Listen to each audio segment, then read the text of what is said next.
Good afternoon, everybody. Good afternoon.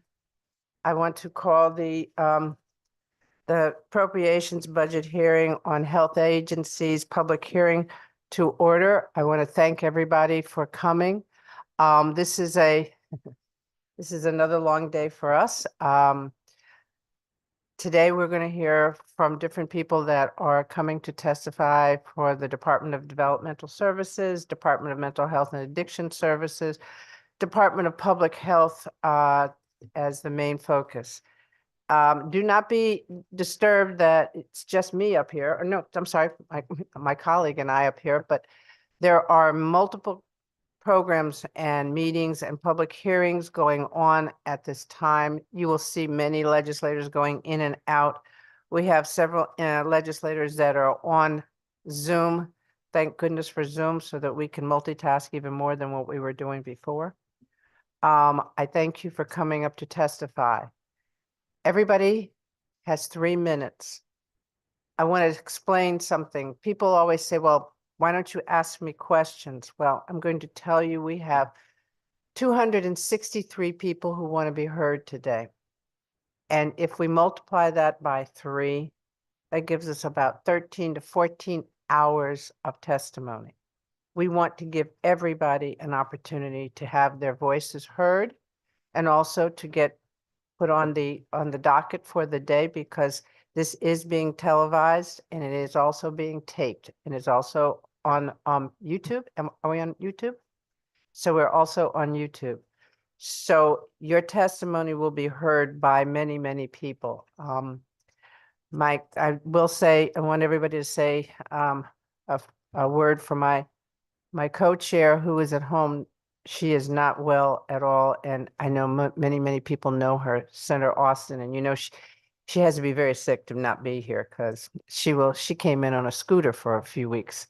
So because she broke her ankle, but she is listening. I hope she takes a nap. She needs to take a nap. It's okay. It's okay. We will give her a pass today, but I want to thank everybody in their kind words for her today. So we will start. And like I said, we have many, many legislators that are on Zoom, and then we have many that are going in and out for other committee meetings at this time. So with that, I want to start with Kimberly Stein. Kimberly Stein? Yes, I'm here. Can you hear me?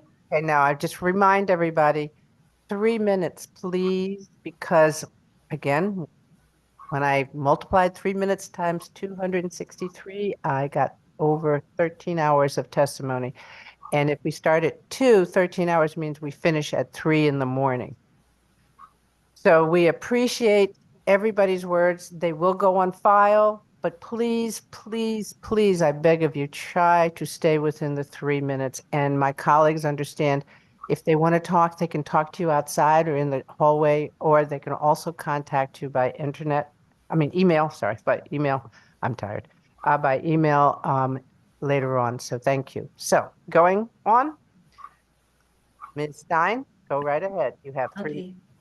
Thank you. Good afternoon. My name is Kimberly Stein, and I have been employed at the Kennedy Collective since 2012. I am the Assistant Vice President of Behavioral Services. Our department provides behavioral support services to over 250 individuals, and I oversee the operations of 4 of our clinical programs. 2 of them are day programs located in Milford, Connecticut, and 2 of the group homes in Trumbull. Thank you for the opportunity to testify on HB 5048, the governor's budget. I am here to request that you increase funding for community nonprofits by 5% in the fiscal year 2025. I deeply appreciate the increases the legislature has been able to provide over the last few years, but they have not been enough to meet the needs of the people that we serve. Due to the lack of funding, our agency continues to struggle to meet the needs of many individuals looking for support services. We have a significant wait list of people needing services. It has been many years since the agency has been able to take in new grads seeking day services. This was never the case in years prior. Individuals who are the most fragile and the most in need, such as those with significant medical or behavioral needs, are not being served at all, as agencies are not funded sufficiently to meet this level of need. We are also facing an extraordinary workforce shortage. Our programs are now in competition with Amazon, Target, and other retail jobs every day. As I stated, I oversee 4 of our programs that support our most behaviorally involved individuals. Many of these individuals engage in significantly dangerous behaviors and require a staffing ratio of 1-to-1 or 2-to-1. Hiring and retaining staff to support individuals with these dangerous behaviors has been incredibly difficult. Each day, the staff that work in these programs face the possibility of getting bitten, spit on, and injured. In our 2-day programs, when we are not appropriately staffed, we have to cancel services. This in turn leaves our individuals at home with no support services. This creates a very dangerous situation for the families who then must remain at home with their loved ones. A perfect example of this, one of the men that we support in my program here, when we had to cancel services, spent the day ripping his entire home apart. Cabinets off the walls, toilets out of the floor, the entire home was destroyed. Families rely on us not only for respite from caring for their loved ones, but they also rely on us to teach them safe, functional ways to have their needs met. In our group homes, we don't have the option to cancel services. This then leads to high rates of overtime, staff burnout, and potential AID allegations. Last year, the legislature passed a comprehensive bill meant to address the waiting list for DDS services. We cannot expand our reach into new programs and stand up new services if our existing programs are understaffed and losing money. If funding is not increased, the wait list will continue to grow. Families will be forced to utilize emergency services such as calling 911 or placement into facilities that are not qualified to support individuals with intellectual disabilities.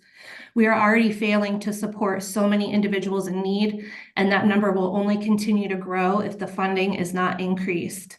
Please support increasing funding for our community nonprofits by 5% in the fiscal year 2025. Thank you for the opportunity to testify. Thank you, and thank you for your testimony. Thank you. Second, we have Barbara Albert.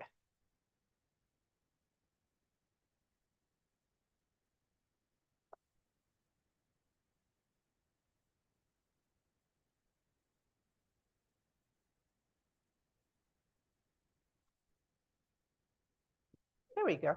Thank you. Good afternoon, members of the Appropriations Committee, also to everyone else. My name is Barbara Albert, Hartford Renner, registered voter, advocate, and activist for human rights. I'm on Medicare, Medicaid, and Social Security disability. I have multiple chronic and severe medical challenges, most not visible. I learn and think different, have dyslexia, developmental delays, sensory processing disorders, attention deficit, whatever, exacerbated by unhealed complex trauma. And repeating childhood's existence, brainwashing. There is no, sorry, this is my testimony urging opposing any cuts to any human service agency. I believe there is no justification for making access to basic human needs more challenging than it already is, particularly to those of us who are in need the most. My experience with Demas was take this, go sit in a fishbowl, was disempowering, outpatient help, advertised anger management, was told, quote, they lacked staff. Almost 25 years later, at the KTP meeting last week, they lack staff, all kinds of funds, give it back. I believe this is pronounced inhumane and basic definition of insanity, just as our government insists on funding military might instead of basic human needs. I still auto-inhale my anger and have no idea what it is to not be so angry. At times I wonder where I could be. I'm beyond disgusted with, is this all there is? In my opinion, Demas has nothing to offer that pronounces recovery. Take this and go sit in a fishbowl has nothing to do with recovery. This is me obeying my family of origin. I've been looking for trauma help, not Demas. They don't have anger management, perhaps you've heard. I have no doctors currently and am unable to get a message to my new PCP. I've been called non-compliant and being refused services, I believe, because I withdrew off high-dose long-term benzodiazepines. 40 years of sedating symptoms and me. I'm sitting here with no psychiatric pill in my person. And I'm proud. And I'm okay with this because I'm not getting brain damage, more of it in my head. Physically, I got away from my family of origin, not my brainwashing. Today, I still have no goals. I'm by myself being waves in the ocean, not knowing, still terrified, attempting self-kindness and not being mean to others. I'm needing to prove to myself that I can testify and continue to live in defiance of the abusers, believing my voice matters no matter what my brainwashing tells me. All this while being kept in poverty on purpose, heard at a rally last May, rolling off a legislator's tongue, microphone blasted. This is not implemented. Quote, of all the preposterous assumptions of humanity over humanity, nothing exceeds the criticisms made of the habits of the poor by the well-housed, the well-warmed, and the well-fed. Herman Melville. Thank you all for being here and listening. Thank you, and thank you for your testimony. You did a great job. Thank you. Have a good day. Thank you. Next, Lynn Darrow. Lynn Darrow. Go right ahead. Good afternoon, Senator Ostin, Representative Walker, Senator Berthel, Representative Nuccio, and members of the Appropriations Committee. My name is Lynn Darrow, and I live in Newington, Connecticut.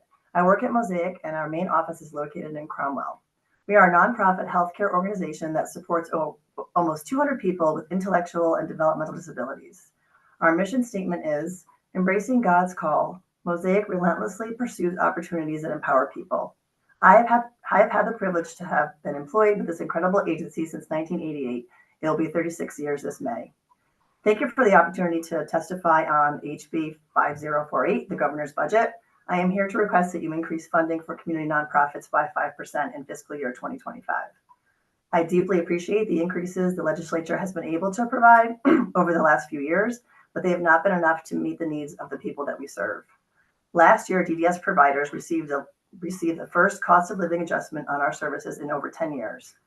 Even though the legislature provided significant funding increases, previously they were tied entirely to wage increases for our employees. We continue to be hit by crippling increases in all of our costs, including wages that far outpace the rate of increases the legislature has provided. For example, last month, the minimum wage rose by 4.6% to $15.69 per hour. DDS contracted providers are required to pay a starting wage of at least $17.25. If the minimum wage automatically increases by only 3.5% each of the next 3 years, it will be $17.31 on January 2027. Without budget increases in our funding, our services will be funded at levels below the state's minimum wage before the end of the next biennium. I am not only here to testify as a Mosaic employee, I am also an advocate and a standby guardian for my sister, Christine, who lives in a Mosaic-supported living arrangement in Portland, Connecticut. She is 58 years old and has been part of our Mosaic family for almost 9 years. Prior to receiving services from Mosaic, Christine lived in our family home, where my mother worked tirelessly to provide for Christine's ever-changing needs. I have 3 sisters, and she is the oldest. She has the best life being supported by Mosaic. Christine lives in a nice, comfortable home, just like her 3 sisters do. We were not sure that would ever happen for her. Christine's Mosaic staff have learned about her preferences and what she does and doesn't like. She is free to be herself and continues to grow and change, which my family loves to see. Our mother is now 82 years old, and Christine visits her every weekend. The Mosaic staff bring her to and from my mother's home, which is not always easy to schedule and accomplish, but they realize how crucial these visits are to my sister and my mother's overall well-being. My mother knows the staff, and they enter her home and share how well Christine continues to do, and will often tell us funny stories about what Christine has said or done since our last visit. Our family relies heavily on agencies like Mosaic to meet Christine's diverse needs because we no longer could without support. Mosaic has given my sister a life of her own, and her life journey continues to be a positive one because of this support. Our Mosaic agency, as a nonprofit, is facing an extraordinary workforce shortage. Our programs are now in competition with Amazon, Target, and other retail jobs every day. Unlike those industries, we can't just increase prices to pay for increased market demand for wages. We're also in competition with the state, which is running a well-funded PR campaign to hire new state employees into direct service jobs. As an agency in Connecticut, we have worked hard for over 35 years to have great quality services in our state. We have high standards, and we expect a lot from the staff that we hire. They are caring for some very vulnerable and complex individuals, and there are even more people in our communities who need agencies like Mosaic. Last year, the legislature passed a comprehensive bill meant to address the waiting list for DDS services. We cannot expand our reach into new programs and stand up new services if our existing programs are understaffed and losing money. If next year's budget increased funding for our services, we would not be able to start addressing some of these concerns. My sister and her housemates have formed some very close bonds and relationships with the staff that provide care to them. When Mosaic employees tell me they are working 2 to 3 jobs in order to support their families, it is heartbreaking. I remain positive and hopeful that our employees will remain employed by our agency. We rely on them so much, every day and every night. You have to realize that our agency never closes. We are supporting human beings who need us. We continue to need our employees' dedication, expertise, and compassion in order to continue our mission at Mosaic. My family has peace of mind that my sister Christine is well taken care of. I can't imagine what our family and many other families would do if it were not for healthcare providers like Mosaic. Please support increasing funding for our community nonprofits by 5 million in fiscal year 2025. Thank you for the opportunity for me to tell my story today and for the opportunity to testify. Thank you. Thank you. Thank you for your testimony. Have a good day. Next, we have Maggie Volz. Good afternoon. I would like to thank the members of the Appropriations Committee for allowing me to testify. My name is Maggie Volz, and I am the Business Development and Public Relations Manager with VRSIM. We are an East Hartford-based company which designs virtual reality and simulation-based training systems for the skilled trades. These include welding, industrial painting, certified nursing, and emergency medical response. Connecticut faces a significant challenge with shortages in its allied health workforce, particularly among certified nursing assistants and home health aides. To tackle this issue head-on, implementing effective solutions is crucial. A promising solution is the adoption of cutting-edge applied learning methods in the workplace, such as virtual reality training. Our systems, which are designed and built in Connecticut, support skills training needs by aiding in the preparation for certification, spot training, and pre-employment qualification. Additionally, our training systems are an effective recruitment and career outreach tool. Utilizing virtual reality training systems simplifies the process of adequately training both current and prospective allied health professionals. This method provides an ideal, efficient, and effective approach for training currently employed personnel and qualifying new members of the workforce.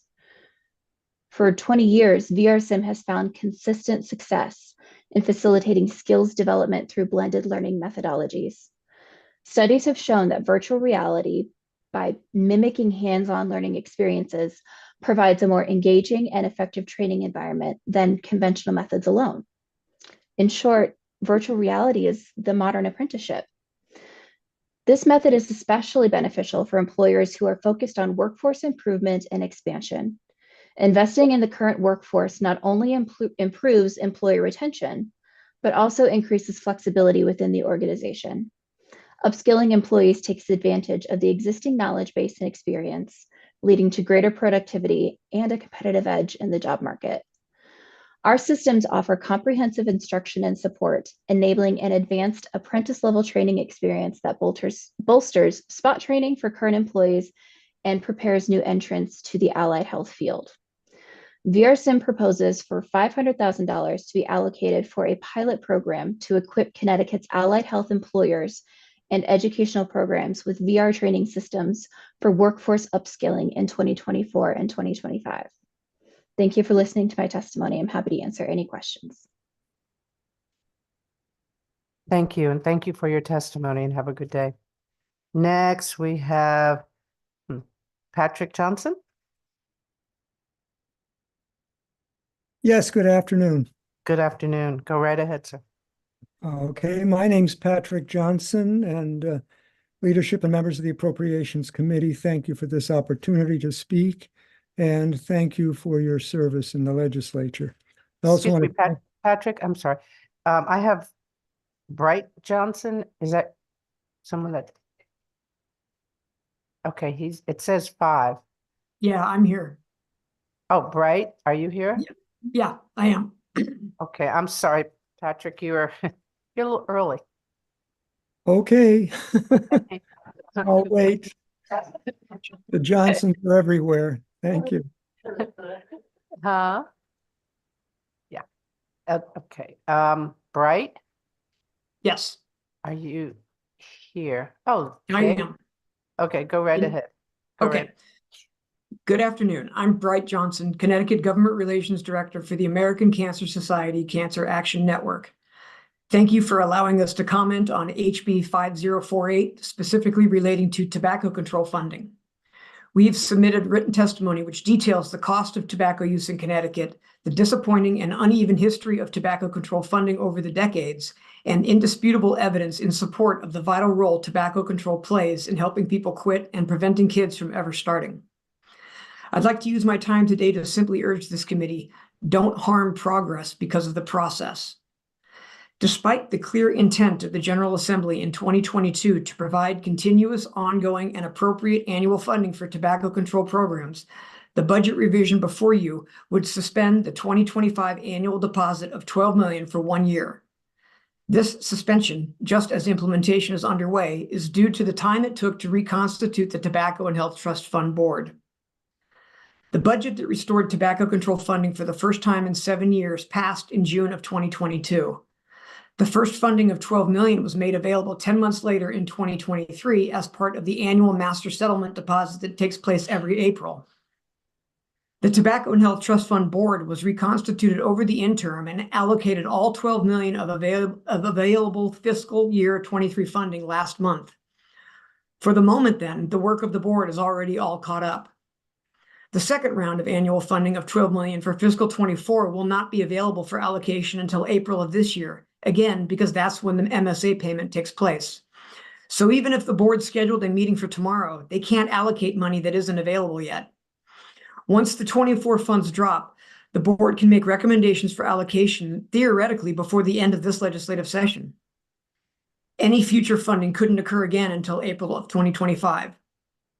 In the meantime, RFPs will be going out, operationalizing existing funding and providing time to learn from the experience of that funding. If enacted, this suspension of $12 million for fiscal 25 would be the 84th time the fund has been swept, cut, reduced, or redirected in its 22-year history. Continuity of services and programs is essential, as not everyone reacts or benefits the same way from utilizing the various FDA-approved quit methods. Some take longer to be able to quit. Some react better to some therapies, for example, than others. Interruption in services due to fluctuating funding will only exacerbate the problem and reduce the number of people that would benefit. We are not asking for a new funding source or to create new bureaucracy, only to utilize a portion of that which comes to this state every year for this very purpose. We urge this committee to make a strong statement that not only should funding that follows CDC best practices continue, but be increased to $22.7 million annually, the minimum level recommended by the CDC. Don't let Connecticut fail us once again by inadequately funding proven strategies intended to reverse this entirely preventable problem. Thank you. Thank you, and thank you for your testimony. Next, we have Tanya Parish. Tanya?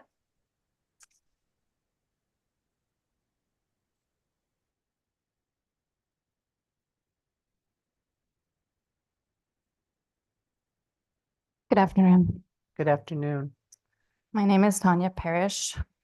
Representatives, senators, Appropriations Committee, and citizens that are all here on behalf of improving all of our quality of lives. Thank you for the opportunity to be able to speak here. We understand the importance for life skills that many of us coming from many situations are still working to establish and master. With the assistance of these agencies like Reliance Health and a lot of other places that you'll hear today, these things can continue to improve for us. Many of us are facing challenges that the agencies you hear speak today are not able to keep up with, although they are still trying every day with little personnel, time, resources, and at the risk of burning themselves out. I've seen this firsthand for the past few years. Whether it's stressed out elementary school teachers, overworked school psychologists, and a lot more. Please take the time to consider what people here are saying. We're living in a world where every day we're bombarded to be on medicine that we're unsure of the true consequences of. Medical personnel don't seem to have the time it takes to understand if it's even safe for us as individuals. Street drugs that police have said there is no control over what's being spread through our community now more than ever. Our youth, I'm very concerned for. Our youth of our community, I need to see some more options for. They, after all, are going to be the future of what we're hoping for solutions from. These are some very bright, insightful, intelligent, dedicated, disciplined kids. However, allowing them safety and clarity of mind to choose options that's good for them is the #1 agenda. Keeping them safe and giving them healthy options to choose from. I've thought of this for very many years, and as someone who can't allow her daughter to be in Connecticut based on the lack of safety and training in established institutions, police departments, hospitals, rehabs, etc., it's had me thinking long and hard for years on what could be done. And it's a risk to our well-being for a lot of us to call the police departments. If they help at all, or if they make things worse, it is a risk. And we need places that truly are invested in our well-being as a whole. The agencies that have come to see that have helped me are in dire need of more support. The nonprofits in Norwich have many benefits for us as residents. However, most close at 4 p.m. and they are not open on the weekends. And that's if you are an established member. That's not counting people that haven't been already in the system. There could be so much more for housing and homeless and drug afflicted, vehicles to pick up these people and take them to harm reduction locations that is not already overcrowded emergency rooms. These days, nurses can't tell the difference between someone who's broken arm, crying in pain versus a drug sick addict moaning from their afflictions, or somebody with strep throat. All get ignored, walked past, waiting for help in a bed in a hallway. Our people get treated and talked to like they are a burden that is drug seeking. It seems like the nurses and medical profession, they're insensitive and shut down. I don't believe that they all are. I think that we all just need more help. I just wanted to say healthy-minded group connections, healthy eating awareness, quality fitness, all these things really, really help us. And I dream of a place where we can all get the support that we need. And please offer support to the agencies that are doing their best. Please give them more funding to hire more people and establish new facilities that will help so many of us that are in need today. Your kindness and consideration is monumental with these situations. Allow us to help make ourselves and community the best it can become. We want to be the solutions. Support us on this mission. Thank you. Thank you, Tanya, and thank you for your testimony. Before I go on, I'd just like to welcome the Commissioner of the Department of Mental Health and Addiction Services. She's here listening to the testimony, so everybody, your voices are being heard throughout the building. And I think that's the most important thing that we can offer you today. Christian Urea? Madam Chair, if I may, Yes? before we move on. Oh, I'm sorry. Yes, you have a telephone number that somebody has not We identified. do. We have a telephone number that's just under call-in user. I'm going to allow you to talk and ask to unmute. If you could just identify yourself so we can properly identify you and get you in the queue. Are you there? Call in. Hello? No, not you, Christian. You just 1 minute. We're trying to find out who call-in user #1 is. If you- You're unmuted, so whenever you're ready to talk. If you don't identify yourself, we're I gonna don't- take you off. Nope, I can hear you. My Keep name talking. is Diane Salvaggi. One more time? Diane Salvaggi. All right, Diane, you I'm are on the number list. 70, so I'm going to get you on the list for number 70, and we got a little bit to go. Okay. Thank you. Thank you, Madam Chair. Thank you. Okay, Christian, it's your turn now, sir. Go right ahead. My name is Christian Urena. I am a 24-year-old youth worker. I work with the Salvation Army Boys and Girls Club of New London. In my past, I have been involved in drug use, criminal activity. I've been incarcerated multiple times. I have been rehabilitated, and I am now asset to my community. And I'm here today in support of the prevention work through the Department of Mental Health and Addiction Services. I've been a youth worker for the past 10 months, and God has really blessed me with the skills and the knowledge and the tools that I need to leave an impact on these kids, and the governor's prevention partnership has actually allowed me to educate parents in the community about topics of mental health and kids going the wrong way and kids being misguided out here, and it's been a blessing to be able to use my experiences and all that to leave a lasting impact on the community. And I intend to pursue a solution with all these problems that we got in the community, however small, however large the impact. And I'm just really just here to say that my passions include substance use disorders, mental health awareness, troubled and misguided youth, and also poverty. And I want to say that, I intend to pursue a solution to these problems, have a small, large impact. And I appreciate the funding that your organizations have provided. I want to thank you. And I want to thank the Governor's Prevention Partnership for the future of our state. Appreciate you. Thank you, Christian. We appreciate you. Thank you for your testimony and your advocacy. Have a good day. Next, we have Sarah Lombardo. Sarah?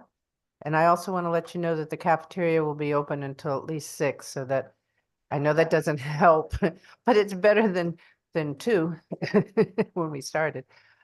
So they're willing to give us a little reprieve for at least something. Thank you. Good afternoon. Go right ahead, ma'am. Good afternoon, Rep. Dolan, Rep. Dillon, and of course, Representative Walker. I always remember you from UConn that day when you came to my class. I like to mention that. Always good to see you. And members of the Appropriations Committee. My name is Sarah Lombardo, and I'm a voter. I vote for those who support mental health. Today, I would like to give you the perspective of a child of a Reliance Health TeamWorks Clubhouse member, so you can see the ripple effect of your funding. I want to be a TeamWorks member too when I grow up, Mom. You get to do so many creative things there. You make art every week for our apartment. I know you had always wanted to take art classes. Now you are for free. You can save money for our necessities while exercising your artistic skills, feeling good about yourself, and beautifying our apartment. At Writing in Recovery, you are constantly writing new stories to read to me. I'm always wondering what new piece I will get to hear. I really like that story you wrote about all those awesome flying alligators. Boy, do you have a good imagination. Anger management is really working for our family. You stop yelling at me so much, and boy, do I appreciate it. Now, when you get a little annoyed with me, you wait 10 seconds and then you walk away. So nice to have more of a calm atmosphere at home. Because when you raise your voice, I just raised mine. And the ending is not so good for either of us. It seems like Counselor Keith is really doing his job. Tell that dude I said thank you. Wish I could go on those fun outings. They keep you from moping about the house on the weekends. You get to really connect with others in the van. Riding out to an experience, you always say everyone is excited for the adventure to go to a museum, sports game, or even the aquarium. Then on the way home, you all can't stop talking about how great it was. Back at our home, you are full of excitement. I always know an outing day is the day you will come home refreshed and full of vigor. When you're happy, I'm happy for you, Mom, and our house is so pleasant to be in. You now take care of our house better, and I'm learning from you. I want my room to be neater because you expect great things from me, knowing that I can excel with you as my example.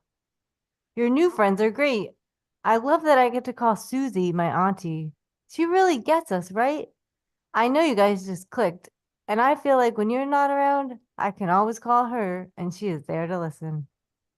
Most importantly, Mom, your health. The clubhouse at Reliance Health TeamWorks has helped you and me both stay out of those psych hospitals.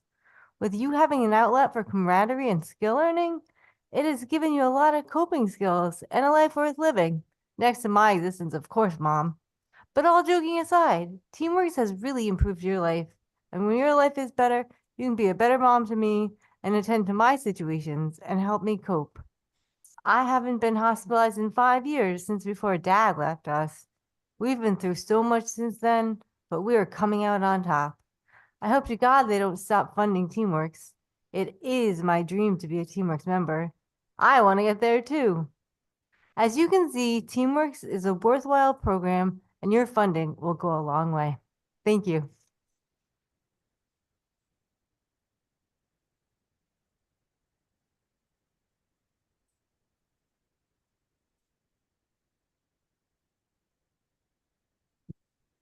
Can't see. Carlos Martinez Rivera. Oh, hi, Carlos.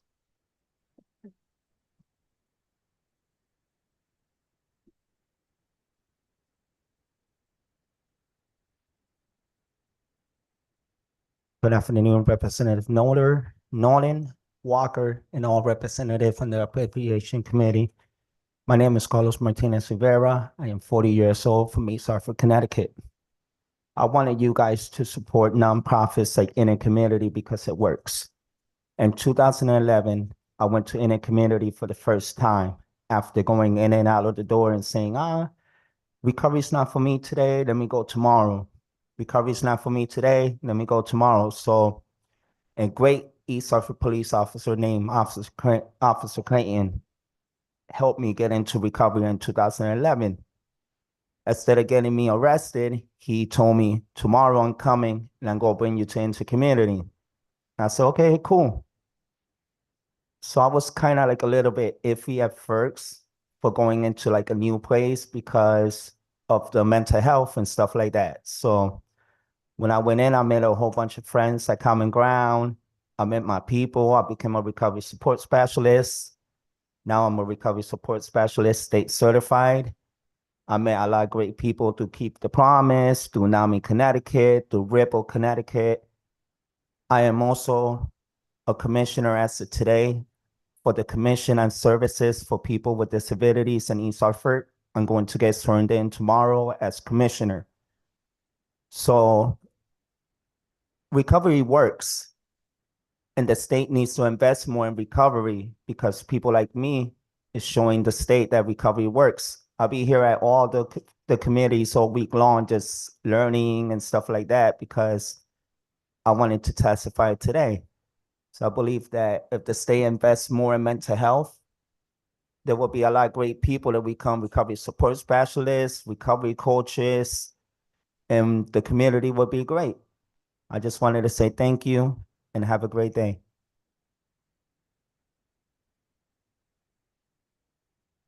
Next we have Amber Borowski. Amber? Yes, good afternoon. Thank you for this opportunity to speak today to testify. My name is Amber Borowski, and I am the Director of Employment Services at Sarah Inc. We support individuals with intellectual disabilities funded through DDS. Sarah Inc.'s employment program supports 150 individuals towards their vocational skills and competitive employment. We work with individuals throughout the state to achieve their personal and professional goals.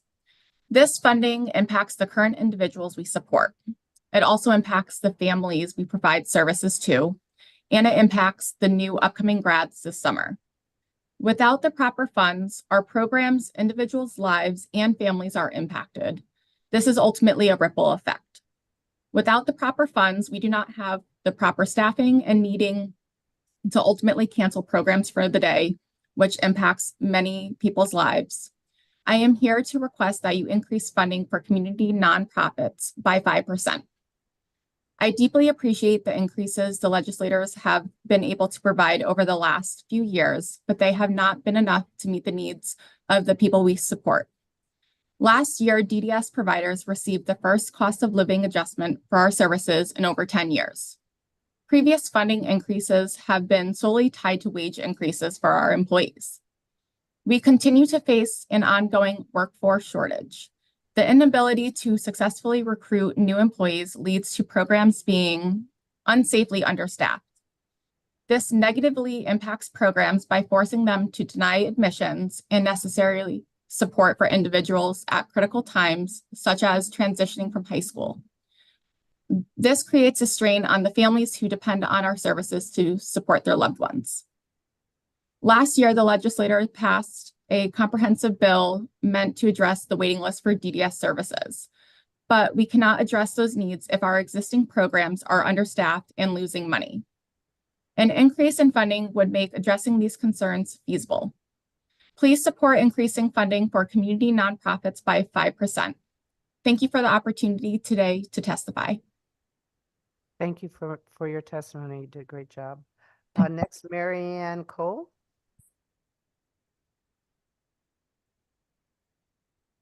Maryanne Cole. Oh, there.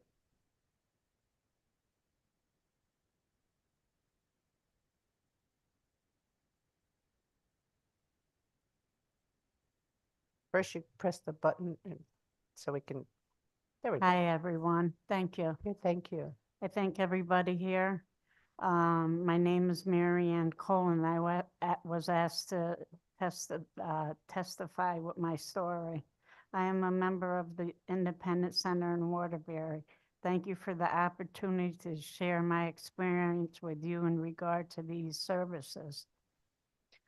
Due to the help I received from nonprofit programs such as the Independent Center, I have been clean and sober for over 12 years and have my mental health disorder under control. I hope that by telling you about myself, that you will see that these programs work and that the funding is really needed. I used drugs for over 30 years and did not address my mental health issues or post-traumatic stress disorder symptoms. In the past, In the past 12 years, I have learned about myself and now live a happy and good life. I can now help others in their recovery, either from mental health or substance use. My family is proud of me and have me in their lives again. I can't tell you enough that recovery works, and we would not be able to do it without these programs. Thank you. Short and Thank you. sweet. Thank you very, very much, and congratulations for your. Next, Kevin Zingler.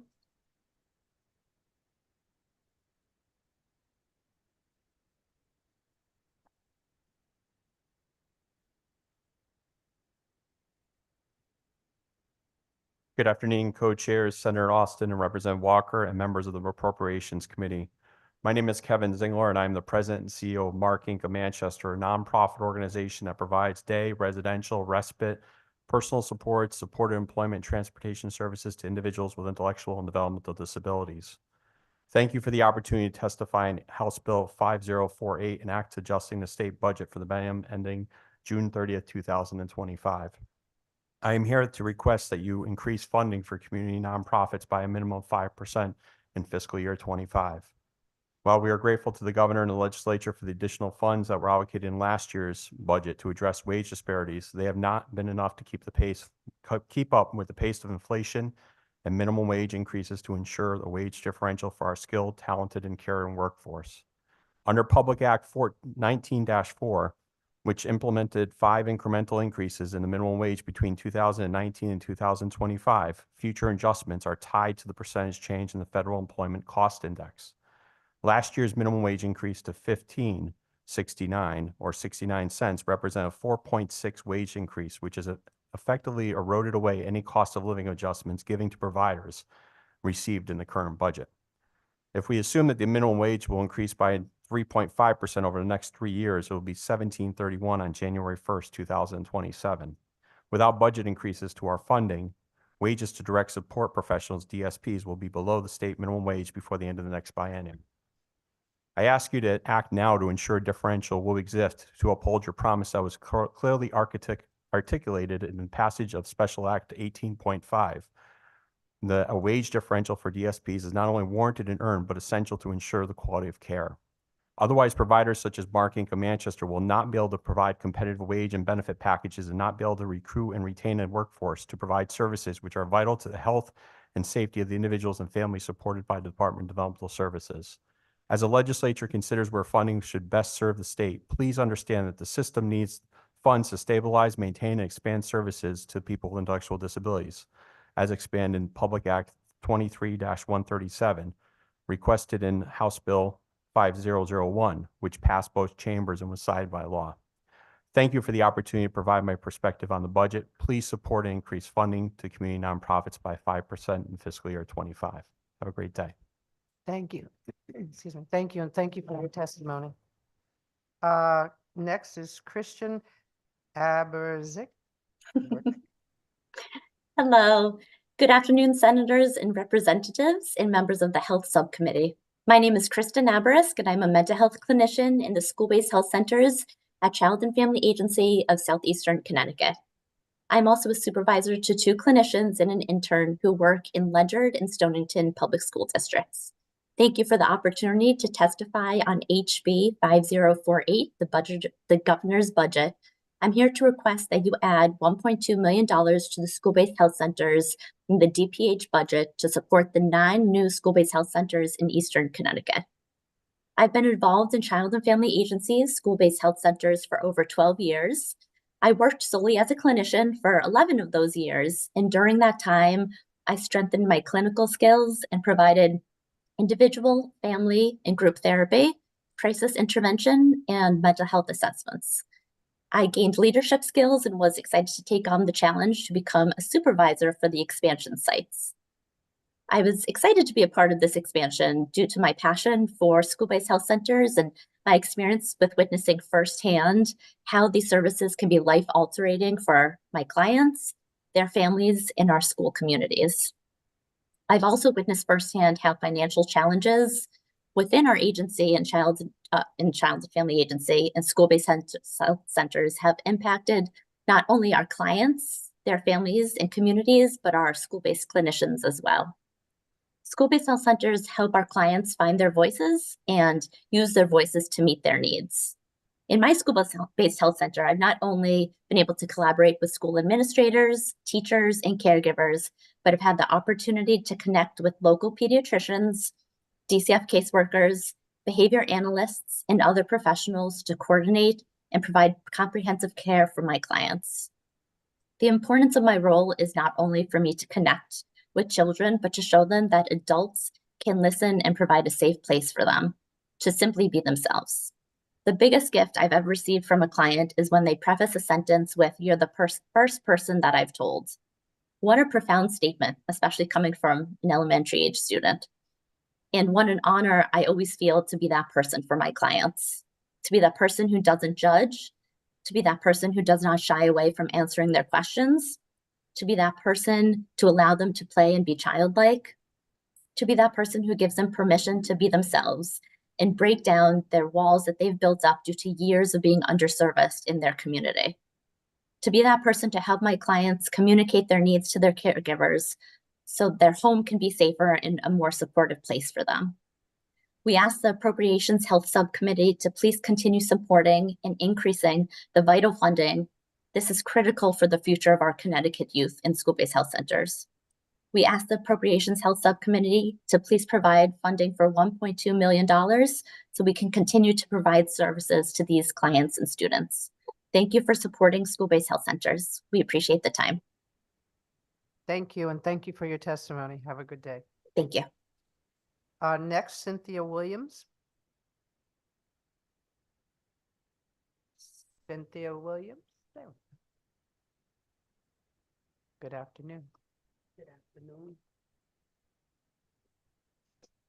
Good afternoon. Nope, press the button.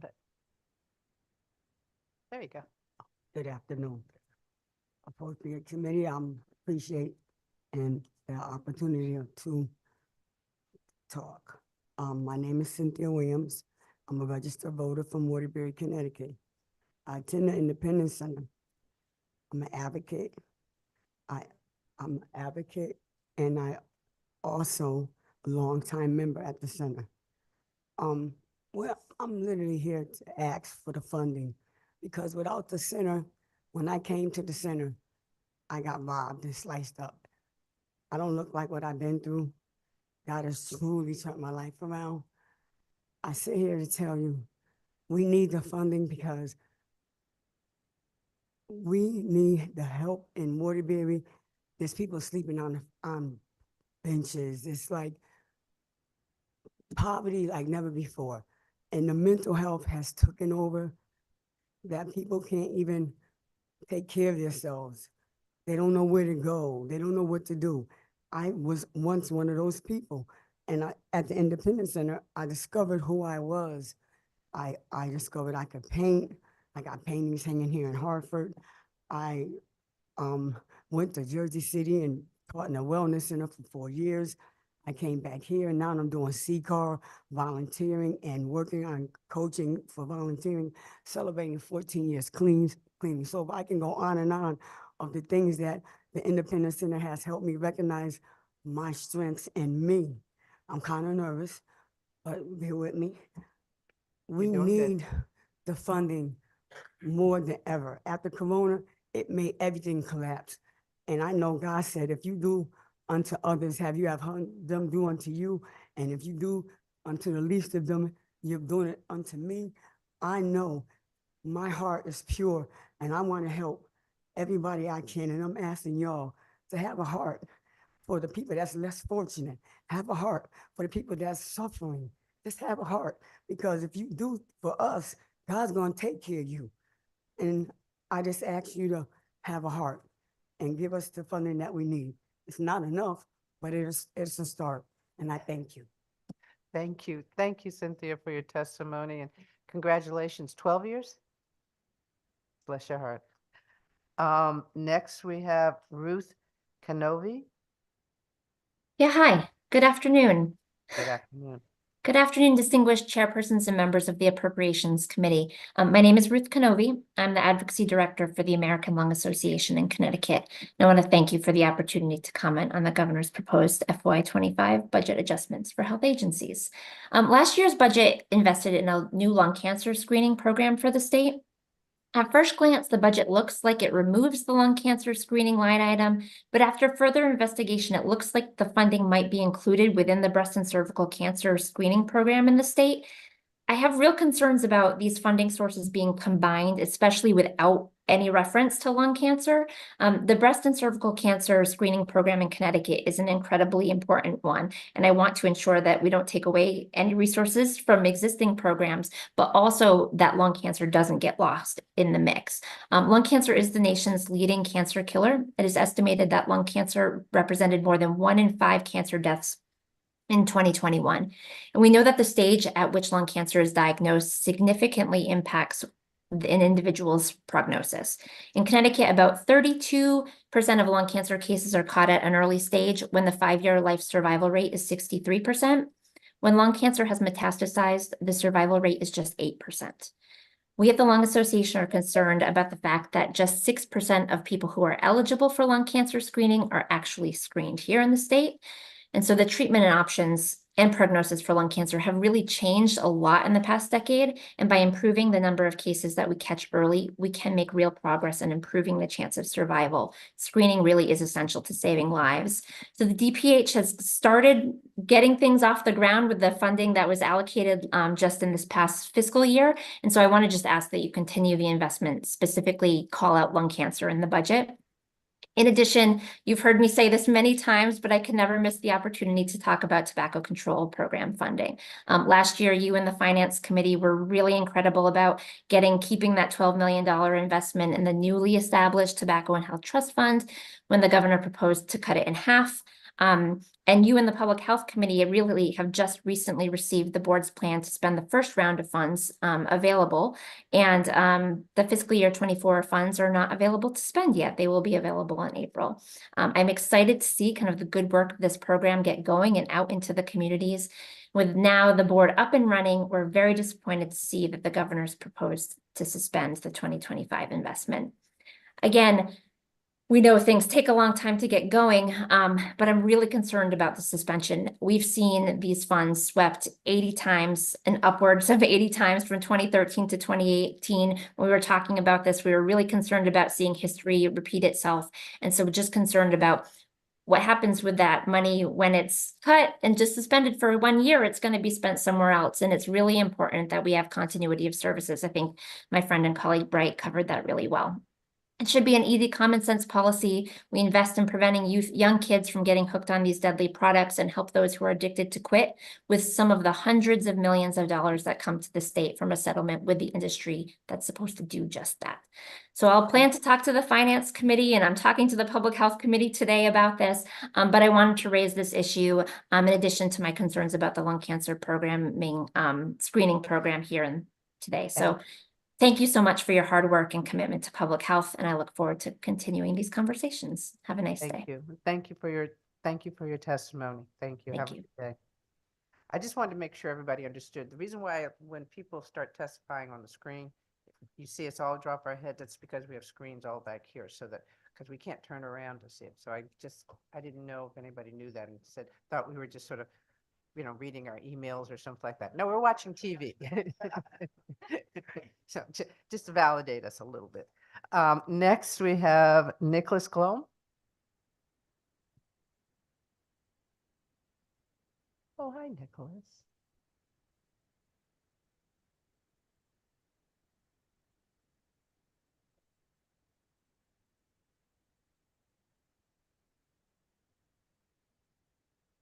Ladies and gentlemen, thank you for letting me speak here today. It's been a long time.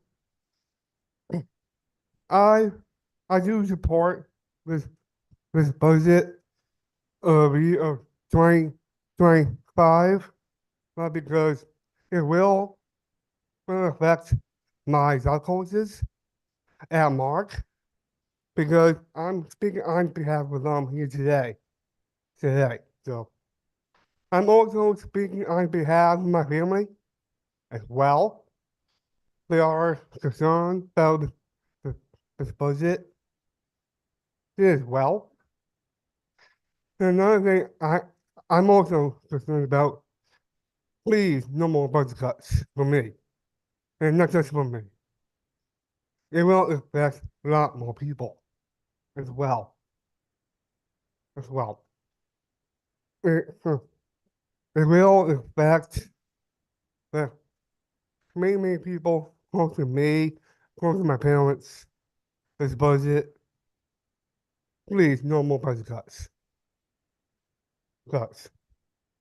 On behalf of my own, on behalf of People First of Connecticut, People First of Connecticut does support this budget as well. Please tell People First of Connecticut no more budget cuts. On their backs as well. Please send this message to them. I'm concerned on their behalf, or on my behalf as well. Well, I am representing People First of Connecticut. I'm the former past president of the board. Well, I served as past president for 1 year. So I've been working on to get my own restaurant, known as Local Saloon. That's the name of my restaurant. And the name of my hot dog vendor right now is Family and Friends Forsyth Cart. I cook the hot dogs for the people in the state of Connecticut. That's what I do for a living now. The ultimate goal for me to own my own restaurant, local saloon. Please, no more of budget cuts on behalf of People First, also on behalf of working class and middle class families. It will affect their families as well. I'm also speaking on behalf of them here today, because my family is one of them. So thank you for letting me to speak here today on behalf of the people, on behalf of middle class and working class people and their families. And thank you for letting me speak here today on behalf of people of Connecticut. Thank you.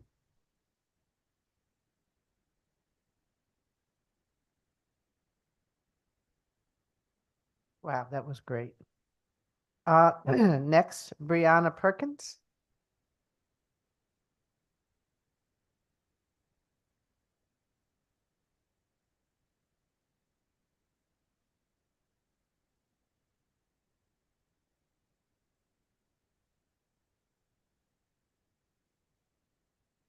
Good afternoon, Senator Austin, Representative Walker, and members of the Appropriations Committee.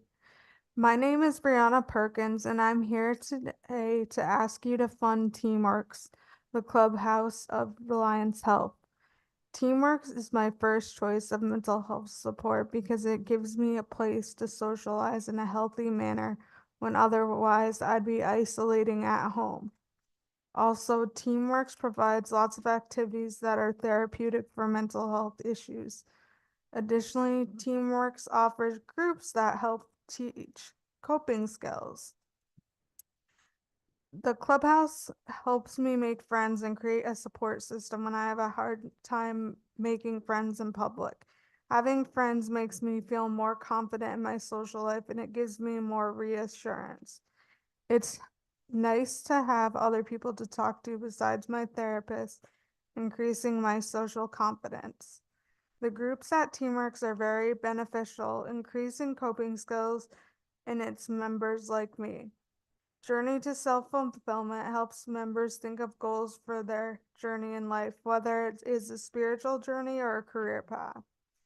Steps to personal goals are set. It's easy to brainstorm with others and exchange thoughts, collecting ideas for future plans rather than doing it in a lonely apartment. The activities on the weekends are great. Keith provides a variety of trips to keep us busy on a rainy day, both weather-wise and emotion-wise. I especially like the trips that are memorable and the ones I can learn from. It's a way to have clean and sober recreation with like-minded peers. Thus, TeamWorks is my place for fun, enrichment, and sociability. Keep funding my home away from home so I don't regress to isolating again, hospital stays, and feeling like I have no hope in my life. Thank you, and thank you for your testimony. Have a good day. Next, Bob Clunan. Bob Clunan? Yeah. Good afternoon.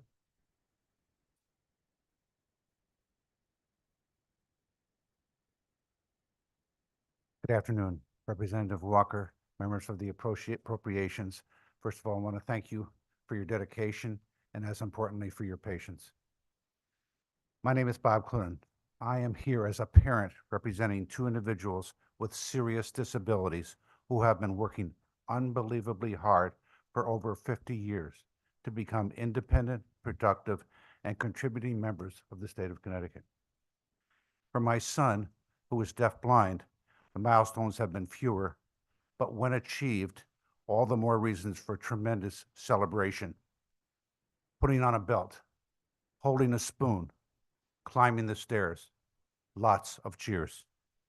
For my daughter, who has multiple disabilities of Prader-Willi syndrome and Crohn's disease, the beginnings of success and independence with 25 years of support and employment at Reed & Regal Law Firm in Hartford were sidetracked by COVID.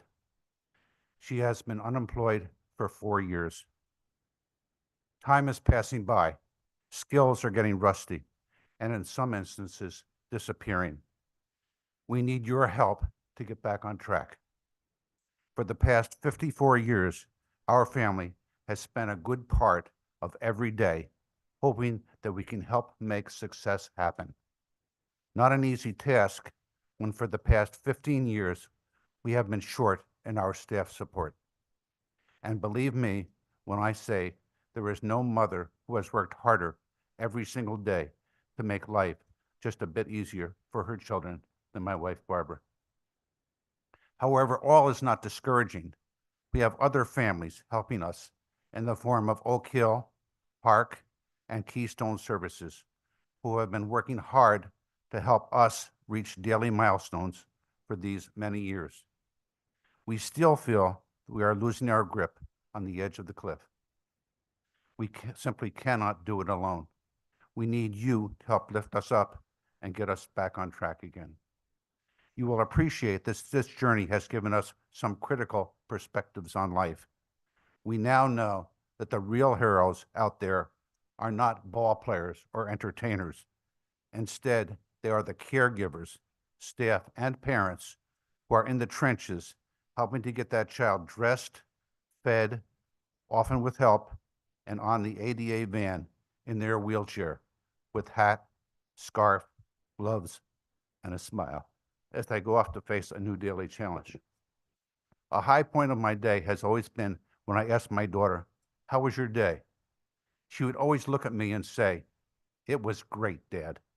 I had fun at work today with all my friends and coworkers." This has not happened in a long time.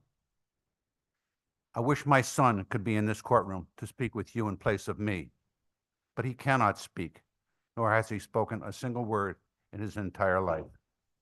Still, he has a laugh and a smile and dignity because in the past you have provided funds and support for the Oak Hills and the Harks and the Keystone Human Services of our state.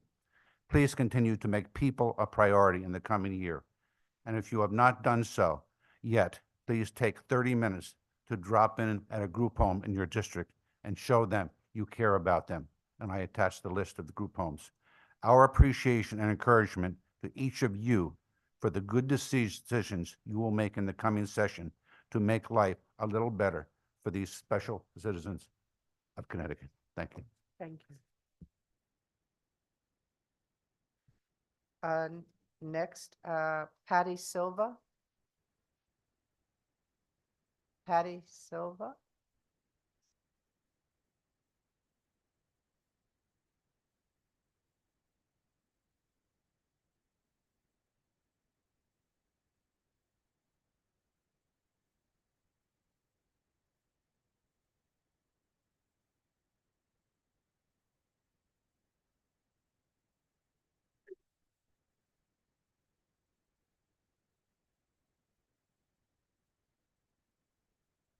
Good afternoon, co-chairs Senator Austin, Representative Walker, Vice Chair Senator Hartley, Representatives Exum and Paris, ranking members Senator Berthel, Representative Nuccio, and members of the Appropriation Committee. My name is Patty Silva, and I serve as the Chair of the Council on Developmental Services. Thank you for the opportunity to provide this testimony regarding the state budget on behalf of the Council. Among other statutory duties, the Council is directed to recommend to the Governor and to the General Assembly such legislation as will, in its judgment, improve the care and training of persons with intellectual disability. In keeping with this mandate, the Council has taken the time to review the Governor's proposed budget biennium ending June 30th, 2025, and recommends an increase to the amount allocated to the Department of Developmental Services excuse me, to stabilize the workforce and services so that they are delivered in a fair and equitable manner. The Council would also like to express our gratitude for the support of House Bill 5001 provided in the last biennium budget. We would also like to appeal to the Appropriations Committee to champion legislation that would initiate a critical increase in the nonprofit providers' service rates and pay for direct support professionals, and include provision for indexing the rates to inflation in years beyond the upcoming biennium. The Council is particularly concerned about the need to expand recruitment and retention of staff to ensure the continuation of services utilized by individuals served by the department. Over the past several years, staff have continued to go above and beyond to maintain continuity of services while ensuring the health and safety of the individuals supported by DDS. We are very alarmed about the ongoing staffing crisis among direct support professionals due to low wages. The industry is continuing to face a fierce competitive job market, with employers offering higher salaries for jobs that require fewer skills with less responsibility. The council urges you to address this situation by ensuring fair competitive wages as part of a comprehensive workforce development program for private provider staff that includes training, career enrichment, and should also include medication dispensing certification, nursing, allied health professionals, and behaviorists. The council is appealing to the legislature to allocate additional dedicated funds to reduce all categories of the increasing DDS residential waiting list. This funding is long awaited and desperately needed by aging parents and caregivers of those with severe and medical and behavioral challenges to ensure the safety and well-being of their loved ones. While the governor and the legislature have signaled their support for DDS, we hope the legislature will fund additional resources above and beyond the governor's proposed budget to address the workforce shortage while ensuring the continuity and equity of vital services and the continuing needs mentioned above. Let us commit to being proactive versus reactive. The most difficult thing is a decision to act. The rest is merely tenacity. Amelia Earhart. The council thanks you in advance for your consideration and ongoing support, and so does my daughter, Bella. Thank you. Thank you, Bella.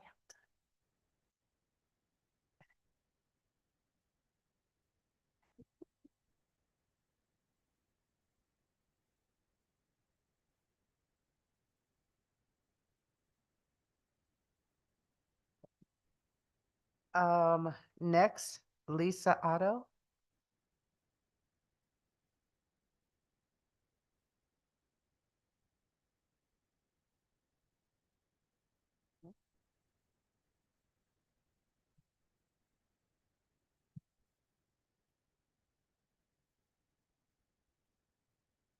Good afternoon, Madam Chair and members of the committee.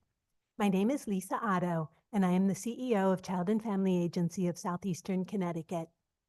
Child and Family Agency is the largest private provider of school-based health center services in Eastern Connecticut, with over 30 years of providing integrated medical and mental health services in 13 Eastern Connecticut schools. CFA was delighted to receive over $2.9 million in federal funds in the spring of 2023 through an RFP process with the School-Based Health Alliance in Washington, D.C. The award was the largest in the state and represented 25% of the total funding dispersed. This was especially good news for Eastern Connecticut, where our children and families frequently suffer from a scarcity of resources. This award enabled CFA to open 9 new school-based health centers in Ledyard, Groton, Stonington, and at Grasso Technical High School. These centers have all been licensed and staffed and are now open and serving the children and families of our region. These services have come at a critical time for the youth in Eastern Connecticut. According to the Connecticut School Health Survey released in May of 23 by DPH, more than a quarter of Connecticut's high school students reported that their mental health was not good most or all of the time, while only 22.3% of students said they can often or always get the help they need. Commercially insured youth in Eastern Connecticut often face lengthy wait lists for outpatient mental health care.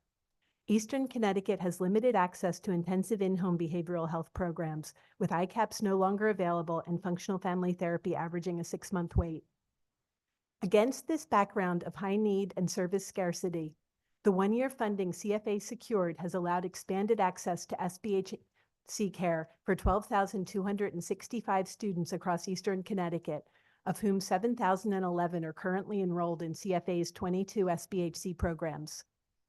Students enrolled in any of these 22 schools can access behavioral health and medical services with no out-of-pocket cost to their families, regardless of their insurance status. These services can be accessed during the school day, which allows students to stay in school and parents to remain at work. It has been an honor for our agency to use this funding to expand SBHC services throughout our region. The dedicated staff and administration in our schools are moving mountains to both educate and care for their students. When SBHC staff are able to partner with educators in supporting students and families, the result is a far stronger safety net under our youth and far greater hope for their futures. However, the one-time funding which was used to open these 9 new centers will end on June 30th of 2024. While we bill both Medicaid and commercial insurance for SBHC services, the recently released Medicaid rate study has shed additional light on Connecticut's devastatingly inadequate behavioral health reimbursement rates. To continue operations at these 9 new sites, we would need $1.2 million in additional SBHC grant funding in the DPH budget. Thank you for your support of school-based health centers. Thank you. Thank you very much for your testimony. Victoria Adams. Good afternoon. Can you hear me okay? Yep. Go right ahead. Wonderful. My name is Victoria Adams, and I'm the Tobacco Program Coordinator at Southern Connecticut State University. My position is entirely grant funded through a Department of Public Health contract with support from CDC national and state tobacco control programs since 2017. I thank you to comment. I thank you for the opportunity to comment on House Bill 6659. And I plan to share my experiences working at Southern and also at middle and high schools across the state. So in my role, I provide tobacco prevention and cessation support to all members at Southern. I oversee a peer-to-peer vaping prevention program, provide tobacco treatment specialist trainings, and assist community partners, including middle and high schools across the state with the nicotine vaping crisis. Nicotine vaping continues to negatively impact many students at Southern and at many colleges throughout the state. For those that vape, their level of addiction remains incredibly high. This past semester, for example, I helped a student quit vaping. She was vaping the equivalent of 3 packs of cigarettes worth of nicotine per day. And this is not uncommon. The level of addiction is incredibly high. She was so addicted, she admitted to vaping in hospital bathrooms because she couldn't get through her 8-hour work shift without nicotine. Both of my student interns this semester were addicted to tobacco and were able to successfully quit, but it had significant negative impacts on their lives. Both wish they had a better understanding of the risks prior to starting and more support when trying to quit. Many students at Southern are not aware of the amount of nicotine in disposable vapes and the adverse health risks of vaping. They continuously share with me that they wish they had been more aware of the associated health risks sooner. Prevention work is essential. In addition to classroom presentations at the college, I oversee a peer-to-peer youth vaping prevention program, where 2 Southern student interns travel across the state, providing education on the risks of vaping to middle and high school students. Since 2020, we've provided prevention education to over 10,000 students. And the majority of students say that the education we provide make them less likely or try to continue using vaping products. Students are impacted every day by vaping and tobacco use occurring in their schools. They report not wanting to use bathrooms where kids are vaping. They're nervous about breathing in the air after their peers vape.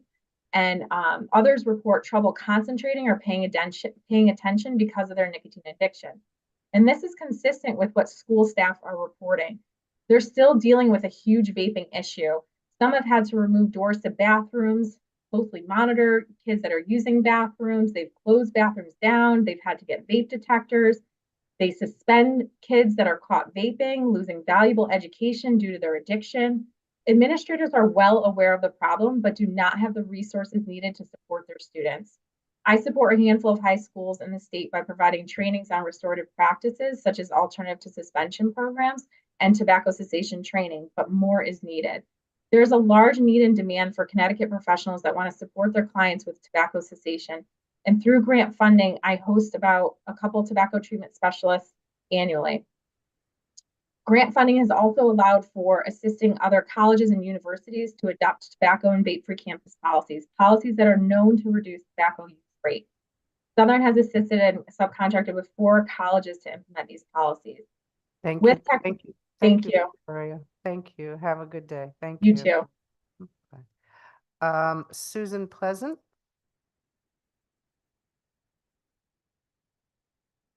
Susan Pleasant. Okay. Geraldine Reddick. Geraldine Reddick. Hi. Good afternoon. Good afternoon, Senators and members of the Appropriations Committee. My name is Geraldine Reddick, and I am employed as a program specialist with CUNE Employment Opportunities and Merited. Over the last few years, CUNE, as well as many other nonprofit programs, have been struggling with major staffing crisis. This is due to lack of funding and not being able to provide a decent wage for our direct support staff. The participants we serve have intense behavioral challenges and require staff who are likely trained and able to manage these behaviors. When companies like CUNE can't provide an adequate wage, we lose staff to state agencies and other entry-level positions who are able to pay more. This leaves our program participants with no one to provide support for them. CUNE, as well as other agencies, have had to cancel services weekly for some people. This causes a burden on group homes and families who rely on us to care for their individuals on our scheduled time. When we cancel on them, they are stuck at the group home and can't make it to their next job or home to their family. Many of our GSC participants rely on coming to work to increase their life and work skills so that they can work independently in the future. Having to cancel services also puts our work contracts in jeopardy. Many contracts that are at state buildings. Most days I am trying to get my job done by writing reports and attending meetings, but usually have to work after hours due to frequently being asked to provide direct support care during the day due to insufficient staff. This interferes with time with my son and family. Although my family understands what I do for work, it's very stressful for them when I am not able to have dinner as a family, help with homework, or give my undivided attention due to handling calls from individuals or staff with issues that require immediate assistance. We struggle all week to keep up, and once the paycheck hit, it's gone within a matter of minutes. Then it's back to the weekly struggle. God forbid we get sick, we still have to force ourselves to go into program because we're just too short-staffed. CUNE is constantly receiving referrals for individuals looking for day and work services, and we have to turn them away because we don't have enough staff to provide support. Increasing the pay for program specialists like myself and direct support staff would eliminate this issue. Wait lists for services are growing longer and longer. Providers are being asked to serve individuals with increasing needs, but we can't meet their needs without increased funding. When you can't offer a reasonable wage that they can actually survive off of, that is where you get staff who do not have the individual's best interests at heart. This could lead to neglect or worse. Imagine if it was your family member that we were supporting. I love being able to support our individuals by interacting with and advocating for them. Our job is very challenging on a daily basis. We deal with a multitude of behaviors that require extensive staffing, and we need more money. Thank you for the opportunity to provide my perspective. Please support increasing funding for community nonprofits. Thank you, and Thank thank you. you for your testimony. Thank you. Have a Thank good you. day. You too. Thank you. James Icabalis. Hi, Jim.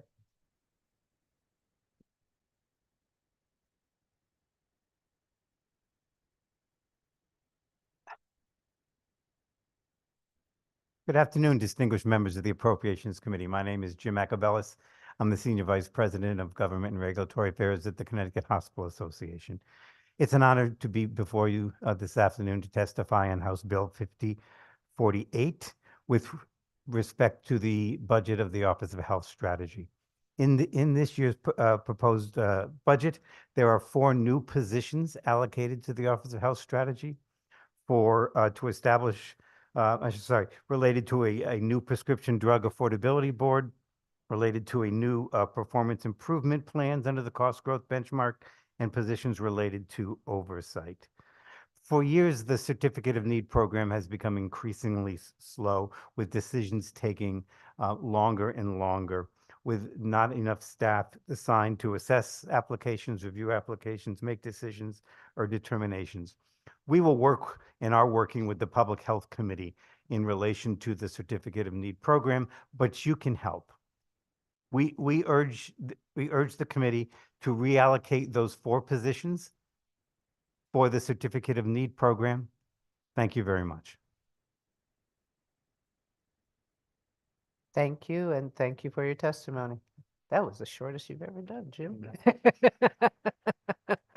You had me, I hadn't even gotten to it. Okay.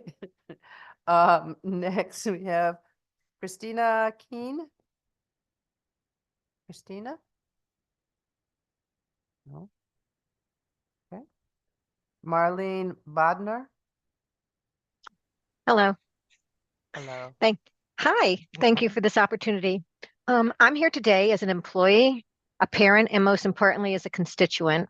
I'm currently employed with the Kennedy Collective, a nonprofit that provides support and opportunities for people with disabilities. I'm also the parent and legal guardian of a 29-year-old man with disabilities. He lives in his own apartment and receives in-home support from Ben Haven and Chapel Haven Schleifer Center and attends a day program at Chapel Haven. He walks independently to his day program which regularly brings its individuals to provide volunteer services to local charities. He is a registered voter. He is taken to his voting location by one of his in-home supports persons and votes independently. He and other persons with disabilities rely on staff to provide supports. These staffs are required to complete mandatory trainings. They need to keep data and follow individual support plans for each of their clients. These employees had not received a COLA in over 10 years. Last year, a 2.55% increase was approved through the legislation, and we thank you, but it's not nearly enough. Most employees at nonprofits need to work multiple jobs in order to make enough money to provide the basics for themselves and their families. Exemplary employees end up leaving because they cannot make ends meet. They can go work somewhere else as a barista or in a fast food place and get increased wages. If your spouse, child, parent worked at a job for 10 years without a COLA, regardless of how exemplary their performance, you as a loving family member would most likely encourage that person to leave for another position where they have the opportunity for increased income. Nonprofits and their employees are suffering from turnover because employees have to look for higher paying jobs.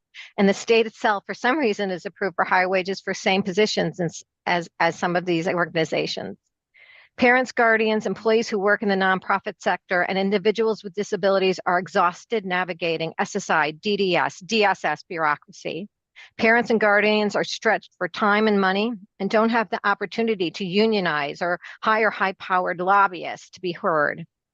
So it saddens me when I'm talking to my fellow parents, employees, and individuals with disabilities. When we talk about who to vote for, it's not which legislator who will do the most to support individuals with disabilities, but rather what legislators will bring to the table, again, champion funding needs for nonprofits and employees who service individuals with disabilities. No reasonable COLA means no employees, which means no services. For those of you who have advocated and continue to advocate for individuals with disability and funding those nonprofits who serve them, I thank you.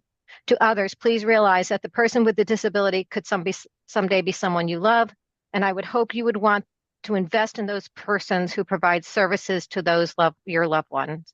Thank you for the opportunity to testify on HB 5048, the governor's budget.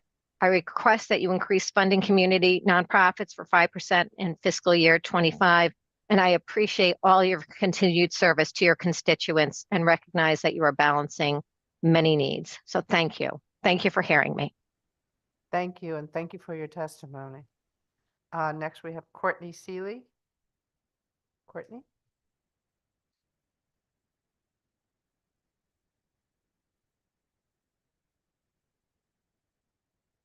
And after Courtney, Timothy Strong.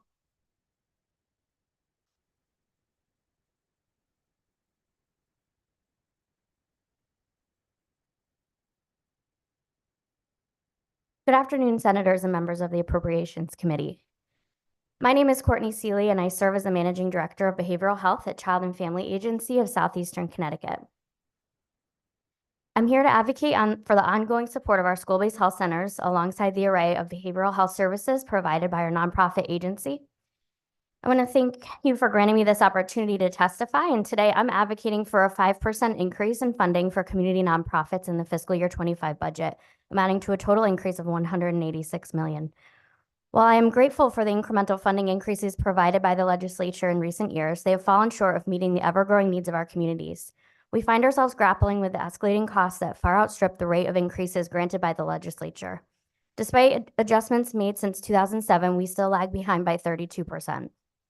A recent study on the state's Medicaid rates released by the executive branch last week corroborates our longstanding argument that the Connecticut services are underfunded. The findings starkly illustrate that we spend less than half of what comparable states allocate for behavioral health services through our Medicaid program. This reality translates into significant operational deficits for us, leading us to difficulties in hiring and retaining clinical staff. Every unfilled position represents individuals who go unserved.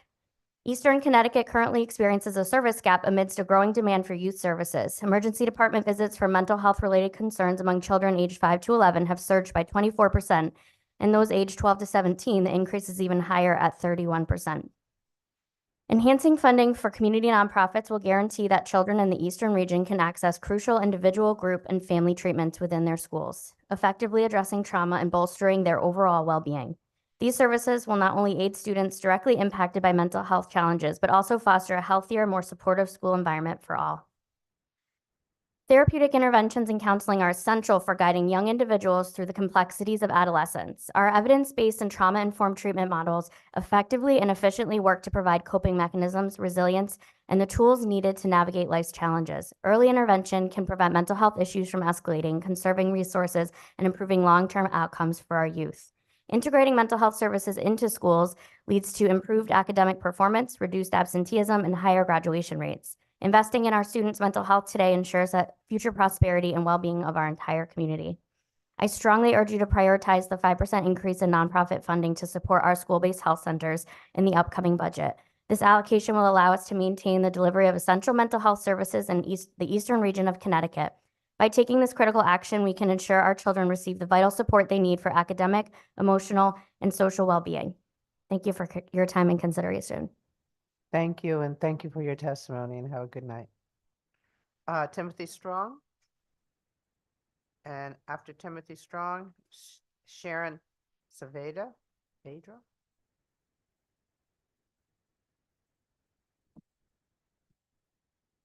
Good afternoon, members of the Appropriations Committee.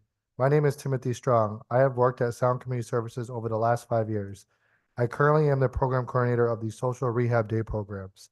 I oversee helping clients find housing, work on social skills, and daily ADL skills. Thank you for the opportunity to testify on HB 5048, the governor's budget. I am here to request that you increase the funding for community nonprofits by 5% in fiscal year 25. I deeply appreciate the increases the legislators has been able to provide over the last few years, but they have not been enough to meet the needs of the people we serve. Last year, DDS provider received the first cost of living adjustment on our services in over 10 years. Even though the legislators provided significant funding increases previously, they were tied internally to wage increases for our employees. We continue to be hit by crippling increases in all our costs, including wages, that far outpace the rate of increases the legislator has provided. For example, last month, the minimum wage rose by 4.6% to $15.69 per hour. DDS contractor providers are required to pay a starting wage of at least $17.25. If the minimum wage automatically increases by only 3.5% each of the next year, it will be $17.31 on January 1st, 2027. Without budget increases, our services will be funded at levels below the state's minimum wage before the end of the next biennium. Our agency is faced with not having enough housing opportunities for our clients. Due to the lack of funding, we are not able to house all of our clients that are in need. Many of our clients are at our program doors even before we open at 8 a.m., sleeping outside on the streets. My heart goes out to them as they need a warm, safe place to stay. Our social rehab programs provide a safe place. However, we are only open Monday through Friday, 8 a.m. to 2 p.m. We are also facing an extraordinary workforce shortage. Our programs are now in competition with Amazon, Target, and other retail jobs every day. Unlike those industries, we can't just increase prices to pay for increased marketing demand for wages. We're also in competition with the state, which is running a well-funded PR campaign to hire new state employees into direct service jobs. Many of our departments are understaffed due to the fact that because we are underfunded. The money is there and we need it so we can staff appropriately for each program. We average about 50 to 60 clients a day in our day programs, and sometimes we have to move things around because we don't have adequate staffing. Last year, the legislature passed a comprehensive bill meant to address the waiting list for DDS services. We cannot expand our reach into new programs and stand up for new services if our existing programs are understaffed and losing money. If next year's budget increased funding for our services, we'd be able to start addressing some of these concerns. We average about 5 to 8 new referrals a week for new clients for our social rehab programs, which means our numbers on clients that need everyday support and services continue to grow. We need to be funded more so we don't have to create a waiting list or reach our capacity. We have a high demand of clients that want to come to our program for mental health works, daily meals, and a safe environment where they can continue to grow. Please support increasing funding for community nonprofits by 5% million in fiscal year 25. Thank you for the opportunity to testify. Thank you, and thank you for testifying. Thank you. Sharon Pedra? Sharon?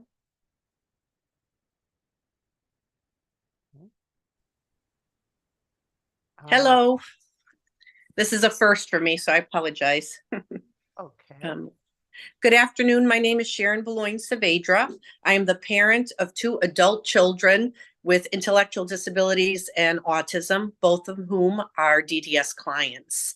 I came on here today to oppose any cuts to the DDS budget, but especially to oppose any cuts that would have a negative impact on the group home system. My daughter Alex is 26 years old and is in her 4th year of group home life. And to say the least, it has been challenging for both her and for staff.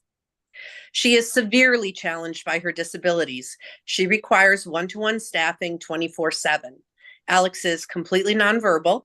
She engages in self-abusive behaviors and has a very limited repertoire of activities that she is willing to participate in. My daughter's life is very small.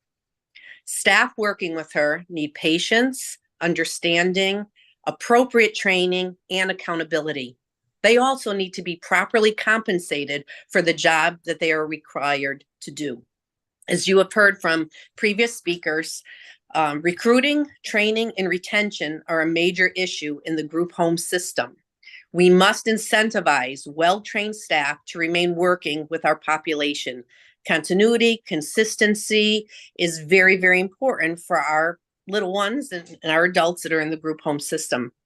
My biggest worry in life is what will become of my daughter when the voice, my voice, her only voice, is no longer drawing breath to advocate on her behalf.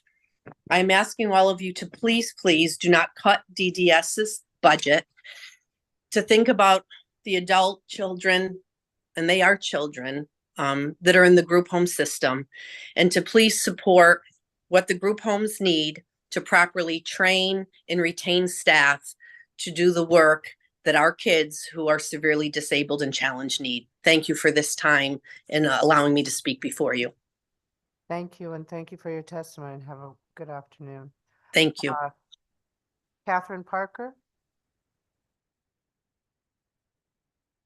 After Katherine Parker, Danielle Dutcher? Good afternoon. Good afternoon, Representative Walker and distinguished members of the Appropriations Committee. I am testifying regarding House Bill 5048. My name is Katherine Parker, and I am a registered voter in the city of Bridgeport. I am a member of Bridge House, a psychosocial day program for individuals with mental health conditions. I am a longtime member of Keep the Promise Coalition, and I am a resident of Oreto Supportive Housing. I have suffered most of my life because of mental illness, and I say suffering because that is my truth, no matter how I tried to hide it. I was first diagnosed at the age of 15. I am a product of severe and prolonged childhood trauma beginning at a very young age. I have attempted suicide many times in my life. I have also been chronically homeless throughout my life, beginning at the age of 14. The reason I am sharing this with you is because I feel you need to know just how significantly mental health services provided through the DEMIS budget are saving lives. Being a member of Bridge House has changed my life in very significant ways. I am valued regardless of my diagnosis. The work I do there is important. The things I want to learn but have not yet mastered is patiently taught to me by either staff or being paired up with another member. I am empowered not only to dream, but to dream big. When I came to Bridge House in 2008, I was homeless. They helped me apply for and obtain housing. I was introduced to Keep the Promise and advocacy. Because of Keep the Promise, I found my voice and I learned how to use it intelligently and effectively. I found a purpose to bring about change when I thought my purpose was to endure silent and isolated suffering. These are some of the many reasons I ask you to increase the mental health budget. I leave you with one question. If I was someone you loved, what price would you pay for my healing, knowing that the mental health services would be the best chance of increasing the quality of my life? Thank you. Thank you, and thank you for your testimony. Thank you very much. Is that Danielle? No. Danielle? After Danielle is Michael Morgan.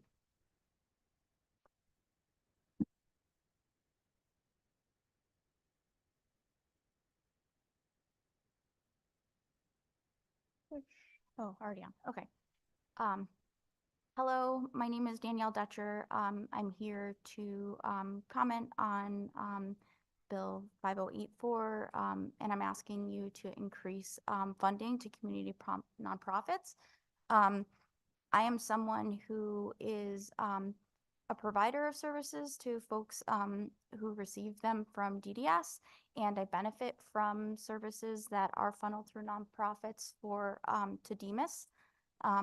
I also am someone who has access to privilege and someone who's at the intersection of overlapping discrimination. I recently experienced a very traumatic discriminatory event, and I'd like to share my lived experience with you because I understand that it has value. It's important to preface what I'd like to say to you by saying that I'm supported by my family, medical and mental health professionals, and that I currently have what I consider to be an adequate health insurance program. For the members of the committee, I'm not sure if you have your own experiences or have loved ones that have experiences like this, but I recently have spent nights where I have really wished to not exist and not to live anymore. And I am here to ask for the increased funding to nonprofits because that needs to change. There are peer-led groups in Connecticut where I can go to, feel supported, and as though I'm not being pathologized. Here, I'm able to feel a glimpse of community and connection with those around me. But all my support team, having exhausted all of the tools that are available to me and the options that they have, aren't things that at this point have helped me to feel differently. And so I know that when people are in crisis and we call 911, we're often met with carceral responses, and that needs to change. There, with the proposed budget, there's not enough funding for things like peer-based respites and things that are really important. What there is right now is what's helped to keep me going, but it's not enough. Without the increase, at least for the cost of living, tomorrow looks really bleak. So I appreciate your time and support, and I ask that you continue what you're doing and to help others to keep going. Thank you. Thank you, and thank you for your testimony. And I like your jacket.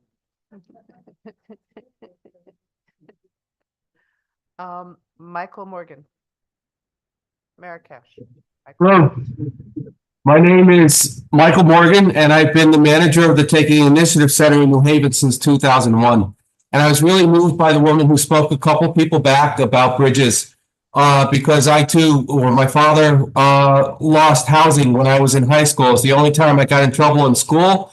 I got suspended for truancy because I just couldn't make it. That was back in the 70s at Bassick in Bridgeport. I found drugs. I've had foster care placements through DCF. And in 1983, when I thought I don't want to kill another suicide attempt, I went to Bridgeport Great Oak Mental Health Center. And after hearing my story and talking to several people, they gave me a card with a suicide hotline number on and wished me well. Now, I haven't used since 1983, but it wasn't the state agency that helped me. It was the nonprofits. And the nonprofits are hurting We need staff. We need your help. That's it. Thank you, thank you, thank you for that heartfelt testimony. Thank you very, very much. Next, where am I? Maryanne, please. Hi there. Hi there. Can you see me? I apologize for not being able to be there in person. I'm actually homesick, but I figured I would still give you my testimony anyway. So I want to I want first to introduce myself. I'm Maryanne Least. I am the Chief Operating Officer at HARC. We are a nonprofit that supports people with intellectual disabilities in the greater Hartford community. So I thank you so much for your time. Really, I'm here to ask you for an increase of 5% to the budgets for nonprofits. I know that you are all very well aware of the hard work and the importance of the work that we do and that our staff does. And you know, I want you to know that while we appreciate everything you've done for us financially over the last few years, we're still in a difficult position, and we're hovering once again around minimum wage as minimum wage is increasing, and so we really need to have continual increases so that our staff can have an appropriate cost of living, so that they can be acknowledged for the professional work that they do. They work so hard and take care of people with so many vulnerabilities, and it is absolutely amazing what they are responsible for, but yet they are paid the same as people who work at Target. You know, in addition to all this, the cost of everything has increased. It's increased in all of our lives.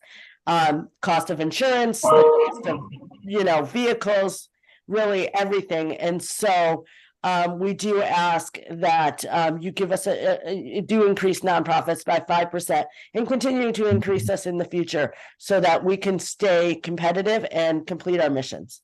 Thank you. Thank you, and thank you for your testimony. Next, we have Stephanie Delgado. Hello, yes, here. Oh, hi. Good afternoon, Representative Walker, leadership and members of the Appropriations Committee, and I hope that you are feeling well soon, Senator Austin. My name is Stephanie Delgado. I'm the employment specialist with the State Opioid Response Program under DEMIS.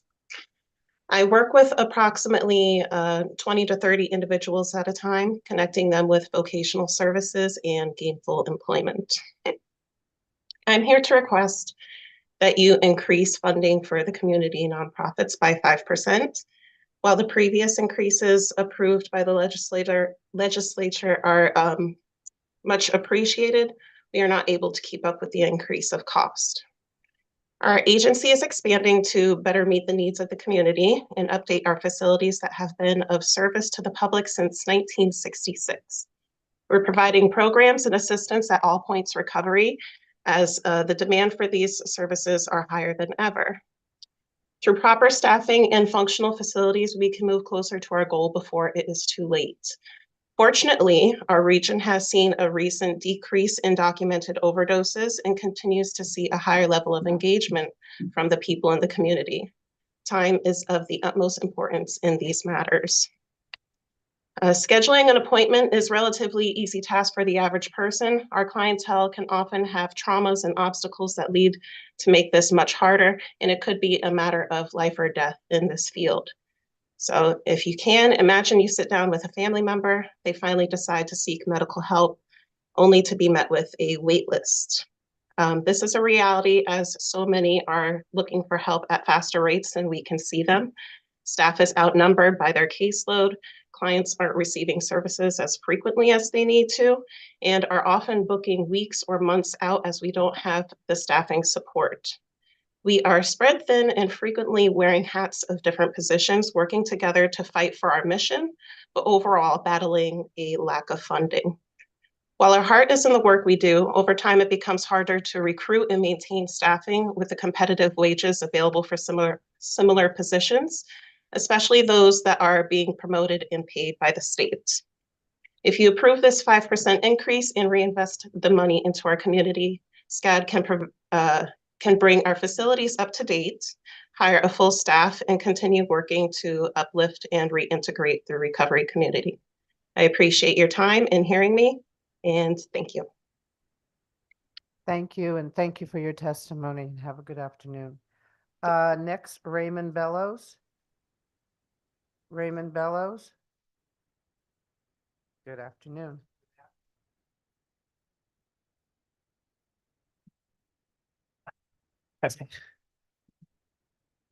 All right. Hello, folks. My name is Ray Bellows. I am the director of the TLC1 program at Reliance Health, which is one of 2 transitional housing programs within the agency.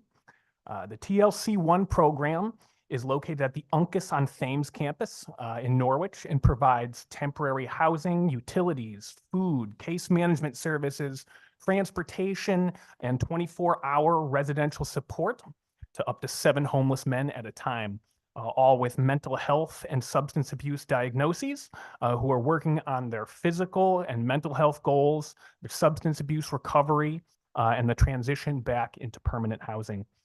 The TLC1 program is funded for 200 wage hours per week of direct service staffing in order to remain in operation 24/7. As there are 168 hours in a week, it does not take a lot of math to deduce that we are single-staffed the vast majority of the time. First shifts during weekdays are the only times during the week when we have more than 1 staff person on site. Every evening shift, every overnight shift, and every weekend shift is comprised of a single residential assistant providing support to 7 clients. As a result of this bare bones staffing and funding structure, my program does not have nearly the same level of flexibility as other residential programs, both within and outside our agency, and we are not able to accommodate any sort of unexpected staffing changes. All it takes is a single staff call out, and the TLC director is forced to either scramble to find per diem coverage on short notice, or failing that, work an unpaid overtime shift, him or herself, during night or weekend hours. This, not surprisingly, quickly leads to burnout, which in turn has negative consequences on the rest of the program, which relies on consistent directorial support during business hours. In addition to the limitations described above, it has also become increasingly difficult for the TLC programs to hire new staff to fill single-staffed direct support positions as well. Wage growth, while it has been substantial since the COVID pandemic outbreak, has still failed to keep pace with inflation. And prior to COVID, we experienced years of flat funding while other industries saw annual cost of living adjustments. Some of my employees who spend 40 hours a week working to house our homeless clients are unable to afford housing themselves. They are certainly not alone. The 1199 NE strike among DDS group home workers last year highlighted the prominence and the plight of direct support professionals who are homeless despite working full-time. But this is certainly not limited to just DDS workers. The number of applicants for any single staff position within my program has shrunk significantly in recent years. And the October 2023 murder of visiting nurse Joyce Grayson at a residential program in Willimantic has also resulted in a lot of potential applicants no longer being willing to consider working single staff shifts at programs with high-risk clients such as ours. I will cut it short after that, but thank you so much for the time and the opportunity. Great day. Thank you, and thank you for your testimony. My pleasure. Thank you very much. Next, Kim Kellogg. Kim Kellogg? Hi, can you hear me? Yeah, sure can. Hi, good afternoon, Senator Ostin, Representative Walker, and members of the Appropriation Committee. My name is Kim Kellogg, and I am a head nurse for Torrington's Community Support Program in the Western Connecticut Mental Health Network, where I've worked for more than 15 years. I'd like to share with you what it's like to do our job. what it was like to do our job years ago. We would have caseloads of 10 clients, which meant we had the time and resources to go out into the community and give our clients the quality care that they needed.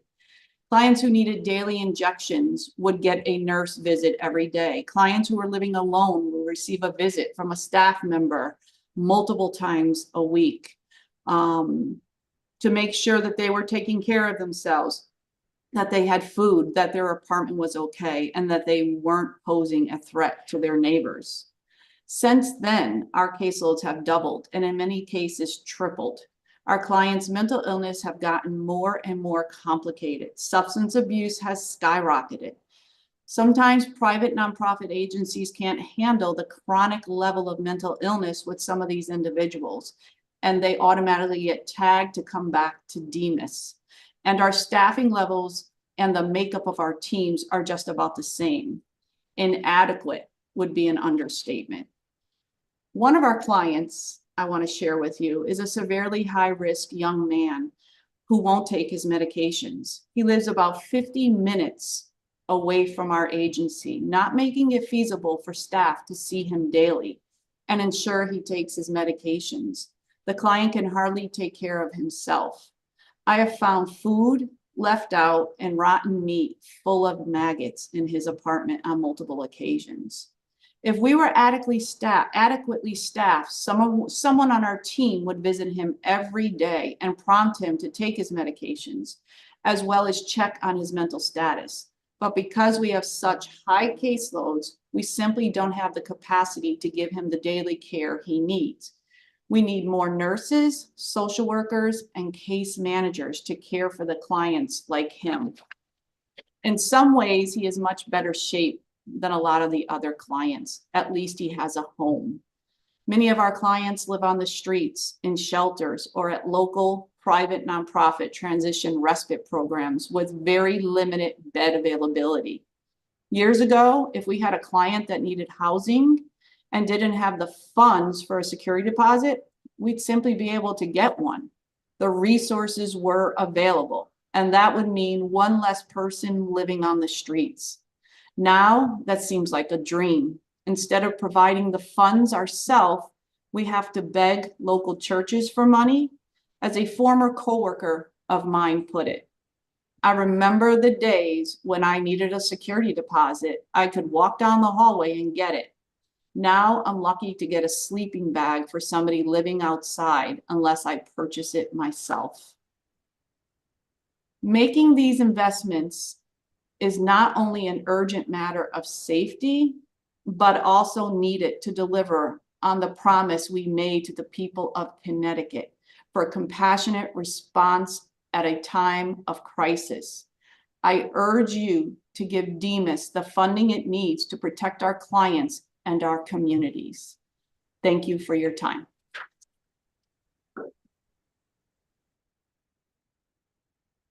Thank you. And I'm Representative Dillon, but I wanted to remind you, make sure that you have your written testimony filed, number one. And number two, part of sharing is sharing the time, which you all know.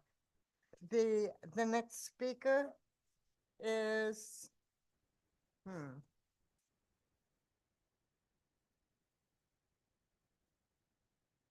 Jill Holmes Brown. Good afternoon. Thank you so much, Representative Dillon and Representative Walker and members of Appropes. Thank you so much. I'm here today to representing Connecticut Association of School-Based Health Centers. I'm currently the president and chair, and I'm here to talk a little bit about the COLA that school-based health centers so desperately need across the state to be able to continue to provide these necessary services. And I know you've heard from many of us already, and you will again. And I know that earlier today, the EPH commissioner did talk about the COLA and how behind they are in payments. And I just want to ask again to please consider increasing this COLA, continue to support school-based health centers, and even look at increasing the funding for school-based health centers. I've heard so many folks here talk about mental health and stories about adults with mental health and the problems that exist across the spectrum. And I know a lot of you are champions of school-based health centers and the work that we do. And it really is vital to start these services early and often and where kids are, and that's schools. And I know many of you who are familiar recognize that. So I did, thank you, Representative Dillon, for reminding us. I did submit written testimony that goes into this a little bit further, but I just want to leave you with a quote that, a young lady shared with one of my clinicians just the other day. She said, "Without my school-based health center, I don't know what I would do. I come to school because I know I have a trusted adult to talk to and I have somewhere to go when I'm sick." And that was from an 11th grader from Hartford. And so I know you're all, thank you for listening to the struggles that we all have, but particularly the mental health providers that desperately need this COLA so that we can retain staff and continue to help these students. And so for that, I thank you. And this bill and this COLA will really help continue to allow us to support our students where they are in school. And I thank you again and have a nice afternoon. Thank you. Next, David Porteous. And after that, Lisa Jordan.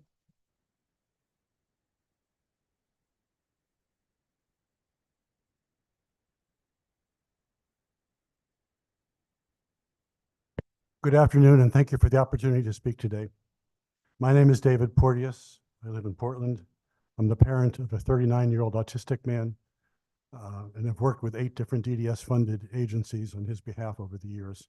I'm also the member of a number of board of directors for 2 other agencies that receive funding for DDS, DEMIS, and DCF. Last year, I spoke about the need to fill what I called the funding hole, which was created by many years of flat funding. Today, I extend that request and ask you increase funding for community nonprofits by 5% after providing $50 million to providers that did not receive the DDS-specific funds from last year. This is a total increase of $186 million. The need for this increase has changed little since I spoke here last year. Following years of underfunding since 2007, the inflation-driven cost of services provided by nonprofits has grown by 32% more than the funding they have received from state agencies. This has resulted, and unfortunately will continue to result, in loss of staff, closure of programs, endless wait lists for services, and reduced support for existing clients. And we've heard a lot about that today, and you'll be hearing about it until 2 in the morning, I'm afraid. Staffing is the biggest issue, and nonprofits continue to lose employees to well-funded state hiring efforts designed to attract experienced workers to similar jobs working for the state of Connecticut. But nonprofits are unable to compete effectively with state salaries, benefits, working conditions, and regular COLAs for the same job. 2 specifics on funding. Please allow nonprofits to allocate any increase according to their needs. Receiving an overall COLA adjustment is far better than a salary increase, which ignores items such as rent and transportation and utilities. Also, employees doing similar work should be paid similarly. And please ensure that there's a parity of funding among the state agencies. On a broader and longer term basis, I have a few things I'd like you to consider. One, I'd love if you could change the nature of this dance that we have every year around funding. We go through trying to basically dig ourselves out of a hole so we can survive. We should put in a COLA assumption into the budgets that come through, and talk about what programs are needed to be improved and enhanced. Please raise the Medicare rates, which are half of what our peer states spend, as you know, and this would help to close the funding gap, and 50% of that is matched by the federal government. I also think we should encourage a broad review of how Connecticut provides services to populations served by DDS and DEMIS, particularly the role of the state and nonprofits. And on a more proactive level, there's an opportunity for the state to enhance training and educational infrastructure for employees with critical skills, such as licensed social workers in positions we've heard about already today. In conclusion, please ensure that we can provide adequate services by increasing funding for community nonprofits by $186 million. And please remember that it's our most vulnerable citizens who bear the brunt of any funding shortfalls. Additional details of my written testimony, which I did submit Representative Dillon, and you're welcome to read it. Thank you all for your time for allowing me to testify, and also for your service to the state of Connecticut. Thank you. Thank you. Lisa Jordan? Yes, I'm here. Thank you. Good afternoon. First of all, I would, can you hear me? Your name correctly? Lisa Jordan, yes. First of all, I would like to thank you all for the time and attention that you are giving to the needs of the nonprofit world here in Connecticut. My name is Lisa Jordan. I am a 25-year employee of Marrakesh. I am currently the Vice President of Person-Centered Connections. My position at Marrakesh is an unfunded position. Our Chief Operating Officer, our board, and our mission really believe that everyone who calls should get an answer to their question or a way of directed to a way to find their needs. My role basically involves taking all of the calls that come into the agency that says I need help. Generally, I work with families, with helping people navigate the systems within the state. I explain how the systems work and how to look at every avenue available to them to get their needs met. I work with so many families and individuals who fall through the cracks. Wait lists for services are long. Staff shortages make self-directing very hard on families. Low compensation also affects not only the self-directing, but the nonprofit agencies as well. The need for the direct service professionals to have a competitive wage remains foremost in our needs. I could actually sit here for hours and tell you heart-wrenching stories about the individuals and families I work with. But I would like to highlight one. There's a young woman who's 32 years old. She has autism and a seizure disorder. She has always lived at home with mom. She works part-time and does best when she's got structure and routine. Well, unfortunately, mom died the beginning of last year. And even though this individual is on the wait list for the autism waiver, there is no one there to take care of her and provide the support she needs. Fortunately, a sister stepped in, and this sister was in the process of selling her home and moving to Georgia to get married.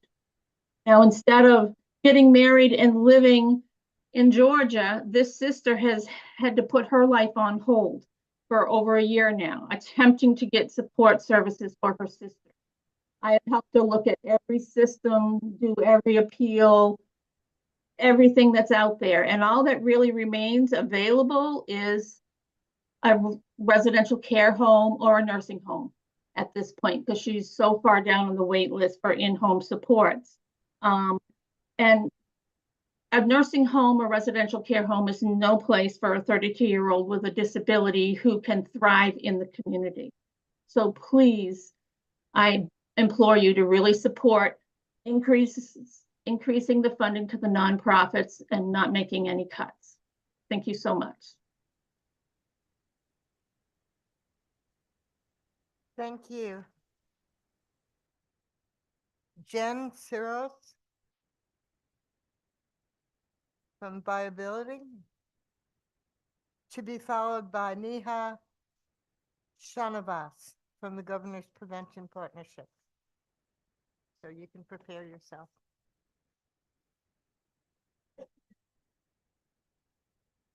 Good evening.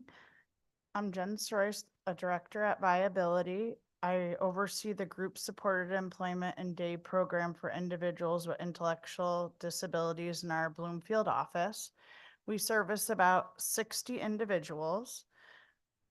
I know you guys have heard a lot about staffing, but a little bit more about it is we don't have the staff to work with our individuals, where the individuals' parents, guardians, funders want us to find these individuals jobs, yet we don't have staff to support them. We've had openings for 8 months to a year trying to fill these jobs. One of the issues is the pay. So we're asking staff that make the same as retail workers or warehouse workers. These direct care staff have to take care of actual individuals. They have to be responsible for the health, safety, and well-being of these individuals for very little pay. More than 60% of the staff in our office work at least 2 jobs. They become burnt out, overworked, and end up leaving the field for better paying jobs. We appreciate all the increases that have happened over the years, but we need more to ensure our services can continue and we can provide the best services to our individuals without burning out our staff and losing good staff to other fields. The funding not only affects staffing, but it affects the activities individuals can do as we teach these individuals many different skills from job readiness, social skills, healthy living, safety skills. And over the years, the cost of services and goods has greatly increased. Gas has gone way up, so getting people from point A to point B has cost more. So just overall, nonprofits need more money. Thank you for letting me testify. And I'm here to request that the increased funding for community nonprofits to go up 5%. Thank you. Thank you for your testimony. And Niha Shanavas, if I pronounced that correctly, would be next. To be followed by Jessica Chubbuck.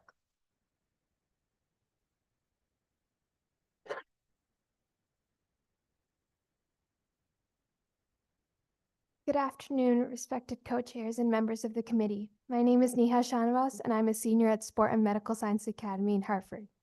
I'm also part of the Speakers Bureau of the Governor's Prevention Partnership Youth Advisory Board. I'm testifying to respectfully request that the Appropriations Committee members continue and expand prevention funding to DEMIS. During my sophomore year of high school, a fellow student passed away from fentanyl overdose. He was 13 years old at that time. It never occurred to me that someone who walked the same hallway as me and ate lunch in the same cafeteria as me could just leave the world so suddenly. Investigators eventually found over 40 bags of pure powder fentanyl across multiple classrooms and the gym. This has affected our school community even to this day. At SMSA, we had lost a student, a friend, and a part of our community. Through the help of programs like the Governor's Prevention Partnership, a DEMIS-funded nonprofit, we created a civil space where curiosity, openness, and acceptance created a safe space for students at our school. I was firsthand able to see why schools, unfortunately, need to have these programs in place to aid their students to success. Later on, through my work with the Youth Advisory Board, I came to know that it was not just my school dealing with these issues. Education systems across CT were dealing with similar problems. Adolescent substance usage can have a negative impact on one's physical and emotional well-being. As many of you know, substance abuse can have a major negative impact on academic achievement and can exacerbate behavioral problems in the classroom. The community needs comprehensive prevention programs that can teach children about the dangers of substance abuse, encourage good decision-making, offer assistance to students who are at risk, and create a supportive learning environment in schools that deter drug use. Trends in teenage substance misuse have changed over the years, but according to the National Center for Drug Abuse Statistics, youth substance misuse continues to be a high-profile public health concern, with at least 1 in 8 teenagers using an illicit substance in the last year. There is a dire need for funding for adolescent substance use intervention programs at all levels of the education system to address this concern. In conclusion, I urge the Appropriations Committee to consider the points raised in this testimony and take appropriate action against adolescent substance abuse. I'm confident that by working together, we can make meaningful progress towards resolving this issue and create a better future for all. Your consideration of these matters and solutions is very much appreciated. Thank you. Thank you for your testimony. Next is Jessica Chubbuck, to be followed by Joseph, Cynthia, and then Gretchen Rafa. So if you can prepare yourselves.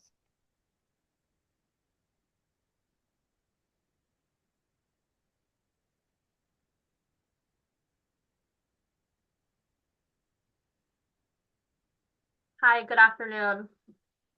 My name is Jessica and I work as a program specialist for CUNE in Meriden. At CUNE, we provide day and employment services for people with disabilities. Over the past few years, we've struggled significantly to fill direct support positions in program. This has led to program cancellations, which directly affects group home staff, family members, and of course, our participants.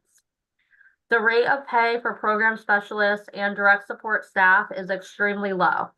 This is the main reason we cannot fill these positions.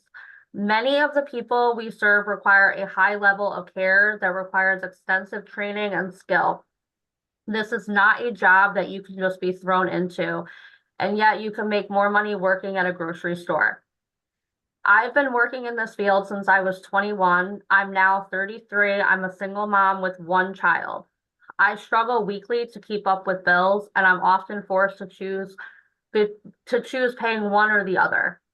Recently, I had to skip paying my cell phone bill so that I could afford to put my son in basketball. I just applied for financial aid for summer camp. I work full-time, sometimes overtime, and I only have one child, so I should not be struggling this much. And it's not just me. I hear this from many people who work in this field. I've debated many times to leave CUNE to find another job, but I'm dedicated to the people that we serve, and I will always advocate for what's best for them. If you have a disabled family member, I'm the type of person that you want in their corner. Staff turnover in this field is 100% due to lack of pay, a result of underfunding. The service that we provide is essential, yet most of us are living paycheck to paycheck. Please think of us when you are addressing the wage and funding issues. Thank you. Thank you very much. Next. Are you Joseph?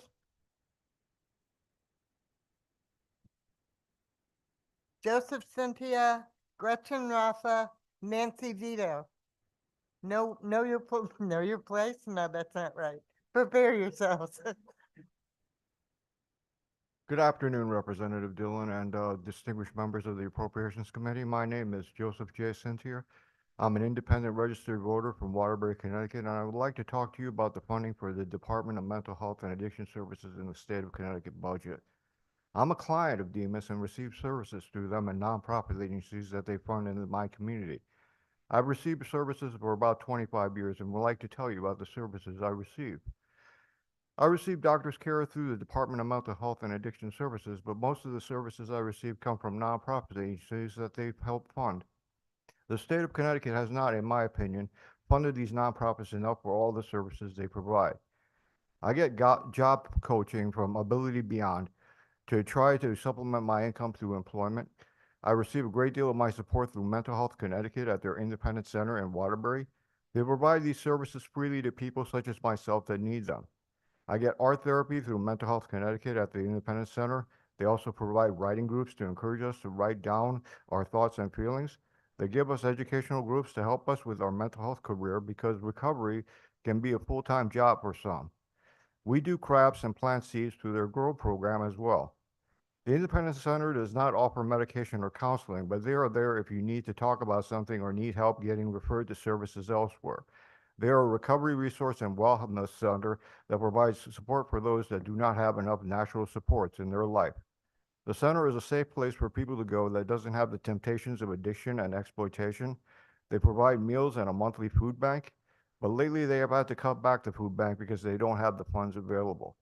Private charity is not enough to pay for all the services that they provide. The state of Connecticut has dropped the ball when it comes to funding mental health and especially nonprofits. Many of the workers cannot survive on the salary they receive. Many have had to leave as the nonprofits cannot compete with government and corporate jobs as far as salary and benefits are concerned. Maybe you know someone with mental health issues. Perhaps one day you or your family may need these services. These services will not be there if the service workers have to leave due to poor pay. I keep hearing about state budget surpluses, but this money has not been invested in the mental health system here in Connecticut.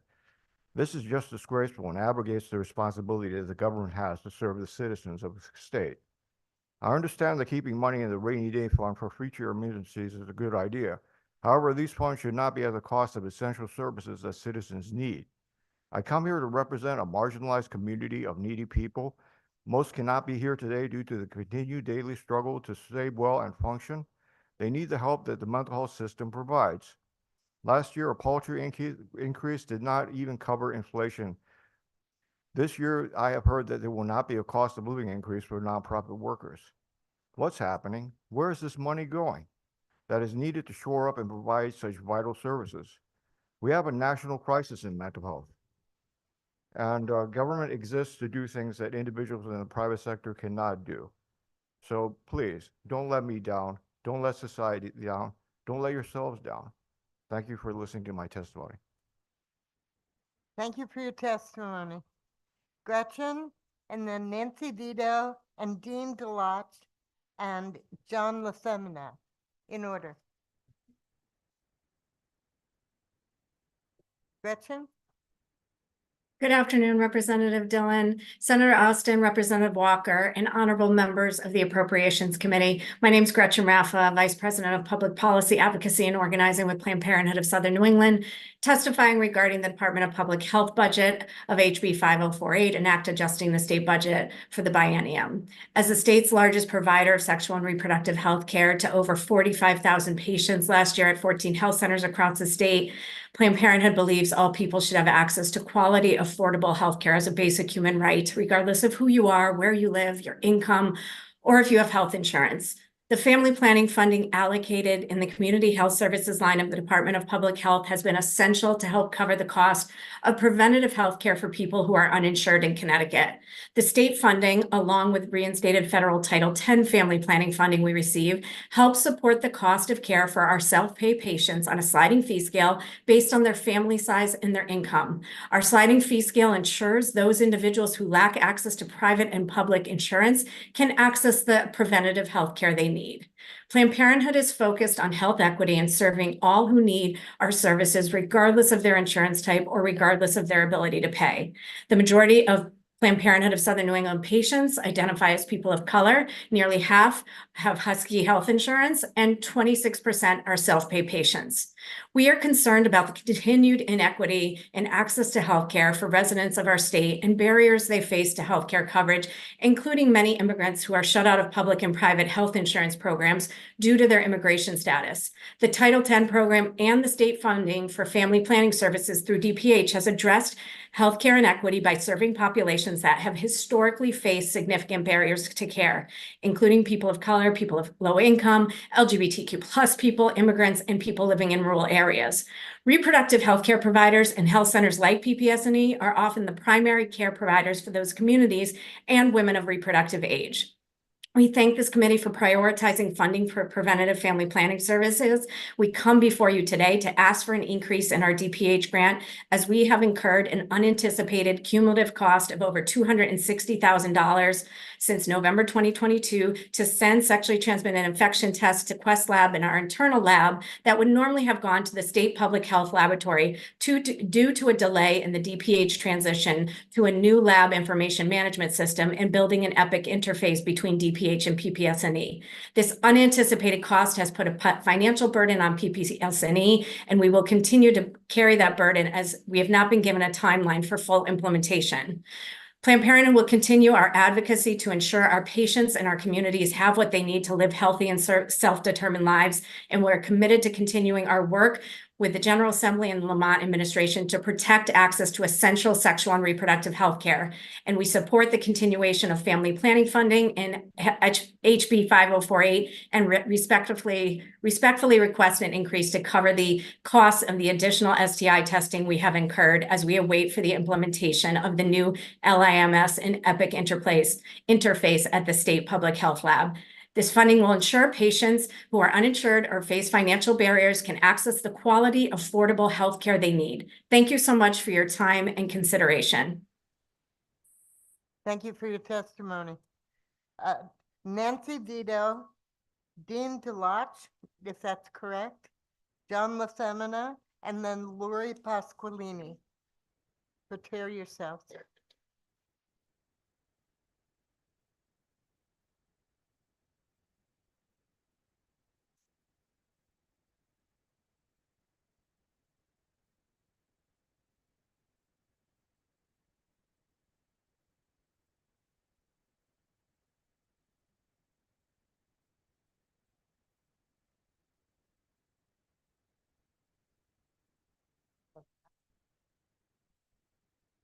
She's not here, Madam Chair. Nancy Vito? Not currently present. No? Okay.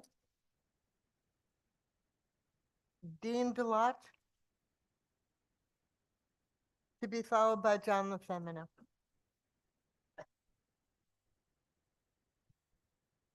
Good afternoon, members of the Appropriations Health Subcommittee. My name is Dean Delatch. I'd first like to say that after sitting here for the last 2.5 hours, I don't envy the job that you have to do this legislative session. You have a difficult task in deciding among many important areas that are desperately in need of funding. Thank you for the time you spend listening to the citizens of Connecticut and considering the many viewpoints and challenges people and organizations are facing.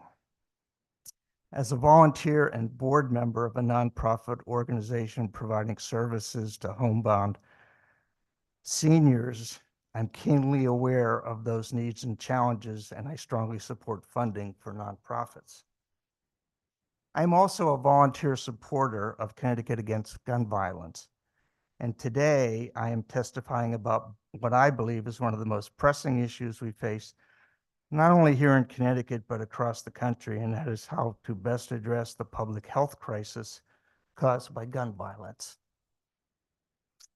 I'm glad that Connecticut has been a leader in this area on many fronts, including the $3.9 million for gun violence prevention that was appropriated to the Department of Public Health in the biennial budget passed last year.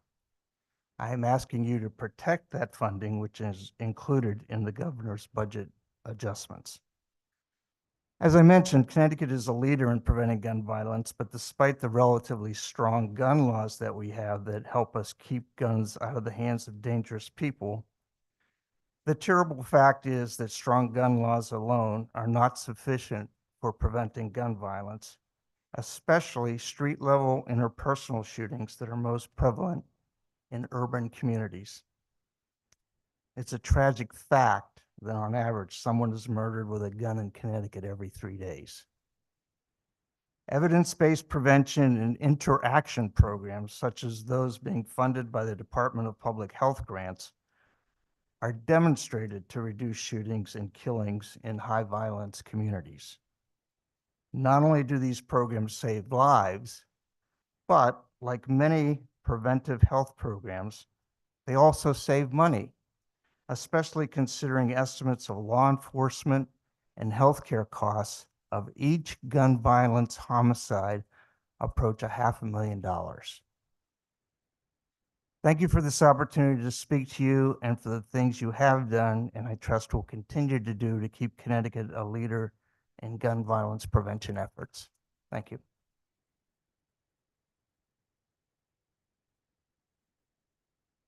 Thank you very much. Next, John LaFemina, to be followed by Lori Pasqualini, to be followed by Jordan Fairchild.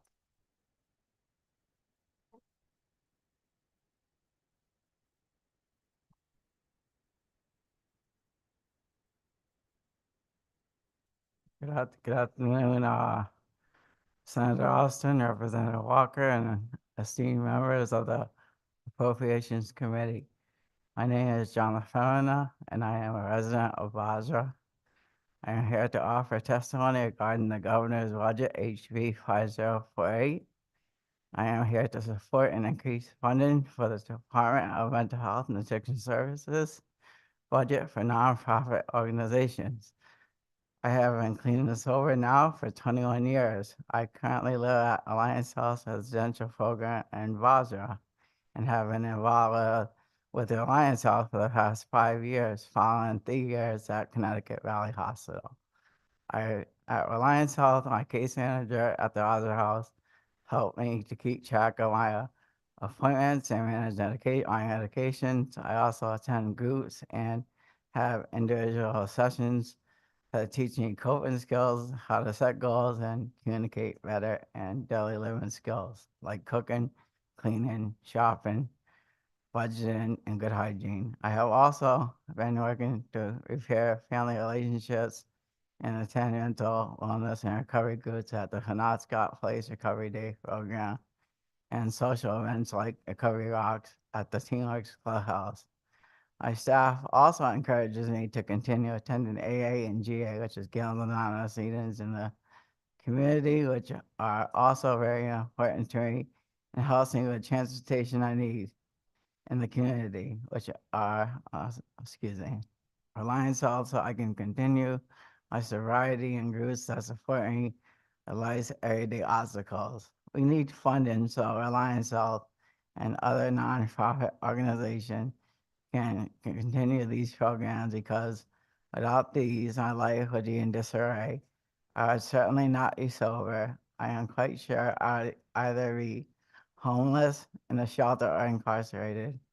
Thank you for letting me share my story. Also, all thank you for Alliance Health, the staff, and all the hard work they do, and all the other nonprofit organizations. Thank you.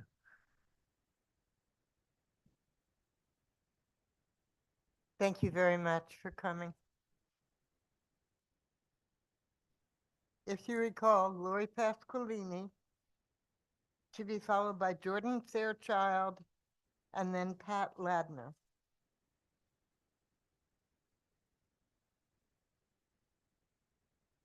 Good afternoon, esteemed members of the Appropriations Committee. My name's Lori Pasqualini. I'm the Chief Financial Officer for Ability Beyond. We're located, our services go from west of the Connecticut River to the New York border. We serve over 1,900 people annually. We are funded by multiple state agencies, including the Department of Mental Health and Addiction Services, the Department of Developmental Services, and the Department of Aging and Disability Services, including the Bureau of Rehabilitation Services. I'm here to request the 5% increase totaling $1.86 million for House Bill 5048. And I'm adding to that we need to put in an annualized cost of living increase. It has been decades since we've had annual cost of living increases. Today, we're 32% behind where we were in 2007. Our costs are rising just like everybody else's in the state of Connecticut. I'll give you an example. Our property and liability insurance over the last 4 years increased by 80%. Our maintenance cost by 56%. Our utilities by 66%. Food cost, 69%. And the cost to purchase an accessible vehicle, handicapped vehicle, went from $58,000 to $115,000 in that same period. Meanwhile, the funding caps those vehicle purchases at $58,000. Where are we supposed to get that difference for a fleet of 120 vehicles serving 1,900 people? The increases we have gotten in the last few years did not cover any costs other than wages. And we're having a wage audit, and the state of Connecticut is not acknowledging that we've spent the money that we've spent, which we spent, not only the money was given to us, but more. We're facing critical staffing challenges, particularly in the services that are being addressed by this committee today. Low wages and high turnover impact service quality. You've heard a million people say it today and throughout the last week. Particularly in employment services. We're paying our employment specialists who help people get jobs a wage that most of the people they're helping get jobs is higher than their wage. These people cannot live on this wage, and we're doing everything we can to keep our costs down. We are located in Fairfield County, and therefore the cost of living is higher in Fairfield County. I think we can all acknowledge that, and still not getting any more money than the rest of the state.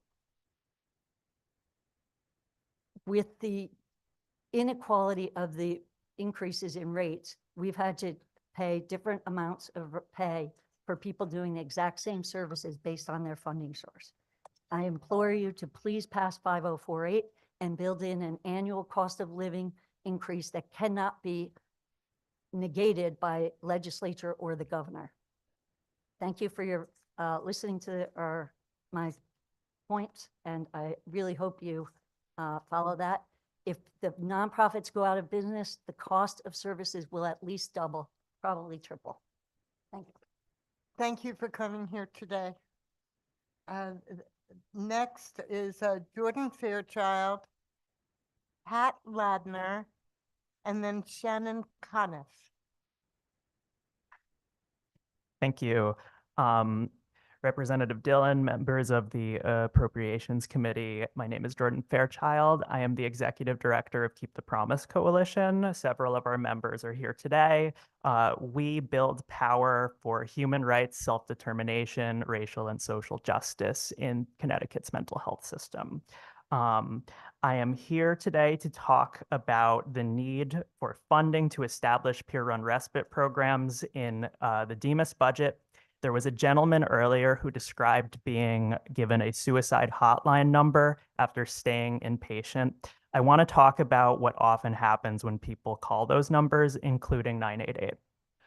When people are experiencing a mental health crisis in Connecticut, they have very limited options. One of those options is to call 988 or other suicide hotlines. But the problem is when they do call, they're often met with very carceral responses, police showing up at their doors, being forcibly taken to the hospital. These experiences can be extremely, extremely traumatizing. I don't have time today to go into all of the rights removals that can happen when people are inpatient, whether voluntarily or not. But what we do know is that people being discharged from inpatient psychiatric settings are about 100 times more likely than the global average to die by suicide. This is unacceptable. There are several other states, 15 around the country, where programs called peer-run respites exist. These are community-based programs where people can go as an alternative to inpatient psychiatric or emergency hospitalization. They receive 24/7 support from peer support specialists who share their lived experience.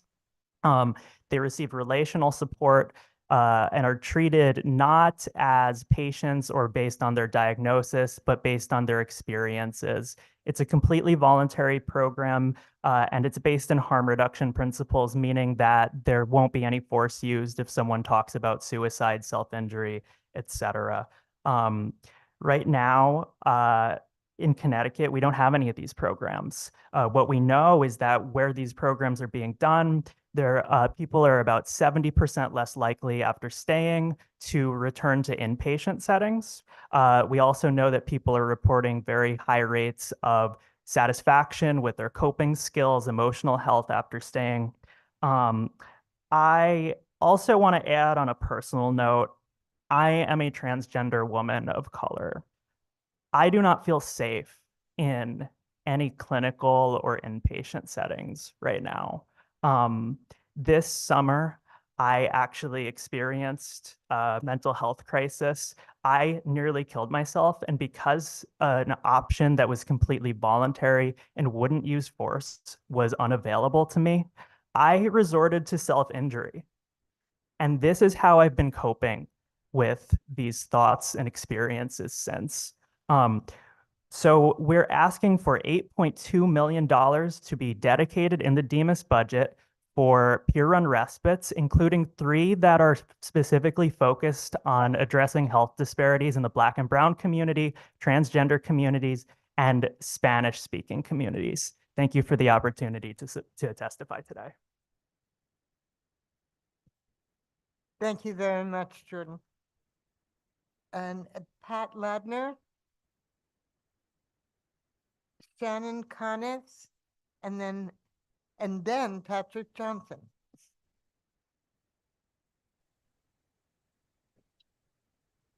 Good afternoon. My name is Shannon Conif. I am the HR generalist at Ben Haven.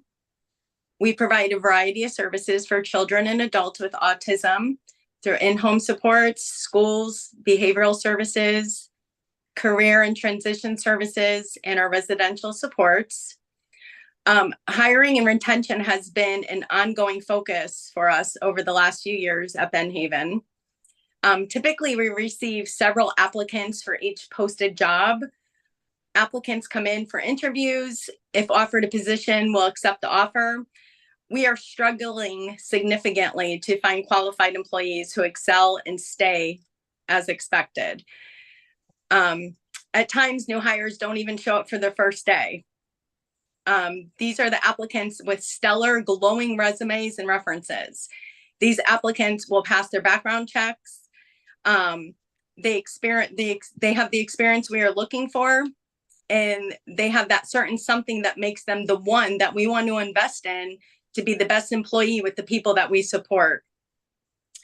Our turnover rate for new employees across our agency just for the last 6 months is at a staggering 49%. Retaining employees has become harder and harder when employees can be paid more with less responsibility. For some, it is a no-brainer. Our work is based on the relationships and trust we have with the people and families we support. It has become more and more difficult for people to feel supported if they are unable to develop the relationships. They need to trust staff. Turnover has a profound effect on supports and services. We are fortunate that we have a strong base of dedicated and committed staff, so our quality has not been impacted, which Ben Haven has always been able to provide and has been well known for throughout the years. The impact is on our ability to support new people and their families. The demand is great. We frequently are contacted by families to support their child. Our data shows that across our agency, we receive about 40 referrals for various services over a month's time. It is not often we are able to accept a new person to our services. I myself have been in the human service field since I was 19, working in group homes as a single mother. I understand the struggle, but to attract workers who want to work and can support themselves and their families, we need to provide a workable wage. We need to provide a wage that makes a career people are proud of. We need to attract people who are invested in supports and services to people with autism. The turnover is not only unfair to our employees, it's also extremely unfair to the individuals for who we provide services. The people we support and their families deserve to have stability in workforce. Workers will stay, workers will have pride in their jobs, and our individuals will have stability. It all goes hand in hand. We need to provide a 5% increase for our workers. Thank you. Thank you very much. And my apologies to Pat Ladner. Is Pat here? I am. Oh, I'm sorry. Yeah. So I went through my whole spiel and it was totally missed. Well, we can discuss later, but you can testify now. Thank you. Shall I testify now? Yes, to be followed by the patiently waiting Patrick Johnson. Okay, thank you and good afternoon, committee members. My name is Pat Ladner and I'm the Chief Financial Officer for CUNE Employment Opportunities. I work as well as reside in Meriden. CUNE is a nonprofit agency in Central Connecticut that serves approximately 400 individuals with disabilities each year. Our primary funding sources are the Department of Developmental Services and the Department of Mental Health and Addiction Services. Thank you for the opportunity to testify on HB 5048, the governor's budget. And thank you for the increases the legislature has been able to provide over the past few years. They were vital in allowing us to continue the services we provide.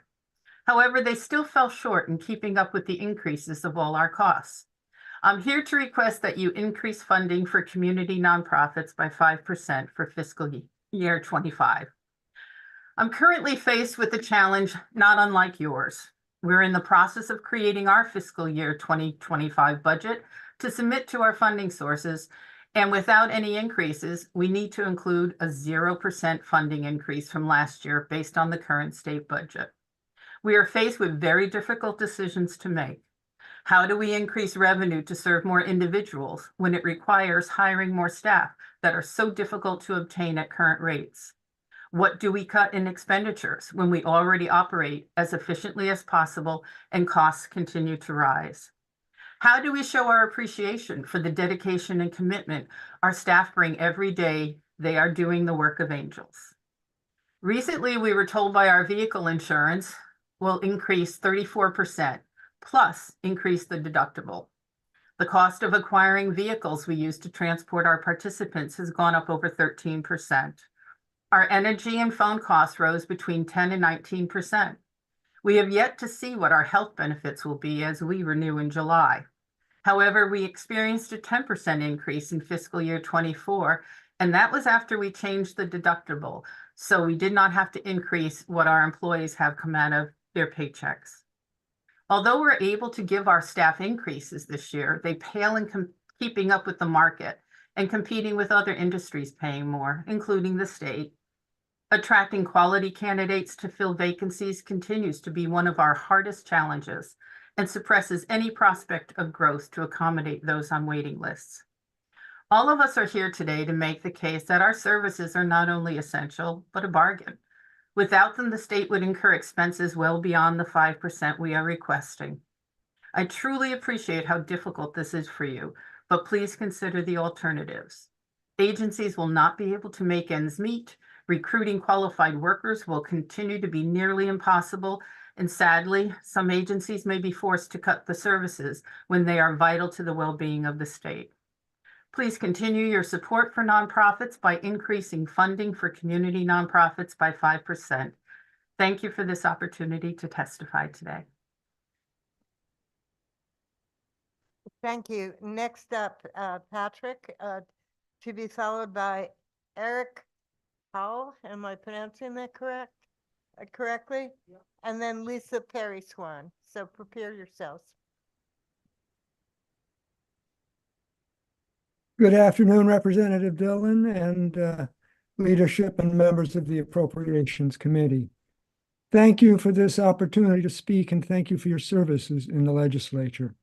My name is Patrick Johnson and I'm here this evening from West Hartford to express my profound concern about the lack of any increased funding for the community-based nonprofit providing organizations that provide services to people with multiple and severe disabilities. In many cases, people who cannot speak for themselves.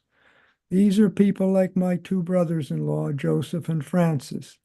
Joseph is totally blind and autistic and is in assisted living at St. Mary Home in West Hartford.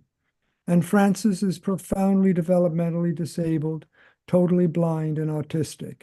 Francis lives in an Oak Hill group home in Mansfield, Connecticut. Both of these men are in their 70s, and my wife Margie and I are in our late 70s. We are the legal guardians of Joseph and Francis, and I was recently diagnosed with Parkinson's. I spent over 40 years of my career managing nonprofit and municipal human services. During that time, I have witnessed the state of Connecticut balancing its budget too frequently on the backs of people with developmental disabilities, mental illness, blindness, deafness, autism, and a whole variety of disabilities. It is especially troubling that we have to come back each year and be beggars for our loved ones because they are powerless. They become the least, the lost, and the last when the governor puts his budget together.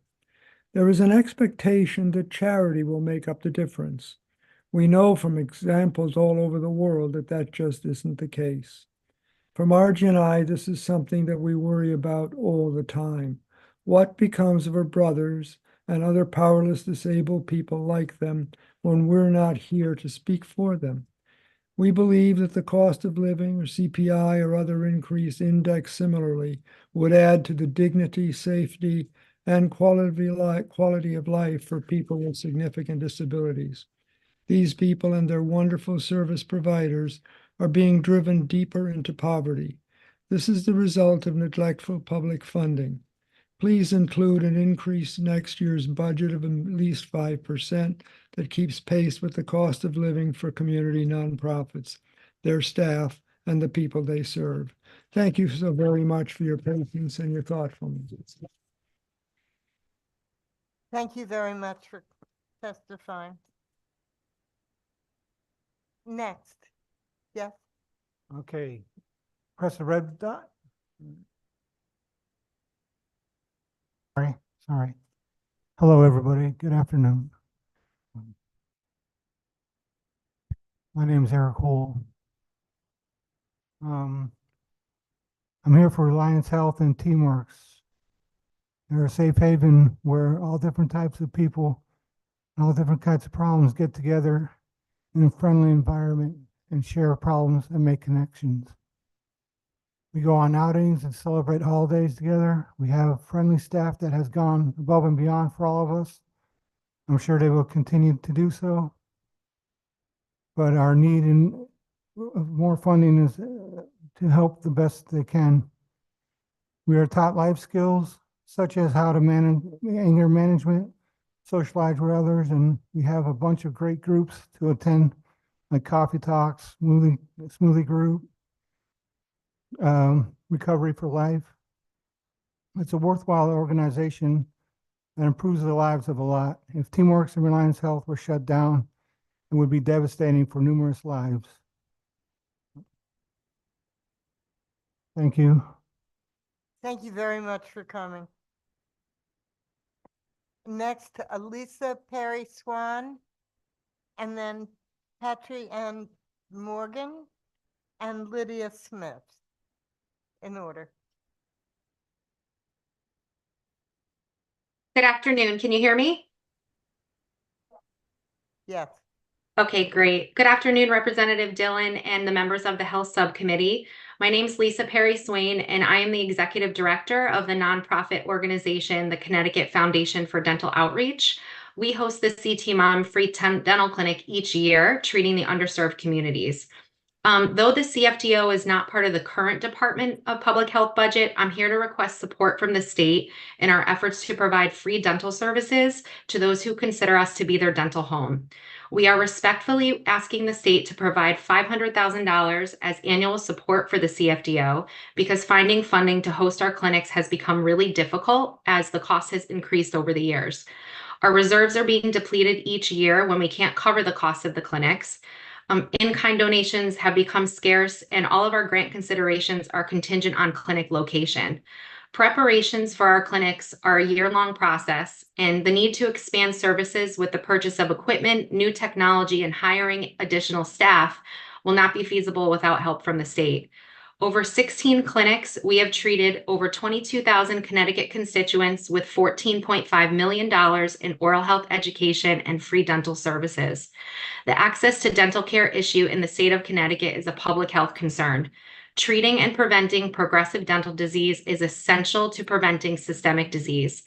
Dental disease is prevalent in the underserved communities, and coupled with inflation, roadblocks that families face include lack of adequate dental insurance, lack of dental providers, and waiting lists for dental appointments, which all contribute to oral health disparities, limiting communities their right to their access to dental care.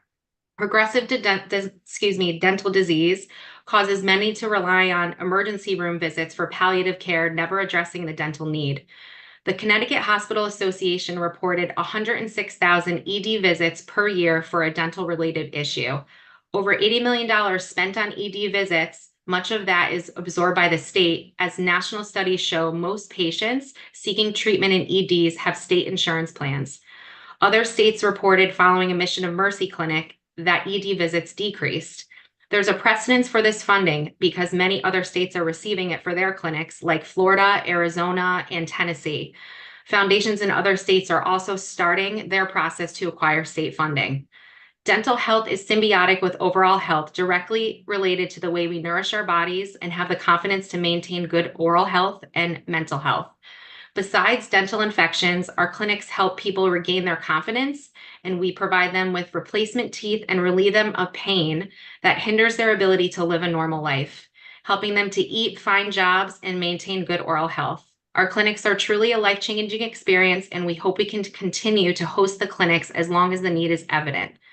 It will not be possible to grow this program and continue to host to CT Mom clinics without the state's assistance. I encourage all of you to join us at our next clinic in Waterbury at Wilby High School on November 9th through 10th to see firsthand what our clinics provide for our state's most vulnerable constituents. Thank you for your time today and the opportunity to speak on behalf of the CFDO and the great citizens of Connecticut.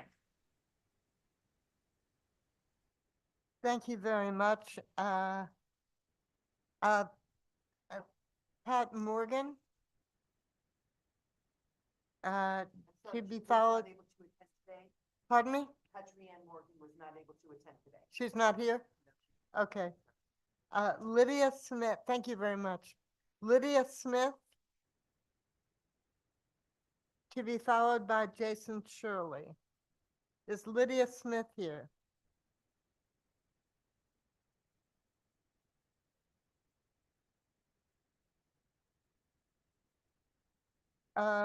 Jason Shirley.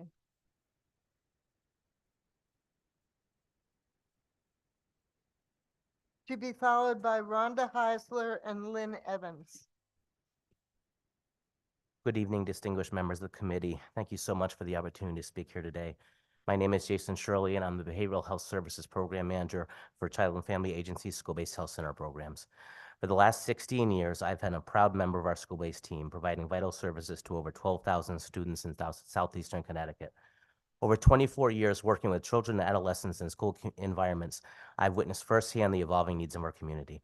We stand now at a pivotal moment when the level of social and emotional support our youth require has never been higher. We've learned some hard lessons from the COVID pandemic.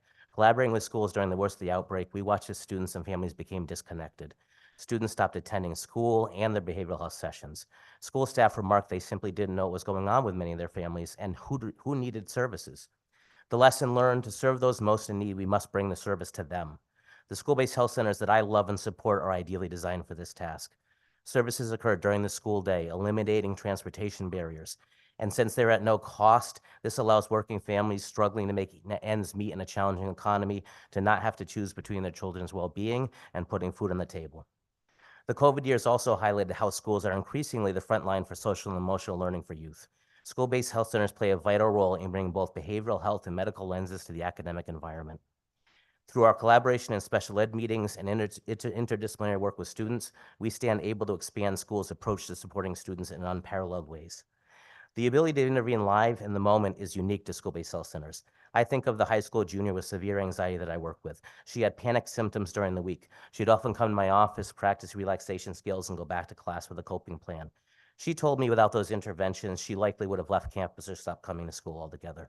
I think of the young woman with significant trauma who requested to see me one day to talk about her impossible day. Through assessment, she admitted she was actively suicidal.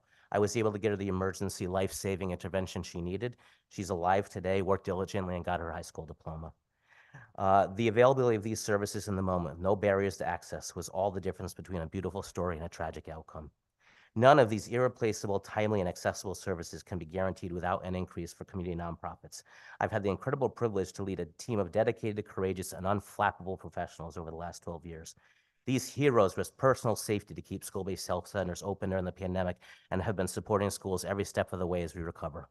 Unfortunately, it's becoming harder and harder to recruit and retain such individuals with static funding and low reimbursement rates. This school year, we were not able to achieve full staffing until January. As program costs rise, I'm faced with the unthinkable prospect of having to shrink our staff and reduce at a time when the community desperately needs more. Please support an increase of $186 million for community nonprofit funding to ensure that wonderful stories like those I've experienced continue because of the wonderful support that school-based health centers can provide. Thank you for your ongoing support. Thank you for being here, Jason. Ronda Heisler, Lynn Evans, and Gail Melanson in order. Good afternoon.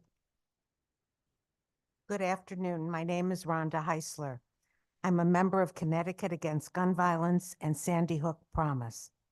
I'm testifying in support of protecting the $3.9 million budgeted for DPH gun violence prevention grants and personnel in fiscal 2025. We know these appropriated funds will go where they're needed most, to under-resourced Black and Brown communities that suffer a disproportionate high incidence of gun violence.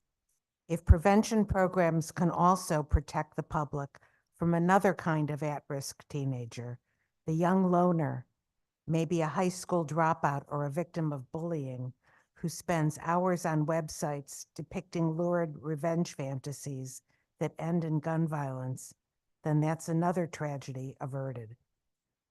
Intervention programs help children and teens imagine a different future for themselves. It's a future of positive role models, of homework and sports and drama club, of goal setting and big dreams. It's a future where young people gain stature and respect through dedicated effort, not at gunpoint. Prevention programs provide healthy, life-affirming alternatives at an age when youngsters are still developing critical thinking skills, emotional regulation, and impulse control. Prevention programs work. I speak from experience. For 11 years, I mentored middle school girls from working-class Hispanic families in a prevention program targeted at households impacted by substance abuse. I saw firsthand the value of early intervention and consistent, well-funded community support. Even in intact families, I saw two parents working at least 3 jobs between them, scrambling to pull the family up into the middle class. Neither parent was available after school to supervise homework, listen to a problem, or meet the kids their child was hanging out with. The preteens enrolled in this prevention program, most of them first-generation Americans, defied expectations. They graduated high school with a positive self-image and a set of achievable goals. 2 of my mentees graduated college. Please protect the full $3.9 million.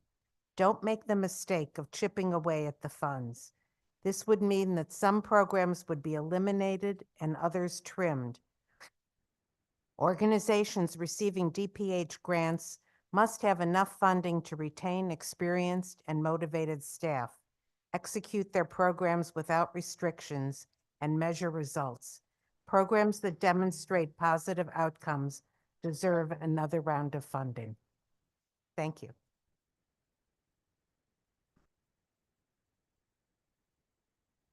Thank you very much. Next,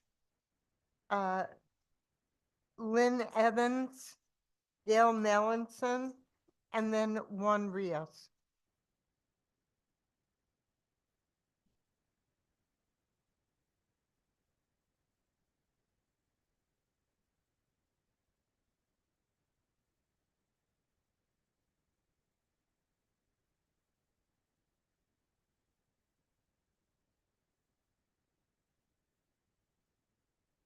Good afternoon. Good afternoon, Senator Austin, Representative Walker, and distinguished members of the Appropriations Committee. My name is Lynn Evans, and I'm a person in recovery from depression and anxiety, and I'm a registered voter in the town of Manchester. When I was a teenager, I was put into a mental health institution involuntarily by my parents. I was there for about 2 weeks, and I thought it was a nightmare. I finally got to a point where I could go home. Now, as a 70-year-old adult, I'm continuing my progress in large part because of the Common Ground Learning Center, which is a community-based nonprofit organization run by Intercommunity. Because of Common Ground, I spend my time with my peers, and this helps me to cope, and I help others cope with their crucial role in my life. Along with my therapist, case manager, nurse, medications, which are here on the table, as you can see, which I receive from through Intercommunity. As a long-term community-based nonprofit, I have seen providers, my service come and go because they can't afford to keep good workers. I have multiple therapists, case managers, doctors, and this makes my recovery more difficult. It is vitally important that these services receive funding and keep pace with inflation. As a 70-year-old senior, it is very frustrating for every year it seems I have to come up here, testify, or write letters just to maintain crucial life-changing services. I'm now on a fixed income, and I understand how difficult it is to keep up with inflation. Nonprofits are struggling each year and year out survive. They rely on the Appropriations Committee to be wise and make the right decisions that have such a great impact on people like me. Please do the right thing and increase the funding by 5% for the next year. I continue to receive help I need. Thank you for the opportunity to speak and share my experience about my life and what mental health means to me. Sincerely, Lynn Evans. Thank you very much. It's nice to see you. Next, Gail Melanson, Juan Rios, and then April Piet in order.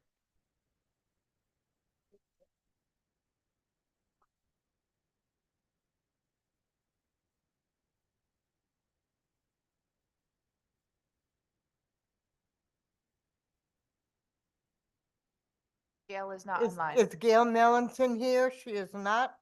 Okay. Juan Rios, I think you were up already. April Piet, and then Chris LeMay. Proceed. Nice to see you. So, how you doing, Senator from Appropriations Committee hearing? Good afternoon. Senator Austin, Representative Walker, distinguished members of the Appropriations Committee. My name is Juan Rios. I'm here to testify about the proposed budget for DMHAS. My name is Juan Rios in recovery at the community. I'm writing to you to testify about I'm writing for you to test about the budget for the state of Connecticut. Don't stop funding the budget as it helps make life more bearable and helps me live safely in my community. So please don't stop funding nonprofits. In that light, I ask you to make these investments in the budget for DMHAS as recommended by the Alliance of Nonprofits. I hope you read my letter and understand without places like intercommunity that I would never get into in the world. Thank you for this opportunity to speak and share my lived experiences with you about what this would mean to my peers and me. Thanks, DMHS. Thanks to the Board of Office. Take care, everybody. Thank you very much for your testimony. April Priet, Chris LeMay, and then Matthew Rowe. There's several people that from the club that April is representing that are here today. They were going to do a group testimonial. April signed up for several people and they're all going to speak? No, just April is speaking at this small group. And where's April? Thank you. Good afternoon, Senator Austin, Representative Walker, and the distinguished members of the committee. My name is April Piet. I am here to testify regarding the proposal budget for DMIS. I am a member of Common Ground Social Club for Disabilities at Intercommunity Health. It's a nonprofit organization who helps us with our problems, addictions, and mental health. They help us to function and prepare us for the outside world.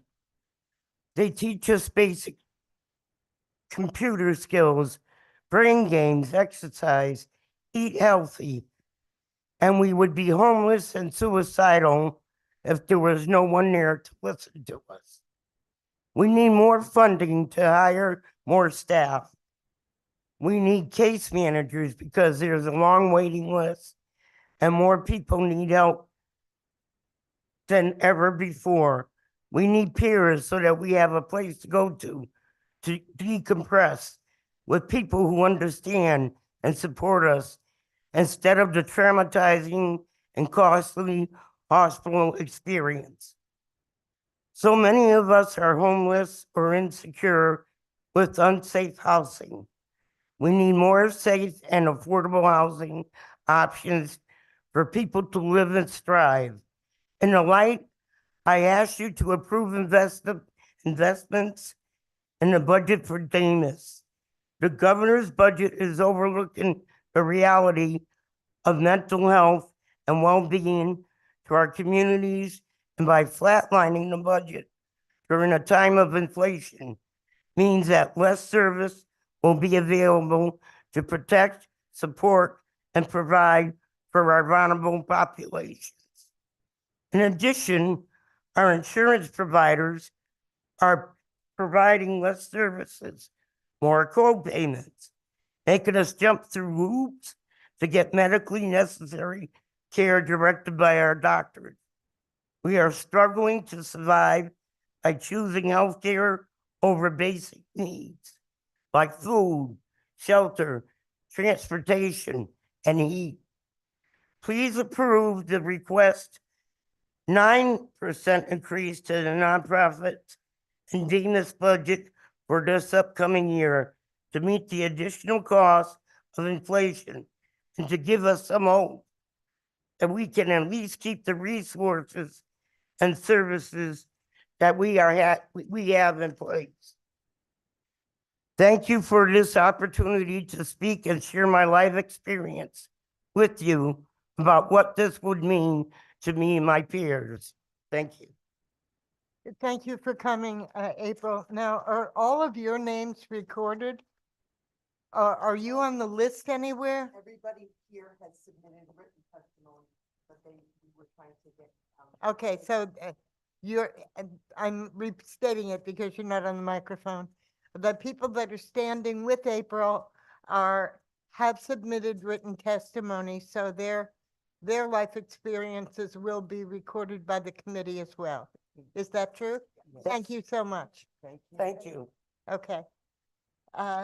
Next, Chris LeMay, and then Matthew Rowe, and then Susan Maxwell.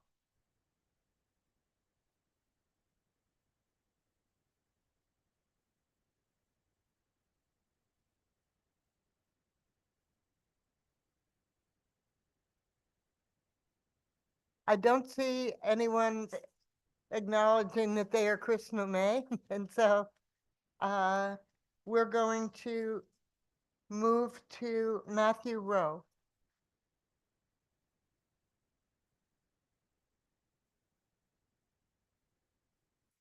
I'll come over with Sue Maxwell. It's Matthew Rowe. Who is this? Matthew Rowe. Okay. And Susan Maxwell. Hello? Yeah. Wait a minute. Susan May? Maxwell. Oh, good. Okay. And Mr.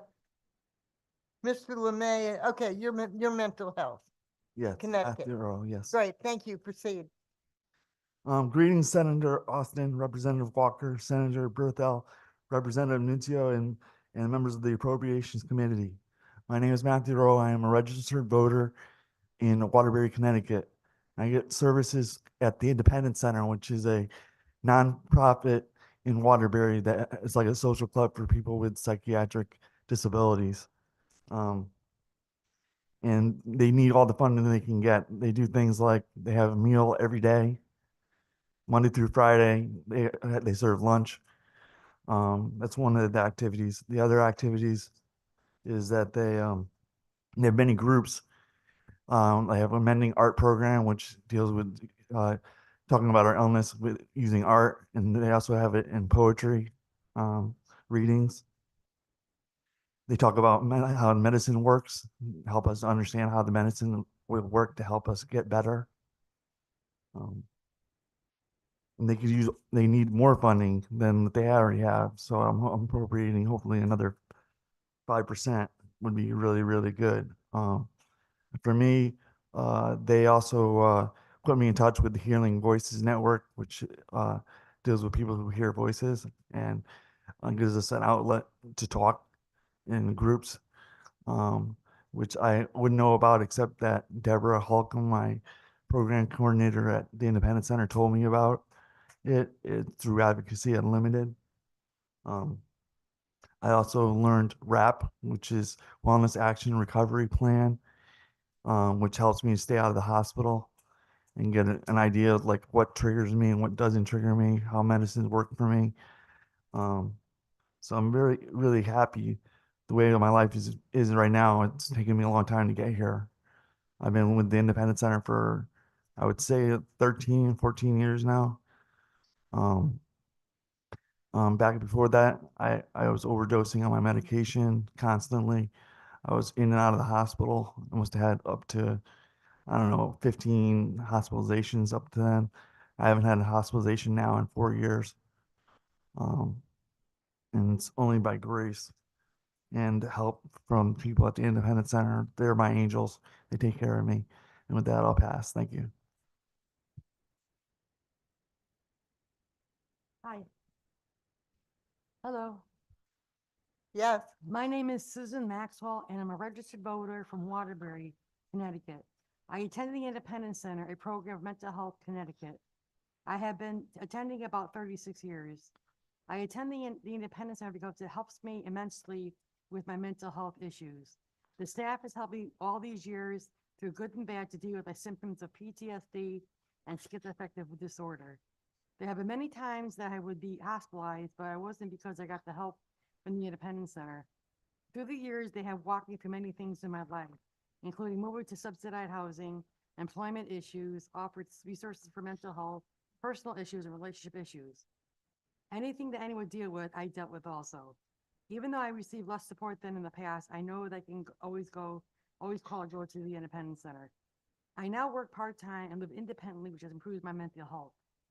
I deeply appreciate the increases the legislature has been able to provide over the last few years, but they have not been enough to meet the needs of the people we serve. We continue to be hit by crippling increases in our costs that far outpace the rate of increases. One more thing, I'm schizoaffective, and once in a while, I get triggered. And let me tell you, voices suck. And it is so hard to get through, but I haven't heard them in a long time because I get all the help I need from the Independence Center. Thank you. Thank you. Thank you both for coming. Next. I am Diana.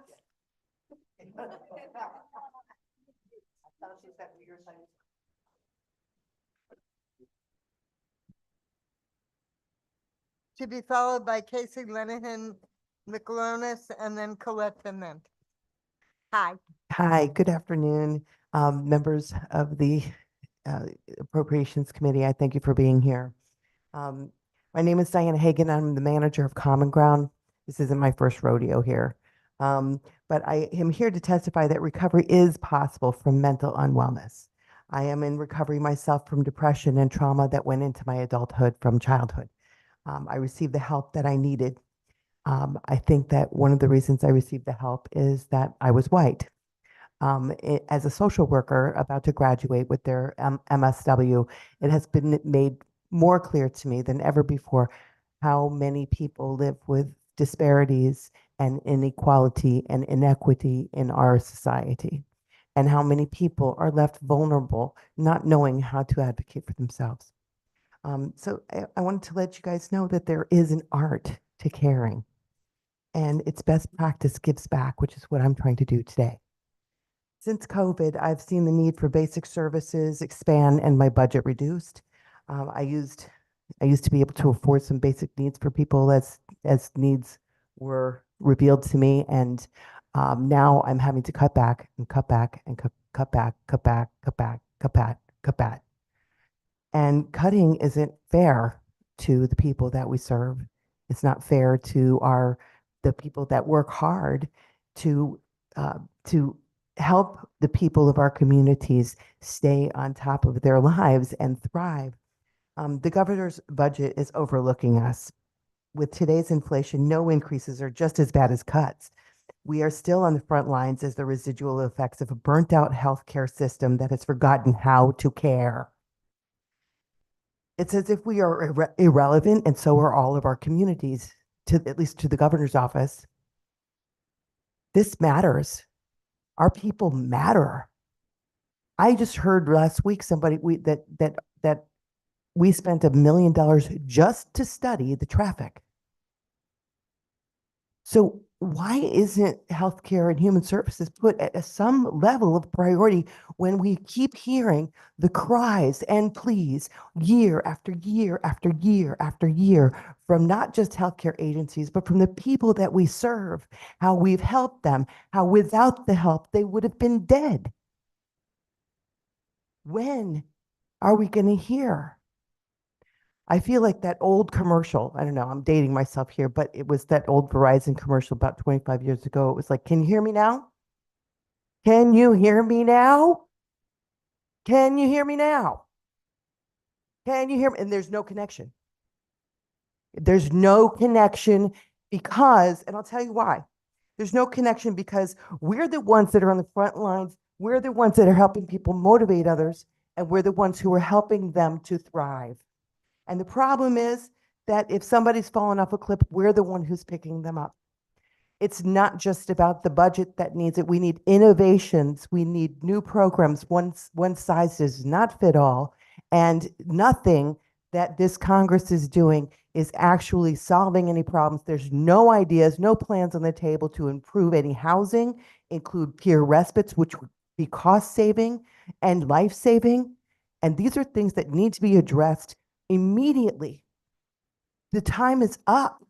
We cannot wait anymore. And we are tired as providers trying to tell people who have to go back into the winter with nothing that they have to wait.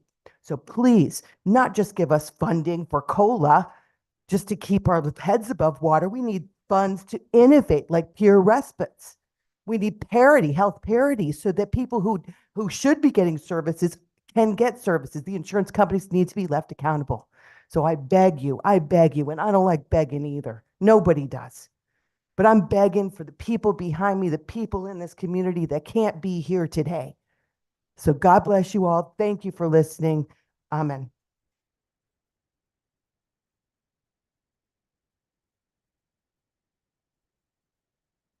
Thank you very much. And Casey Lenahan McAlonis. Hello. To be followed by Colette Bement and Sister Marianne Muller. And if we don't see Casey, we're going to keep moving. Hi, I'm here. Oh, well, I'm here I virtually. see you now. I just wanted to thank everybody for coming out, for those listening to us testify, as well as those who are testifying today. I'm going to thank you in advance for your patience. I have my 1-year-old at home who is currently advocating for his goldfish budget to increase. My name is Casey Lenahan McAlonis, Director of Educational Support Services at Horizons, a private nonprofit agency out of South Wyndham, Connecticut that supports people with intellectual and developmental disabilities where they live, learn, work, and play through DDS-funded supports. Through educational supports, we provide transition education services for people 18 to 22 years old eligible for special education through their IEPs and 504s. As a transition vocation service provider, Horizons aims to make a smooth transition between a student's high school career and DDS adult services. As Director of Educational Supports at Horizons, we seek to provide full-time programming for students as soon as they exit. It's increasingly hard to find the need to fulfill the needs of individuals we already support and the newly DDS eligible when the rates are too low to attract and retain new employees. I was discussing this concept with one of my coworkers new to leadership the other day. In many other industries, your income is based on your performance. We have the most fabulous employees on the land who shouldn't have to advocate for wage increase in order to simply pay the bills. DDS funding should be consistent with the rate of inflation and cost of living so that people in this essential industry can continue to pay for the simple necessities of life. Last year, the increase was about 2%, yet we faced an 8 to 9% cost of living increase. This year, we're begging for 5%. I shouldn't have employees who are in their 50s and 60s fighting for overtime because the rate we're being funded aren't enough to pay the mortgage, transportation, food, and medical expenses. On the flip side of that, I know my colleagues and I are grateful to have somebody interested in filling a shift because we don't have the option of not providing support to people we support residentially. And families rely on us to provide the support during the day so that they can hold a job, attend their own medical appointments, attend to other family matters, etc. This isn't respite. This is to cover basic daily needs. The population of people receiving DDS services requires skilled staff, which can take years to cultivate and build skills around behavior management, medication certification, advanced education, and leadership skills to sustain our vision of providing superior services to those who need it most. Unfortunately, the wages we're able to provide are under the insufficient increases in the past are not enough to retain essential personnel. I'm grateful there's been an increase in the starting wage for people in our field, but that's shrunk the gap between the young employee who just wrapped up orientation and the tenured employees of 40+ years. We need to increase the wages so that new employees are paid a livable wage and our veterans are compensated for their experience. Nonprofits like Horizons cannot live without them passing their knowledge of their experiences onto the future generations. We work in an industry that will always have a need. It should be a no-brainer to work where your employer will always need you. Horizons values its employees just as much as the people they support. My coworkers have advocated with and for myself, my family, and the others in our Horizons family. This community proves time and time again that we're an employer worth getting and staying involved with. For instance, my CEO texting me just to see how I'm managing my day, time, and childcare to be able to meet with you all today. So it just is mind-boggling that when you work for such a great employer that you're not able to retain employees. I've worked with Horizons for just shy of 15 years, and in this time I've been honored to work for our camp program, supported living, supported employment and options, and educational support services. Something that really stuck with me years ago was when I joined our supported living team. One of my favorite campers needed an emergency placement, so it was a no-brainer for me. While she was attending summer camp, her 8-year-old guardian faced a life-threatening medical emergency, and she required emergency placement. Horizons made it work. Sorry? Could you wind up, please? Yes. Horizons made it work while we worked out the funding necessities. I just wanted to thank everyone for your consideration and your time. I hope that the time you're dedicating this evening will ensure somebody else has the support they need at another time. Thank you so much for your testimony.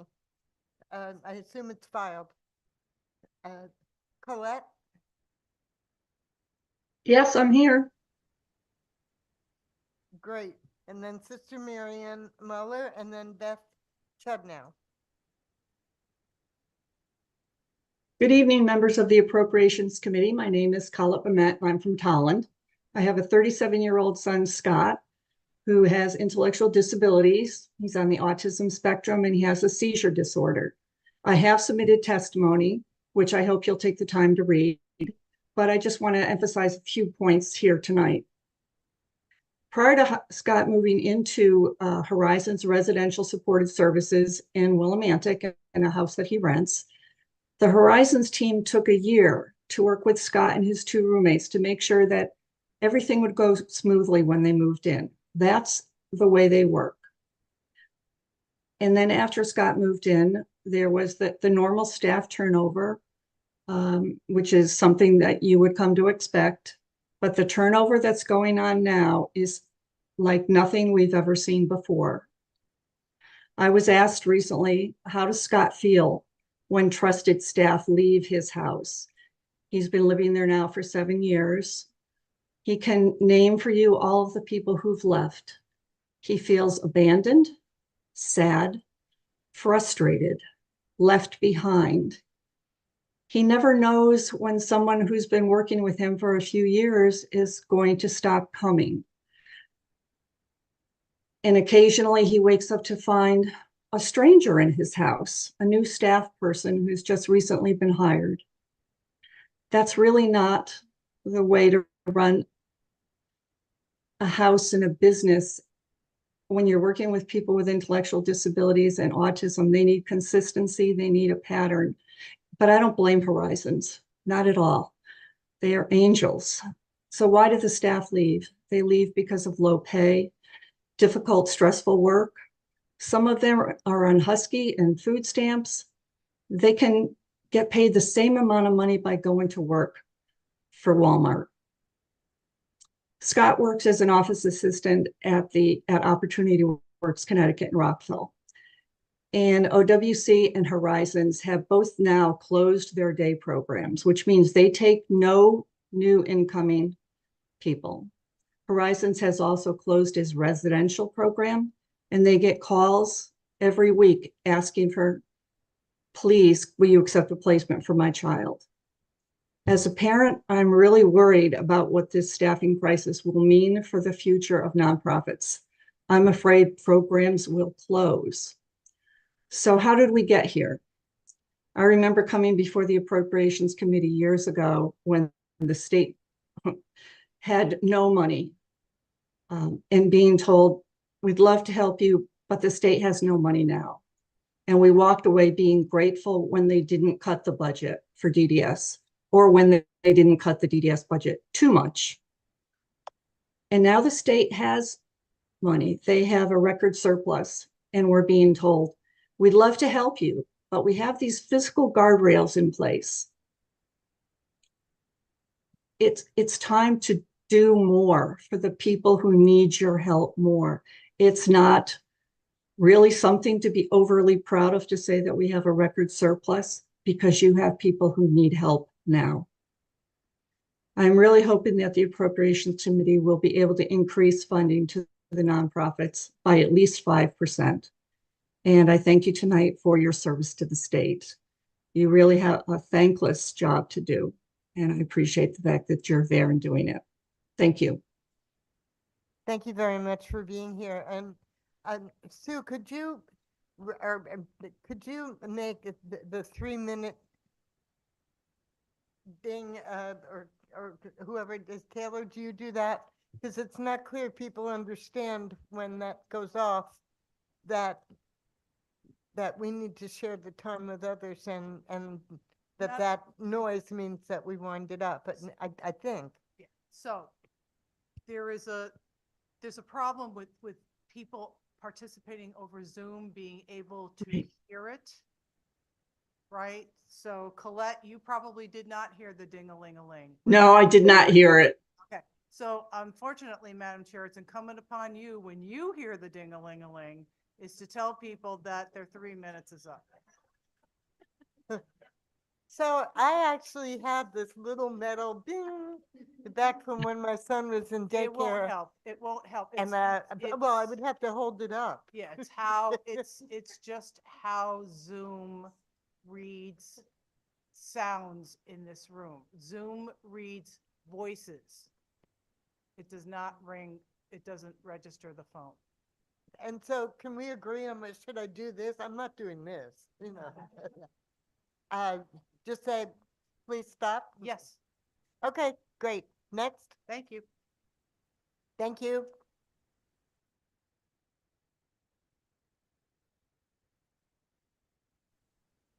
If Sister Maryanne Muller is here. Yes. And then Beth Chudnow, I thought I saw her name before. And then Diane Salvaggi. Good evening, members of the Appropriations Health Subcommittee. My name is Maryanne Mueller. I'm a Felician Franciscan sister living in Enfield, and I'm a member of Nuns Against Gun Violence and a supporter of Connecticut Against Gun Violence. I'm testifying in support of protecting the $3.9 million included in the governor's budget adjustments for the Department of Public Health to fund gun violence prevention grants and personnel in fiscal year 2025.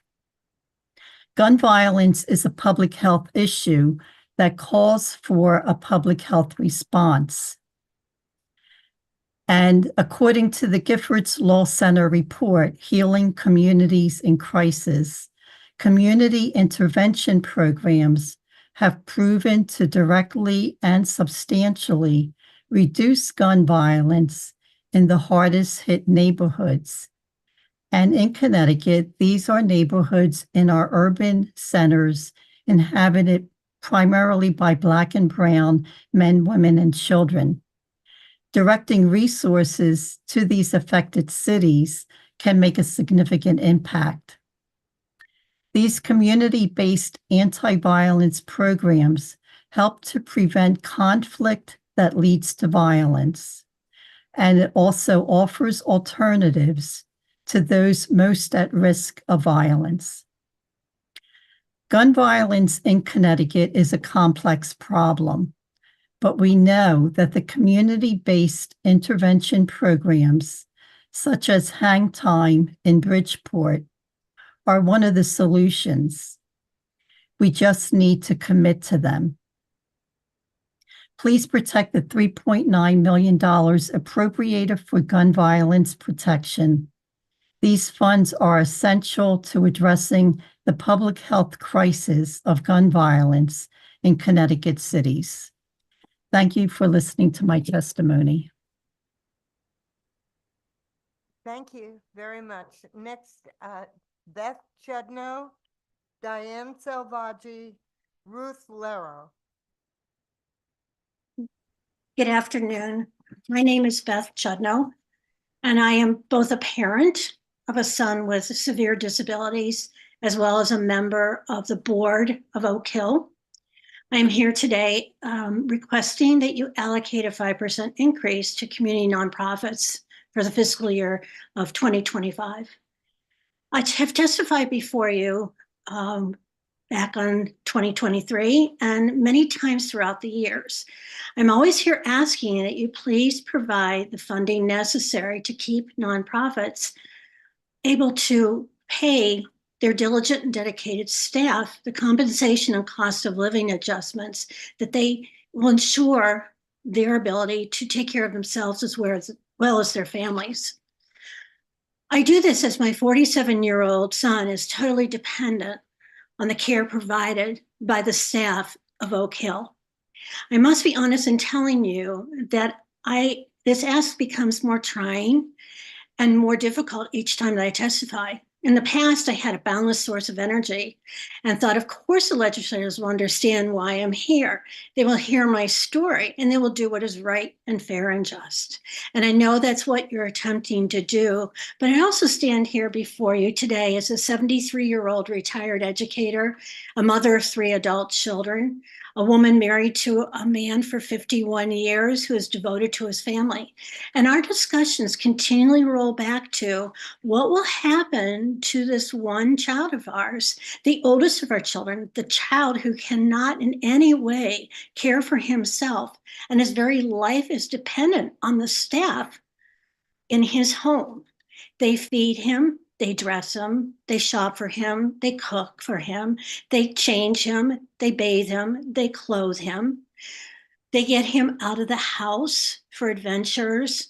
They love him and they care for him dearly.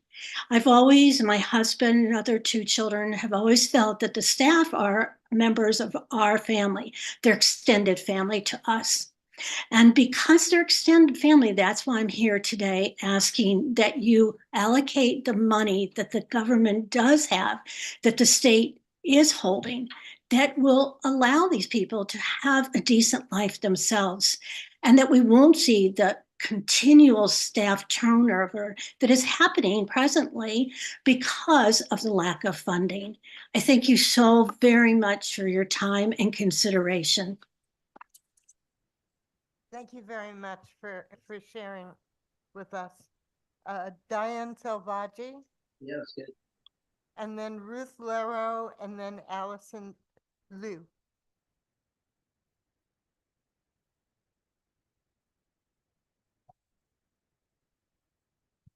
Madam Chair, Diane is not online anymore.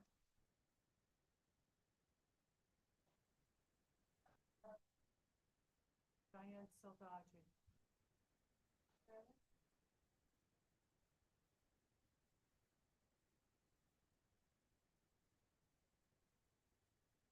Ruth Lero, and then Allison Liu, and then Marty Isaac. Hello. Good afternoon. My name is Ruth Lero. I live in Berlin, and I am here as a supporter of a Connecticut Against Gun Violence. I am testifying in support of protecting the $3.9 million included in the governor's budget adjustments for the Department of Public Health to fund gun violence prevention grants and personnel in fiscal year 2025.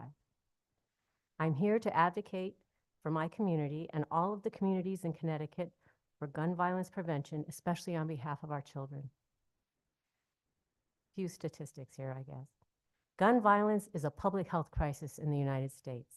We have more people than guns in this country. There are 393 million civilian firearms in the US versus 362 million people, which is about 1.2 guns per person. Gun-related incidents are now the leading cause of childhood death in this country and have surpassed motor vehicle deaths in 2020. 4,300 children per year. Also, gun violence in Connecticut costs taxpayers $50 million per year, or about $743 per resident per year.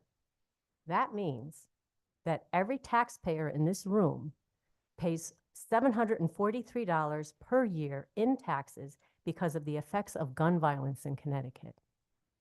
We cannot simply police or incarcerate our way out of this problem. Science, facts, and data have shown that gun violence legislation, along with evidence-based programs such as Hang Time in Bridgeport, ROCA in Hartford, and CTVIP in New Haven, reduce gun violence by as much as 40 to 60%. By protecting the $3.9 million in the fiscal 2025 budget for gun violence prevention grants, we can lower our $50 million tax burden, as well as prevent needless violent and gun-related deaths in our state. As a resident, I am proud to live in Connecticut, which is one of the top 5 states when it comes to gun violence safety legislation. We rank 4th in the nation, behind California, New York, and Illinois. When it comes to gun violence laws and gun violence deaths in Connecticut, we are less than 25% of the national average. I would like to thank Governor Lamont and all of the legislators who voted to pass the historic gun safety bill last session, which included funding for evidence-based programs and needs to be protected in fiscal year 2025. This will continue to deter gun violence in our communities and keep all of us, and especially our children, safer. Thank you. Thank you very much. Allison?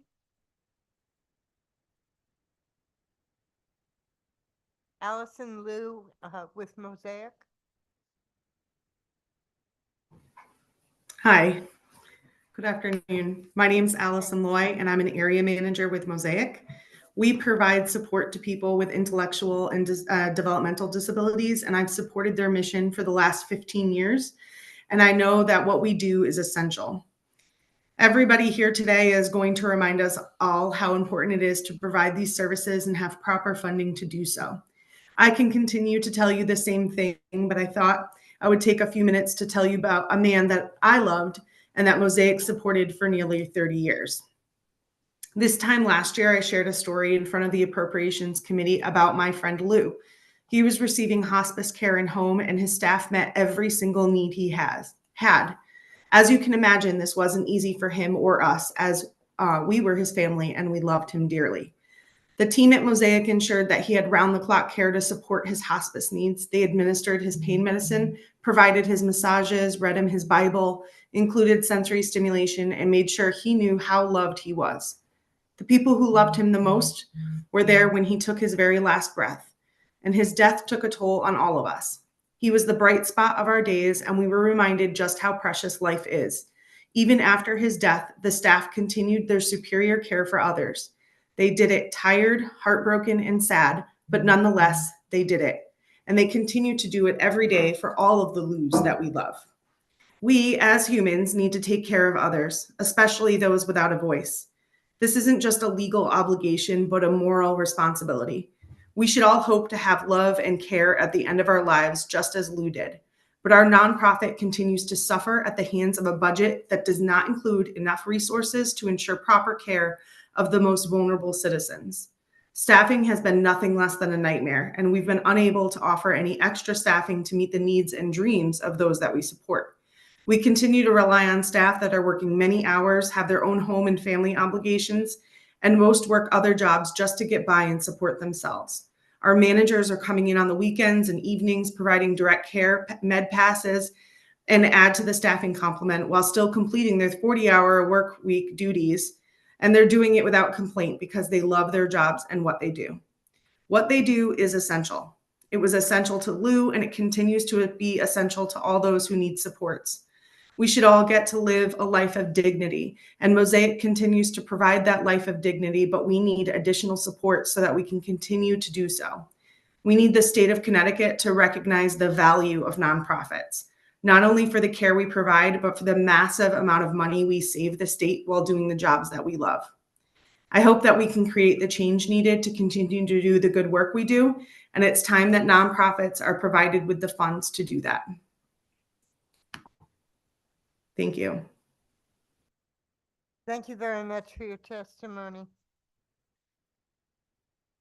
Next is Marty Isaac, Yes, I am here. and then Jim Power. Hold it, Marty. And then Amanda Peters. Thank you. Proceed. Thank you very much. Okay, thank you. Distinguished members of the Appropriations Health Subcommittee. My name is Martin Isaac, and I live in Trumbull, Connecticut. I am a longtime board member with Connecticut Against Gun Violence, and I'm here today to speak in support of protecting the $3.9 million included in the governor's budget adjustments for the Department of Public Health to fund gun violence intervention grants and personnel in fiscal year 25. This money will save lives. Over the years, this legislative body has passed strong gun laws to protect the populace, and it worked. As ranked by the Giffords organization, Connecticut is ranked 3rd in their gun safety index and 45th for gun death rates per capita. That is not a surprise. Strong gun laws yield lower death rates. And while on a comparative basis that sounds good, the death rates in our state remain too high. Last year alone, there were 108 gun homicides. The primary issue we need to address is community gun violence. It does not often make the news, but day after day, month after month, our city residents are terrorized by shootings and death.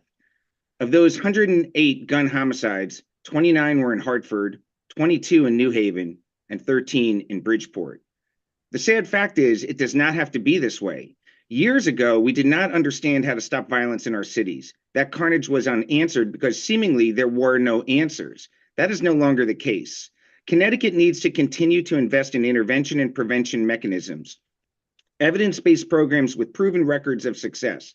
These programs work because they are aimed at individuals at a high risk of perpetrating or being victims of gun violence in high violence communities. Aside from the moral calling, from a simple budgeting perspective, investing resources here is extremely cost effective. It's estimated that last year's 108 gun homicides alone cost Connecticut taxpayers at least $30 million. Literally every dollar invested in saving lives saves money too. After the Sandy Hook massacre, this state did everything possible to reduce mass shootings, and I'm very thankful for that. We need to put similar resources and effort into reducing gun violence in all of our communities. That can be achieved by maintaining the $3.9 million for DPH included in the governor's proposal in the adjustment bill. Thank you for giving me the opportunity to testify today. Thank you very much. And as the previous the chair pointed out, if we're all looking down, it doesn't mean we're ignoring those of you who are here physically. It means we're watching people on Zoom. Well, I appreciate that. Thank you. Thank you. Next is Jim Power. Is that you? It is. And then Amanda Peters. Thank you, Jim. Good afternoon, Senator Austin, Representative Walker, Senator Berthel, Representative Nuccio, and members of the Appropriations Committee. My name is Jim Power. I'm a group home manager for Oak Hill School, originally hired in 1986. Working direct care for a nonprofit, as you would expect, is not very profitable, and yet the job has a level of responsibility that most people would never expect, and that's what I'd like to talk about today. There is so much that can happen once you walk through the group home doors. Staff are not compensated or proportionately respected for the often daunting work that they do. You really have to do the job to understand and to know the hurdles and responsibilities that come along with it. Inflation has hit most people, but when you add the rate of inflation to a paycheck that is barely scraping by, you get many people leaving the field altogether. My greatest struggle right now is staffing and keeping good staff when the paycheck just doesn't make it attractive. Staff are expected to be on top of their game at all times, to know life-saving medical information, to administer medications and know what medications each participant takes, why they take them, as well as the side effects, to document every step of every shift they work, to be a representative in all areas of the community, at doctor's offices, with guardians and family members, and even here today. This could also include pushing a wheelchair all shift in the height of summer or in winter, being responsible for the care and maintenance of that wheelchair, knowing how the wheelchair is to be safely tied down in a van, knowing all the guidelines for each person in your care, such as what consistency they need their food to be in so they don't choke, to know their allergies, to know the positioning for feeding, to shower the person while providing them with respect and maintaining their dignity. And it is often multiple people that you are showering in a shift. To be entertaining and doing all you can to make each person have a better day. Cleaning up bowel movements multiple times in a day, cleaning up another person's vomit, and possibly being physically assaulted by that same person that you've given all this care to. And then you're to return to work the next day with a smile on your face and love in your heart. Or finding out at the end of that shift that you're being mandated to stay and work the next shift. You have been frozen in and you can't leave for another 8 to 10 hours. Knowing that you make a difference, it is a very special thing, but it's not something you can take to the bank. This committee, along with Governor Lamont, have the chance to make a difference. I would invite all of you to spend a day at one of Oak Hill's group homes, just so you can see the level of care being given. And so you know that by increasing the funding for community nonprofits, you too have made a difference. And the difference you make with increased funding for the people who take care of the state's most vulnerable people will be a feeling your heart could never have imagined. Please help us by increasing the funding for community nonprofits by 5% and establishing a real COLA for us going forward. Thank you for your time. Thank you very much. Next, Amanda Peters, and then Sarah Fox. Madam Chair, Amanda Peters is on, but she is declining her promotion to panelist. Amanda Peters is declining her promotion to panelist, so she can't speak unless she accepts it. Oh, there you are. Great. So Sarah Fox, and then Richard Rothstein, and then Diane Laurella. Prepare yourself.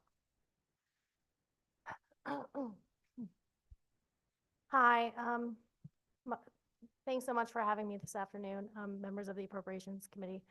My name is Sarah Fox. I'm the CEO of the Connecticut Coalition to End Homelessness. And I can also say my mom lives in permanent supportive housing, something that has changed the trajectory for my family's life and really makes it so that we can be who we are and show up, because having a family member who is unhoused is so destabilizing, and it causes trauma for not only themselves, but every person surrounding them. Today, you've heard so much from so many frontline providers speaking about the impact of staff and staff pay. And what I can say, as I look across the state at a truly phenomenal homeless crisis response system that we should be proud of, I can say I see providers who are doing their best with what they have, but it's not enough. We know that homeless service providers, they start off at less than a general nonprofit. Many are fundraising for key and critical positions such as outreach. Bake sales for outreach, bake sales for basic human needs, and that's not enough, and that's not the state that we should be. I come before you to recognize the challenge that providers are facing with inflation and rising costs. We have to be able to make ends meet for our providers. We have to be able to pay livable wages for our frontline staff, the unsung frontline heroes of the homeless response system who are working day in and day out tirelessly to meet the needs of people in the community who are facing real challenges and real trauma. We know that after looking at a survey conducted by the Department of Housing on staff salaries, that 82% of our frontline staff cannot afford a one-bedroom apartment. Imagine that and put yourself in their shoes as they come home from working multiple shifts, parenting their children, doing the best that they can to make ends meet. This is not where we should be as a state for those who are serving our state's most vulnerable. So I asked for a 7.4 million increase on both the Department of Housing, Homeless and Service line items and the DEMIS Housing Supports line item to make sure that we're keeping, sorry, my voice is going, but we're keeping on pace with inflation. I also ask that you apply the 5% asked for by the Connecticut Nonprofit Alliance and the $189 million that they're requesting, making sure that we can have providers who are fully resourced and frontline staff that can do their job is critical to solving homelessness. And I know we can do that together as a state. Thank you very much. Sarah, you were speaking extemporaneously. Have you filed testimony with the committee? Oh, I certainly did. I assume that you have in other subcommittees, but I wanted to make sure. Yes, that I have we filed it here. multiple pieces of testimony and one for this as well. Thank you very much. Thank you. Next, we have Richard Rothstein, followed by Diane Laurella and McLeod Saunders. Richard Rothstein.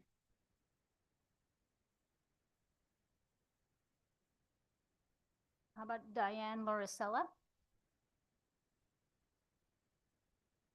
Madam Chair, Amanda Peters accepted the promotion and she's in the room now. 75. Okay. Amanda, you may proceed. Hello. Good evening, Madam Chair and members of the committee. Can you hear me okay? Yep. I'm sorry. My name is Amanda Peters and I am the manager of day programs at CUNE Employment Opportunities in Meriden. At CUNE, we provide day and vocational services to individuals with developmental and intellectual disabilities. I'm here to request that you increase funding for community nonprofits by 5% in fiscal year 25. CUNE, like many other nonprofit organizations, are struggling to hire as well as maintain qualified and dedicated staff to work in our field. Recently, CUNE has had to cancel services for our consumers on a rotating basis because we simply did not have staffing to ensure quality programming for the people that we serve. Participants who look forward to working and socializing with their peers were denied the opportunity. It is crucial that we have increased funding for these programs.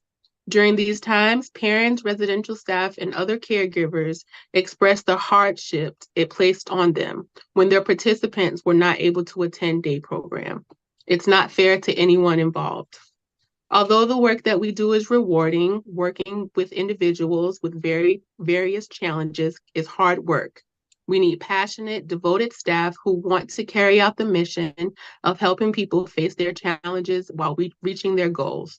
The field of human services is facing a shortage of qualified workers simply due to the fact that pay in other fields are better. How can we ask our staff to work with us when they can go elsewhere that pays more? While we appreciate the increase the legislature has been able to provide over the last few years, it should be noted that they are not enough to meet the needs of the people that we serve. Last year, DDS providers received the first cost of living adjustment on our services in over 10 years. Even though the legislature provided significant funding increases previously, they were tied entirely to wage increases for our employees. We continue to be hit by crippling increases in all our costs, including wages, that far outpace the rate of increase that the legislature has provided. Please increase the funding for community nonprofits by 5%. The state has the money, and community nonprofits deserve to be recognized with increased funding. Thank you for your time. Thank you for your testimony, Amanda. I'm going to try again for Richard Rothstein. Okay. How about Diane Laurella?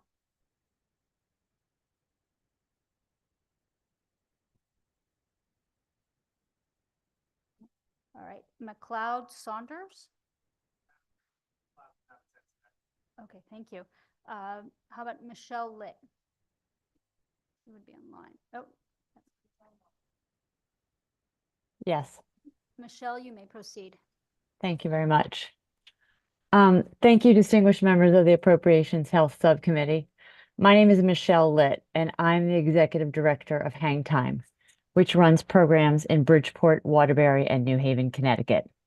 I'm also a supporter of Connecticut Against Gun Violence, and I'm here today to testify on behalf of, and support of protecting the combined $3.9 million, including the governor's budget adjustments for the Department of Health to fund gun violence prevention grants and personnel in 2025, excuse me.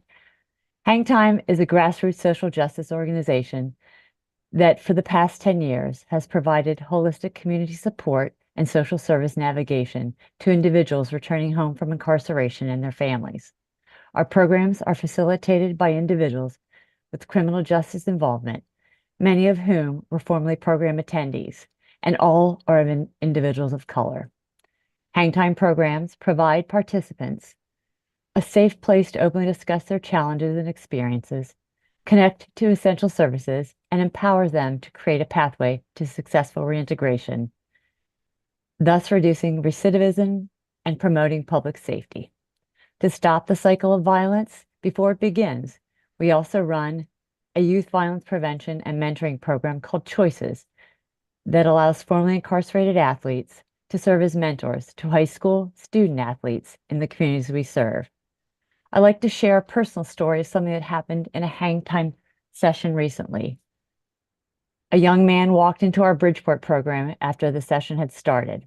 He looked around the room and saw another man of a similar age sitting and immediately walked out. Our facilitator went out into the hallway to see why this man left. Turns out this man and another attendee in the room had just shot at each other the night before. We pulled these two men in a separate room and they talked it out with our facilitator acting as a mediator. I can't say the conversation was always pleasant, but by the end of it, the two young men agreed to go back into the room where the only two seats available were right next to one another. They shared a meal, and by the end, they were nudging each other in agreement to points the facilitator was making during the discussion. At the end of the session, those two men looked at each other and they said, "Dead that? Yeah, dead that." And they dapped it up. We can't be sure how many lives we saved that night, but we know it was at least two. You see, Hang Time taught these two individuals to resolve their conflicts with words, not guns. If we truly want to achieve racial equity, we need to make people safe in the communities where they live. To do so requires funding community-based prevention and intervention programs in primarily Black and Brown neighborhoods in our largest cities where the majority of Connecticut gun homicides occur. Programs like Hang Time have a proven track record of using credible messengers to break the cycles of violence among individuals at the highest risk of being victims or perpetrators of gun violence. In conclusion, I'd like to thank you for listening, and I appreciate your time. Thank you, Michelle. Next up, we have Noreen Knoll, Coretta Williams, followed by Deb Paulin. Is Noreen?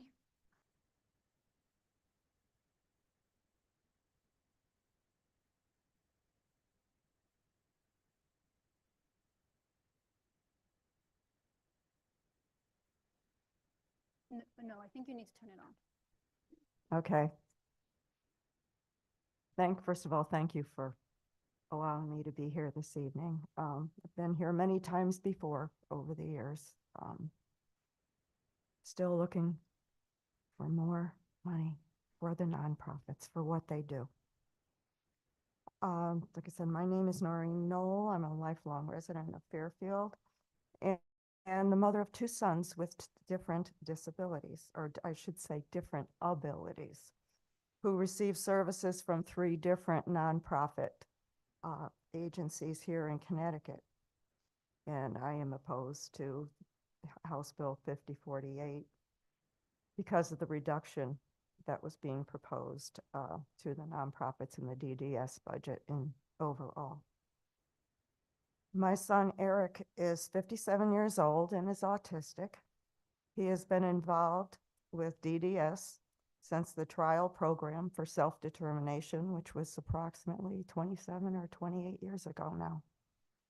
He's been involved with the Kennedy Center, now known as the Kennedy Collective, because we live in Fairfield, we live in Fairfield, and the Kennedy Collective is in the Trumbull, Bridgeport area.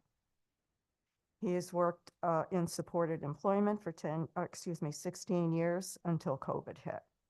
And he hasn't had a job since that time.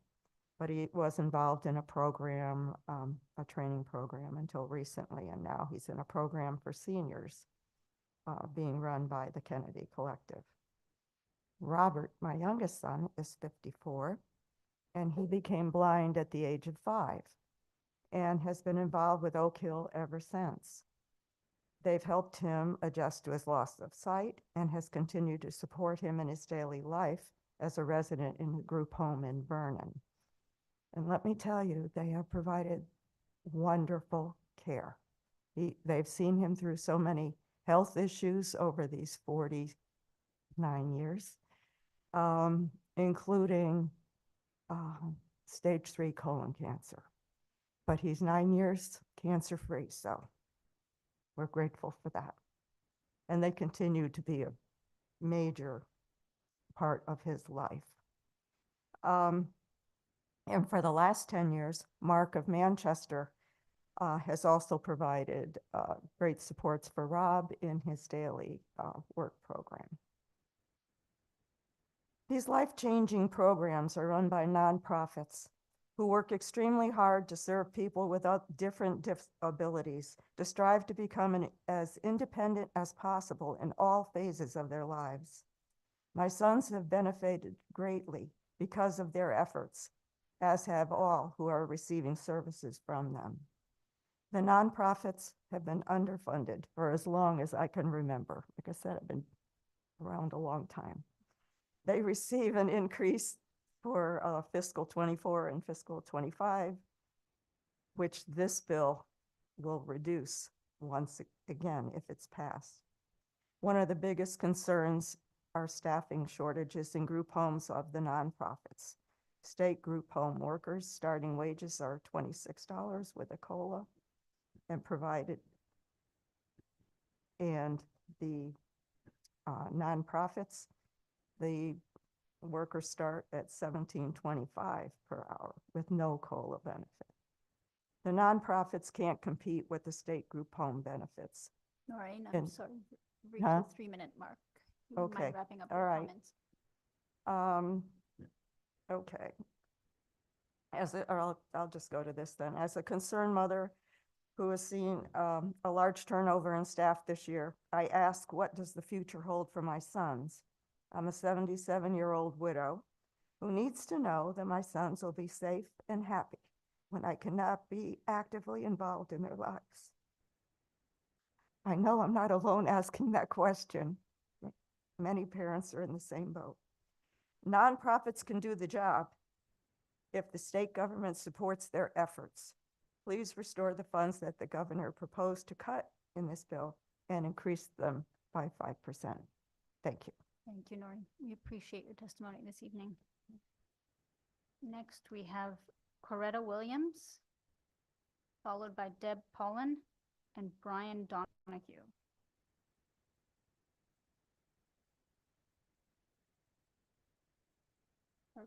Coretta is not online.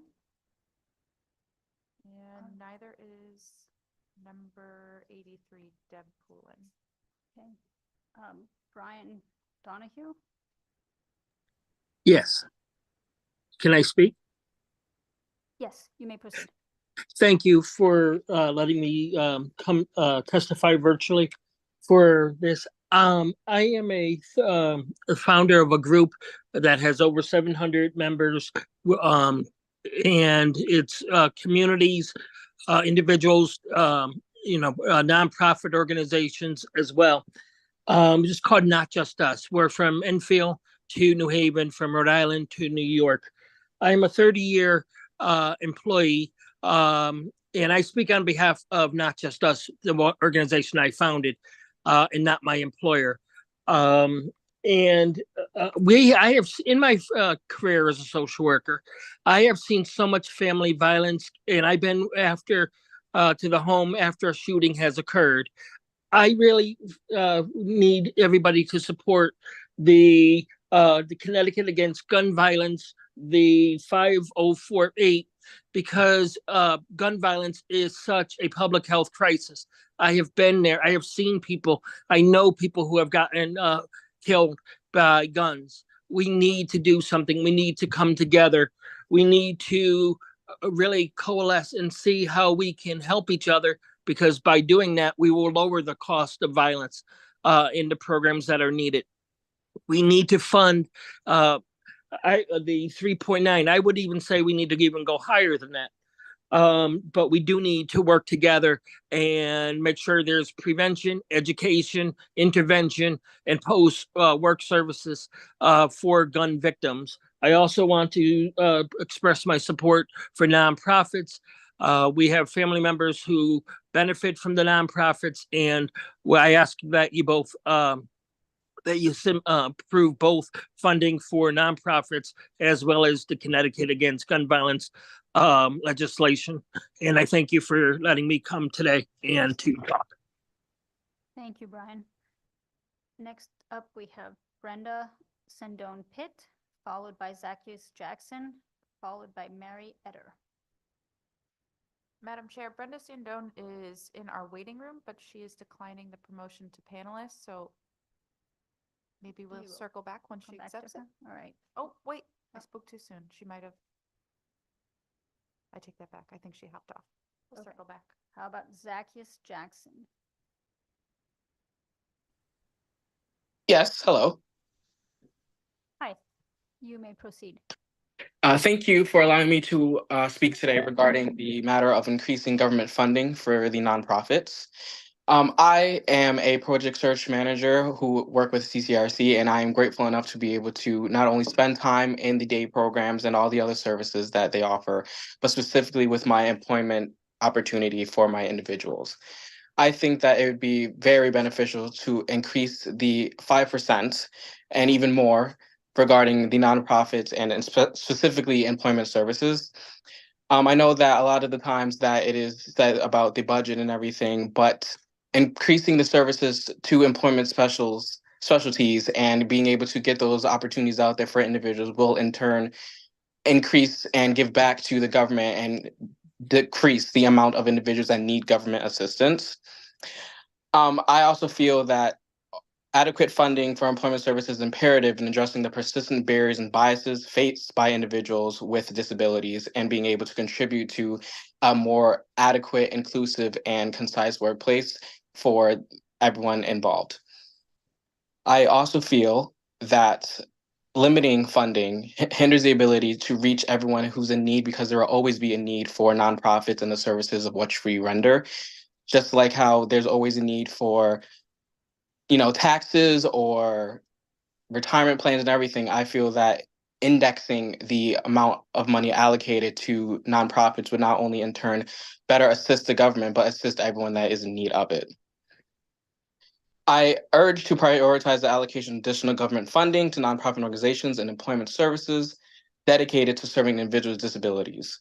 By doing so, we can uphold our commitment to equality, opportunity, inclusion for all members of society and be able to provide the best services possible for those that we serve. Thank you so much for your time. Thank you, Zacchaeus. We appreciate your testimony.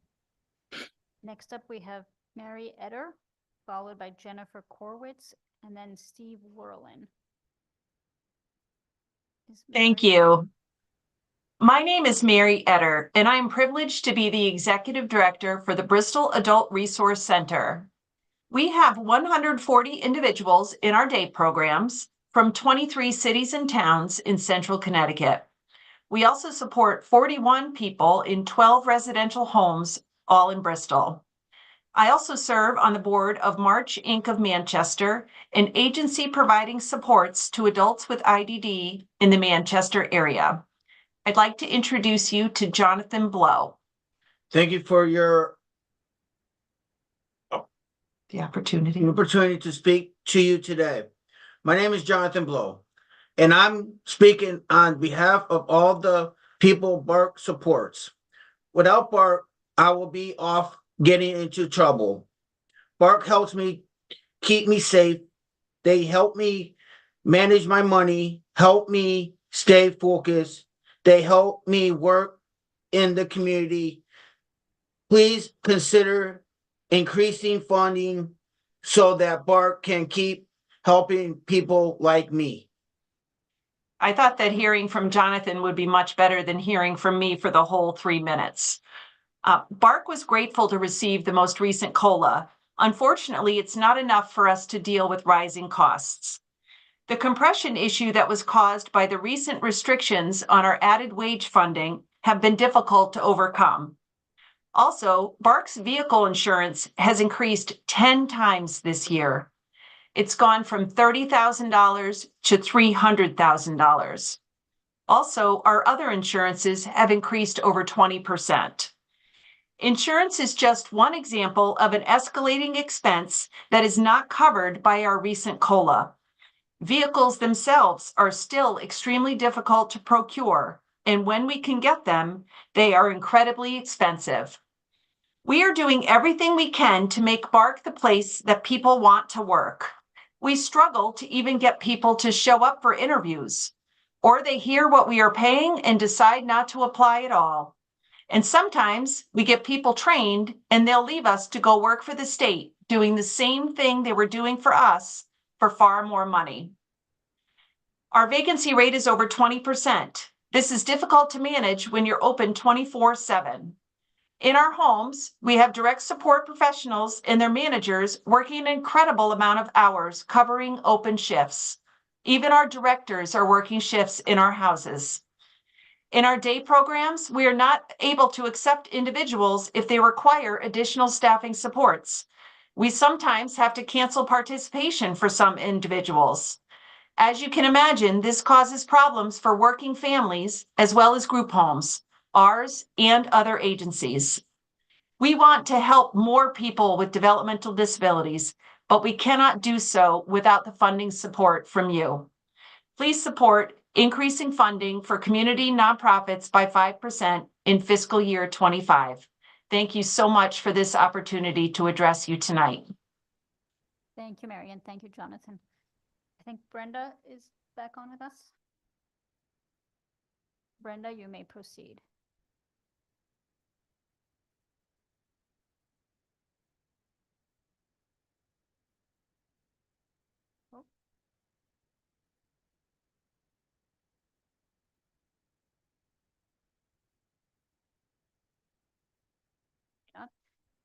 Next up, we have Jennifer Korwitz, followed by Steve Werlin, and then Linda Iovana. So, Jennifer?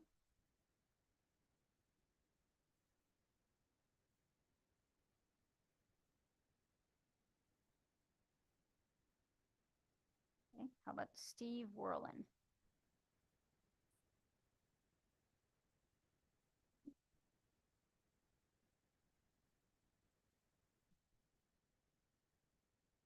Good evening, distinguished members of the committee. My name is Steve Werlin. I'm a resident of New Haven, and I'm grateful to be here to offer my support for HB 5048, specifically the recommended adjustment of the $29.6 million in the housing supports and services line item in the DEMIS budget. In addition, I wish to request another $20 million to annualize supports for Connecticut's homeless response system, and I'll close tonight with a word or two about the opioid epidemic.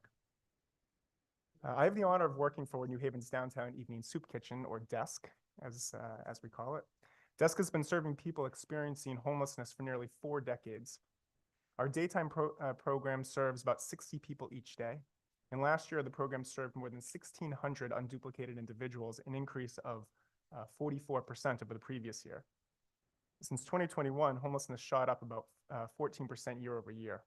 There are close to 5,000 people currently unhoused in Connecticut and almost 1,000 sleeping outdoors, which, by the way, doesn't include the 200 or so who are tonight in New Haven sleeping on the floors of churches and in an old school. These figures are shocking, given how far we've fallen.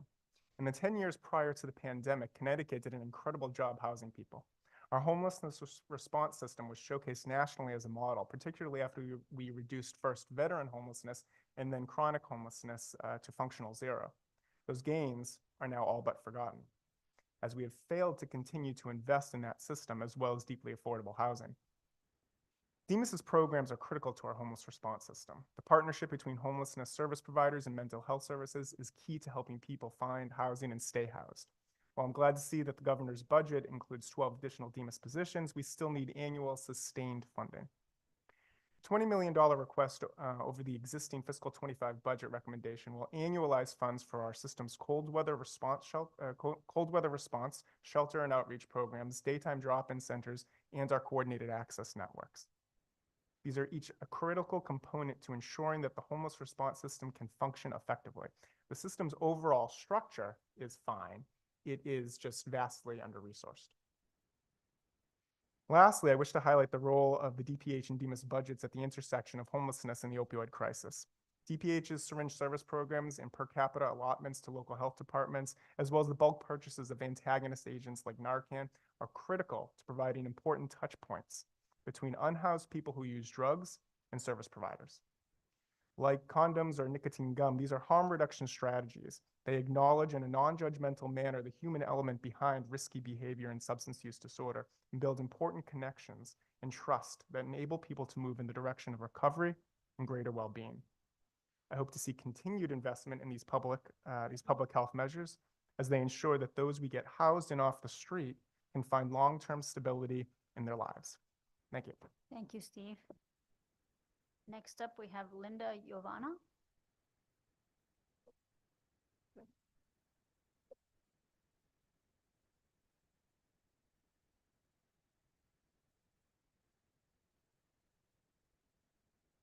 Good evening, members of the Appropriations Committee.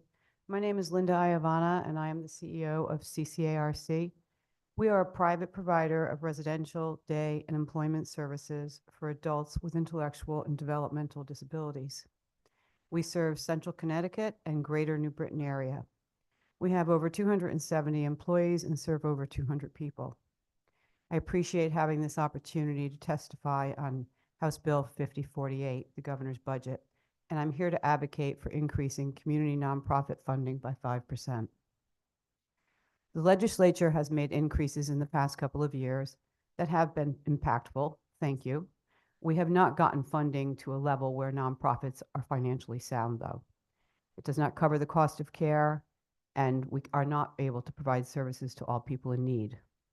The cost of living adjustment for IDD providers was tied entirely to wage increases for our employees. Despite this increase, our rates of pay have not kept pace with market wages, let alone the cost of operations, separate from personnel and benefits. For example, technology. CCARC experienced a very serious cyber incident that caused the collapse of our entire network. The personal data of our community, all the people served, all of our employees, staff, and associates was compromised. We had to spend hundreds of thousands of dollars rebuilding our network, which included forensic IT, legal counsel, local IT groups to rectify the technology situation. But we're still struggling. The reason is a decade of cutting costs, selecting less costly alternatives, and not investing in our infrastructure because of lack of funding. Thankfully, we did have some ARPA funding available. Without it, we may not have been able to be responsive. Rate increases cannot be tied exclusively to staffing. We need the flexibility to apply revenue to the risks and threats that each organization is uniquely facing, as well as the appropriate pay for the demanding work of our direct support professionals. We have one group home where there are 5 gentlemen who live with IDD who are also deaf and hard of hearing. We're having an extreme staffing crisis here because we require staff who are fluent in American Sign Language. We wanted to offer a job to one DSP who had requested $20 an hour rate, given her extra training. She was already making $21 elsewhere. But we need to be equitable to all the employees in our home. We cannot afford to hire staff at the rates prevailing in the market. This same home has a 6-month year-to-date loss of $100,000, and we expect it to reach over $200,000 by the end of the fiscal year. We cannot sustain this loss. Where will the people go if we have to close? Thank you. Thank you for your testimony. Next, we have Cheryl Moana Marie Rose Ribe, followed by Mary Epps, followed by Erin Gasparini. Is Cheryl online? Nope. How about Mary Epps? Mary Epps is online, but she's declined the promotion to panelist as well.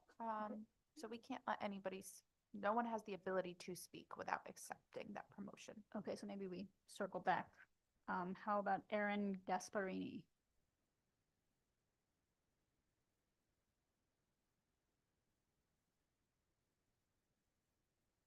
Erin, you may proceed. Thank you for being with us tonight. Yeah, thank you. Good evening. My name is Erin Gasparini, and I'm the Chief Program Officer for CUNE Employment Opportunities. We're an agency who receives funding from the Department of Developmental Services and the Department of Mental Health and Addiction Services. We serve about 400 people every year. Our mission is to support individuals by providing day and employment services to those with mental illness and intellectual disabilities. Thank you for the opportunity to testify. I'm here to request that you increase funding for community nonprofits by 5% in fiscal year 25. As you've been hearing, this past year has been significant. Staffing challenges have continued. CUNE has faced those same challenges. We have had to regularly cancel services for individuals who are the most in need.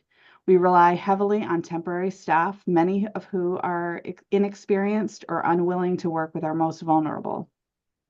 On a daily basis, I have managers and higher level employees who are needing to forego their job duties to provide direct care coverage.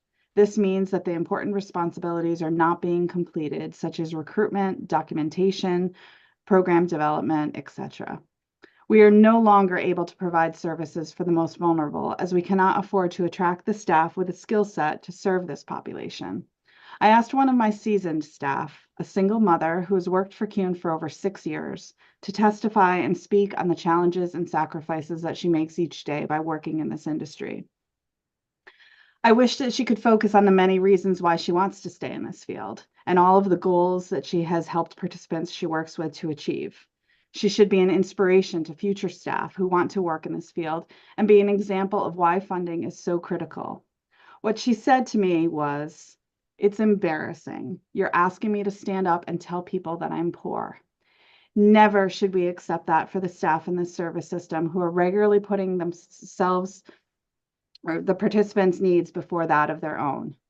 We need to attract and maintain staff who want this as their career, who are proud to help individuals with developmental and intellectual disabilities. Staff should be able to proudly say that working for a nonprofit in the state of Connecticut affords them to live a comfortable life. Instead, staff, like the one I described, are forced to constantly consider staying in a field that they're passionate about or leaving to find a job which will help them to provide for their family. Rather than bringing in more participants, we've had to condense capacity and streamline operations.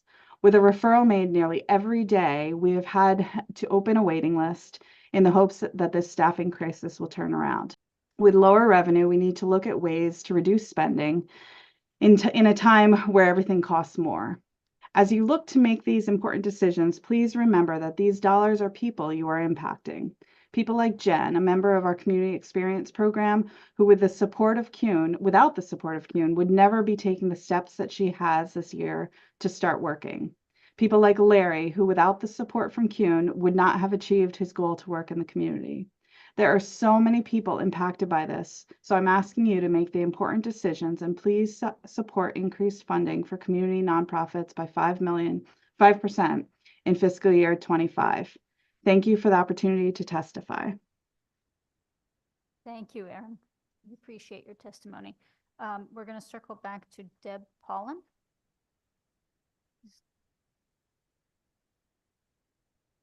Oh, okay. Never mind. 85. Brenda Sendone Pitt. Good afternoon, Senator Austin and Representative Walker and the members of the Appropriations Committee. My name is Brenda Sandone Pitt, and I'm a head nurse for the Torrington Mobile Crisis Team in Western Connecticut Mental Health Network. I have worked in this role for 8 years, but I've been a nurse for DEMAS for 39. My team goes out to community members experiencing mental health crises and figures out a plan that will address their needs. Our goal is to make a safe plan to keep people in the community. If they're not safe at home or if they're suicidal or homicidal, we help them get to a hospital. I work on a 6-person team covering 22 towns in the Northwest Connecticut. Again, only 6 people serving 22 towns. 2 days a week, there's no nurse on duty, and we have no assigned nurse working our night shift. We've been getting a lot more local calls than we used to, especially from other providers. Nonprofits that work in the substance use disorder fields are relying on DEMA's crisis a lot more as they encounter more and more people with mental health disorders, but we don't have the staff to meet those increasing needs. Let me tell you about one of my clients. He has psychosis, and when he's taking his medication, he's very sweet, soft-spoken, and able to organize his thoughts, communicate with staff, and he talks with us about wanting to get a job. When he doesn't take his medications, he's more grandiose. He thinks he's better and more powerful than most people. He gets paranoid, and he thinks people in his building going out to his dumpster could possibly hurt him. Sometimes he thinks he's a rock star and everyone's listening to his music, and he spends his money left and right. Other times he becomes very demanding, pressuring his mother and sister for money and cigarettes, even laying his hands on his mother when he's not taking his medications. Before he came to DEMAS, his mom would have to leave her job to manage what felt like a crisis every minute, risking her own job and even her life to make sure he was getting the care he needed. He lives on the Massachusetts border, but in Connecticut, and no visiting nurses will go up there to manage his medications. So we do that from Torrington. We're happy to help him out, even though he lives about an hour away from our agency. But we only have the capacity to do that once a week due to staffing. What this means is one of our staff will visit him with a week's worth of medication. They'll watch him take that medication that day, but the other 6 days of the week, we rely on him taking it himself. Inevitably, there will be days when he doesn't take the medication. If we had more staff, we'd be able to send someone out every day to meet his needs. In that case, his symptoms would be kept under control, and maybe he'd be able to get a job. His mother would rest much easier, and his neighbors would be much safer. I urge you to please get more staffing for us as we are working with minimal crews. Thank you very much for your time. Thank you, Brenda. We're going to circle back to Mary Epps. Nope. Oh my God, my thing went away. I don't know how it went away. Oh. Hello?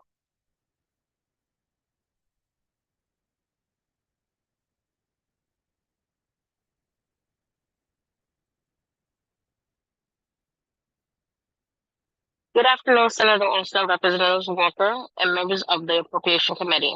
My name is Mary Epps. Since December 2023, I have been a developmental service worker in the North region of the Department of Developmental Services. I provide care for the individuals with developmental disabilities at the Hartford Regional Center in Newington, Connecticut. I have been a resident of New Britain, Connecticut for 5 years. I came to Connecticut from New York City for a better life, thinking that cost of living would be lower. But quickly I found out that the cost of living here is just as high, if not higher. Because you can't catch the bus or the train like you can in the city, you needed to drive a vehicle. We thought that we could be more for our money out here in Connecticut, but realized quickly that that was more difficult than we assumed. At the Hartford Regional Center, I provide care for an intermediate care facility, which is called an ICF. When I come into work, I will find out which individual I'm working with, many of whom I need to do one-to-one level of care. Sometimes I will be with the same person all day. I will help feed individuals who need pureed food, some with tube feeding, and support with others. Individuals who need necessities of care of life, bathing, getting dressed, making beds, responsible for accidents, and getting ready for a program and getting on the bus to go to work. We do everything needed to maintain a quality of life in a regular home environment.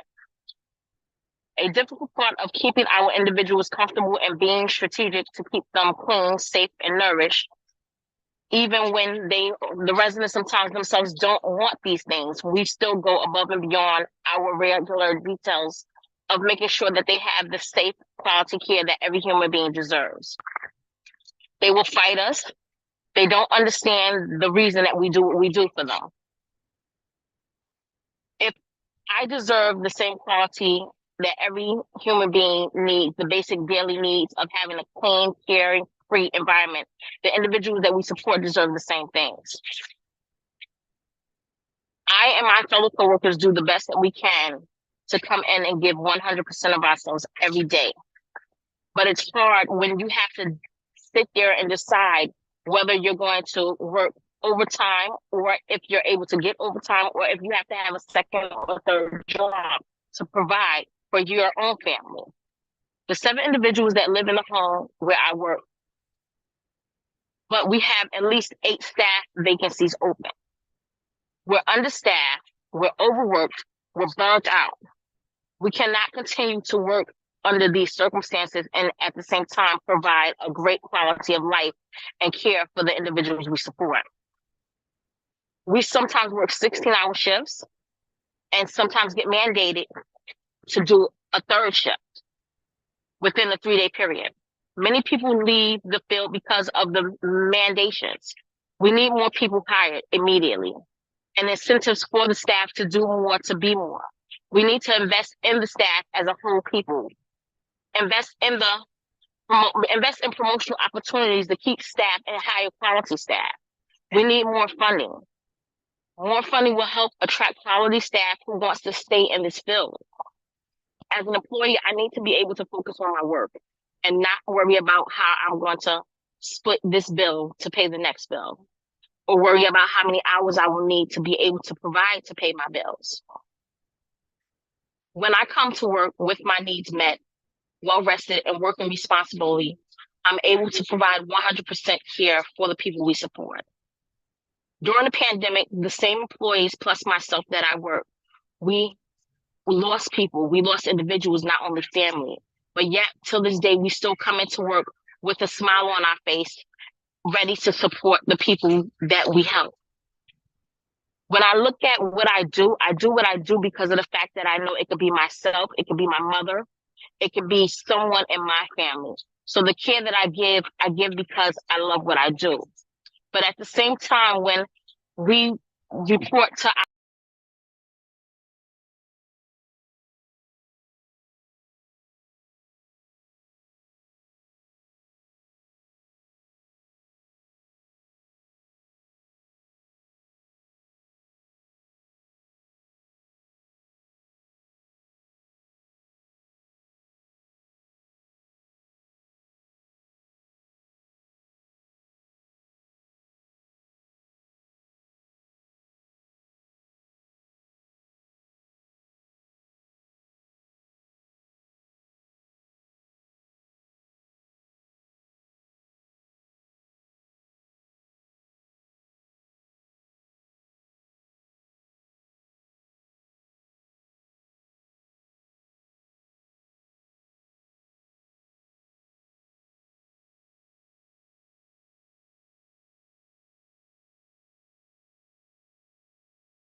to the Access Center for them to take part in their day program activities. We go out as far as Pawcatuck, Connecticut to pick up some of these clients. We have several vehicles assigned for company use, and these vehicles are very old and worn. Eventually, the cost of maintaining these vehicles will be greater than the value of the car if it were to be sold for scrap. When you're performing repairs to an older vehicle that is older than a newer model, the cost is exceedingly high when you compare the two. Older vehicles need to have parts shipped to the mechanic or need to be bought from third-party retailers rather than from the dealerships. 2 of the vehicles that we use have over 200,000 miles on them, and they don't instill the greatest sense of confidence when going with the flow of traffic on highway conditions or driving over rough roads in city centers. Within the Access Center, part of the treatment plan for clients includes conducting the development of activities of daily living or ADL skills. An increase in funding would allow staff to dive more deeply into some of the more detailed and advanced ADL skill development. The Access Center already works on culinary skills, hygiene skills, and basic sanitary practices. With more funding and tools at the staff's disposal, clients can learn other necessary skills such as personal finance, budgeting, driver's education, securing an apartment or a house, scheduling doctor's appointments, and the necessary questions to ask during an appointment. Not to mention an increase in socialization. More funding means more staff, which would help us serve more clients. Socialization is a big part of development, especially as they grow into who they are as they enter the workforce and society as a whole. Without an increase in funding, employees will find themselves worn down as their workload increases beyond a single person's abilities. Short staffing will become an issue as passionate employees are lured away to better paid positions. Sadly, passion cannot sustain an employee given the increases to the cost of living. As dedicated employees are driven to take new positions with a better salary, that is also detrimental to the clients. A bond between a client and staff will be severed, and that client must now struggle to connect with a new face. Whatever traumas in the client's past, that now works against them with a staff member who does not know them or what they're struggling with. There will be a sharp decline in successful moments as short staffing will run rampant in the organizations. Please support funding for community nonprofits by $186 million in fiscal year 25. Thank you for the opportunity to testify. Thank you for your testimony this evening. We have John Schwartz. John? Okay, you may proceed. Hi, thank you. Good evening, Senator Austin, Representative Walker, Senator Berthel, Representative Nuccio, members of the committee. My name is John Schwartz. I'm a registered voter in the town of East Haddam and a man in long-term recovery from a substance use disorder. I'm here today to support HB 5048, an act adjusting the state budget for biennium ending June 30th, 2025. In addition to my status as a person in long-term recovery, which to me means that I haven't put any of that nonsense in my body since December 7th of 2009, I also have the great honor and privilege of being the Recovery Center manager at the Winter Recovery Community Center for the Connecticut Community for Addiction Recovery in Willimantic, Connecticut. Which, with the cooperation and the support of the Department of Mental Health and Addiction Services, just celebrated 20 years of continuous operation in the town of Willimantic, having opened its doors on February 20th of 2004. CCAR currently operates 6 recovery community centers, which act as local hubs for all things recovery for those seeking support and valuable points of connection to the recovery community. Our centers also serve as a nexus for our emergency department, DOC, and jail diversion recovery coaching programs. Recovery community centers are a unique beast in that they are predicated on the idea that the individuals are the best experts on their own lives and that they generally possess the answers to their own questions. Recovery community centers set the stage through kindness, compassion, and coaching for individuals to navigate their way through challenges while respecting their autonomy and value. I just want to talk a minute about the people that frequent these centers. Now, as a person who struggled for decades with active addiction, you know, I really didn't even seek help because of all the shame that was involved. You know, my culture, my people, my parents, they all told me that I should be able to figure this out on myself, and that it was a sign of either a moral deficiency or a personal weakness if I couldn't beat this thing by myself. And I want to tell you that's very, very irresponsible advice. Recovery community centers help people change the perspective from this is not possible for me, for this is not only possible for me, but it's something that's desirable for me.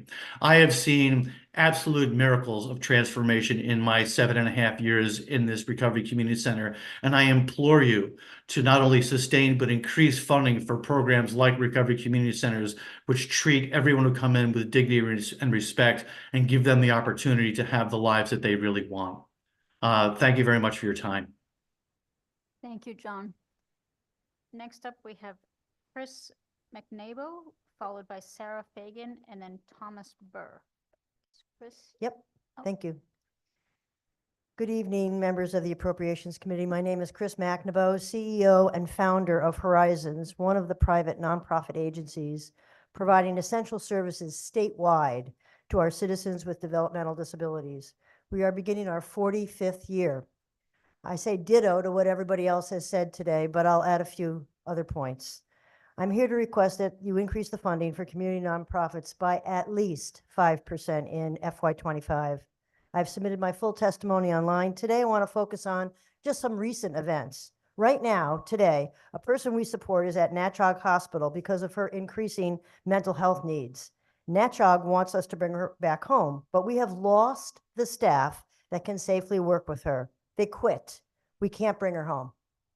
We are facing extraordinary workforce shortages that you've heard about today. We're in competition with the state, which is running a well-funded PR campaign to hire new state employees into direct service jobs. The truth is that the private sector provides 92% of the community-based services for people with IDD that used to be provided by the state. Part of that was funded with Medicaid waiver funds that paid back 50% of what Connecticut spent on supporting people with IDD.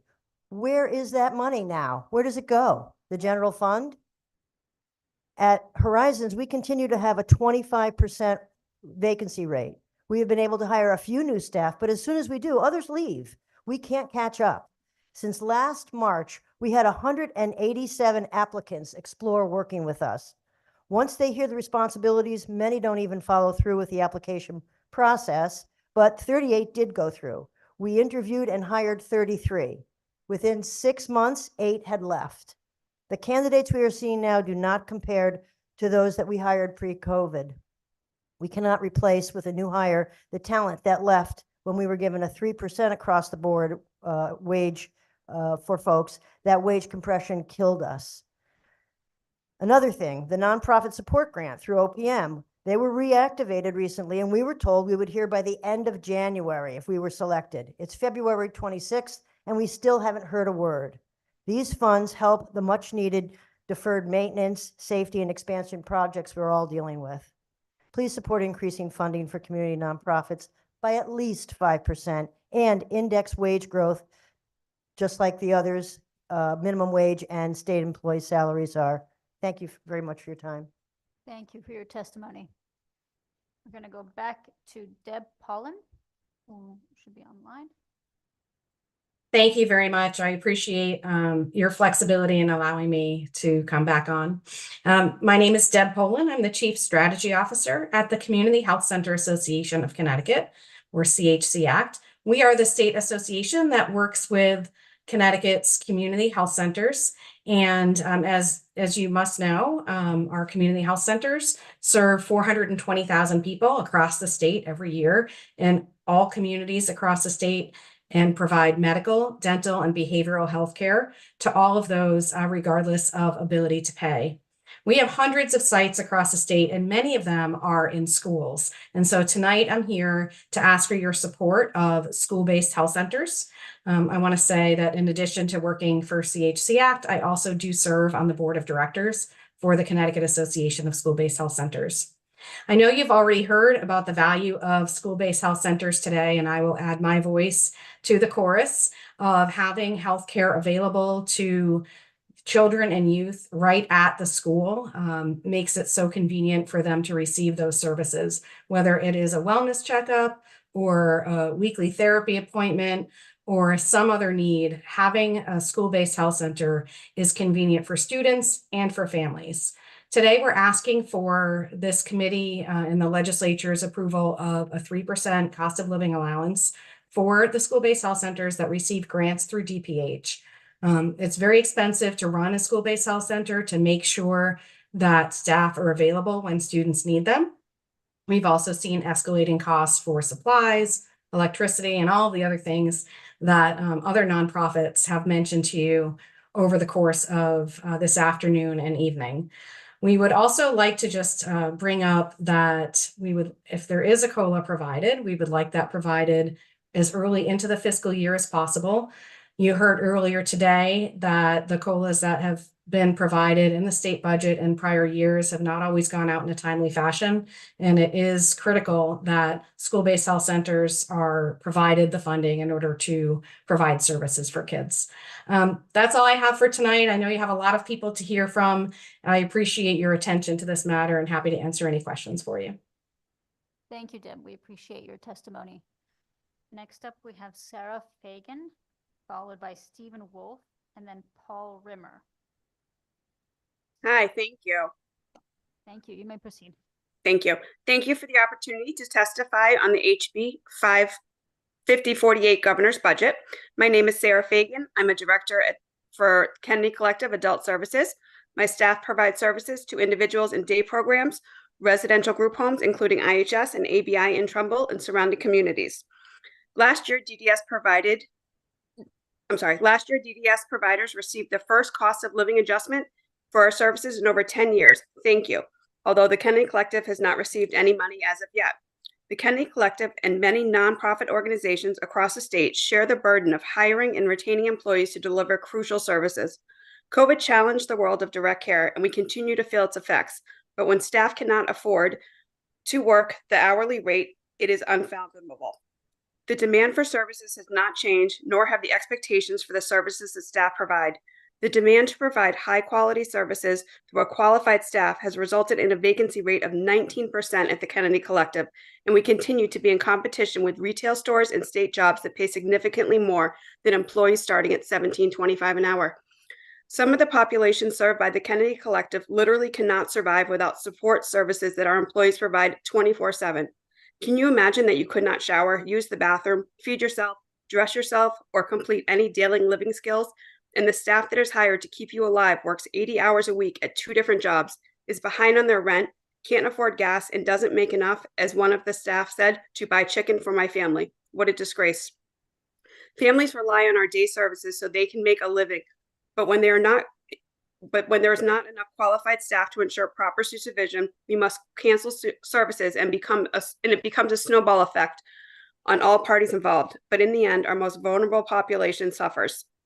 While I am extremely proud of the work the Kennedy Collective does, I am mortified at the expectations put forth by the state of Connecticut when it comes to wages. The responsibility that is expected of a staff that makes $17.25 an hour is exactly the same as the staff that works for the state, except the state recognizes the importance of the staff and may make several dollars more. My CEO once was told the Kennedy Collective staff are doing God's work. I don't believe that, because if this was true, the state of Connecticut would surely recognize this tremendous feat and ensure that the staff caring for the population they cannot care for themselves, but continue to be an advocate and refuse to be invisible anymore and are compensated accordingly. Connecticut needs to do better. Please support increasing funding for community nonprofits by at least 5% in the fiscal year 2025. Thank you for the opportunity. Thank you. Thank you. Next up, we have Thomas Burr. Yes, good evening, Madam Chair and members of the Appropriations Committee. My name is Thomas Burr, and I'm the Public Policy Manager of the Connecticut chapter of the National Alliance on Mental Illness, otherwise known as NAMI, Connecticut. I am testifying today in regards to HB 5048. As part of the country's largest grassroots mental health organization, we know that getting access to treatment in a timely fashion is key to recovery from a mental health condition. However, the lack of adequate funding for some of the items in the governor's proposed budget will have a definite negative impact on the mental health of the people in Connecticut. Specifically, funding should increase for community nonprofits. You've already heard the numbers from Connecticut Nonprofit Alliance, so I won't repeat them again, but that really is unconscionable that we have to kind of scrape along and work 2 jobs in order to provide the services that we do. So please take the Alliance's recommendation on that. Peer-run respites. As a founding member of the Keep the Promise Coalition, we are asking the Appropriations Committee to invest $8 million in the DEMAS budget for 8 peer-run respites for Connecticut residents experiencing mental health crises. Please refer to the KTP fact sheet attached to my testimony for additional details. Also, the Appropriations Committee should appropriate $200,000 to create a peer-led technical assistance center to support in-program implementation and sustainability. Investments in mobile crisis services. The rollout of the, now not that new, but the 988 number for people experiencing mental health crises was a good first step. We must continue the momentum by increasing the funding for this critical system so that we can provide robust 24/7 coverage statewide. Investments in supportive housing. I believe you heard from Sarah Fox earlier. We currently do not have enough supportive housing in the state of Connecticut, As a NAMI family support group facilitator, I hear regularly from parents who have an adult child being discharged from inpatient hospitalization into a homeless shelter, and even sometimes right to the streets. This practice is inhumane and further traumatizes extremely vulnerable citizens of our state and really has to stop. Investments for discharge and diversion services. Again, people should not be discharged from the criminal justice facilities to homeless shelters of the streets. It is traumatic and inhumane. Continued investments in the regional behavioral health action organizations. We were pleased to see that the RBHAO's funding was continued in the governor's proposed budget. Considering the opioid settlement funds being sent to Connecticut, a significant portion of those funds should be directed to the RBHAOs and to their partners at the local prevention councils, whose current level of funding honestly is ridiculous. They literally get by on thousands of dollars. It's just a joke. So therefore, in summary, please include the above investments in your appropriations budget for the next fiscal year. And as an aside, I did a quick survey of our members, and 100% of the people who responded to the survey agreed with these recommendations. Thank you for your time and attention. Thank you, Thomas, for testifying this evening. We have Stephen Wolf, followed by Paul Rimmer, and then Lynn Arazzini. Is Stephen? Hi, good evening. Good evening, Senator Olson, Representative Walker, Senator Berthel, Representative Nuko, and the members of the Appropriations Committee. My name is Stephen Wolf. I'm the Executive Director of Crest, Connecticut. We service individuals in Waterbury, Ansonia, Bradford, Bridgeport, and Trumbull. 50 individuals in all various programs, residentially, DLA, CRSs, and IHS. Thank you for the opportunity to testify on HB 5048, the governor's budget, and I'm here to request an increase in funding for community nonprofits by 5% by FY25.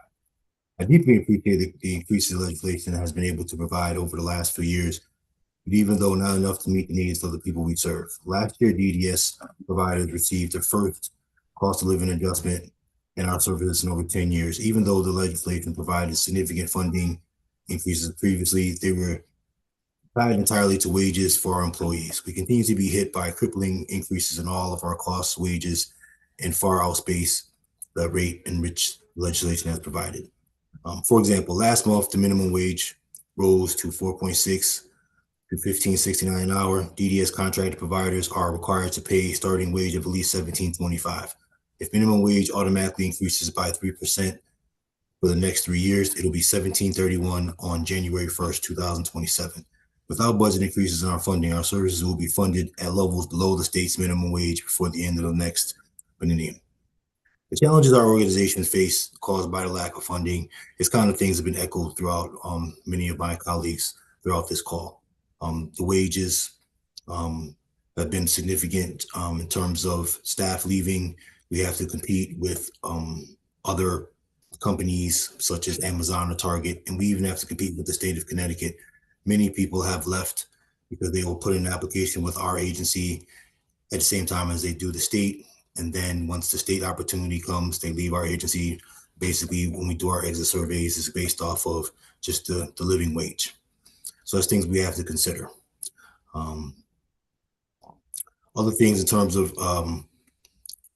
issues with retention is that the ability not to only just meet the cost for the wages, but also just to be able to provide better services for our individuals. With inflation, everything is going up. And just to be honest, as everyone else has stated, the cost of living for our individuals to maintain the support things they need, simple things like groceries, are also becoming very hard for us to maintain. Last year, legislation was passed a comprehensive bill to meet and address the waiting list of DDS services. We cannot expand our reach into new programs or new stand-up services if our existing programs are understaffed and are losing money. If next year's budget increased funding for our services, we could start addressing some of these concerns. Please support the increased funding for our community nonprofits by 5% in FY25, and just thank you again for the opportunity to testify. Thank you, Stephen. We appreciate your testimony. Next up, we have Paul Rimmer, and then followed by Lynn Arazzini and Mag Morelli. Good evening, members of the Appropriations Committee. My name is Paul Rimmer, and I am the Director of our Support Employment and Options Program at Horizons in South Wyndham, and I have been a dedicated employee of Horizons now for 23 years. On a weekly basis, I receive numerous phone calls from desperate parents looking for a day program for their son and daughter, and I have the unenviable task of letting parents know that Horizons are unable to provide these essential services due to the lack of staffing. Many of these parents that call me are parents of sons and daughters that are actually graduating in the summertime, and they are desperate as they've called many agencies and they're hearing the same message. All I can tell families at this point is that they are free to call me back in 3 to 6 months, and hopefully our staffing situation at that point will have improved. Just to share a story from a few weeks ago, I actually had to make probably the hardest phone call I've ever had to make in my professional career. And it was to the parents of 2 sons that we provide day support Monday through Friday. One of the sons, John, we were only able to support 2 days a week due to their significant behavioral challenges, and he requires a seasoned staff of many years to safely support him. I had to deliver the news to his mum that due to 2 more staff members quitting, we had to cancel services for her son completely. John had his last day with Horizons last Thursday, and the phone call almost brought me to tears, and it certainly brought the mum to tears. She left the phone call crying.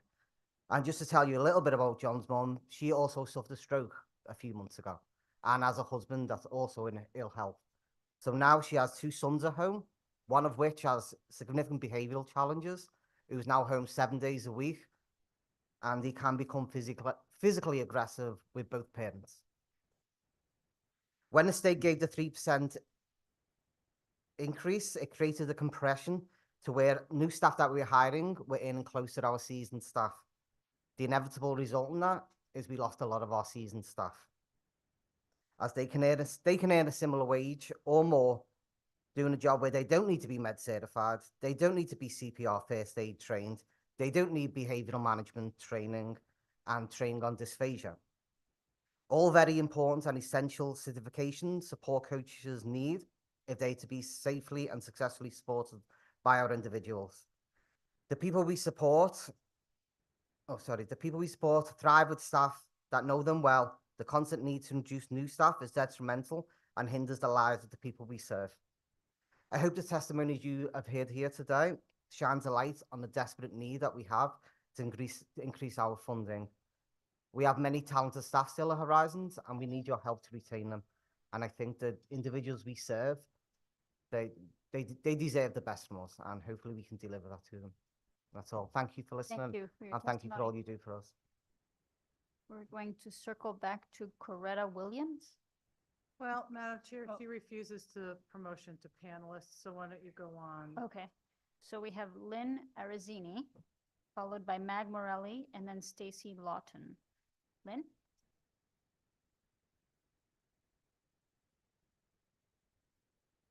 Oh, Lynn, you may proceed.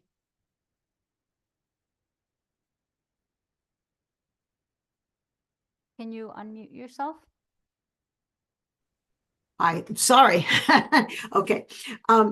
Dear members of the Appropriation Committee, I am Lynn Arizini from Guilford, Connecticut.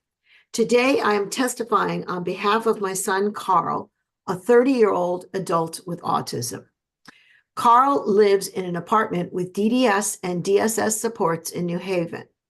Although he has full funding with the nonprofit agencies of Marrakesh and Chapel Haven, many hours often go unfilled due to the unprecedented labor shortage. With a state budget surplus for 7 straight years now, it is unconscionable that millions of dollars would be cut again from the DDS budget and nonprofit agencies. Carl is a complex individual who is a cellist, singer, artist, and a national Special Olympic swimmer. Along with all these amazing talents, he also has very challenging self-endurance behaviors when he experiences sudden and abrupt changes. Routine and schedules are his lifeline. When staff do not show up, Carl's world becomes unstable. My husband and I are retired teachers in our 70s, and we have to rush off to New Haven from 30 minutes away when staff calls out or doesn't show up to his apartment.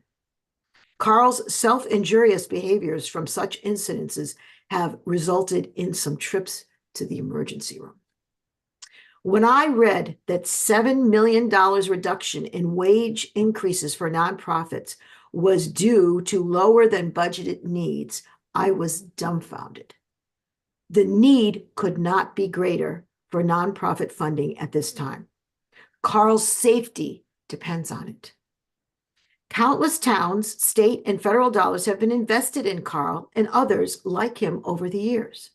Carl has made good on that investment. However, due to his autism and historic changes since the pandemic, Carl needs skilled and consistent staff for him to continue to thrive. Nonprofits can't help people like Carl live quality lives without well-trained staff that have a career path and benefits. DDS and nonprofit agencies are the villages that help vulnerable people like Carl. Please don't starve the villages. Carl is doing his best to live an independent life. Now he needs the governor and elected officials to step up and fund the nonprofits so they can properly fund their staff's wages. Thank you very much for listening to me tonight. Thank you, Lynn. We appreciate your testimony. We have Mag Morelli, followed by Stacy Lawton, and then Russell Coleman.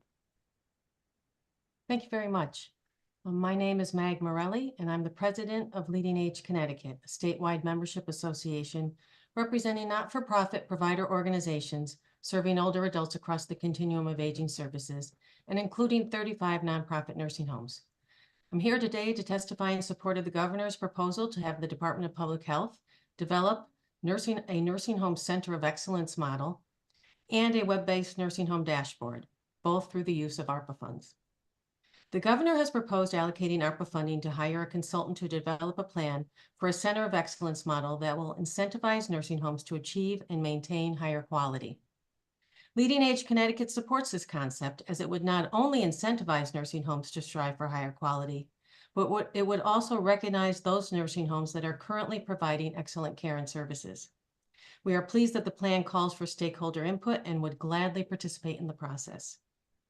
The governor has also proposed utilizing ARPA funding to develop a nursing home dashboard to be housed on the DPH website. According to the budget documents, the dashboard will be a consumer-facing tool to help individuals and families compare nursing home quality. Leading Age Connecticut supports this concept of providing a convenient and easily accessible dashboard of publicly available information that can assist consumers in choosing a nursing home. Nursing homes are an essential element of the long-term services and support system. And while there's a plethora of nursing home information available to the public, it is not always easy to access.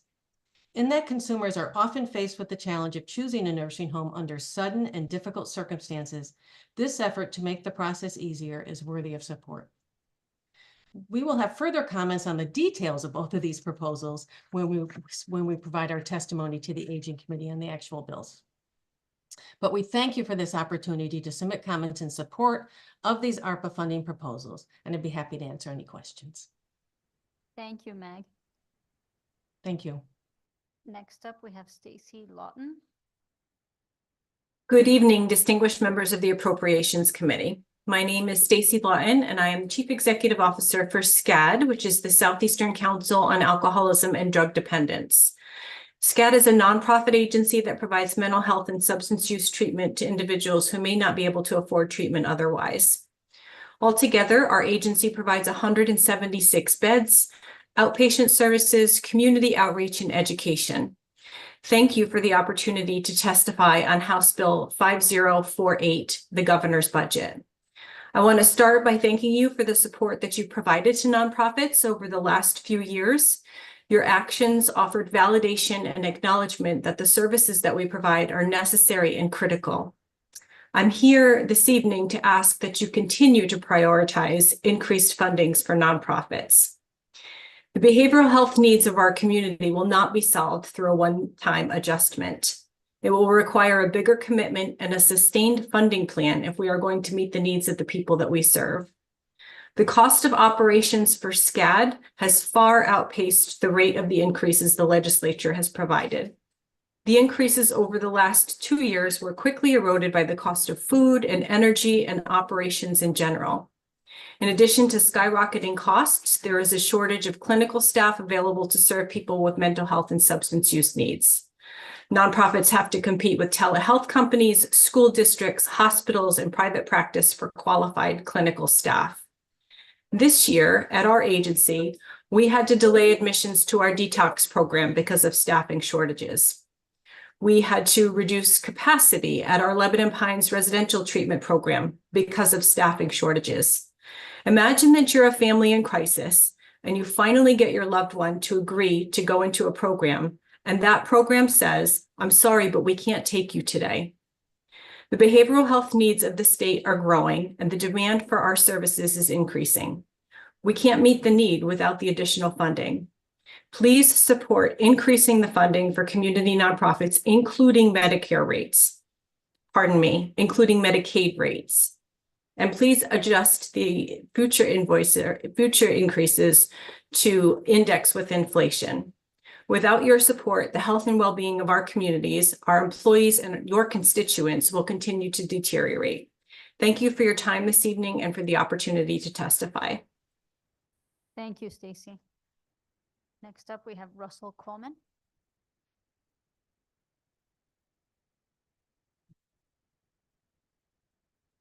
Good evening, members of the Appropriations Committee, and thank you for being here tonight. My name is Russell Coleman. I have the honor of being the president and CEO of HARC right here in Hartford, a nonprofit human service agency dedicated to supporting individuals with intellectual disabilities and their families across the lifetime. At HARC, we offer comprehensive range of services, including birth to 3 services, respite services, day and employment services, in-home supports, as well as 24/7 residential support for our individuals. Thank you for giving me the opportunity tonight to testify on the governor's budget. I'm here to request that you increase funding for all community nonprofits by 5% in fiscal year 25. While we are grateful for the funding increases provided over the recent years by the legislature, they have failed to adequately address the needs of those that we serve. I have presented a much longer testimony, but I want to focus more on the challenges that HARC and other nonprofits are facing. Due to the lack of funding, we have a wait list for our programs.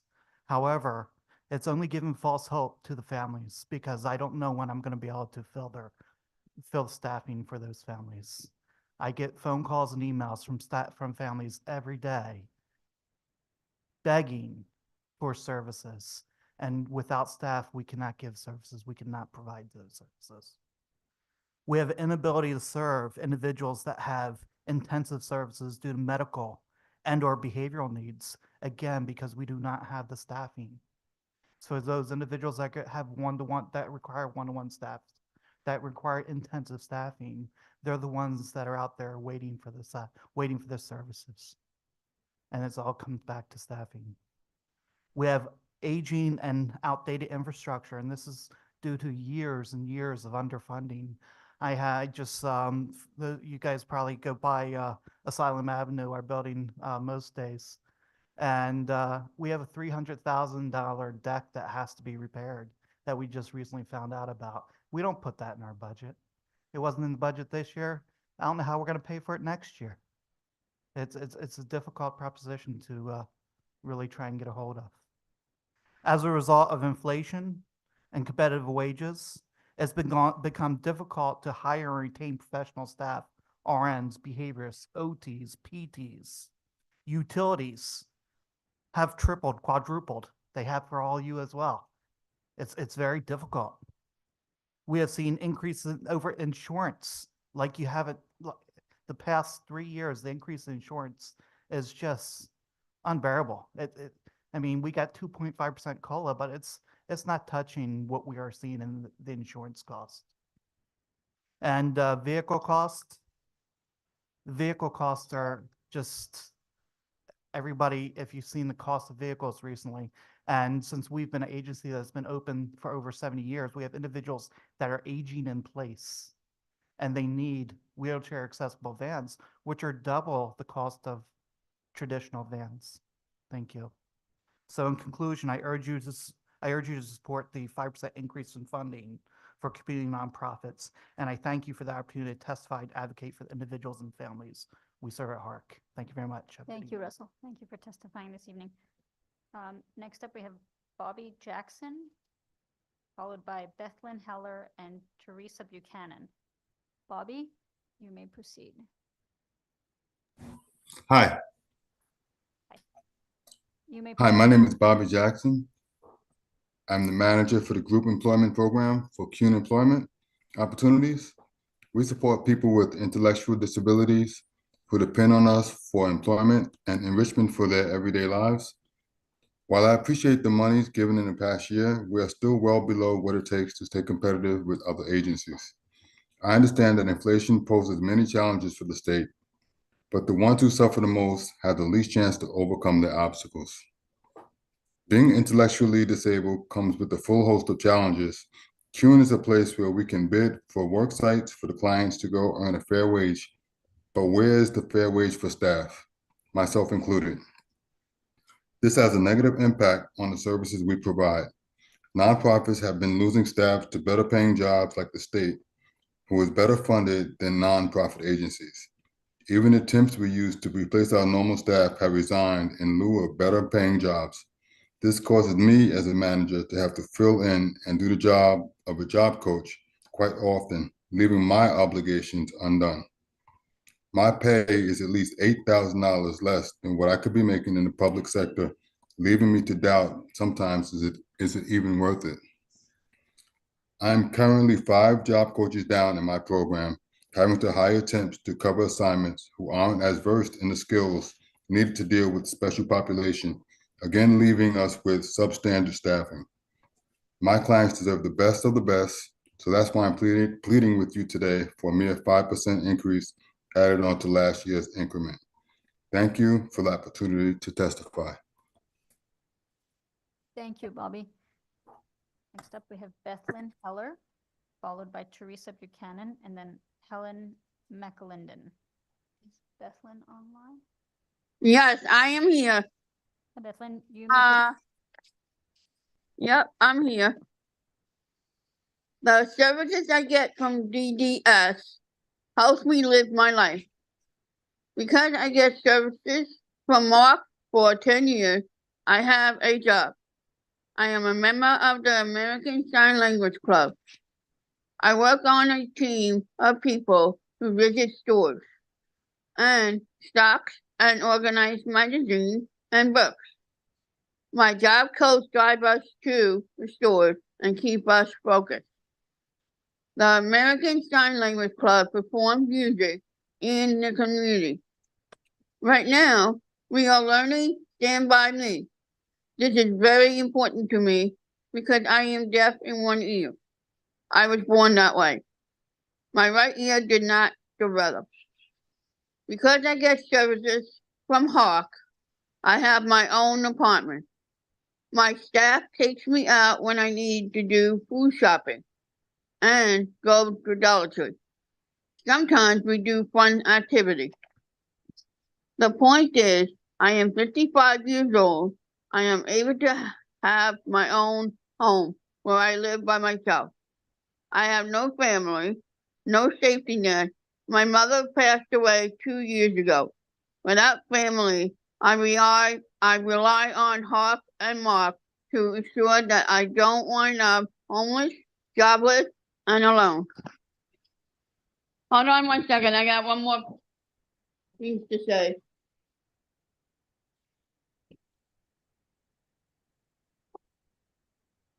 Okay.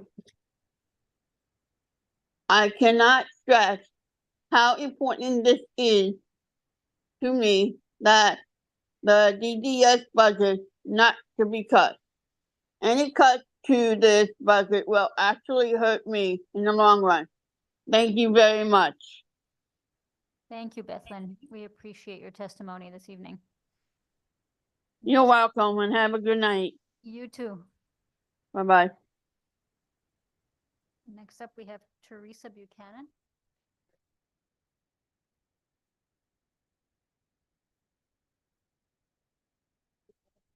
Yeah, it's it. Yeah. Good evening, members of the Appropriations Committee. I am Teresa Buchanan, the Human Resource Director for Mid-State ARC.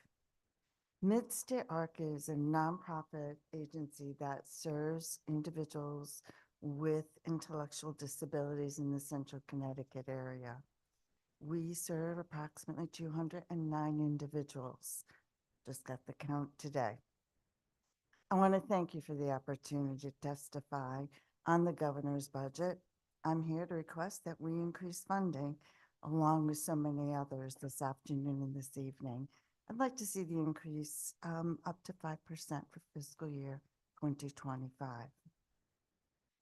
As with other nonprofits, you may hear that staffing continues to be the challenge. As a human resource director and have been in the field for so many years, I've never seen the like that both the state and nationally we face in staffing. And never mind in the nonprofit sector. The impact of staffing is the inability to take new clients that are seeking services. In the human service field, staffing is everything to providing services. I personally track and report on a weekly basis our attrition that we experience with staffing for Mid-State ARC. Generally, we're ranging about a 21 to 23% deficiency on meeting the positions that we have open for the agency. But beyond that, I'd like to share with you some information on how we serve the state of Connecticut beyond providing services. Our employee population meets diversity goals and allows a career path for those in human services that find this profession rewarding. Let me give you a couple stats. Currently, our employee population boasts a 47% rate of employing African Americans, 17% of those who come from an Hispanic ethnicity, 2% Asian, and 6% multi-ethnic backgrounds. We don't talk diversity, we are diversity. To give you an example of the challenges I faced, last Friday I was at FedEx. I was talking to the clerk who I see fairly regularly. She shared with me that she had a BA in psychology. Now I began to smile. Okay. And that she had worked in human services in New York City, still smiling. As you can imagine, I was ready to start talking about the advantages we have at Mid-State ARC. And then she mentioned she earns $19 at FedEx. My smile started to fade. I hear the bells. Let me just state, after all for this evening, help Connecticut take care of its own. Overall, I ask you to increase the funding as well as consider COLAs for years to come. Thank you so much and good evening. Thank you, Teresa. Helen McAlinden? Nope. Okay, we may come back. Carrie Dyer. Oh. Good evening. Good evening. I recognize that we're not even halfway through the list, so I appreciate that you're all here and you're attentive. My name is Carrie Dyer. I am the Executive Director for Reliance Health in Norwich. You've heard a lot of our folks speak earlier today, and will continue into the evening. We are a nonprofit agency that serves Eastern Connecticut for mental health services. We have 18 buildings. We serve approximately 1,500 people, and we employ about 250 people. We're funded primarily by DEMIS and DDS. Everything I'm hearing today circles back to the relationships we have with people and how that's breaking down.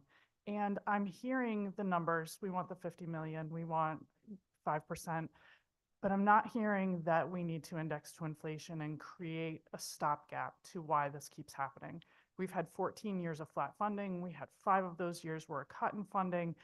we're trying to dig out of a hole, but we're not proposing an actual solution. So while I think that those dollars create a beginning for that solution, I think the indexing to inflation is something that needs to happen. I know that's happening in another committee, but that's something that's going to circle back here because it's related to our budget. I think so many of the things that we hear here are about that. So I've heard earlier this morning, there was a woman who testified that they had a client that they served who couldn't be served because they didn't have the staff.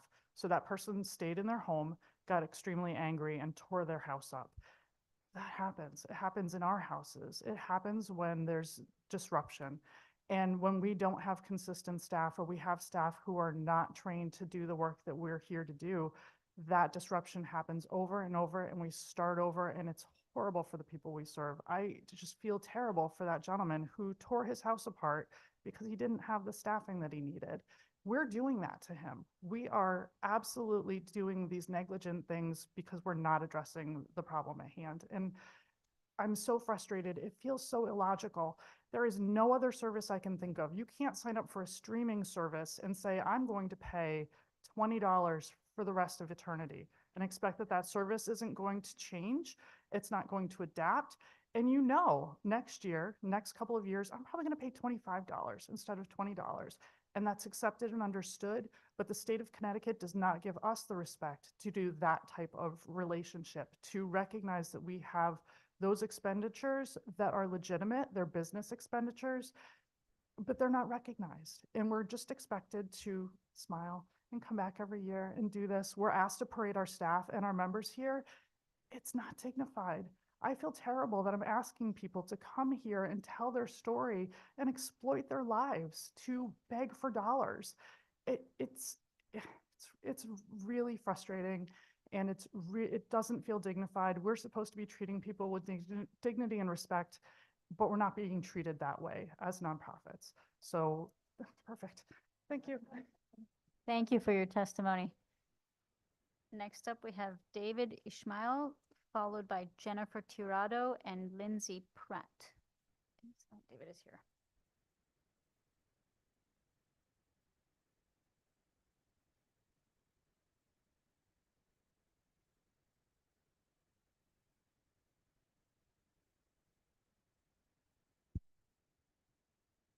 I want to thank you for your time tonight. I'm going to speak to you as a father, citizen, and I'm going to be the voice of my children.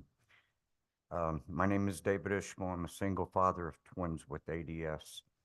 Recently, my son David was moved into a group home at Oak Hill. I fought for 5 years to get my son placed into a better school. He was accepted on his 17th birthday at Oak Hill, Bristol, and his education he has received, words will never be enough to explain how happy and excited he was to go to school. And it's been that way since January 14th of 2020.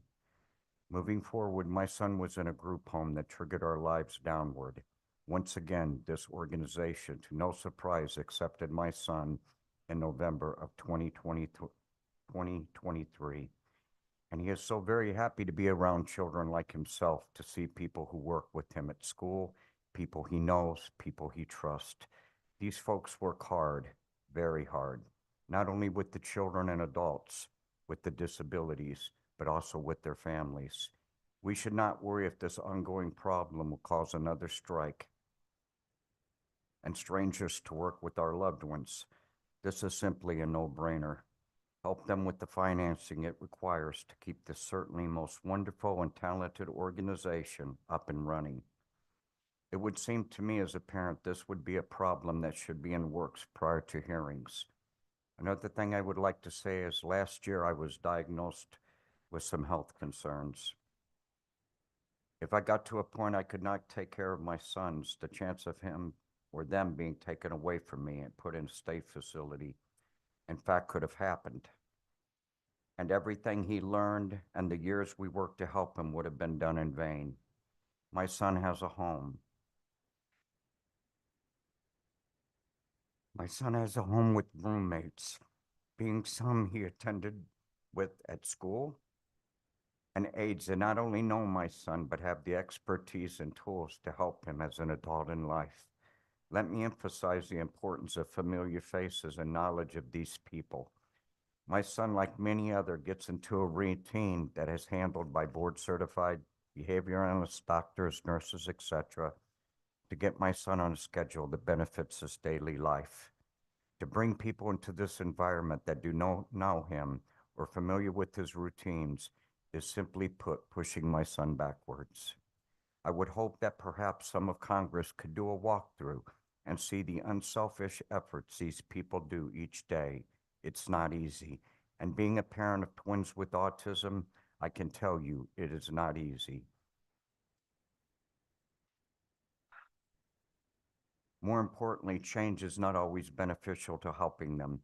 If any of you could see firsthand like myself, you would be amazed. We should not worry about our loved ones and wonder why and if.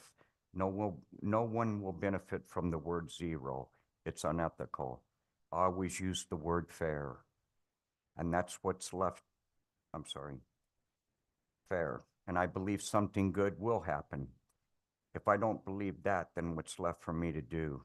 In closing, I really want you to hear the words of a single dad who raised twins with ASD.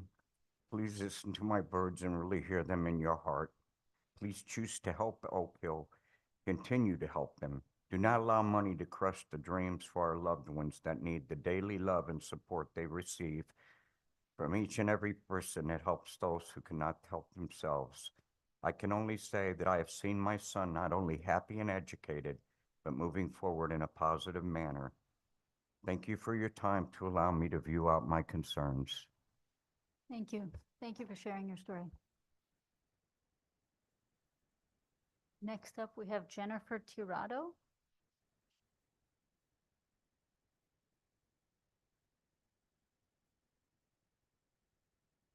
Okay. Good evening, distinguished members of the Appropriations Committee. My name is Jennifer Tirado, and I am a peer support advocate who lives with a mental health diagnosis.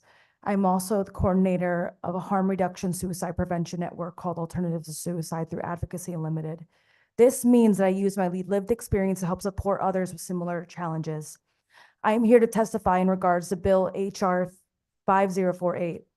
I stand in support of funding for peer respite centers, as well as increased funding for peer-driven mental health models that prioritize harm reduction and human rights. Peer support workers, also known as recovery support specialists, encourage self-determination and dignity of risk in the psychiatric world. We are a much-needed element of advocacy.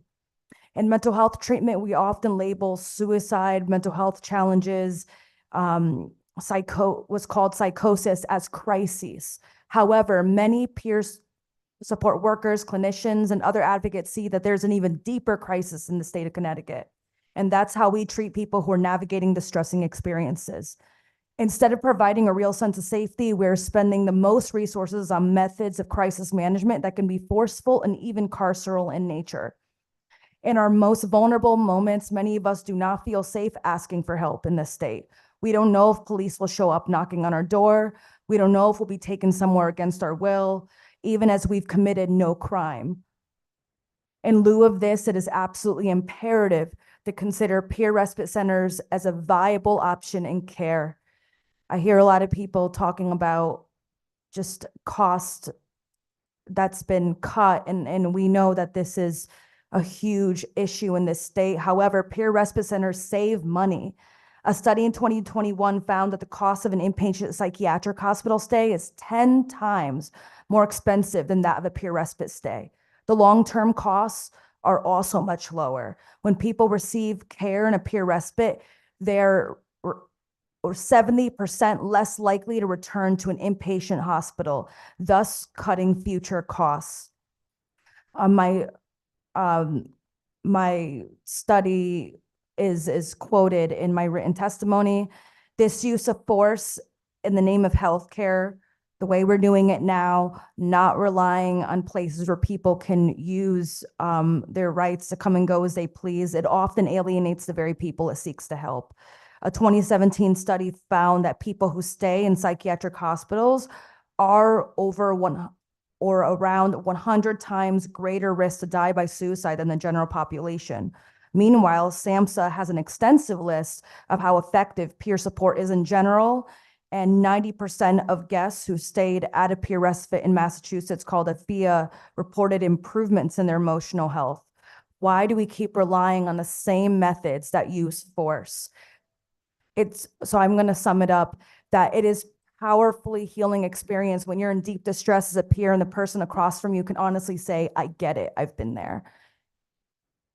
We urge the distinguished members of the Appropriation Committee to join us in investing in change that is cost-effective, that is evidence-based and compassionate.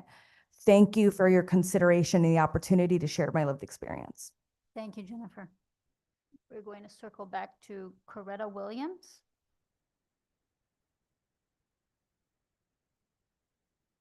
Yes, I'm here. Hi, Coretta. You may proceed. Hi. Thank you. Good evening, Senator Holston, Representative Walker, and members of the committee. My name is Coretta Williams, and I am a residential counselor at Community Health Resource in Enfield. I have worked here for 16 years. I love my job because I love making a difference in the clients' lives, even if it's just a small part. I love the positive feeling that comes with helping someone in a positive way. In my position, I teach life skills, coping skills, and help the clients form and build positive relationships. It is a very hard job that requires long hours at work away from families. In addition,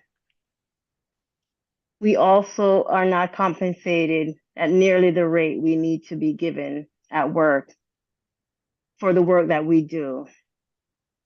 Many of my coworkers have second jobs and some of them have third jobs just to be able to afford their mortgages and keep food on the table. We should be able to just work one job to provide for our families.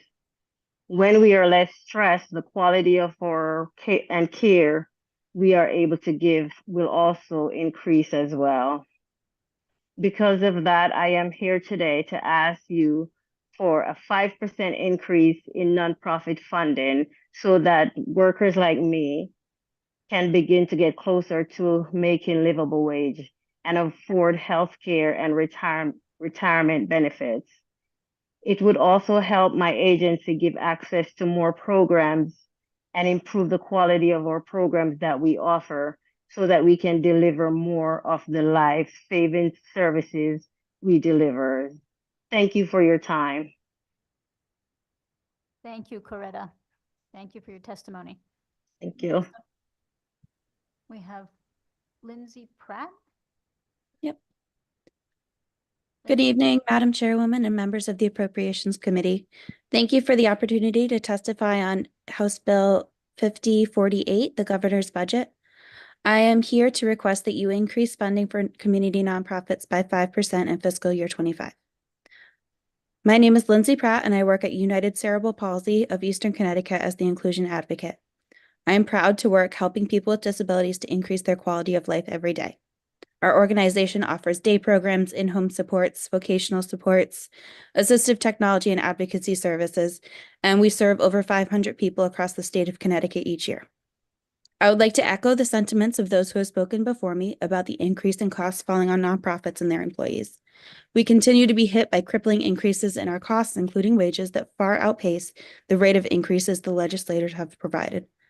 As nonprofit workers, we work every day to better the lives of the most vulnerable members of our community.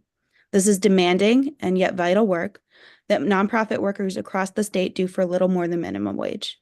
As the gap between direct support salaries and the minimum wage continues to tighten, our workforce shortage has become increasingly dangerous. Again, I would like to echo that these are vital services that our consumers and clients would not be able to find elsewhere. Increasingly, nonprofit workers are having to turn to the services that they provide as cost of living soars and basic needs like housing, food, and childcare become less and less affordable. Employees are now turning to retail jobs every day where they can make a similar pay. And despite the importance of our services, nonprofits simply cannot compete with other companies in terms of salary for their employees. If next year's budget increased funding for our services, we would be able to start addressing some of these concerns. We would be able to more fairly compensate our direct support employees, thus decreasing turnover and staff vacancies, and increasing our employees' abilities to provide life-changing services to those with disabilities and others in need. Please support increasing funding for community nonprofits by 5% in fiscal year 25. Thank you for the opportunity to testify. Thank you, Lindsay. Next up, we have Sharon Tierney.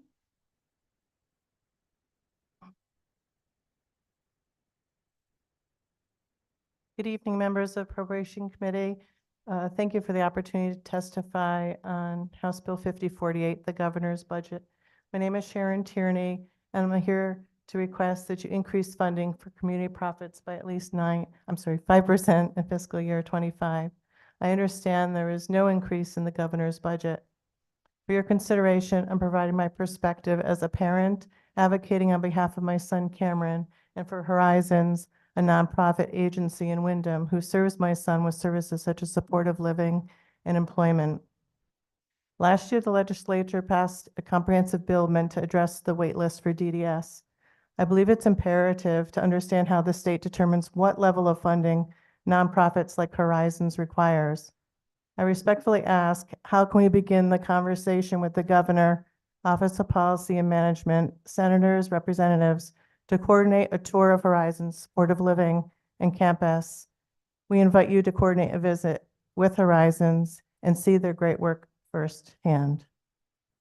I'm confident that it's time to do things differently, to effectively evaluate and analyze what is required for nonprofits to be meaningful and sustainable. Horizons is an amazing agency that provides true person-centered supports and is diligent in their hiring of qualified trained support staff. However, Horizons cannot expand their reach into new programs and provide new services if their existing programs are understaffed and losing money. Horizons executive leadership is here today, and they lead by example. Leadership is working higher than above average work weeks, and they also provide coverage in their community residents due to lack of staffing. Horizon staff are leaving at an alarming rate due to living fixed wage received at $18 an hour. They can make more wages working in retail.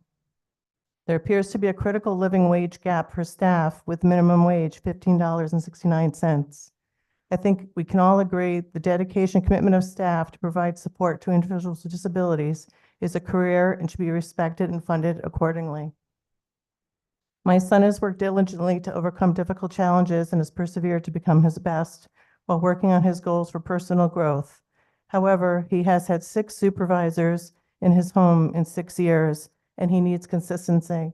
I'm confident numerous parents like me lie awake at night worrying about the future care, safety, and services of our loved ones, and are highly concerned that there may not be enough funding to keep group homes open, nor have the qualified staff to support. If you're a parent, I believe you understand how it is important to have our children feel secure and to have their basic needs met, no matter what their age. If next year's budget increased funding for services, Horizons would be able to start addressing some of these concerns and effect meaningful and sustainable change with the power of positive people to serve their loved ones. I respectfully ask, how can we begin the conversation with the governor to effect meaningful change and reimagine the opportunity to increase funding for nonprofits by at least 5% in support of DDS? As members of the committee, we are counting on you. You are the vital link, and we appreciate your cooperation and collaboration to help us achieve our goals. Thank you. Thank you, Sharon. Appreciate your testimony. Next up, we have Eugene Morton, who will be followed by Scott Lambeck and Diane Manning. Nope. How about Scott Lambeck? Neither? Okay. Oh, okay. Diane Manning. Good evening. Good evening. I am Diane Manning, President and CEO of United Services, which is the local mental health authority and certified community behavioral health center that covers the Northeast. We provide professional behavioral health treatment and support services to more than 5,000 individuals and their families and communities each year. Thank you for the opportunity to testify on House Bill 5048, the governor's budget. I'm here to request, as everyone else, your increased funding for community nonprofits by 5%. after providing 50 million to health and human services providers that did not receive the DDS specific bonus funds this year. This is a total increase of 186 million. While I appreciate the increases the legislature has provided over the last few years, they've not been enough to meet the needs of the people we serve and the increase in demand. Since 2007, factoring in the increases, we are still 32% behind, while we serve more than twice as many people as we did in 2007. We employ professionals who are committed to providing services that save people's lives. They provide crisis services, therapy, medication and case management, housing assistance, domestic violence and victim services, employment supports, parenting and education support, and countless other services that help people survive and hopefully thrive in our communities. However, we cannot provide the services that are needed because we cannot hire and keep staff to meet the increases in need every day. Everything we as an organization need to operate, staff, benefits, utilities, transportation, supplies, has increased at no less than the rate of inflation.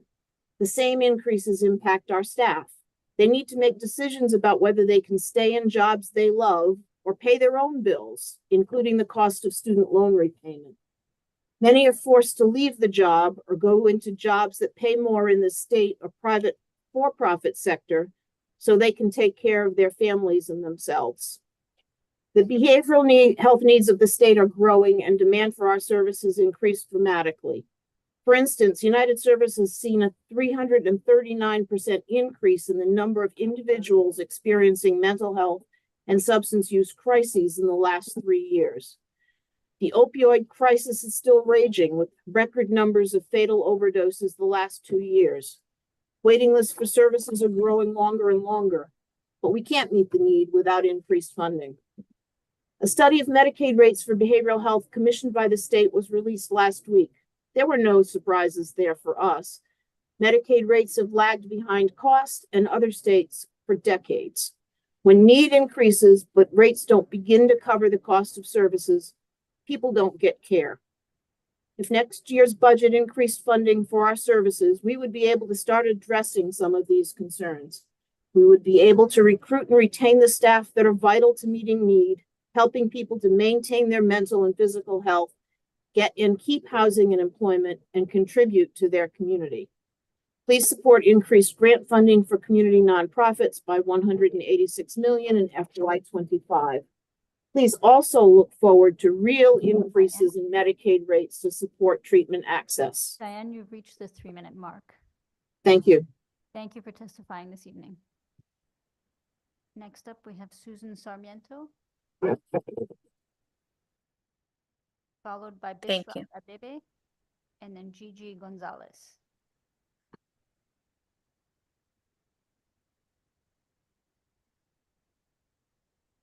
Buenas noches, miembros del comité. Mi nombre es Susan Sarmiento y soy madre de 2 niños y también soy la coordinadora del programa de participación de padres y mentores de The Governance Prevention Partnership. Yo vivo en Hartford, en el vecindario de Behind the Rocks, y estoy aquí hoy para apoyar la financiación de prevención que apoya a organizaciones como la mía y también el Departamento de Salud Mental y Servicios de Adicciones. Hoy hablo en nombre de numerosos padres y también familias. Yo tuve la oportunidad de trabajar en el pueblo de New London desde septiembre hasta diciembre del 2024, impartiendo educación sobre la epidemia de opioides, con un gran programa llamado Conectando Comunidades. Y durante mi estancia ahí, fui testigo de primera mano del impacto devastador que los opioides han tenido en la comunidad de New London. A pesar de ser una ciudad pequeña, tiene un gran número de personas que sufren por sobredosis. La prevalencia del uso indebido de opioides y las muertes por sobredosis es asombrosa, lo que pone de relieve la necesidad urgente de realizar esfuerzos integrales de prevención. Uno de los aspectos más importantes de mi trabajo es proporcionar datos a las comunidades, dándoles proveyendo de conocimiento. También tuvo el privilegio de capacitar a un total de 20 padres líderes de la comunidad hispana de New London, quienes se sintieron empoderados para liderar conversaciones en sus vecindarios y también continuar el trabajo de prevención. Muchas de estas personas son padres y tienen la responsabilidad de educar y liderar movimientos de prevención dentro de sus familias y comunidades. Sin embargo, los programas de prevención eficaces requieren de financiación y recursos adecuados para poder tener éxito. Invertir en prevención no solo reduce la carga sobre los sistemas de salud y los servicios de emergencia, sino que también fomenta comunidades más saludables y resilientes.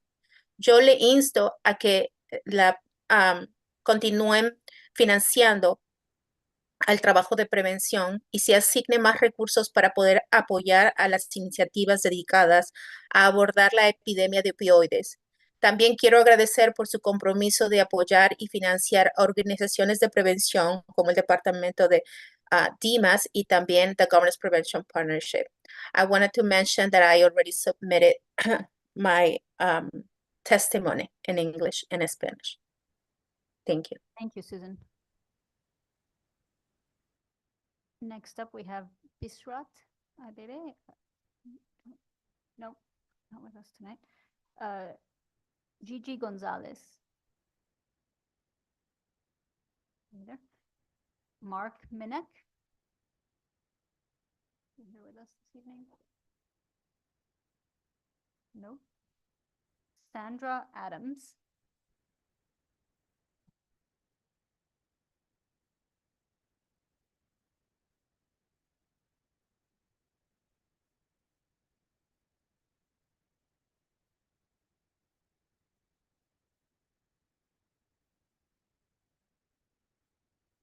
Good evening. Good evening.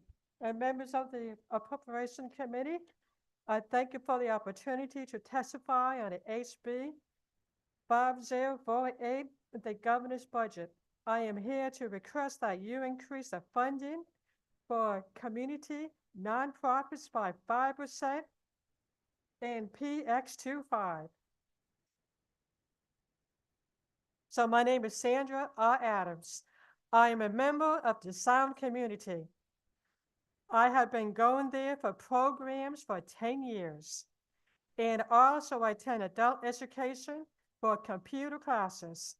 I enjoy the programs there. Also, I struggled with PSTD. I've been a client at Sound Community in New London, Connecticut. I see a great need for a sound community. Many of the clients who are struggling with mental illness, mental disabilities, as well with other physical problems are trying to get help in areas of their life. The state is continuing cutting down on the programs. It's not right, it's not fair.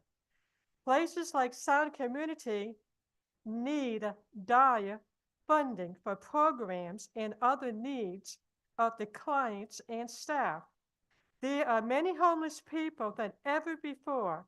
In my community where I live, there are so many buildings that are vacant.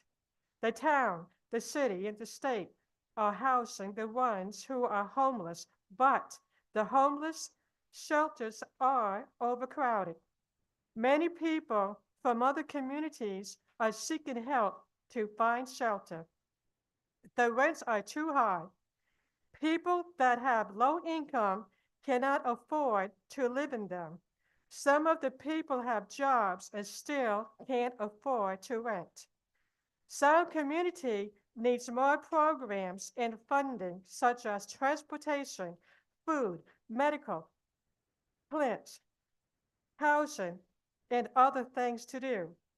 Sound Community need another building phase 2 for advanced clients with mental illness. Also, halfway houses and different kinds of houses is to keep the clients off the streets and keep them out of trouble.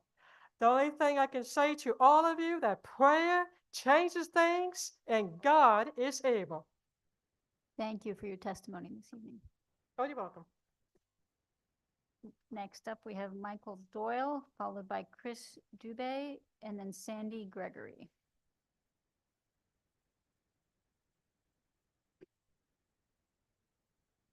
Good evening.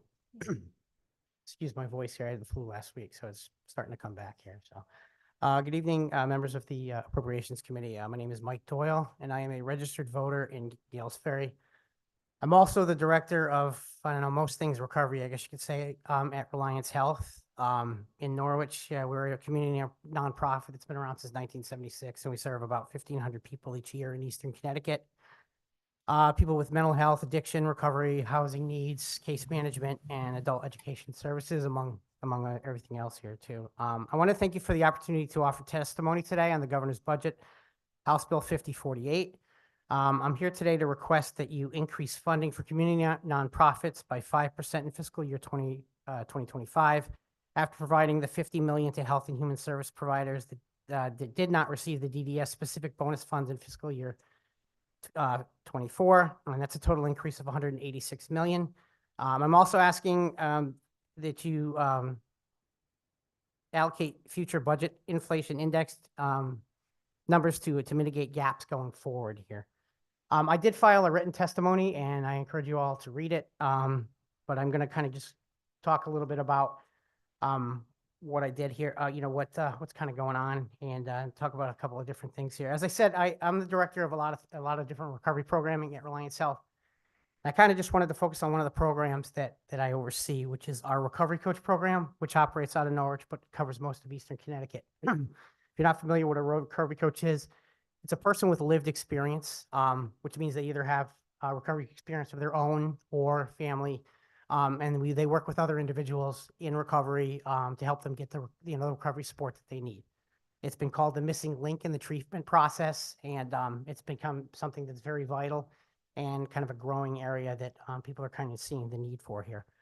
One of the reasons that I'm bringing this up is because we've garnered a lot of attention lately. We actually had a little national attention on the floor of Congress. Congressman Courtney brought us up and kind of called us out by name because of some of the things that were going on in Eastern Connecticut. And we've actually had an article in the day, and actually today in the Norwich Bulletin, we had an article that came out. And the reason for that is because there's been a reduction in overdose deaths in New London County and in Norwich from 2022 to 2023. That's been kind of significant. In New London County, it went from 125 overdose deaths in 2022 to 71 this past year in 2023. And in Norwich, it went from 34 to 18 over the same time period. The Recovery Coach program that I oversee, it's a team of 3 people: Deanna Delaney, Raymond Veens, and Autumn Bouchard. I feel the need to say their names because these guys are absolute superstars, but they are also human. The efforts, they are a big part of this, and I'm not saying that it was all this, but we are one piece of the puzzle, one part of that thing going on. Oh, geez. One of the things that I just wanted to bring up here real quick here is that those stats that I just showed you, those are kind of like the trophy. Everybody sees those and they like that. They don't see the work that goes into that. You know, they don't see the 500 Narcan kits that were given into the community. They don't see the the 228 people that we worked with, or the family members that we had to go out and talk to, or the overdose follow-ups that we did with the Norwich Police Department, or the fact that we trained all of the Norwich Police Department and several different entities, including Congressman Courtney's office in Narcan this year. The last stat that I'll leave you with, and the biggest thing that I think is pressing on this, is that in Norwich in 2023, there were 146 overdoses that first responders responded to. Okay. And 60 of those, before first responders got there, those people got Narcan before that. And those are some of the kits that were given out in the community. And 59 out of those people survived. So 59 out of 60 that got Narcan before the first responders got there got a second chance. So unfortunately, that's my time. So thank you. Consider the funding increase. Thank you. Thank you, Chris. Next up, we have Chris Dubé. He's online. Chris, when you're ready, unmute yourself, and you have 3 minutes. Good evening, Senator Austin, Representative Walker, and distinguished members of the Appropriations Committee. My name is Chris Doobie. I'm a resident of Newington, originally from Middletown. And like the members of Keep the Promise Coalition, I am testifying to support funding for peer respites in the budget for DEMIS. As other speakers have noted, peer respites are an alternative to psychiatric hospitalization for people in mental health crisis. They are voluntary, non-medical, home-like environments operated by peer support specialists where people in distress can stay for a short period of time, 1 to 2 weeks, I believe. They are supported by research that indicates they're effective for many people and they're cheaper, much cheaper than hospitalization. And the reason that peer respites would be a very good thing for Connecticut is that they've been shown to be successful, and that there are a lot of people like me who have had very bad experiences with the traditional mental health system, very harmful or traumatizing experiences. And because of that, people like me, we avoid treatment, and we would not want to go for a psychiatric hospitalization because we've been in settings like that and it made us feel worse, or it made things worse. And there is a peer respite in Massachusetts, which has been mentioned, called a FIA house. This peer respite was identified in a report by the World Health Organization, which I have cited in my written testimony. And it has been recognized for its success and as an exemplar of peer respites and what they can do. My personal experience with the mental health system is that I became a psychiatric patient when I was a teenager. I was sent to a psychiatrist because I was shy, I was isolated, and I had some mild chronic sadness. I was labeled as depressed. I was prescribed an antidepressant called Paxil. It caused a lot of weight gain and fatigue, and it didn't do much for my mood, so I decided to stop taking it after a few years. And what happened was, at the age of 22, shortly after college graduation, I became severely suicidal, and I had multiple hospitalizations, which led to a merry-go-round of treatments, and I was actually forced by probate court order to have shock treatment, better known as ECT, at the Institute of Living in Hartford. And this was a horrible experience, a very traumatizing experience that I never want to go through again.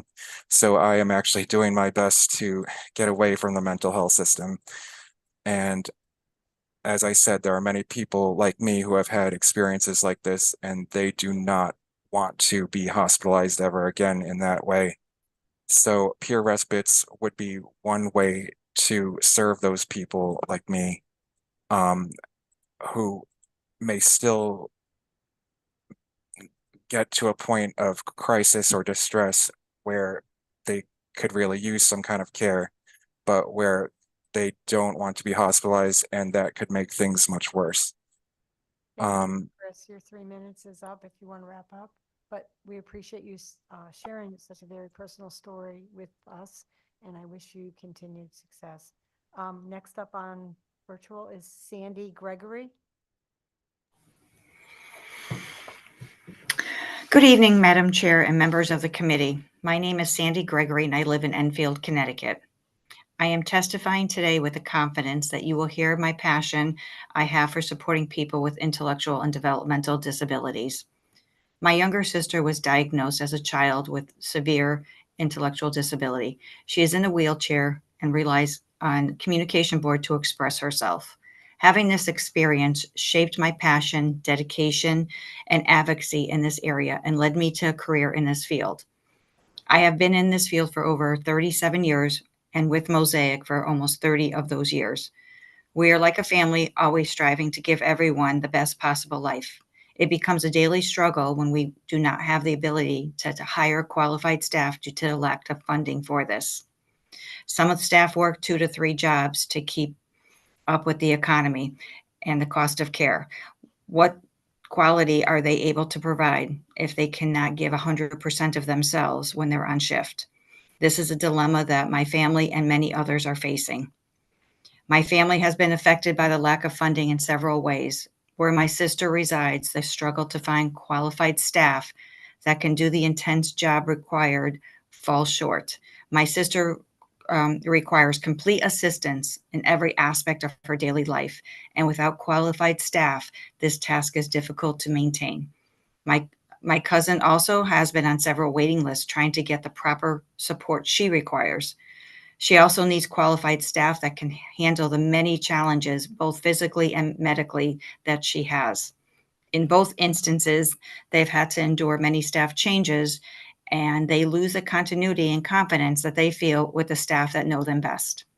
Staff often leave for better wages elsewhere, and that confidence that my family may feel becomes lost.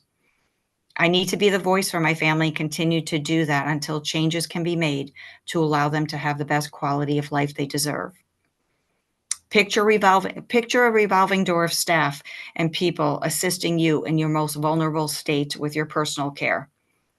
It's not a comforting feeling, but it's a reality that is faced every day by these individuals. Mosaic does great work as a nonprofit organization, and without agencies such as us, I don't know where my family would be, never mind the countless other families. All of us are requesting an increase in funding for nonprofit organizations, but none more than the individuals we support to have a great life. This is vital so that my sister and cousin and the many others can have a life that they deserve and not have to worry about staffing and budget cuts. My family relies on your support in getting the message out there for increased funding. Thank you for allowing me to share my story today.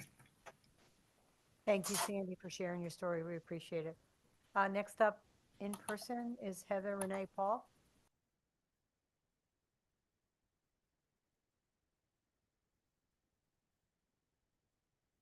Good evening, distinguished members of the Appropriations Committee.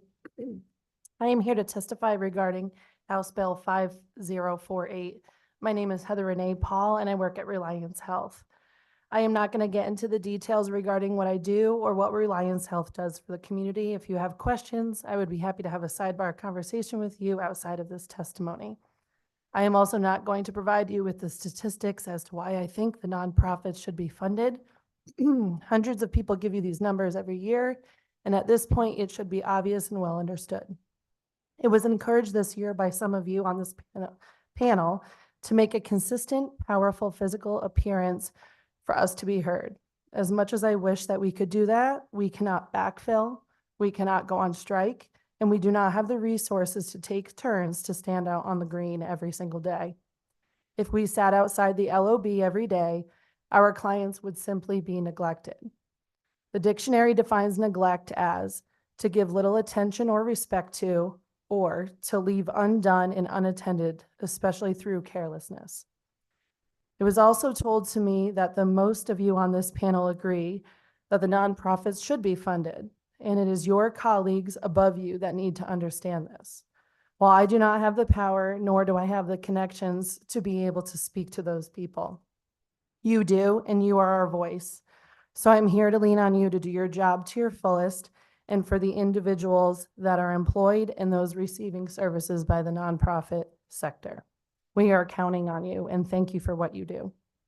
Like I said last year, numbers do not lie. We have a surplus in the state budget. I am thankful for the increase that we received last year, but it is pennies compared to what is owed to us. We need to be indexed. Thank you for this opportunity to testify. Thank you very much, Heather Renee. Next, virtually, we have Jeff Crandall. Jeff, when you're ready, if you want to unmute yourself, and you can begin when you're ready. Hi, thank you for giving me the opportunity to testify today. My name is Jeff Crandall. I'm the Director of Programs for CUNE Employment Opportunities. CUNE provides employment and day program support to about 400 individuals funded by the Department of Developmental Services and Department of Mental Health and Addiction Services each year. I'm here to add my voice to the many others who have requested that you increase funding for community nonprofits by 5% in fiscal year 25. We have many dedicated staff at CUNE, and among them are a team of employment specialists who assist individuals to find independent community employment. Over the last year, that team of employment specialists has assisted over 100 individuals to return to work. Often these jobs end up being at pay levels that are equal to or more than the employment specialists themselves are making. This, kind of gives them, feelings where they're not sure if they can stick with this work. They love it, but can they afford to remain in this field? When taking another job in an industry that they may not enjoy as much may give them the chance to, work only one job rather than two, pay off bills, or even just, afford some basic needs for their families. As many others have mentioned tonight, recruitment has been a huge issue for many in our field.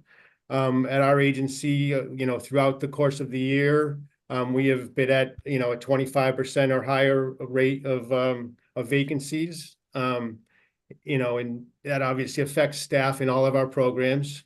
In our DEMIS funded programs, all of our staff have had to carry, extra people on their caseloads that, exceed the best practices that for our field, we really want to make sure we're continuing to serve everybody, but it does decrease the amount of time that is available for each person in our program, and it does risk burning out the remaining staff who are filling that extra burden.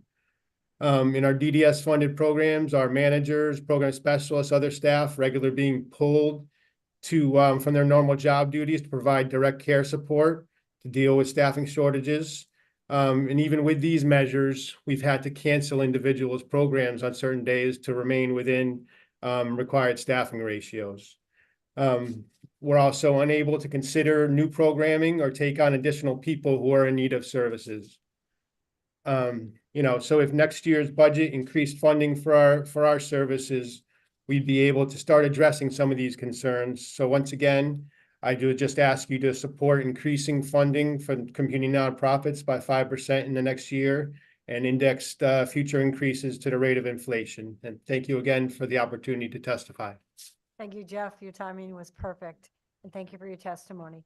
Next up remotely, we have number 130, Isaac Tate. Isaac, when you're ready. Hello, distinguished members of the Appropriations Health Subcommittee. My name is Isaac Tate. I live in Oakdale, and I am a member of Connecticut Against Gun Violence. I am a United States Marine who has been deployed to combat several times. I am also a gun violence survivor. From suicides to violence in my communities, I have seen too much. My home here in Connecticut has even been struck by gunfire.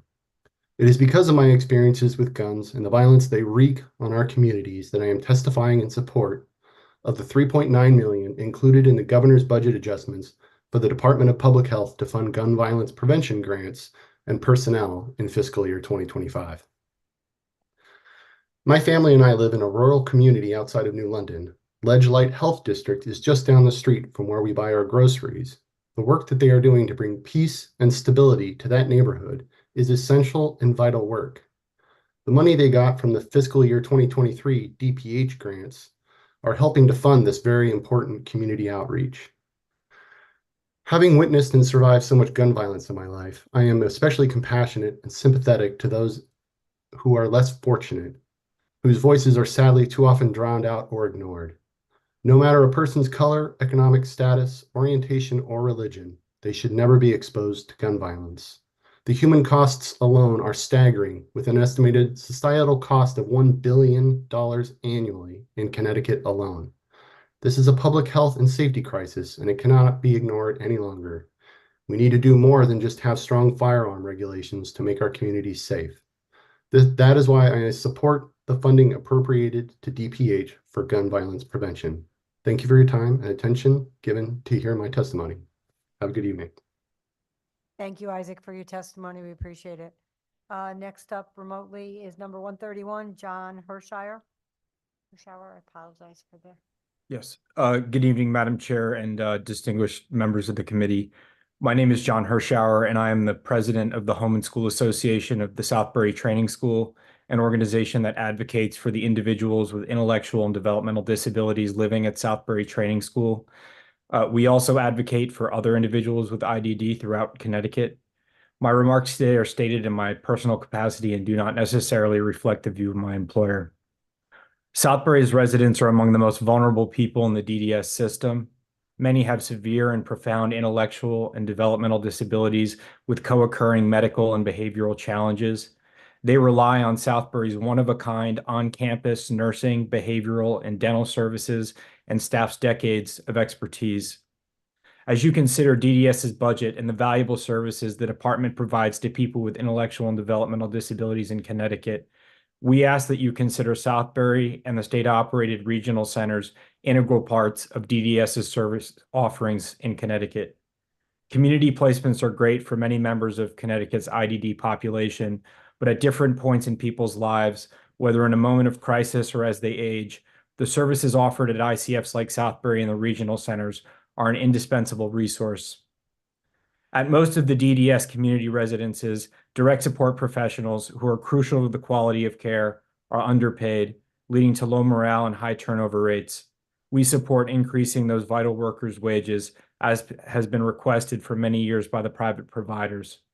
We also support creative uses of the resources that exist at Southbury Training School, not only for the current residents' benefit, but also for the benefit of others in the DDS system.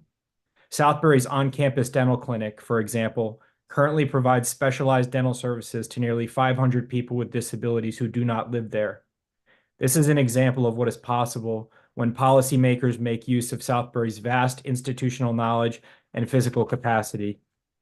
Additional funding should also be provided for behavioral supports and crisis services. The individuals who live at Southbury have developed lifelong connections with other residents and staff. They depend on this legislature's continued support, both of them and the place they call home. We hope Southbury can continue to be a resource for them and for others in the DDS system who can benefit from its services now and in the future. And if I could just add very briefly, having known the individuals who live at Southbury has been one of the great joys of my life. And most of them would not be able to come here and testify and tell you about their lives, but they rely entirely on your support for the continued operation of that facility. And I hope that that support continues in the future. So thank you for your time. Thank you, John, and thank you for adding that at the end. We appreciate that. Next is Joseph Mercer.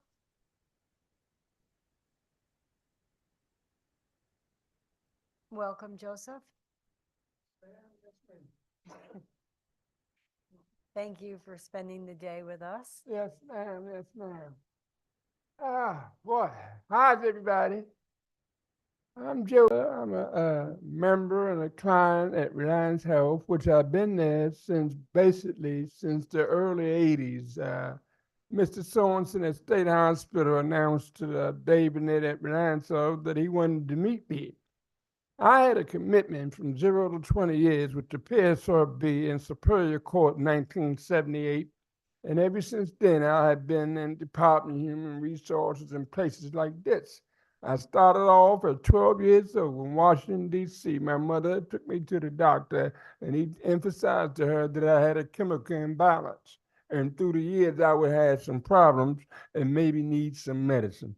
So I got in some situations where I had to be hospitalized. And ever since then, at 17, I've been taking my medication. The doctors were so nice to me.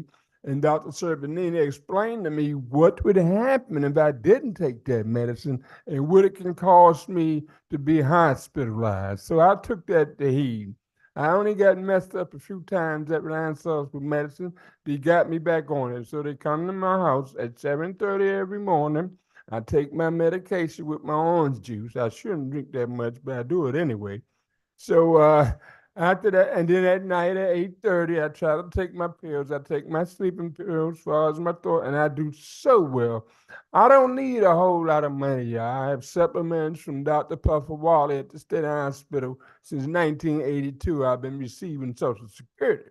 Now, I done worked at both McDonald's in Norwich, Connecticut College, and all through the system. Why I was able to do this, because Reliance Health had career services. They looked out in the community and researched jobs for the members could work. I've done so many academic skills. I got my high school diploma at Reliance House. I had a humanitarian award at Reliance House. They had fed me tremendously, and the groups that we had were so beneficial. We don't want to let them things turn away from us. I'm not asking for a whole lot of money. All I'm asking for is to get back in Connecticut College. Man, it was a good time. I had cancer in my esophagus, and they saved the job for me. And as long as I ate, I could work there. To be honest, I lost that job over a cigarette. It was so tedious for me to do that, but it's over now. What's that, 12, 13 years ago? And I want to go back. And the only way I'm going to get back, if Reliance House can get career services. They made so much development for us. They've seen so much progress. We learned to use our potential. We learned to receive. We learned how to keep a conscience. We learned how to share. We learned how to speak in a low tone of voice so we can comprehend and sit down and have a discussion. And we stuck to the subject. And mainly the subject is reality. What's going on now? What will benefit now? Y'all take care, and thank you for this opportunity, and God bless you, and have a great day, and put your coat on when you go out. It's cold. Thank you very much. Mr. Mercer, thank you so much for your testimony, but most of all, thank you for your spirit. It's very enlightening. God bless you. Thank you, sir. Next, we have number 133, Rebecca Allen. Is Rebecca still here? No, she is.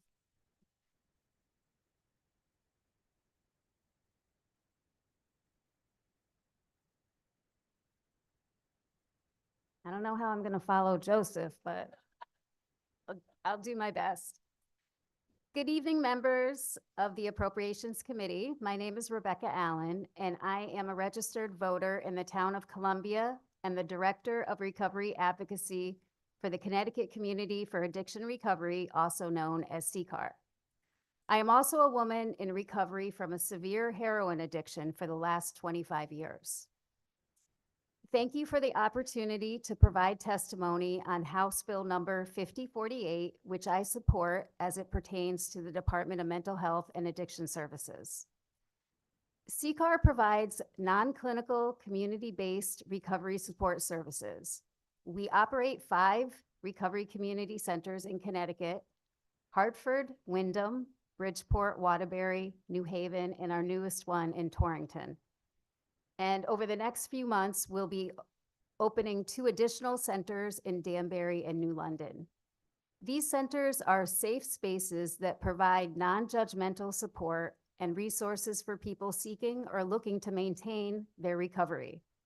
In 2023, our centers were visited over 34,000 times by more than 13,000 individuals seeking support for their own or for a loved one's recovery. CCAR also provides recovery coaching to hospital emergency departments, the Connecticut Department of Corrections, and several municipal courthouses. Recovery coaches are people with lived experience of substance use disorders. They are trained to use that experience to engage in meaningful conversations that can help individuals initiate and/or maintain their recovery. Our coaches meet with both individuals and their family members. They help find and connect to treatment if so desired, and provide follow-up support and community resources. Last year, our coaches supported over 6,000 individuals and have a 82% connection to case rate. What I want to emphasize with this committee is that despite the record number of overdoses in individuals suffering from substance use disorders, people are still initiating their recovery each and every day. People of every age, race, and socioeconomic background. People whose family and loved ones had given up on them. People who have cycled in and out of various treatment programs and other institutions. Our current healthcare system is far too often hostile to people with drug or alcohol addiction, even the systems that are specifically meant to provide treatment for substance use disorders. CCAR has been meeting people where they're at for over 25 years. Our recovery support services are free and provided in the community where they're accessible to all. Recovery organizations like CCAR are a safety net, especially in those communities where we have our recovery community centers. I know that recovery is possible because I get the privilege of witnessing it each and every day. I'm asking this committee to increase funding to the Department of Mental Health and Addiction Services so they can fund additional recovery community centers and make recovery support services accessible to all Connecticut citizens. Thank you so much. Thank you, Rebecca, for your testimony. Next, we have number 134, Jim Pettinelli. Welcome, sir. When you're ready, you can begin. Thank you very much, Madam Chair, members of the committee. I want to just thank the clerks for all of the work they put into this. I want to send a lot of gratitude out to everyone in the room, all of the colleagues and advocates for all of the work that we're doing to really push everything forward. I submitted my written testimony and I'm here to support the 186 million, which includes 5% increase across the board that will potentially in future years be indexed against inflation, and also 20 million to help shore up the homeless and housing system right now. So those are the two advances that I'm looking for. I'm with Liberty Community Services. My name is Jim Pettinelli. We have 3 lines of services. We do supportive services, supportive housing, outreach and engagement, and we also do prevention and diversion. We're on track to serve over 2,500 individuals this year. We have never served this many people. As we all know, we are in the midst of a national housing crisis that we probably have never seen ever before. Over last year, the number of people experiencing homelessness increased 14%. On any given night, there is probably right around 1,000 people who are currently unsheltered, and calls to 211 for housing and homeless support services is pretty close to 500,000 last year. The need has never been greater. Our housing and homeless services system works. Research shows that housing first, harm reduction works for people. It keeps people successfully housed, and it also saves money. It's cost effective. And yet in the midst of that success, our system remains under-resourced and underfunded. We need to find a positive pathway forward where we can get competitive wages in place for the staff doing this work and to be able to offer them decent across the board benefits that are competitive with other sectors. It's what these essential staff people deserve, and we need to do this together. We're asking for a very simple thing. Like many other services that the state purchases, we only want to be paid the true value of the services that we deliver day after day, year after year. I want to thank you for your attention, and I'm looking forward to real progress to shift this dynamic in the right direction. Thank you. Thank you, Mr. Pettinelli, for your testimony. Next, we have Scott Lagner. Scott Lagner, number 135.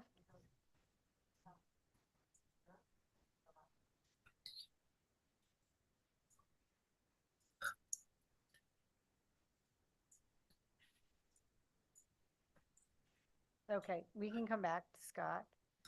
Next, we have Michelle Hyman. I don't see her. What's that? She's not. Okay. Karen Healy. Is Karen still here with us? Okay, thank you. Sarah McManus. Sarah, number 138. Yes, hello. Oh, there you are. When you're ready, you can start, Sarah. Thank you. Yeah, thank you. Good evening, members of the Appropriations Committee. My name is Sarah McManama, and I am the Community Relations Manager for Mosaic. We currently have more than 220 supported individuals with intellectual and developmental disabilities. We have 34 group homes and 43 community companion homes spanning every county in Connecticut. Thank you for the opportunity to testify on House Bill 5048. I'm here to request that you increase funding for community nonprofits by 5% in fiscal year 25. While I appreciate the increases the legislature has been able to provide over the last few years, they have not been enough to meet the needs of the people we serve. Last year, DDS providers received the first cost of living adjustment on our services in over 10 years. Even though the legislature provided significant funding increases previously, they were tied entirely to wage increases for our employees. We continue to be hit by crippling increases in all of our costs, including wages, that far outpace the rate of increases the legislature has provided. Simply put, we are having to do more with less. We have come to rely on donations from our members of our community to help give our individuals some of the most basic things all people deserve to have access to. We have recently been asked to use donations for items, including an extra pair of glasses after they had been broken, and personal care items like soap and shampoo. When you think of using donated funds, I'm sure you picture bringing our individuals to a baseball game or to a local concert. But the reality is that the money is being used to cover the basic needs of our individuals' daily lives. We're also facing an extraordinary workforce shortage. Our programs are now in competition with Amazon, Target, and other retail jobs every day. Unlike those industries, we can't just increase prices to pay for increased market demand for wages. We're also in competition with the state, who is running a well-funded PR campaign to hire new state employees into direct service jobs. We are currently hosting new hire orientation every Monday and Thursday, 52 weeks a year, so we can get new staff onboarded as quickly as possible. We are seeing direct care associates leave at an alarming rate. The turnover is at an unprecedented high, and keeping up with the revolving door of direct care staff has been a hardship, not only for the staff who stay, but is also an unfair reality that most heavily impacts our served individuals. Please take a moment to think about a situation where you or your loved ones needed the services we provide. How important would it be for you to be able to build a connection with those who help you with your most intimate needs on a daily basis? This workforce crisis is the most detrimental for those we serve. Because wages are not competitive, our individuals are constantly having to incorporate new people into their care teams and daily lives. Last year, the legislature passed a comprehensive bill meant to address the waiting list for DDS services. We cannot expand our reach into new programs and stand up new services if our existing programs are understaffed and losing money. If next year's budget increased funding for our services, we would be able to start addressing some of these concerns. An increase in funding would mean stability in care for our individuals and the ability to provide them with more. It is not new information that inflation is hurting everyone, but there will come a time when agencies in our field will no longer be able to continue to do more with less. It is unsustainable for the people in our care. Start to wrap up, please. Yep, and for the people in our community. Please increase funding for community nonprofits by 5% in fiscal year 25. Thank you. Thank you so much, Sarah. We appreciate your testimony this evening and for spending the day with us. I'm going to go back. I see online Scott Lagner, number 135. Scott, if you unmute, and when you're ready, you have 3 minutes. Thank you. Hi, everyone. I'm Scott Lagner.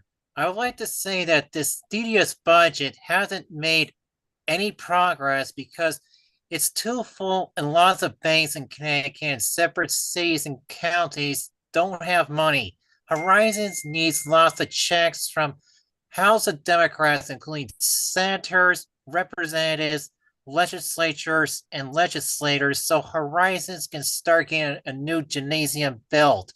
OWC has lots of individuals that need jobs out in the community that aren't related to OWC, so they can have job interviews and job applications.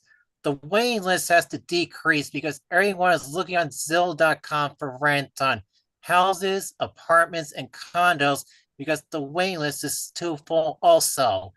Horizons is having a gala on May 4th and needs lots of checks mailed to Horizons for a fundraiser on a new gymnasium, which is the Arts and Wellness Center. Democratic legislators, legislatures, representatives, and senators need to start casting lots of votes for Horizons to get lots of checks sent to them for a fundraiser. Thank you, Scott, for your testimony. I believe I understand Karen Healy is here. Karen, when you're ready to come up.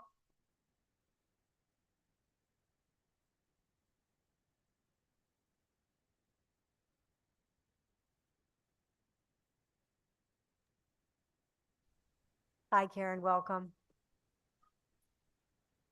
When you're all set and you're ready, you can begin. You have 3 minutes. What do I press? Nothing? Your mic is on. Hi, when good you're ready. evening, everybody. My name is Karen Healy, and I live in Hartford, Connecticut. I'm a person in recovery from mental illness. I spent 24 years of my life in psychiatric hospitals between Hudson River Valley Hospital in New York, Cedar Crest, and CVH. I'm now living successfully in the community with services supports from Department of Mental Health and Addiction Services. Speaker of the House, Matt Ritter, recently presented me with an official citation in recognition of my 9-year anniversary of release from Connecticut Valley Hospital. I am now a member of Keep the Promise Coalition. I was appointed by the Governor Lamont to be on the Connecticut Council of Developmental Disabilities. And to a point, I actually got a hard copy signed by him with official seal hanging on my award wall with my other 7 words. I am a member of the Keep the Promise. Oh, I just read that. Sorry. I was chosen to be part of the advocacy committees because of my story and my lived experience, which I used to help other people. I was the first person to receive supported living services for a wellness program from Goodwill, Northern Connecticut, funded by DEMAS. They provided me with 24-hour staff shifts from 7 to 3 p.m., 3 to 11 p.m., and 11 to 7 a.m. At all these times, I have staff. Actually, they are residential specialists. I do everything on my own. I'm totally independent to take care of myself. Their job duties are to support me in my recovery and there to help support my daily needs and also transport me where I need to go. My clinical psychiatrist support comes from Capital Region. Goodwill Agency also provides me with an RN case manager too, who makes all my doctor's appointments come see me mostly every Monday, Wednesday, and Fridays. She comes to see me in my own place. She also goes out of her way to make me feel important and very cared for. I feel that the DEMAS budget should continue going on because when I got out of CVH December 4th of 2014, I was actually told when I was walking out by my psychiatrist and 3 other people that I'd be back in a week later. And 9 years later, I've never seen CVH again. And people with my my mental health issues, I have a lot of history of stuff that I've done towards myself, and people think people like me can never make it in society. They are wrong. People like me should be out more than other people in society to have a real life. I actually have a job now on my own that I've been doing since October 28th as ShopRite in Carmel. I did it all on my own with no help from any providers or anybody. I got my own job on my own this time. And another thing is when I left CVH, I told my clinical team that I'm no longer a number or a diagnosis. At CVH, you're a number on a chart. I said to myself, I'm not a diagnosis. I'm not an illness. I have issues that other people might have that I deal with in a different way with medications and different treatment, but I'm as normal as anybody else. I might have issues that are different, but how I deal with it different than other people. So that I want to end it with my everyone, I want to end my testimony saying that everyone deserves an opportunity to live a good life in the community, no matter how we are. I feel I'm as important as anybody else, even though I have severe mental health issues and some physical issues. I'm as important as anybody else. I'm as important as anybody else. And so people should listen to those who have mental health issues and other issues that need a life. You know, institutionalized not a life for somebody with any kind of issues. Thank you. Appreciate you having time to listen to my testimony today. Thank you, Karen Healy. Thank you so much, Karen, for your testimony. It's inspiring.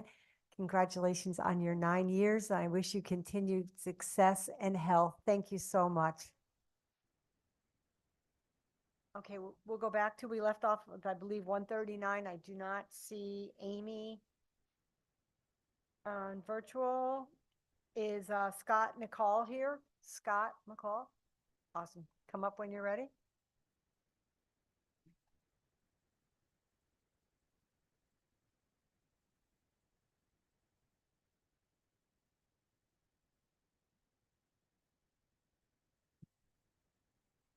Good evening, everyone. My name is Scott McCall. I'm a caseworker with Mental Health Connecticut.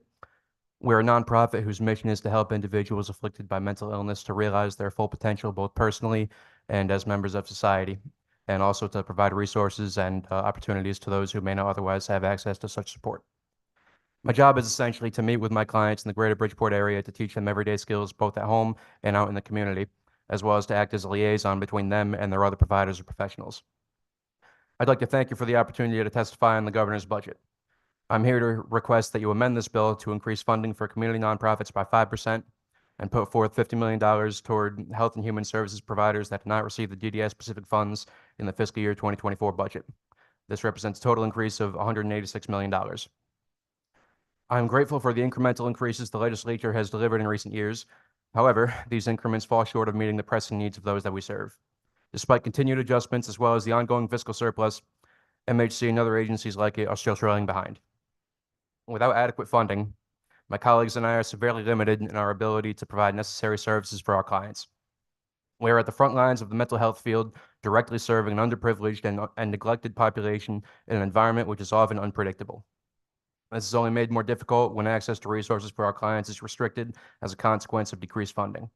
As I touched upon before, we work closely alongside other agencies to ensure comprehensive and individualized treatment for all those that we serve. This is difficult to achieve when the ramifications of inadequate funding are evident within our entire network. This does not prevent me from performing the essential functions of my job, but it does prevent me from performing them to the fullest extent possible. Right now, MHC in Bridgeport is operating at close to full capacity with insufficient staff to meaningfully serve everyone. I have 14 clients in my caseload located throughout the city and a constrained amount of time to spend with them all. In cases where someone may not have any natural supports or the skills to support themselves, decreasing the time that they are allotted to receive services from the provider who is most directly involved in the treatment can present a serious issue. If the governor's budget is not amended to reflect the current and future needs of nonprofit organizations and those that we serve, people will struggle and their communities will be deprived of the people that they could be. I'm proud of the work that I do and of every bit of difference that I can make in the lives of my clients. I enjoy working with them, helping them to work to overcome their traumas and improve their material conditions, but I humbly admit that I alone am not enough. If next year's budget increased funding for our services, we would be able to start addressing some of these concerns. Please support increasing funding for community nonprofits by $186 million in fiscal year 25. Thank you for this opportunity. Thank you, Scott, for your testimony, and thank you for all you do. Next, virtually, we have Christopher Prue. Christopher, number 141. When you're ready, you can start, sir. Good evening, everybody. My name is Chris Pruss. I'm the Director of Residential Treatment Programs with Connecticut Renaissance. We are a nonprofit that serves Connecticut's adult and youth with mental health disorders as well as substance use disorders. Connecticut Renaissance and other nonprofits like us are the first line of treatment as well as the safety net for state and local communities have relied on for decades.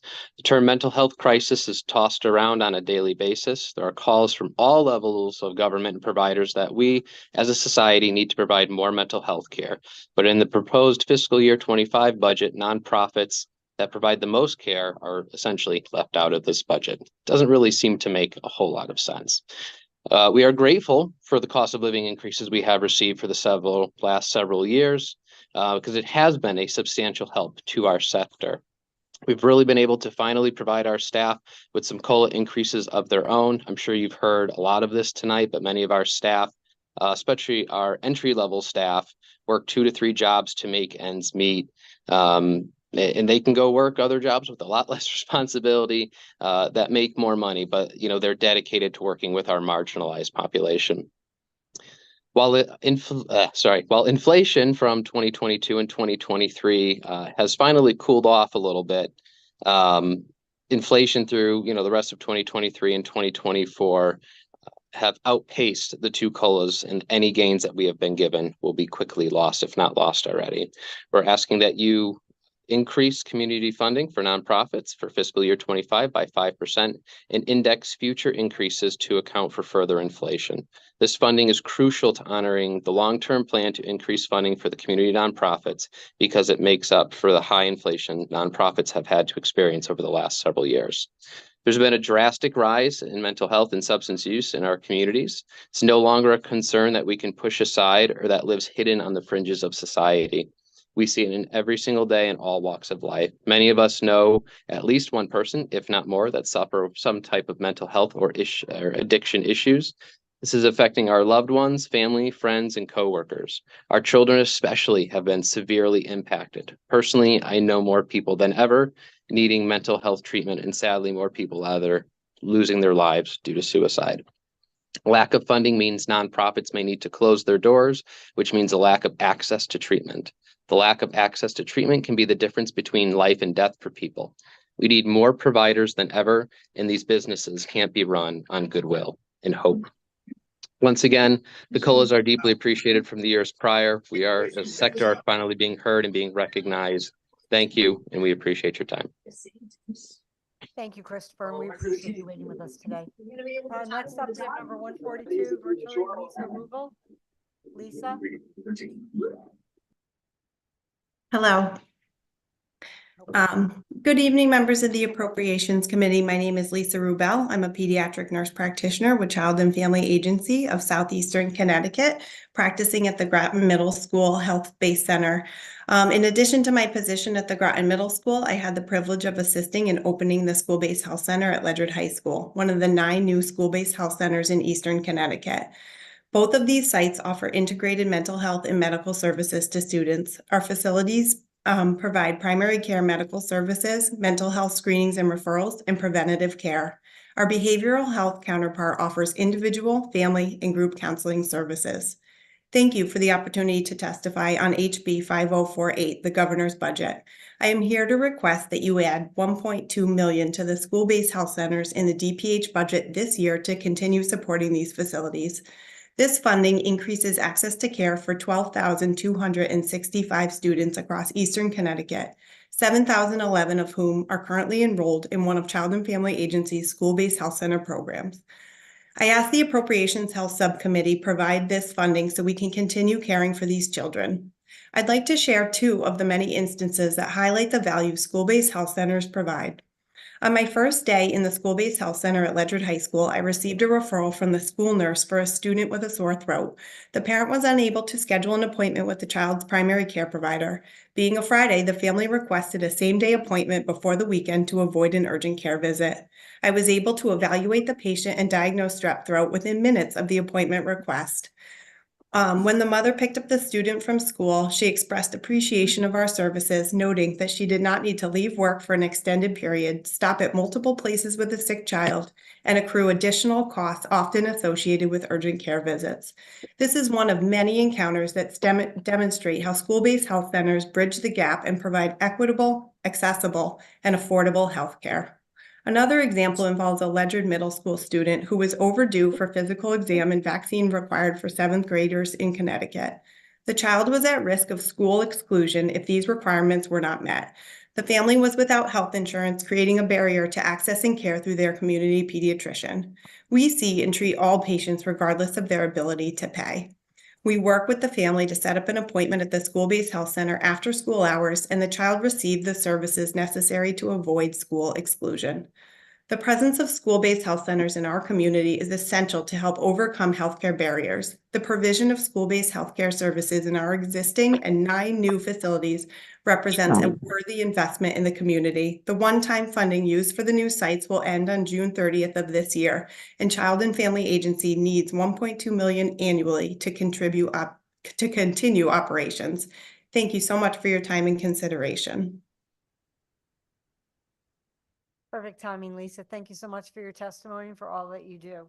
Next up is number 143, Jennifer Brown. I see her virtually. Jennifer, when you're ready, if you could unmute, and you have 3 minutes to provide your testimony.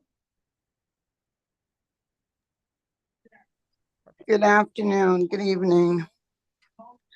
Good afternoon. My name is Jennifer Brown. I'm a resident of Manchester and a member of SEIU 1199. I'm here today to testify in support of the 5% increase in funding for the nonprofit sectors so we can make sure that workers like myself be paid a livable wage and have affordable benefits. I've been a group home worker for 26 years. I'm a delegate and an executive board member at 1199. And I work at 3 union group homes jobs. While I work 3 jobs, I still barely afford to get by. I give up every holiday to be with the individuals I care for and I serve, often foregoing being with my own family. I was so happy and grateful for the legislators did the right thing last year and passed additional funding for group home workers. Unfortunately, the increase that you helped us win have been eaten up by inflation, and we are still struggling to get health care that's affordable. Housing has become a significant issue that is getting worse for myself and for residents around Connecticut. Currently, I pay $2,600 a month for rent, okay? Where I live, that does not include light or gas. Despite working multiple jobs, I still live paycheck to paycheck, okay? With my wage only being $17.25 an hour, being able to work 1 job and also afford the necessities for myself and my family is a luxury that unfortunately can't be reached.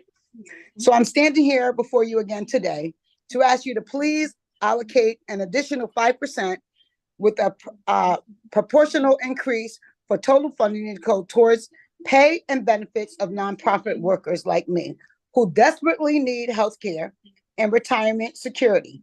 I am 58 years young, and it's not easy. Thank you for your time. Thank you, thank you, thank you. Thank you, Jennifer, and thank you for 26 years. That's a lot of work in a very, very difficult field. Yeah, same job too. That's awesome. Thank you. Congratulations. Thank you. Next up, we have Michelle Condorino. Condorino, yes, thank you. Thank you. You can begin when you're ready, Michelle. Thank you. Thank you. Good evening, distinguished members of the Appropriation Committee. My name is Michelle Condorino, and I am the Executive Director of Open Doors in Norwalk, and I am a resident of the town of Reading.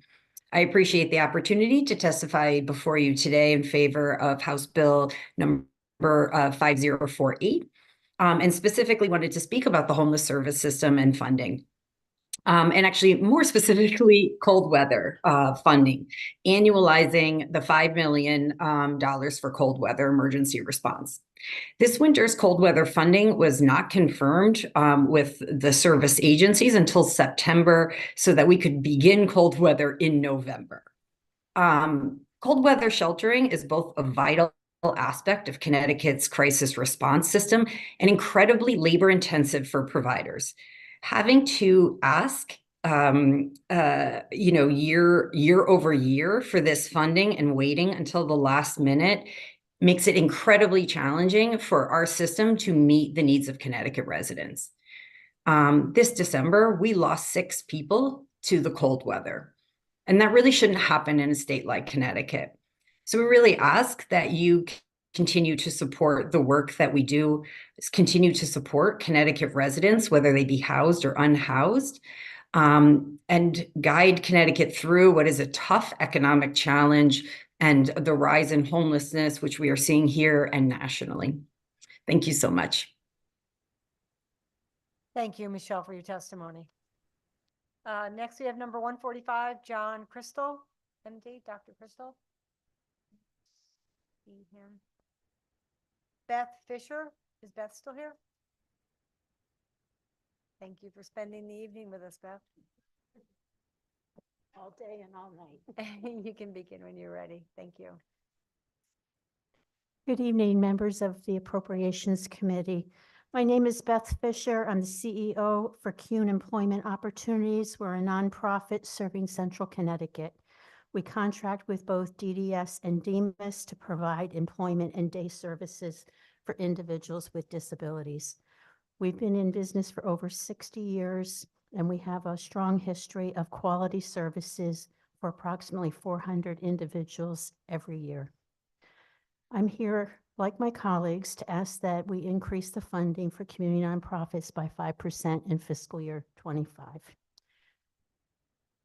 I'm not going to repeat all the things that my colleagues have said. I do have my written testimony, but I do want to touch on a few things. We really do appreciate the money that we got in the past couple of years, but it's just simply not enough.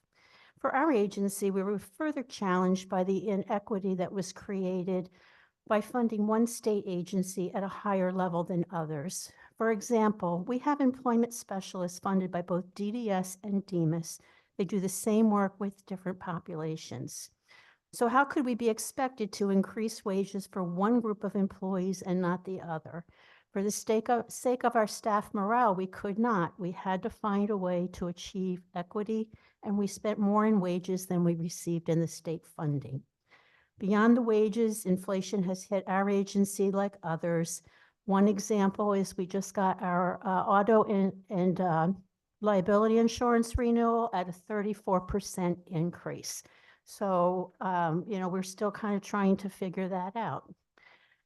Currently, we also have a 28% vacancy rate for our staff positions.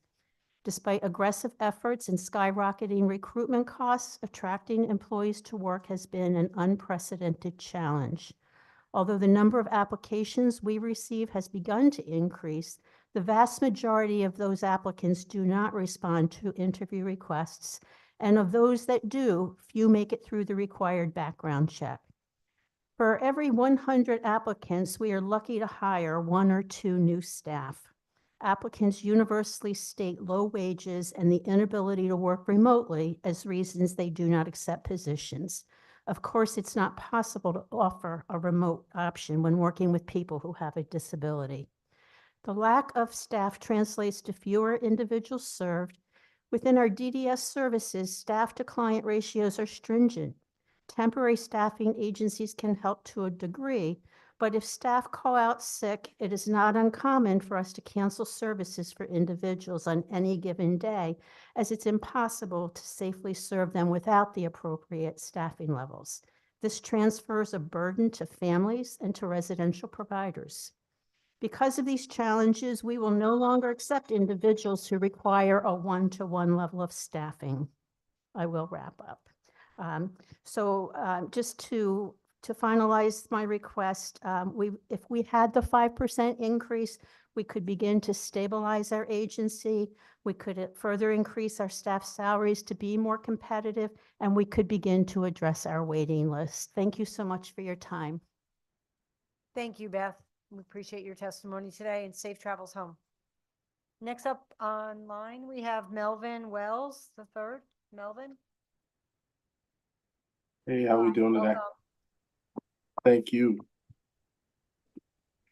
My name is Melvin Wells. I'm a psychological research assistant and program coordinator for New Haven Prevention Council at the Consultation Center at Yale.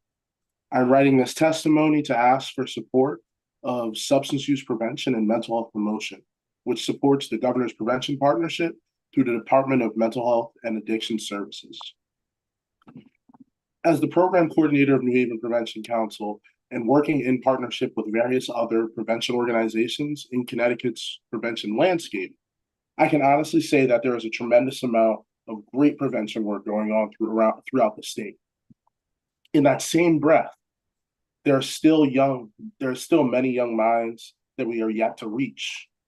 I'm writing to advocate on behalf of the funding of alcohol and substance use prevention programs for our youth in Connecticut. I am doing this for the same reason that I do my work in New Haven Prevention Council, to be the change that I wish to see in my community, as well as to inspire others to do the same. One of our initiatives for New Haven Prevention Council is the One Step program, which currently calls Wilbur Cross High School home.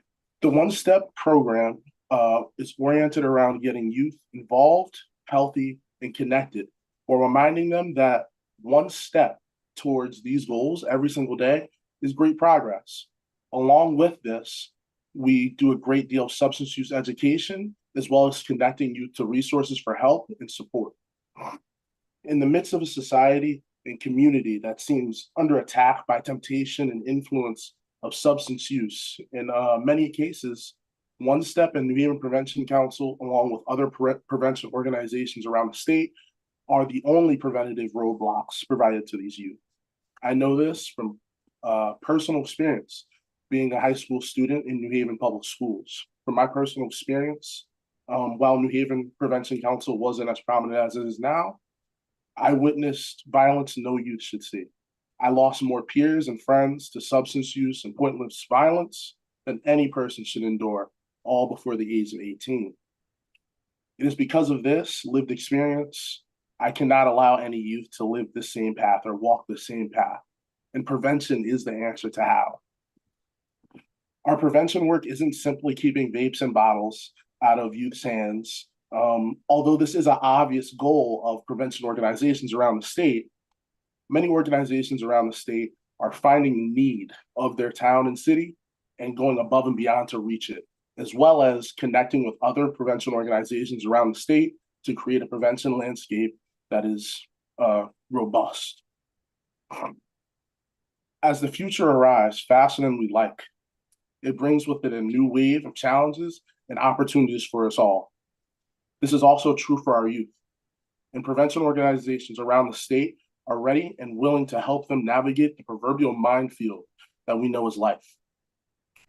For that, we will continue to take one step towards being the help that we want, being the change that we need to see in our community, as well as being the change that we want to see in our community. I would like to thank you for your support regarding this issue, and I appreciate your time. And we appreciate your time, Melvin, and all that you do. Thank you so much for your testimony this evening. No worries. Thank you. Thank you. Next, we have Goodbye. number 148, Maryanne Butler. Maryanne, you can, yes, when you're ready, you can begin. Thank you. Good evening, members of the Appropriations Committee. I'm Maryanne Butler, the Superintendent of Schools in Stonington, Connecticut. And my testimony this evening is meant to supplement the voluminous written testimony you are in receipt of from the families, staff, and students of Stonington Public Schools, all in support of Senate Bill 00057, enact funding the newly expanded Eastern Connecticut school-based health centers. I'm asking for the continued funding of the Eastern Connecticut school-based health centers, specifically within the town of Stonington at West Vine Street School and Stonington High School. These two new clinics opened this school year and are in addition to our legacy school-based health center functioning at Stonington Middle School. The benefits afforded to our students and families through the school-based health centers are numerous and impact not just individual students and families, but the entire school community. These clinics and their dedicated staff deliver both physical and mental health care services for our students by providing students with physicals for participation in sports, administering flu shots, strep throat tests, and various screenings. The financial and emotional benefits to our students and families are immeasurable. Our school-based centers have minimized workplace disruptions for families and parents who would otherwise need to arrange medical appointments, leave work, and transport their children for care. These in-school services significantly reduce family stress, improve student attendance, and consequently, students' access to academic programming. With the mental health and social emotional needs of students being at an all-time high, the studies tell us the most reluctant students are more likely to seek services to cope with anxiety, depression, or eating disorders down the hall with professionals associated with the school versus outside of the school walls at a doctor's office. To date, in our tiny district of approximately 1,800 students, this year, 1,100 mental health visits have already occurred, and we have had over 600 medical visits to our clinics. It's critical that funding to our school-based health centers in Eastern Connecticut continue in order for services for our students to remain uninterrupted. With the increasing demands on public schools and educators, high-quality instruction is not sustainable without these much-needed mental health and healthcare services for our students and to relieve our families. Thank you for your time and attention. Thank you, Maryanne, for your testimony this evening. We appreciate you waiting with us. Next up, we have Marina Deor. Welcome, Marina. You can begin when you're ready. Good evening. My name is Marina Deor, and I live in Brantford. I'm a parent of 2 young adult sons who have both autism and intellectual disabilities. I've been testifying before all of you in this department about the DDS budget since 2015. Most years about the DDS budget cuts and the stalled residential waiting list. And for years, families along with me, have come before you to fight against the tide of cuts year after year, where DDS has had to take care of our beloved family members despite being asked to reduce their budget. Also, the network of nonprofit agencies who support people with disabilities, including my sons, have been asked year after year to do more with less. And this has had a cumulatively damaging effect on those agencies who have lost good people and cut their services, as you've been hearing tonight. This has led to some of our individuals sitting at home or on waiting lists or in inappropriate placements. Last year's budget bill, HB 5001, was a bright light that at long last improved funding for the residential waiting list, created some sorely needed employment assistance programs, worked to address the severe transportation challenges that this population faces, and more. But 1 year of improved funding is not nearly enough for DDS or its provider agencies to recover from years of budget cuts. Therefore, I'm dismayed to hear that in the year with a state budget surplus in Connecticut, there's a proposed reduction of $18.8 million to DDS's budget. Especially unfortunate is the $7 million being returned because nonprofit agencies were unable to hire the staff they needed. The system is misaligned when it doesn't offer sufficient pay, training, and supports for its staff to make these jobs a place where people want to work, especially for our loved ones with more profound disabilities. These jobs are rewarding for sure, but also hard. Nobody knows this better than we parents. And these workers may be wiping bottoms, they may be patiently managing a nonverbal adult, or dealing with someone who may become aggressive. To attract them, they need to be paid accordingly with a sufficient compensation gap to make this job an attractive place to be in comparison to alternatives. Equally painful is the $4 million reduction to the budget for reducing the residential waiting lists, about a 20% decrease over the 2-year period. This funding, long fought for, should not be reduced, but rather ways found around the hiring challenges and development delays mentioned as reasons for the cut, because as you know, funding, once taken away, rarely returns. Please don't misunderstand me. I'm not here just to be pro-agency. I'm here being pro my kids. If we don't have the infrastructure for people to take care of my sons and people like them every day, which is directly affected by the budget decisions that you'll be making, they will be harmed. In summary, please recognize the years-long trend of cutting and reducing that this organization, which provides for the needs of people who can't take care of themselves, has undergone. I'm asking you to restore the funding for this year's budget for DDS's vital services. Thank you for your time. Thank you, Marina. Thank you very much for your testimony and for being with us. Next, we have Wynn Everts.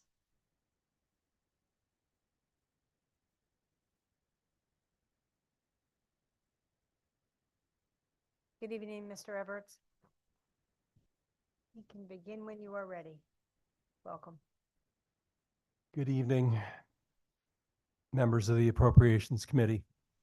My name is Wynn Everts, and I'm the Executive Director of the ARC Connecticut, our state's oldest and largest advocacy organization dedicated to protecting the rights of individuals with intellectual and/or developmental disabilities and promoting opportunities for their inclusion in the full lives of their community. I live in Norwalk with my wife and 33-year-old son who has an intellectual disability. I'm here to testify on House Bill 5048. First, I'd like to thank members of the Appropriation Committee for the increased funding that was delivered to the IDD community over the last few years.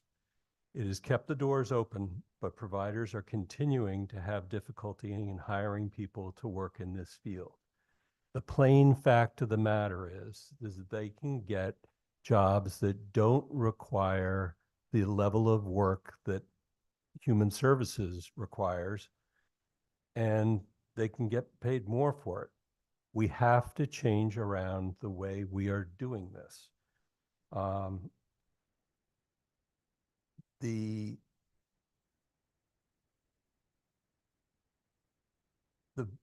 The way to get there, I believe, is, and it's been brought up earlier this evening, is indexing. We have to have that occur. It's particularly problematic because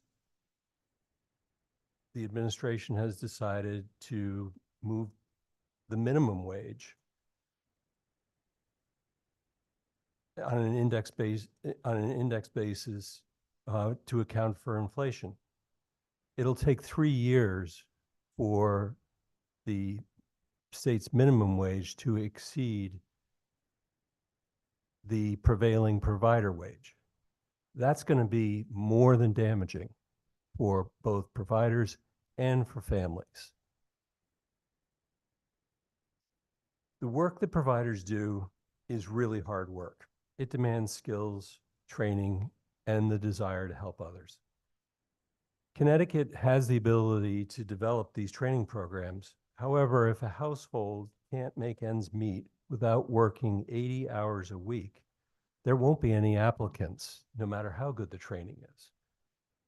We really need to rethink how we're doing this.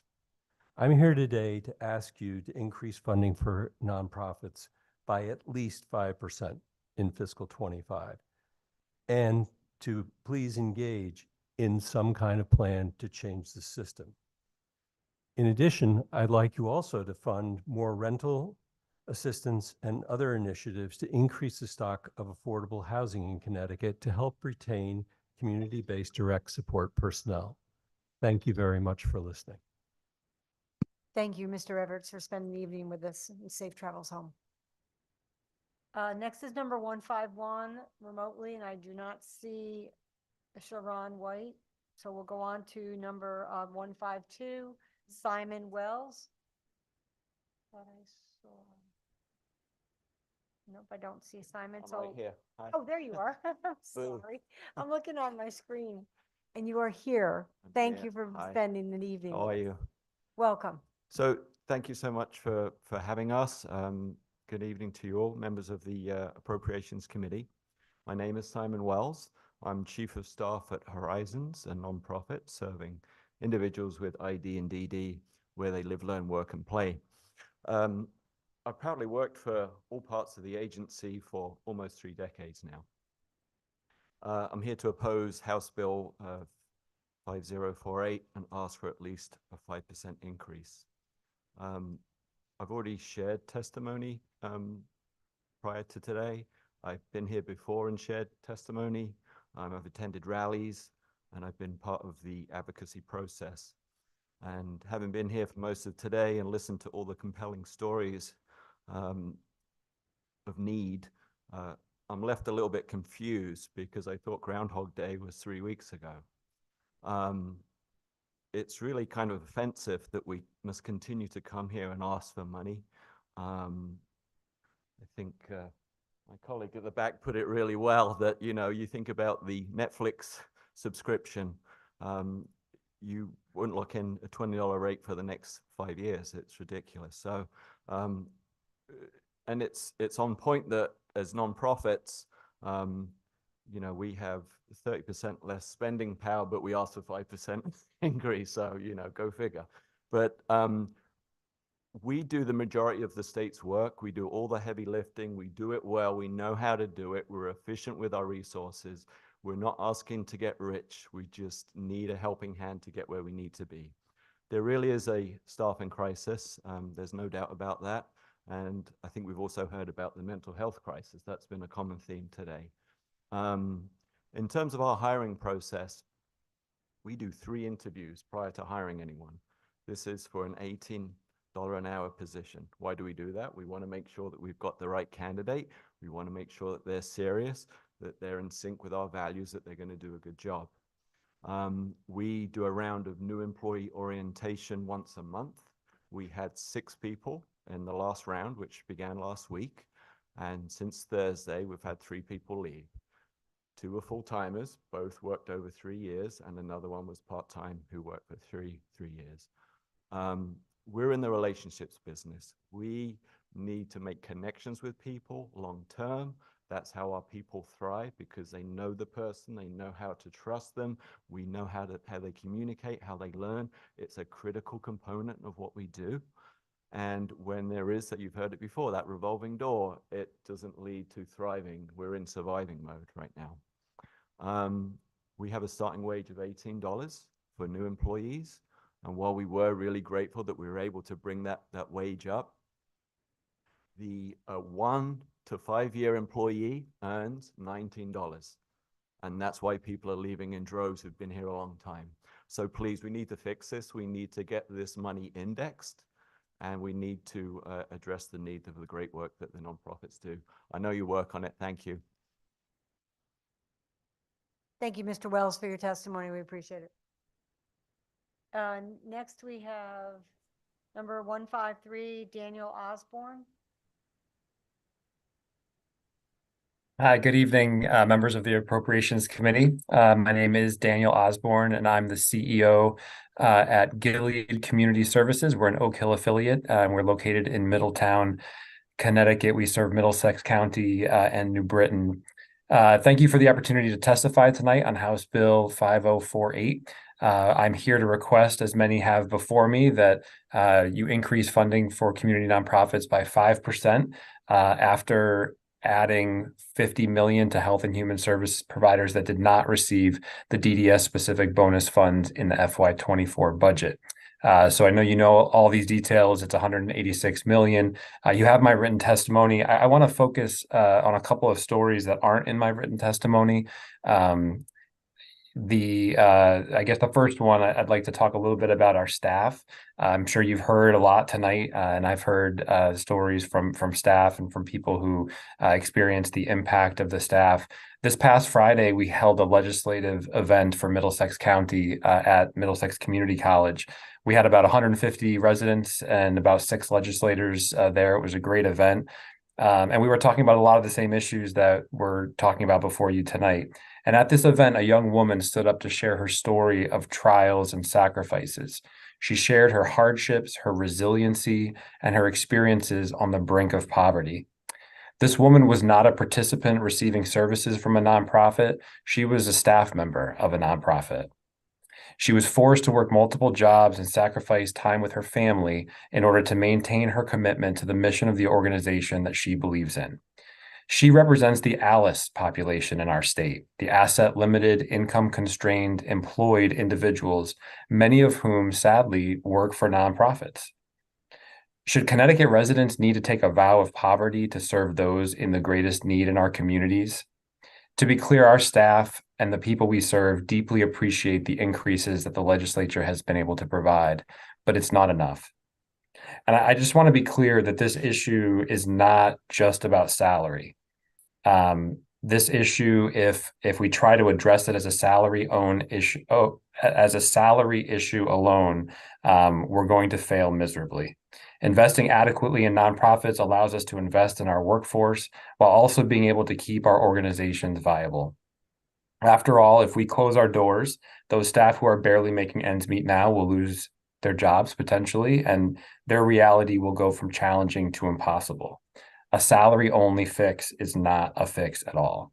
Case in point, we saw a nonprofit in Middletown with over 100 years history close their doors just a few years ago. We've also seen the impact of chronic underfunding even closer to home. My organization has closed programming, we've reduced services, and we've chosen not to get into new services because we are concerned that those services won't be viable because of the funding levels. So without sustained increases as we move forward, we are vulnerable to fall even further behind despite the increases that we've received over the last few years. And finally, I'd like to close by mentioning the Medicaid rate study that, again, undoubtedly you've heard quite a bit about tonight.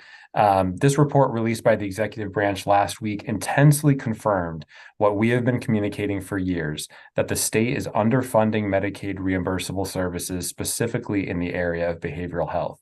This study provides devastating proof that Connecticut's Medicaid program is spending less than half of what comparable states are spending for behavioral health services. That number is absolutely staggering. This study clearly illustrates what we have experienced in our programs. We operate at big deficits. We can't afford the market rate for clinical staff. Each clinician we can't hire means people that don't get served. Over the past several years, Gilead opened the Mental Health Resource Center in Middletown to connect people to the mental health care that they need and deserve. So I know that the funds are available. There were years I came and testified, and I wasn't sure if this could possibly be done. It can be done, and we're asking you to help make a change so that we can provide the services that our clients deserve. Thank you. Thank you, sir, for your testimony, and thank you also for providing us with written testimony. It's always helpful. Next up is number 154, Emily Morrison. Is she in the room? And I don't see her online. Number 155, Jenna Gannell. Jenna, when you're ready. Hi. Good evening, members of the Appropriation Committee. My name is Jenna Gannell, and I'm the nurse practitioner for the Stonington High School and West Vine Elementary School-Based Health Centers through Child and Family Agency.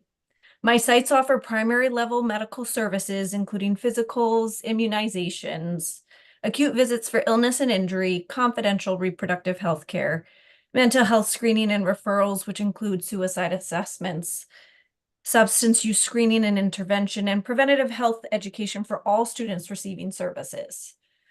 Thank you for the opportunity to testify tonight on House Bill 5048, the governor's budget. I'm here to request that you add $1.2 million to the school-based health centers in the DPH budget to support the expansion of our 9 new school-based health centers in southeastern Connecticut. The need for school-based health centers in the Stonington-Pawcatuck district is absolutely dire. At West Vine Elementary and Stonington High School, the acuity and complexity of my patients is high. Mental health screenings are nearly always positive and very concerning.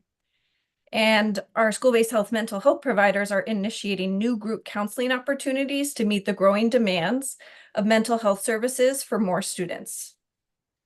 To truly grasp how imperative continued funding is for these new sites in Stonington, I would like to share the story of a student I am currently managing for medical complications resulting from physical abuse. Just last week, I was referred a patient for post-concussive syndrome sustained after being physically assaulted by a caregiver. This survivor has endured many years of physical and verbal abuse, and this was their first time reporting the layers of trauma. The school-based health center, and my office specifically at Stonington, is a space where the survivor can feel safe, trust their provider, and has the confidence to report their abuser and seek care for current injuries. At one point during the visit, the student displayed some hesitation and stated, "Well, it's kind of a long story." And in that moment, I replied, "It's okay. I have the rest of the day to focus on you." Having the time and flexibility to adjust my schedule to fully meet the needs of this student would not be feasible if I were in a primary care outpatient setting. The school-based health center model allows providers to prioritize the needs of children and families over the bottom line. And some of the assessment and care coordination for this case included treatment and documentation of sustained injuries, report to Department and Children of Families, referrals to medical and mental health specialists, assurance of patient safety in their new home, connection to community resources for survivors of physical abuse and domestic violence, in collaboration with CFA's wonderful executive leadership team. And also, of course, a plan for weekly and as-needed follow-up. This degree of care extends to evenings, weekends, and beyond the walls of our exam room.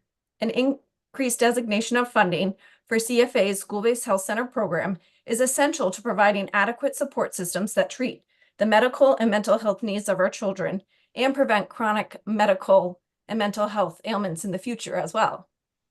The one-time funding, which was used to open our 9 new school-based health centers, will end June 30th, 2024, leaving about $1.2 million to operate these 9 centers on an annual basis. We ask the Appropriations Health Subcommittee to please continue supporting and increase this vital funding. This is critical for the future of our Connecticut youth. Thank you so much for your time. Thank you, Jenna, for your testimony. We appreciate it. Next up is Rafael Rosario. Is he still here, Rafael? Mark Perkins. Welcome.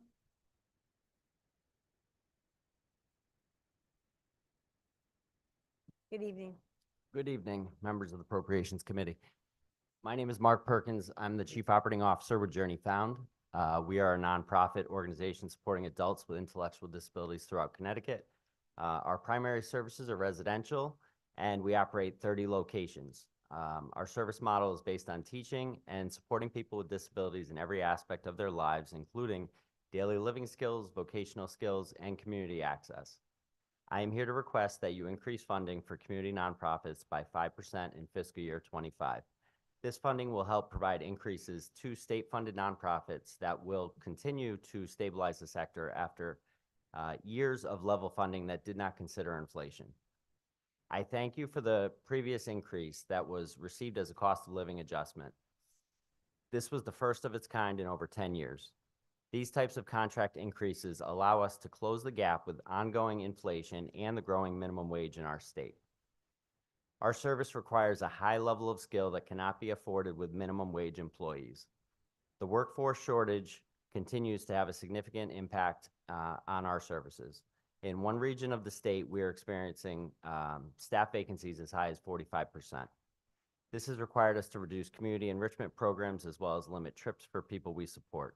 In addition, we have paused new admissions and we were forced to reduce our census and close 2 locations due to financial viability.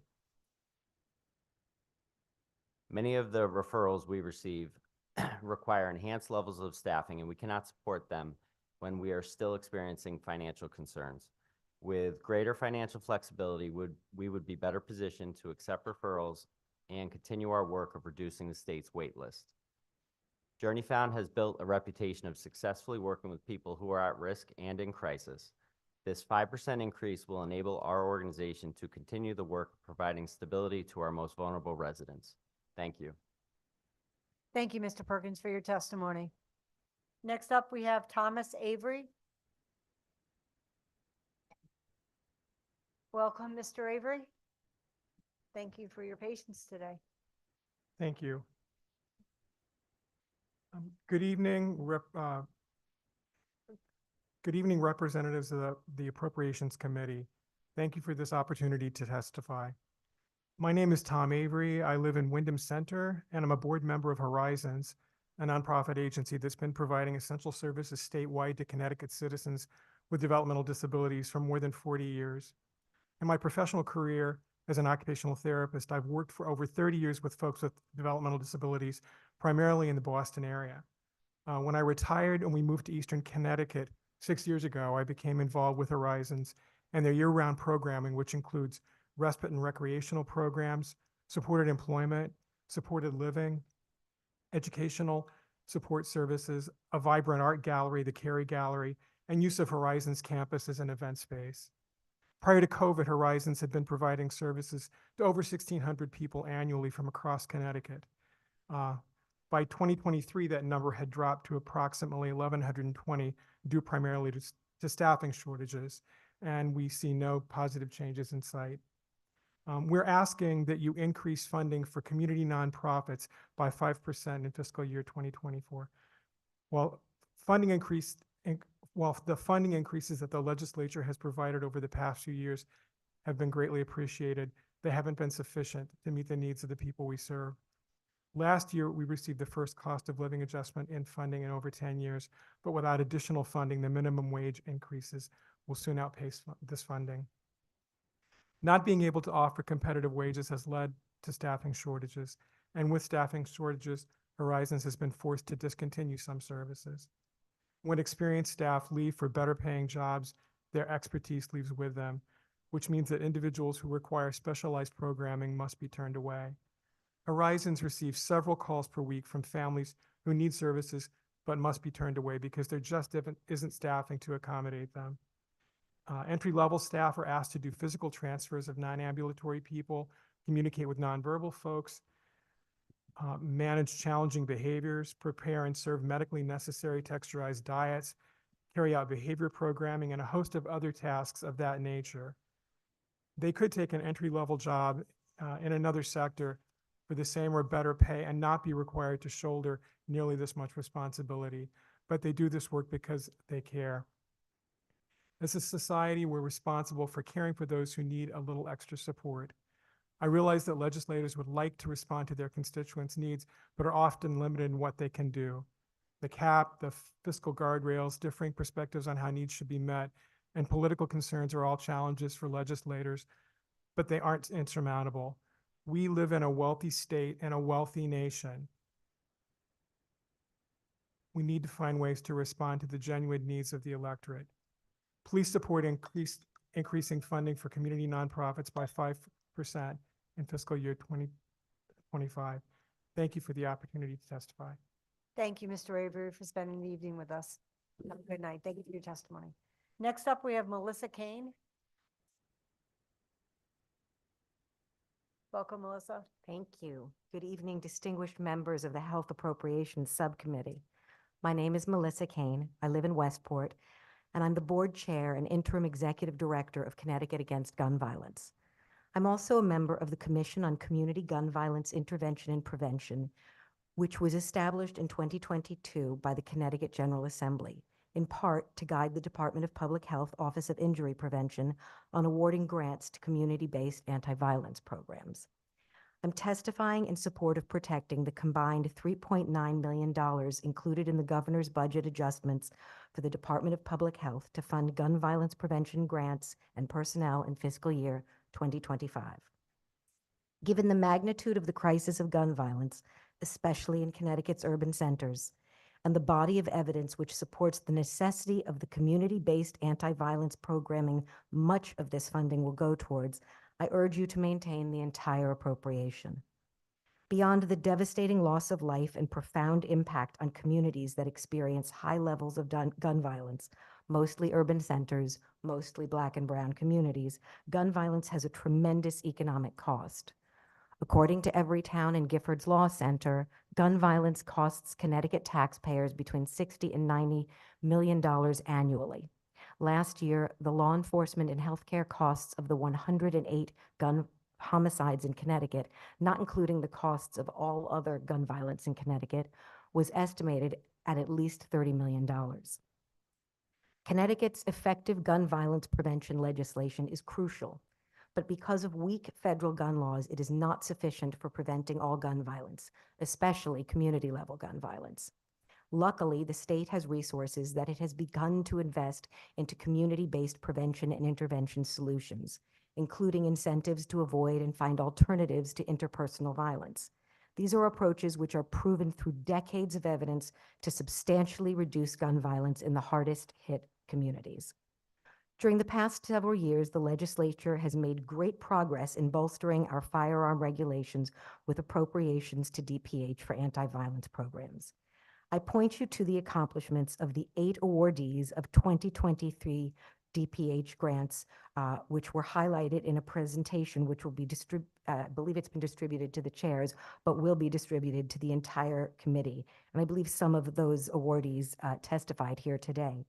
When you watch these impressive presentations, please keep in mind that in order for the programs to be successful, the funding must continue. If we are to achieve racial justice, people must be safe in the communities where they live.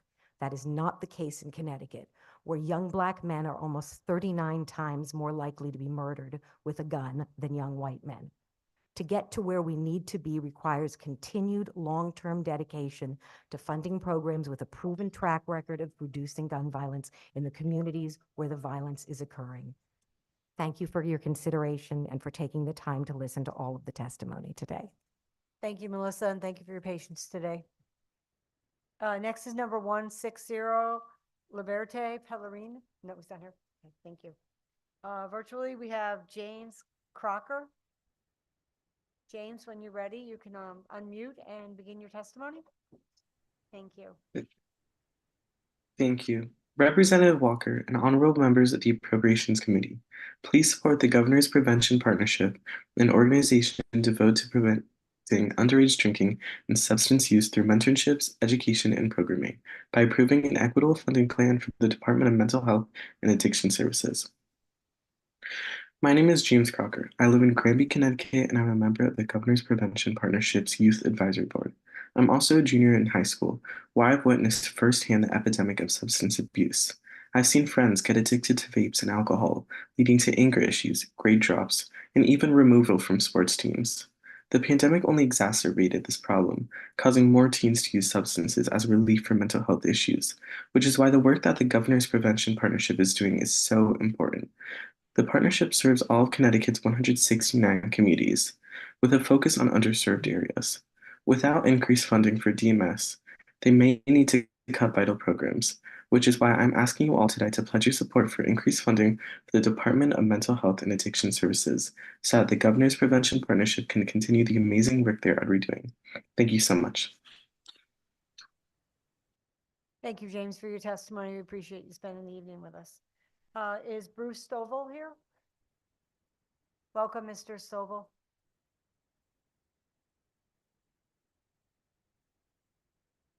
You may begin when you're ready. Think I'm on? Okay. Karen. Good evening, senators and representatives of the Appropriations Committee. My name is Bruce Stovall. I represent Oak Hill. Oak Hill is a lot of things. We're the largest private disability services organization in Connecticut. We employ about 1,700 people, give or take, operate in 50 plus towns, do a number of services, 70 plus group homes, special education program, recreation, assistive technology, behavioral services, you name it, we do it. In 1988, I applied a semi-young Bruce Stovall for a direct care position. I was paid $8.50 an hour, which I said, you know what, I can pay my bills here. Bruce Stovall walks in 35 years later in 2024. I'm going to get offered somewhere around $18, and I cannot pay my bills with that. I have, in my 35 years, have never seen a staffing issue as serious as we have right here. I know you've heard it all night, so I'm not going to stick to the script. Our particular numbers, we use about 800 direct care people. We're down about 200 right now, 200 vacancies. Try to fill it with super expensive temp staff. You get lower quality, higher prices, bigger deficits. Again, I've never seen it this bad in all my years. Last year I testified, we had 37 open beds in our group homes. As I sit here, we have 49. Again, there's well over 1,000 people on the waiting list. We could take those people if, again, you've heard the testimony, we can pay a fair wage and we can attract employees, we can take those people.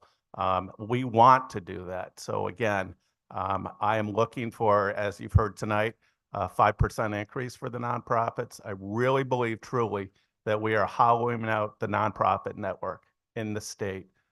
Again, we've heard it during deficit times. Everybody's got to bite the bullet. It's not that right now. It really isn't. So along with that ask, again, I would echo some other people tonight. We would just like a COLA, an indexing system. Minimum wage gets it. State workers doing the exact same things nonprofits do get it. We just are looking for a fair shake. And that's about the size of it. I'll end there, and I want to thank you for listening to my testimony. Thank you. Thank you very much, Mr. Stovall, and thanks for being with us this evening. Safe travels home. Next, virtually, we have Andrea Riley. Welcome, Andrea. You can begin when you're ready. Thank you. Good evening. My name is Andrea Riley, and I work for Mosaic, a nonprofit provider here in Connecticut. We supply services to individuals with intellectual and developmental disabilities in all regions of the state. We provide residential support to people in CLAs, CRSs, their own homes, and in CCH settings. I am thankful for the previous increase in fundings. This funding was directly tied to employee wages. Unfortunately, our staff are still underpaid for the service they provide. It is a continuous struggle to fill current vacancies, never mind search for staff that have the specialized skills necessary to provide the involved care for the people that we serve, which they require and deserve. When we are lucky enough to hire staff, the challenge then becomes retaining them. Once they realize the responsibilities of the work they do, they also realize that does not match the wages they are paid. Our staff provide personal care, administer medications, collect case notes, manage medical devices like G-tubes, colostomies, CPAP machines, nebulizer, inhalers, etc., for the same wages paid by fast food and retail industries. We are now also in direct competition with DDS, who can offer a much higher wage with regular raises and increased benefits. The people we serve deserve a life of respect and dignity. They are some of Connecticut's most vulnerable citizens and dependent on others to complete even the basic self-care processes. Mosaic staff are the gateway for the people we serve to live a fulfilling, dignified life. It is our staff that are key in assisting people to buy groceries, have socialization opportunities, maintain relationships with their family and friends, paint pictures, make cupcakes, choose their own clothes and their own hairstyles. Our staff celebrate birthdays, holidays, and life celebrations, as well as console the people we serve when there is illness, heartbreak, and disappointment. They do all of this with love and compassion and often spend more time with their work families than they do at home with their natural family. Increased funding has not matched inflation, and growing costs have far outpaced any increases we have been provided. The inflation that we have all experienced is a tremendous concern in our homes as well. Utilities, food, medical supplies, cleaning supplies, PPE equipment, home upkeep and maintenance, vehicle purchase and repair are all essential needs in providing care and leave no room to cut costs. We are aware of the great need of families and individuals seeking care. It is heart-wrenching to realize we cannot be part of their solution, as our primary goal is sustaining current service with no hope of expanding services at our current funding levels. Please support the increased funding for community nonprofits by 5%. Thank you very much for allowing me to testify. Thank you, Andrea, for your testimony and for staying up with us this evening. Next, we have Heather Gates. Heather? Good evening, members of the Appropriations Committee. I'm Heather Gates. I'm the President and CEO of Community Health Resources. CHR provides mental health and substance use treatment, supported housing, foster care, serving over 25,000 children, families, and adults throughout Connecticut. We're a local mental health authority and a CCBHC, which currently is funded by the federal government, not by state Medicaid money. Our workforce is about 1,000 individuals when we are fully employed, which we are rarely these days. Like many of my colleagues that you've already heard from, we are requesting a 5% increase. We're very appreciative of the increases that have been given to us over the last several years. That was after, however, a decade of no increases at all. So essentially what that money did was kept us from falling off a cliff financially. And at the same time, we've been receiving those increases. We've also seen dramatic increases in salaries due to the pandemic and a decade of the no increases before that. So we have a crisis at hand. We have wholly inadequate Medicaid rates. We have inadequate cost of living increases on our DEMIS grant funding, as well as DCF and every other state agency we receive funding from. And I want to just say to you that as a leader in this state of a nonprofit, we did a good job providing services through the pandemic. We did not shut down. Our staff continued to be out there in the community providing services to those most in need. And yet, being a leader of the organization during that period of time was nothing compared to what it is like day in and day out to work in an antiquated system of funding that does not pay for the cost of care, does not keep up with what we need to do, and leaves us in a constant position of needing to make choices about who we are not going to serve, how we are not going to be able to pay the salaries that those who apply for jobs with us so much deserve, and the clinicians who are going to work in private practices and for the state of Connecticut and in hospitals and school districts and almost any other setting other than in nonprofit behavioral health providers. So I implore you to please do the right thing, help the individuals we are trying to serve, because the consequences of not doing that can be devastating to their lives.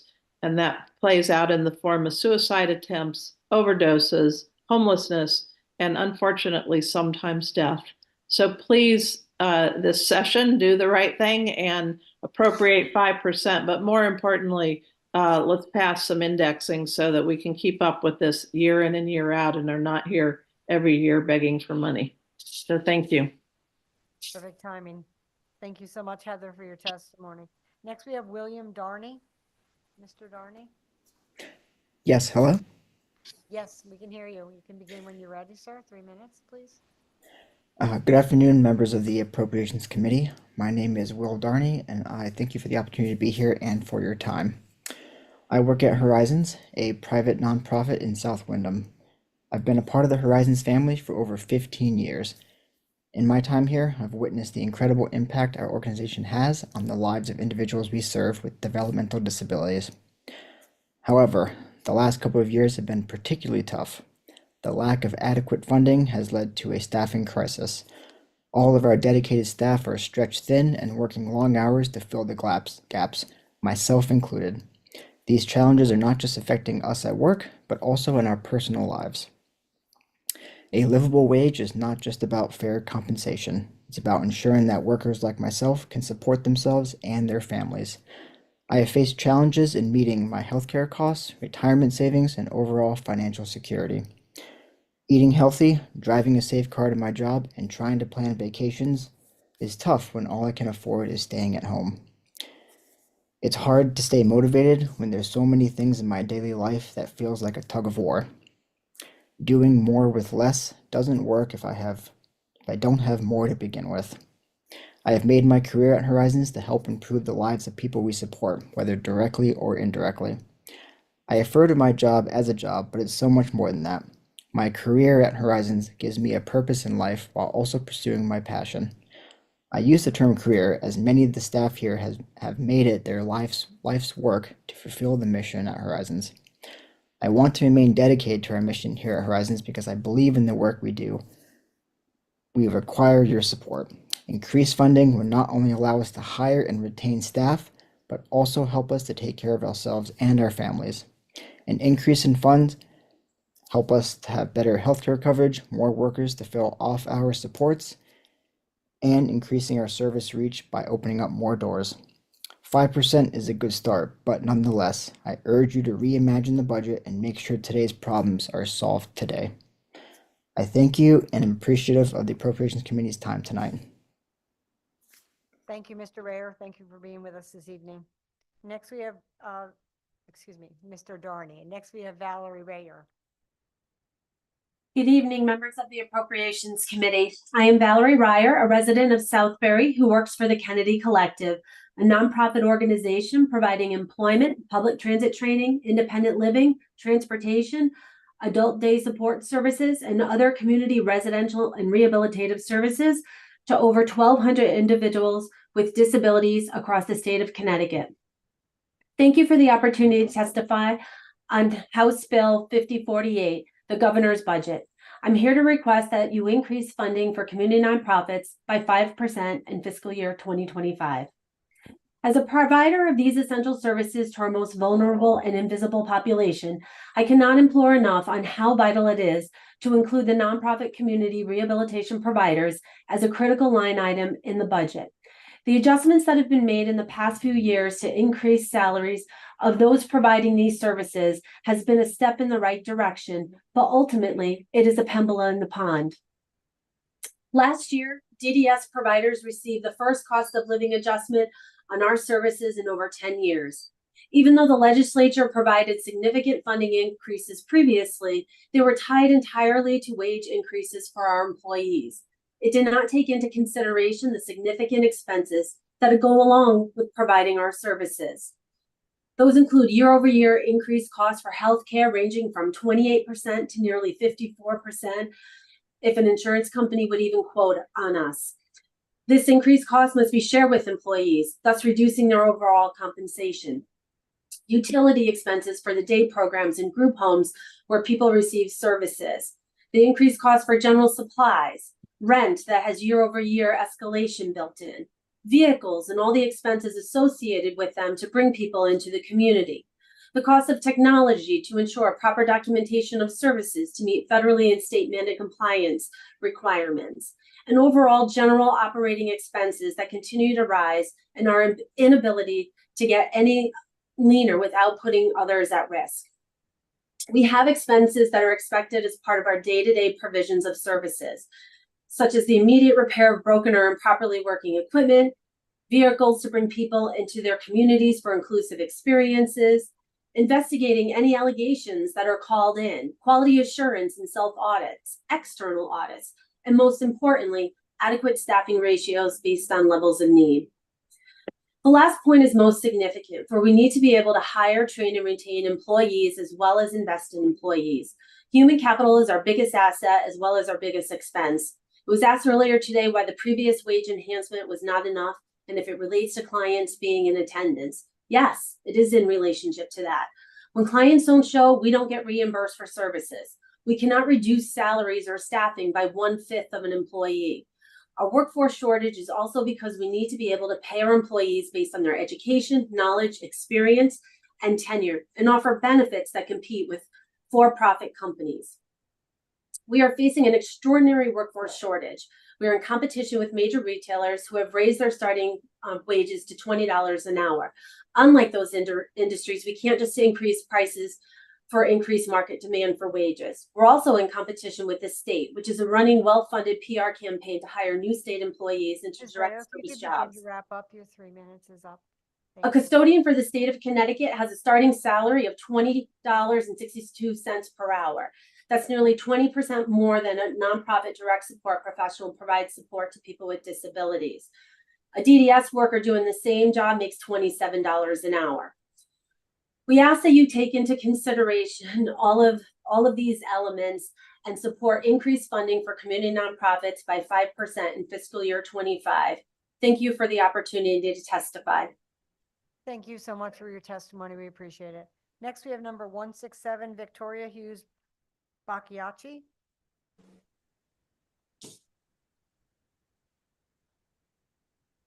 Good evening. My name is Victoria Hughes Bacchiacci. I hold the role of Associate Human Resource Director at Horizons. I know if you've heard from a few people from Horizons tonight, we're a non-for-profit organisation dedicated to supporting individuals with developmental disabilities. I come to speak on a personal kind of crucial issue that we're facing, and you've heard it from many people this evening. But all non-for-profits, including Horizons, have a challenge of attracting and retaining dedicated and talented staff. In our field, the work requires not only compassion and dedication, but also, as you've heard, specialising skilled expertise. However, without the means to offer competitive wages, many organisations are struggling to recruit and retain these kind of really the best talent. At Horizons, we've seen firsthand how starting wages and wage compression is truly affecting the longevity of our staff. While people are drawn to this work out of genuine passion and making a difference for the life of others, which I know, again, firsthand as I do all the first interviews at Horizons, but they're often faced and forced through their career to view the roles as temporary and stopgaps rather than long-term careers. Both my husband and I started our journey at Horizons as seasonal camp counsellors, again, drawn to the organisation's impactful mission and vision. Over the years, we've done different kind of jobs at Horizons. We've done different roles within the organisation, really, truly finding fulfilment in the meaningful work that we really feel like we're privileged to do. However, as our family grew, we were really confronted with the harsh reality that both of us sustaining careers in the non-profit field just wasn't going to be able to provide financially for our family, despite both of our deep commitments, and especially my husband's deep commitment to the individuals that he served. He decided to take a higher paying career path, and that was really the only option for our family.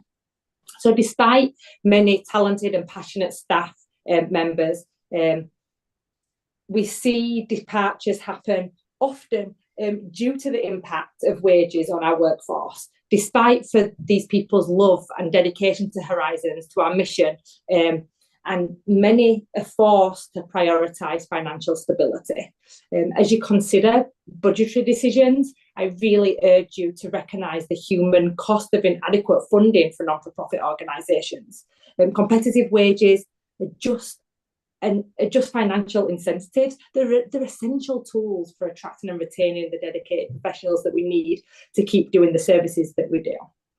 By investing in our staff, you are investing in the continuity and care of the individuals we serve, and ensuring that non-profit organisations like Horizons and others that have spoken this evening can continue to fulfil the vital mission. I urge you to support non-for-profits by increasing funding by at least 5%. Prioritising this will allow us to do the work that we do and create a work environment where talented individuals can build meaningful and sustainable careers. Thank you for your attention to this critical issue. And I trust that you will make decisions that honour the dedication and passion for all the people that have spoken before you today and those who serve our communities. Thank you for giving me the chance to testify. Thank you so much. Next up, we have George Reed Perry, and then I will be turning over the reins to my colleague, Representative Gilchrist, who will continue on with the list. Mr. Perry, number 168, when you're ready. Okay, thank you. Good evening, members of the Appropriations Committee. My name is George Reed Perry. I am a resident of Niantic, and I am the Chief Program Officer for Adult Services at SARE Inc. We're a nonprofit based out of Westbrook, Connecticut. We provide early intervention services, but also work with individuals with intellectual and developmental disabilities. In our adult population, we serve over 200 individuals and help them securing employment in their local community and providing day rehabilitative services. In addition, we employ over 80 individuals who call Connecticut home. I want to thank you for the opportunity to testify on HB 5048 regarding the governor's budget. As many of my colleagues have shared this evening, we certainly appreciate the increases the legislature has been able to provide us over the last few years. But with an aging population and an increase in the number of individuals entering the DDS system, it doesn't meet the needs of the people that we serve. Certainly last year's increases for DDS certainly helped with the first cost of living increase in over 10 years. But with that COLA being specifically tied to wage increases for employees, it doesn't account for increases regarding their benefits nor the cost of doing business, such as rate increases for rent, utilities, and insurance, to name a few. In addition to the stagnant rates, we are continuing to face an ongoing workforce shortage, which many of my colleagues have talked about, which is exacerbated by competition from the state of Connecticut, specifically DDS, which actively recruits from the private sector that it funds. Our inability to successfully recruit and retain employees leads to programs being understaffed. This negatively impacts the programs by forcing them to deny admissions and necessary supports for individuals at a critical time, such as those who are transitioning from high school. This is going to create a strain on families who depend on our services to support their loved ones. An example of our staffing shortage is playing out this week, as we cannot provide a job coach for a crew due to that coach being out sick, which means those individuals cannot work and they will not be paid. Last year, when the legislature passed a comprehensive bill meant to address the waiting list for DDS services, that was something that we were certainly all looking forward to. However, if our current programs are understaffed and are losing money, there's no way that we can address that waiting list, which is over 700 individuals at this time.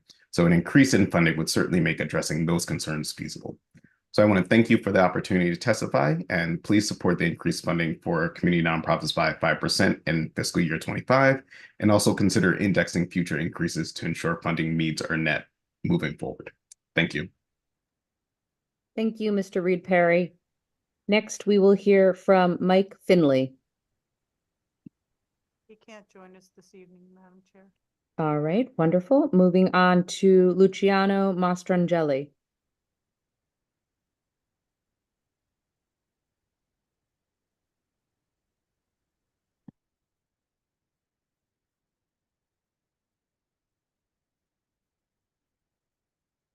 Good evening, distinguished members of the House Appropriations Committee. My name is Luciano Mastrangeli, and I'm an employee at Oak Hill, a taxpayer, and most importantly, someone who has chosen to advocate for individuals with disabilities. Thank you for allowing me to speak on House Bill 5048.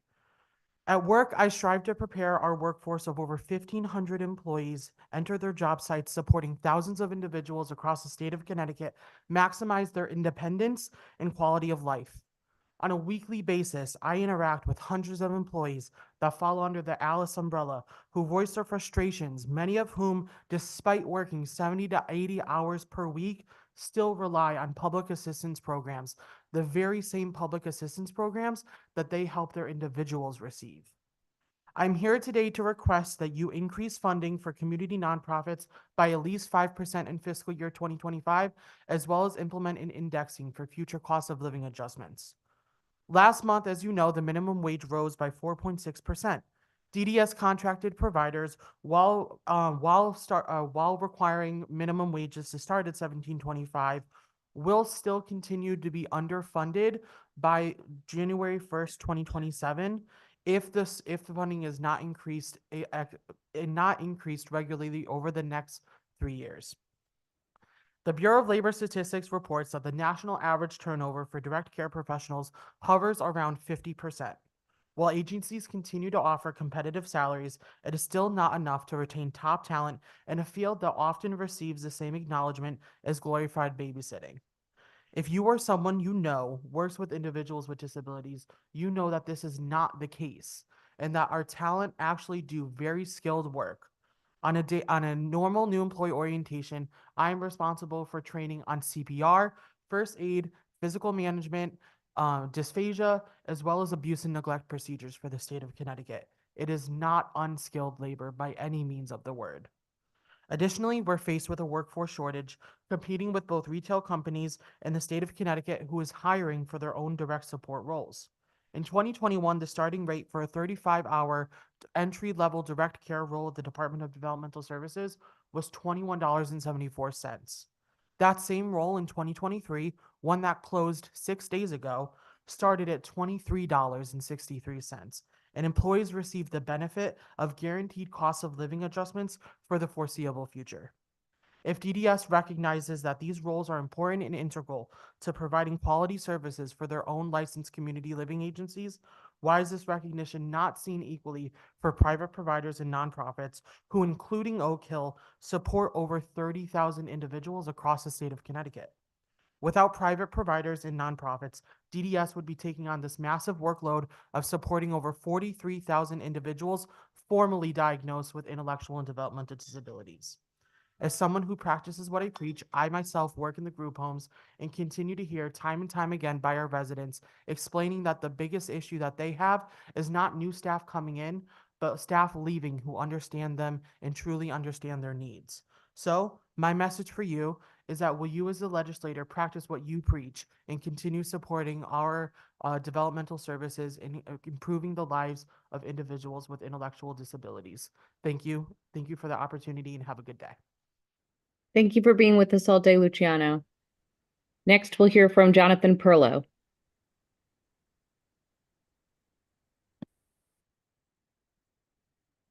Hello, distinguished members of the Appropriations Health Subcommittee. My name is Jonathan Perlow. I'm Director of Communications for Connecticut Against Gun Violence. I'm testifying in support of the $3.9 million in the governor's fiscal 25 budget adjustments for DPH to fund gun violence prevention grants and personnel. The only change from last year's budget is a shift of $416,000 to the personal services line to simplify payroll accounting. I know there are significant budget pressures, but I urge you to maintain the full appropriation.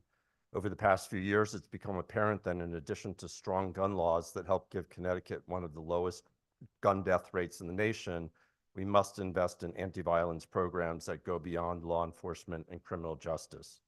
Gun homicides are down from their pandemic peak, but our large cities are not safe. The everyday gun violence experienced in these communities has profound effects, especially on children. Childhood exposure to violence can harm brain development and has immediate effects, especially related to learning. These adverse experiences are linked to lifelong consequences, including chronic health problems, mental illness, substance abuse, increased likelihood of criminal behavior, and having stable employment. Although this legislature has a proud history of passing effective gun laws, because of weak federal gun laws, it remains far too easy to get guns illegally. In the face of this reality, it's especially important to fund programs that offer resources and incentives to avoid interpersonal violence, especially with guns.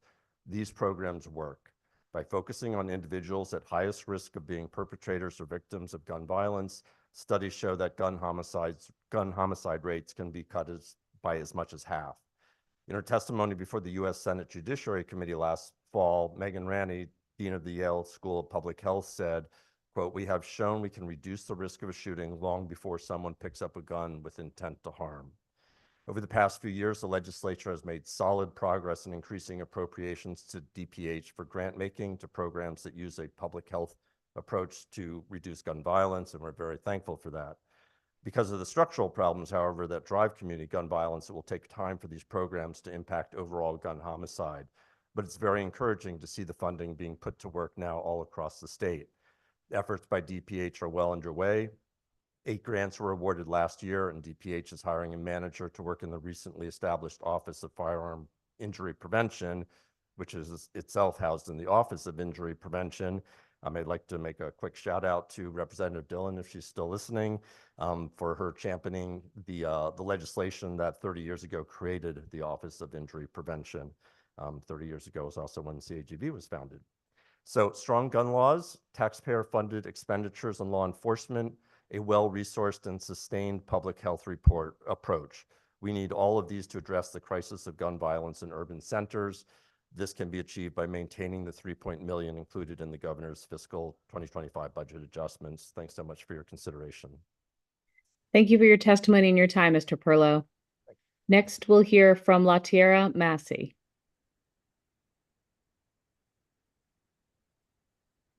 Good evening. My name is Latiera Massey. I am representing Connecticut Renaissance West. I am a clinical case manager. Connecticut Renaissance West serves a total of 48 males who are part of the justice system, and some are self-referred as clients. The challenges I have witnessed as an employee for a little over a year are building spaces that allow adequate room for running multiple groups at one time, offices for clinicians to meet and still uphold the HIPAA laws, gaining and retaining qualified staff who are truly committed to providing quality care to the co-occurring disorder population, as well as providing trainings for staff to help better meet the requirements of their funders. Inflation has caused the program to not be able to retain qualifying staff due to fluctuation in pay and benefit packages across companies that provide the same forms of care. With the cost of living being at an all-time high, individuals are compelled to go to companies that is offering the most pay and or better benefit packages, as this field of work requires a lot from the individuals who provide the care. Related to increased costs, staff are requiring pay increases in exchange for quality of work. There is a constant need for the program to be mindful of their employees' overall well-being and how it impacts the staff ability to perform at their very best without risking burnout. Statistically, according to the NHI Provider Burnout 2023, 50% of providers are burnt out, which warrants a budget to allow for paid mental health days to be offered in staff and benefit packages. The workforce crisis has made it extremely hard to find employees who are invested in working in the field at current rates while comparing wages to other fields that require less experience and credentials. The demand of degrees and licensing requirements create barriers for those who are interested in working with this population but cannot afford to go or return to college. Currently, our vacancy rate is 3 available beds, and we need 4 more clinical staff to be able to meet all funders' requirements efficiently. Currently, all of the clients' needs are being met thanks to the dedicated group of people, but at the expense of overworking the staff on every shift, which could result in a much faster rate of burnouts and turnovers. We are currently at 61% of turnovers. The co-occurring population has increased as substance abuse is hitting individuals of all ages, races, and nationalities, as well as awareness of mental health disorders. Recently, higher levels of care clients have been entering our 3.5 level of care facility, and there are difficulties transitioning them to appropriate levels of care facilities because there is no bed availability. If we were granted an increase in fundings, I would work on spacing to accommodate the needs of clients and staff, invest in staff retention by offering an array of cost-efficient perks that makes employees feel Your proud. time is up. Can you summarize, please? Yeah, I would just say to give the employees more benefits to make them feel valued and worthy, and make sure that all the needs are met for the client. Thank you so Thank much you. for your work and for being here. Next, we'll hear from Patty Silva. She's testified already, Madam Chair. All right, great. Moving on to Jennifer Paradis. Paradise, is it? Paradis, how are you? Good Good, how are evening. Thanks so much for all your hard work today and for all your time. My name is Jennifer Paradis. I'm the executive director of the Bethel Center in Milford, Connecticut, and I'm a resident of Hamden, Connecticut. We provide a continuum of homeless response services. I'm here to specifically request that you increase the funding for all community nonprofits by 5% after providing $50 million to health and human service providers that did not receive the DDS specific bonus funds in 24. This would, as you know, be a total increase of $186 million, a need that's needed to face the increased expenses, but overall disinvestment in our nonprofit social service infrastructure since 2007. In addition, as a provider in the homeless response system, we are asking for $20 million to support the work that's necessary in the homeless response system right now. You all have learned throughout this day and many days previously that homelessness is on the rise and a devastating problem in our state. There's reports of it increasing by 14% year over year. In the greater New Haven community, where Bethel is located in Milford, it is 29% annually since 2021.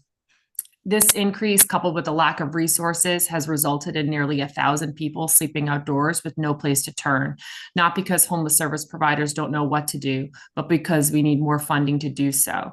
Today, Bethel Center is operating a 34-bed emergency shelter program, although we are only funded for 18. We have 20 plus people in our winter shelter program nightly, although we are only funded for 15. We made 48,000 meals out of funding for 38,000 meals, and we absorbed a 75% increase in demand for diversion services. Many of those inquiries coming from people who are homeless for the first time in their lives. While we're moving through this crisis, our expenses have increased significantly, from healthcare to insurance to utilities. This year, we face service reductions that will result in lives damaged or lost without funding that we need in order to operate in this crisis properly. National studies have found that housing first, services plus subsidies saves lives and saves dollars, $6,307 exactly per homeless adult, and nearly $10,000 for highly vulnerable clients in our system.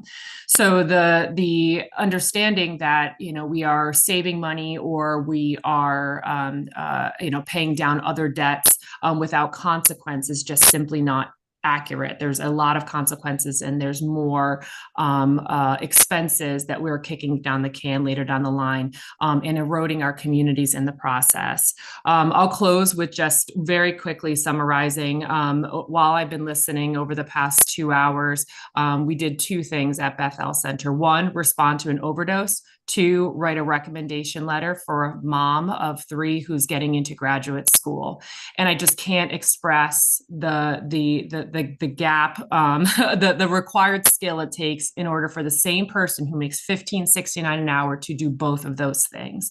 And so thank you so much for your time. Please continue to do this work, keep pushing, and thank you. Thank you, Ms. Paradis, for your testimony and for the work you do.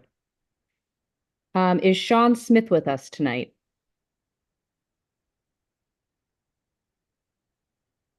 How about Irene Scribilo? She's unable to join us, Madam Chair. All right, thank you. Caitlin Milliard. Yep, hello. Hello, go right ahead. Thank you. Good evening, members of the Appropriations Committee. My name is Caitlin Millard, and I'm the Director of Quality for Sound Community Services in New London, Connecticut. We are a private nonprofit that services adults with mental health and substance abuse diagnoses. Thank you for the opportunity to testify. I am here to request that you increase funding for community nonprofits by 5%. While I appreciate the increases that the legislature has been able to provide over the last year, they have not been enough to meet the needs of the people we serve and our staff that serve them. Over the past few years, we continue to lose valuable staff members to state positions, private practices, and for-profit businesses. As an organization that prides ourselves on little to no disruption in services to our clients, this loss translates into larger caseloads for case managers and clinicians, program coordinators and directors needing to step into direct care roles while still managing their supervisor responsibilities, and increased cross-program staff sharing to ensure that all our clients' needs are being met. In 2022, in an effort to raise awareness on a state level around the need for wage increases, our union staff went on a 72-hour strike. And while I am unbelievably proud of how our remaining staff came together to seamlessly cover services with little to no interruption to our clients, this was a drastic cry to be seen and heard by our staff who know their worth. With the upcoming budget on the line and union negotiations reopening, ignoring our request to increase funding to provide them the wages they deserve could directly correlate to a decrease in client care should another strike be utilized as an outlet for you to hear their voices. After 15 years of working in the public service sector, I can tell you that it takes a special type of person to do the work that we do. Our dedication and compassion at times has quite literally saved lives. We have walked with people side by side through their relapses, overdoses, and suicidal ideations and attempts. We have also celebrated with people as they reach their goals around sobriety, housing, education, and employment, from life's smallest victories to their largest. We cannot continue to do the work that we do without an increase in funding to pay our staff a fair and deserved livable wage. While the private nonprofit sector has always been vastly underfunded, the inflation we have seen over the past few years will no longer allow for the bare minimum. Your 5% increase in funding allows us to retain the employees that give 100% every day. Your 5% increase in funding ties into not only our staff's abilities to perform at their best, but it also ties into the direct success of the people we serve. Please support increasing funding for community nonprofits by 5% in the fiscal year 2025, as well as establishing an index for future increases. Thank you for the opportunity to testify. Thank you for your work and your testimony, Ms. Millard. Is Marcia DeFiore with us? All right. William Lowe, go right ahead. Marcia's in person. Right here. Oh, sorry about that. Don't want to skip you since you're there. Go for it. Hi. Good evening, distinguished members of Appropriations Committee. My name is Marcia DeFiore, and I'm a registered voter in the town of Suffield, Connecticut. I'm testifying as co-chair of the Keep the Promise Coalition. I'm here to express Keep the Promise's concerns about the proposed budget for DEMAS as detailed in the governor's budget adjustments. For many years, I testified before this committee as the director of the North Central Regional Mental Health Board. I spoke about the priorities and concerns expressed by members of our catchment area councils, or CACs, people in our communities who struggled with mental health and addiction challenges. 2 years ago, the Connecticut legislature amended the statute that had governed CACs and regional mental health boards, codifying the role of RBHAOs as replacements for mental health boards. The amended statute retained language describing CACs, but deleted the responsibility of any DEMAS-funded organization to support their efforts.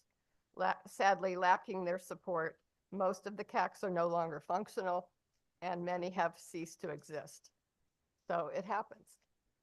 The people I supported through the Mental Health Board now rely on the Keep the Promise Coalition for education and support for their self-advocacy efforts. And this is where I've also chosen to lend my voice. Since 1999, Keep the Promise has worked to improve Connecticut's mental health system by protecting rights, strengthening voices, sharing lived experiences, and building the leadership needed to create change and affect policy. You've heard from many of our members here tonight, and I've attached a copy of our legislative agenda for your information. I'd like to highlight some of the areas where the governor's proposed budget fails to address the needs and concerns of our members. The first is funding for something that's innovative and new, peer-run respite.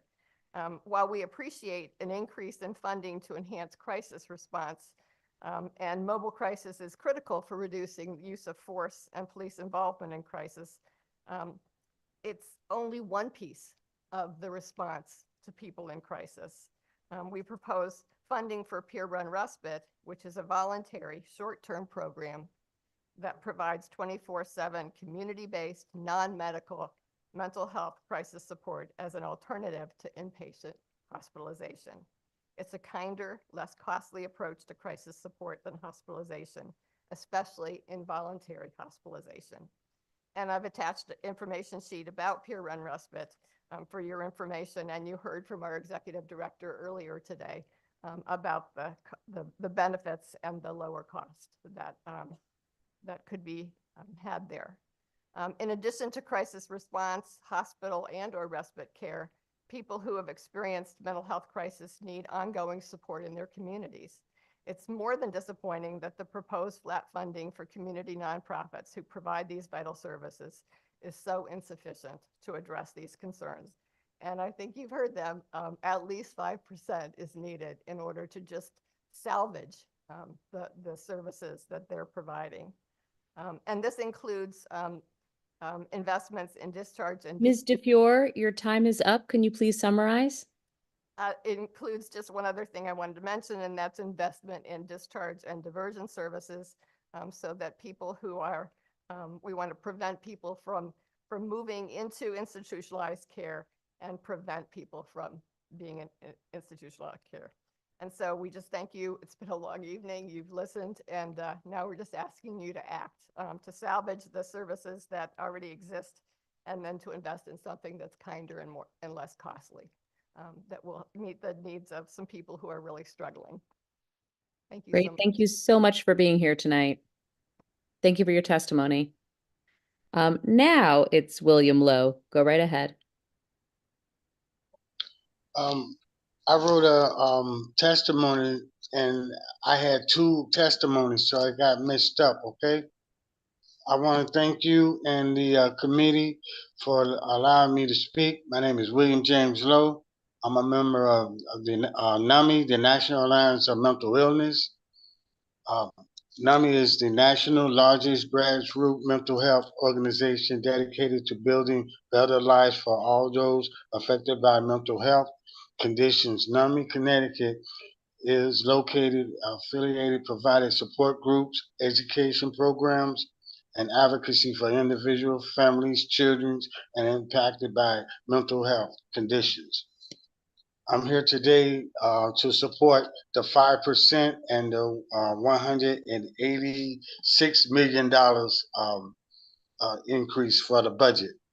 In 2021, I lost my primary physician due to he graduated and moved to another position. This affected me physically because I was unable to get refills for medications.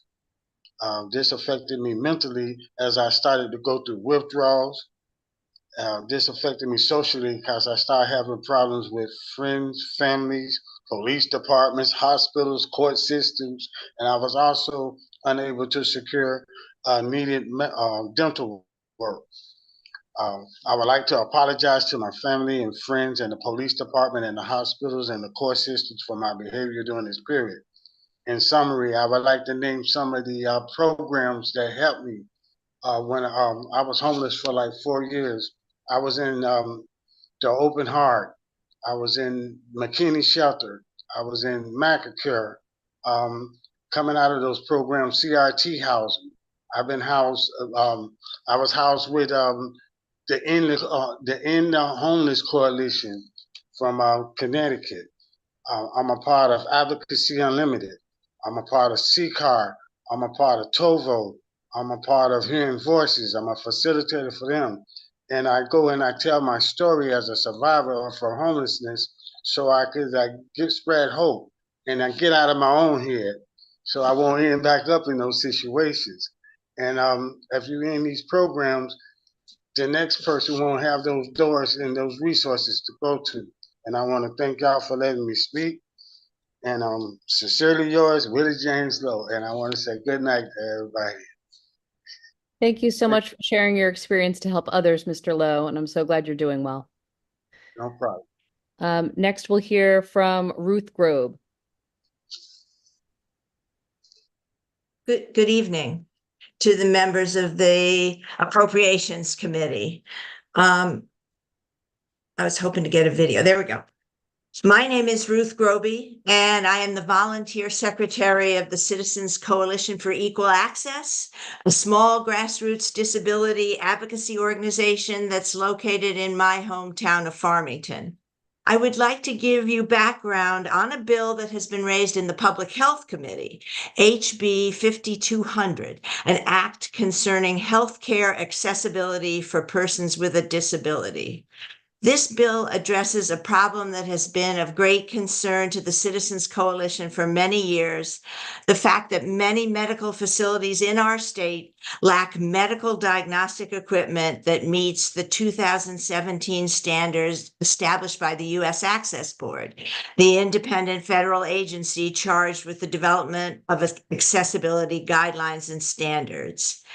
Patients with mobility disabilities, which is around 67,000 people in Connecticut, according to the most recent data from the CDC, are routinely unable to access exam tables, exam chairs, weight scales, mammography machines, X-ray imaging, and other radiological equipment. National research has documented that people with disabilities experience health disparities, in part because they find it so difficult to find accessible care. The National Council on Disability has identified the provision of accessible medical diagnostic equipment as one of the 5 core components of its health equity framework. I hope that you will consider the written testimony that has been submitted to you by people with disabilities who have experienced this problem firsthand in our state. HB 5200 would require medical facilities to acquire accessible medical diagnostic equipment and provide the exam room space and personnel to operate them. Some state-run facilities would be affected, resulting in modest additional marginal costs, but these costs would be offset by savings from improved early diagnosis of potentially costly medical conditions in patients with disabilities. And now I need to speak to you from the heart. As an able-bodied person, I managed to live most of my life oblivious to the societal challenges that still face people with disabilities more than 30 years after the passage of the ADA.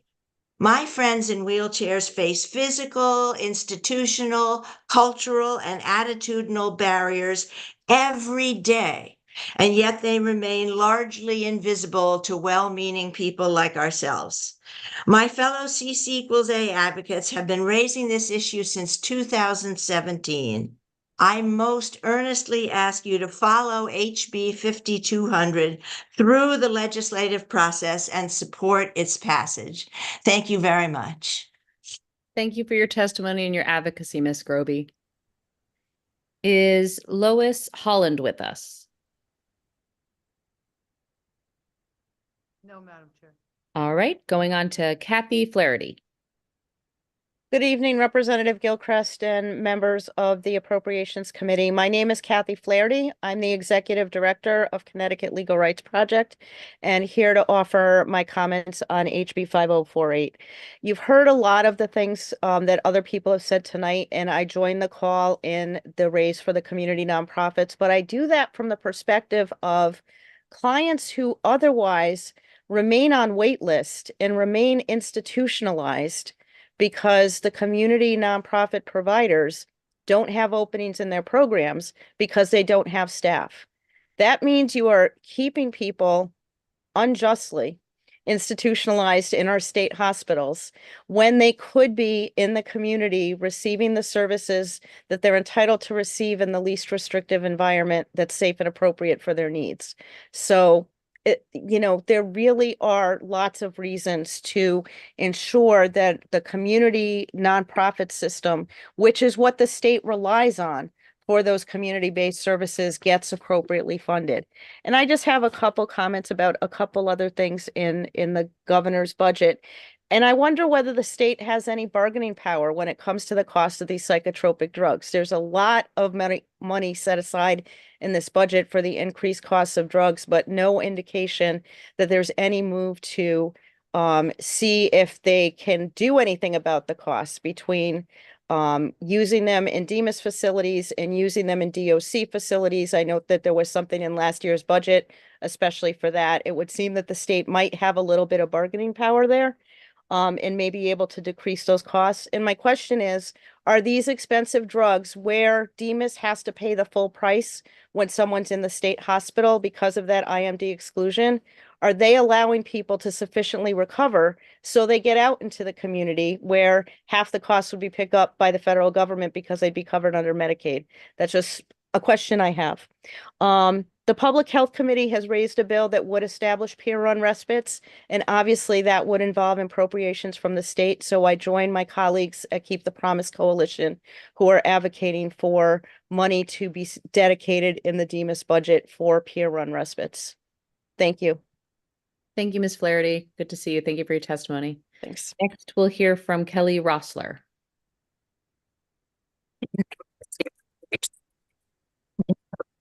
Kelly, your audio is a little choppy.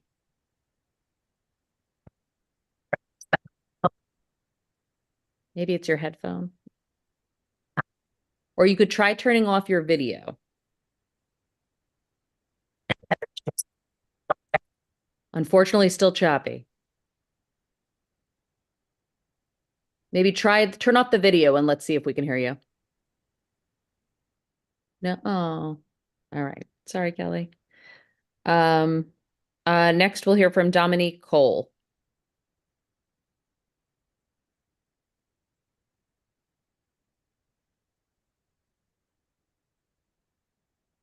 No, Madam Chair. Okay.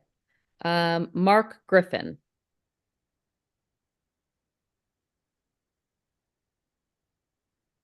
Good evening.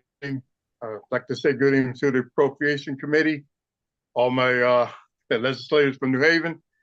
Well, anyway, my name is Mark Griffin, and I am proposing for the budget 5%. I am a member of Fellowship Place, which is in New Haven, Connecticut. I'm also an advocate.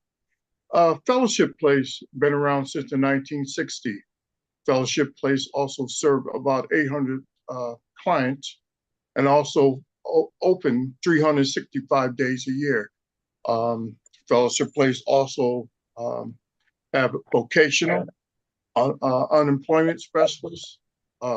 We also have a program called CREST. The CREST program is the Community Report and Engagement Support Treatment. The Community Report and Engagement Support, the Treatment Center, provides a structure for individuals who coming out of prison, criminal justice system. The Intentional Day Reporting Program provides structure, skill, building illness, and management relapse prevention. That program been around since 2007.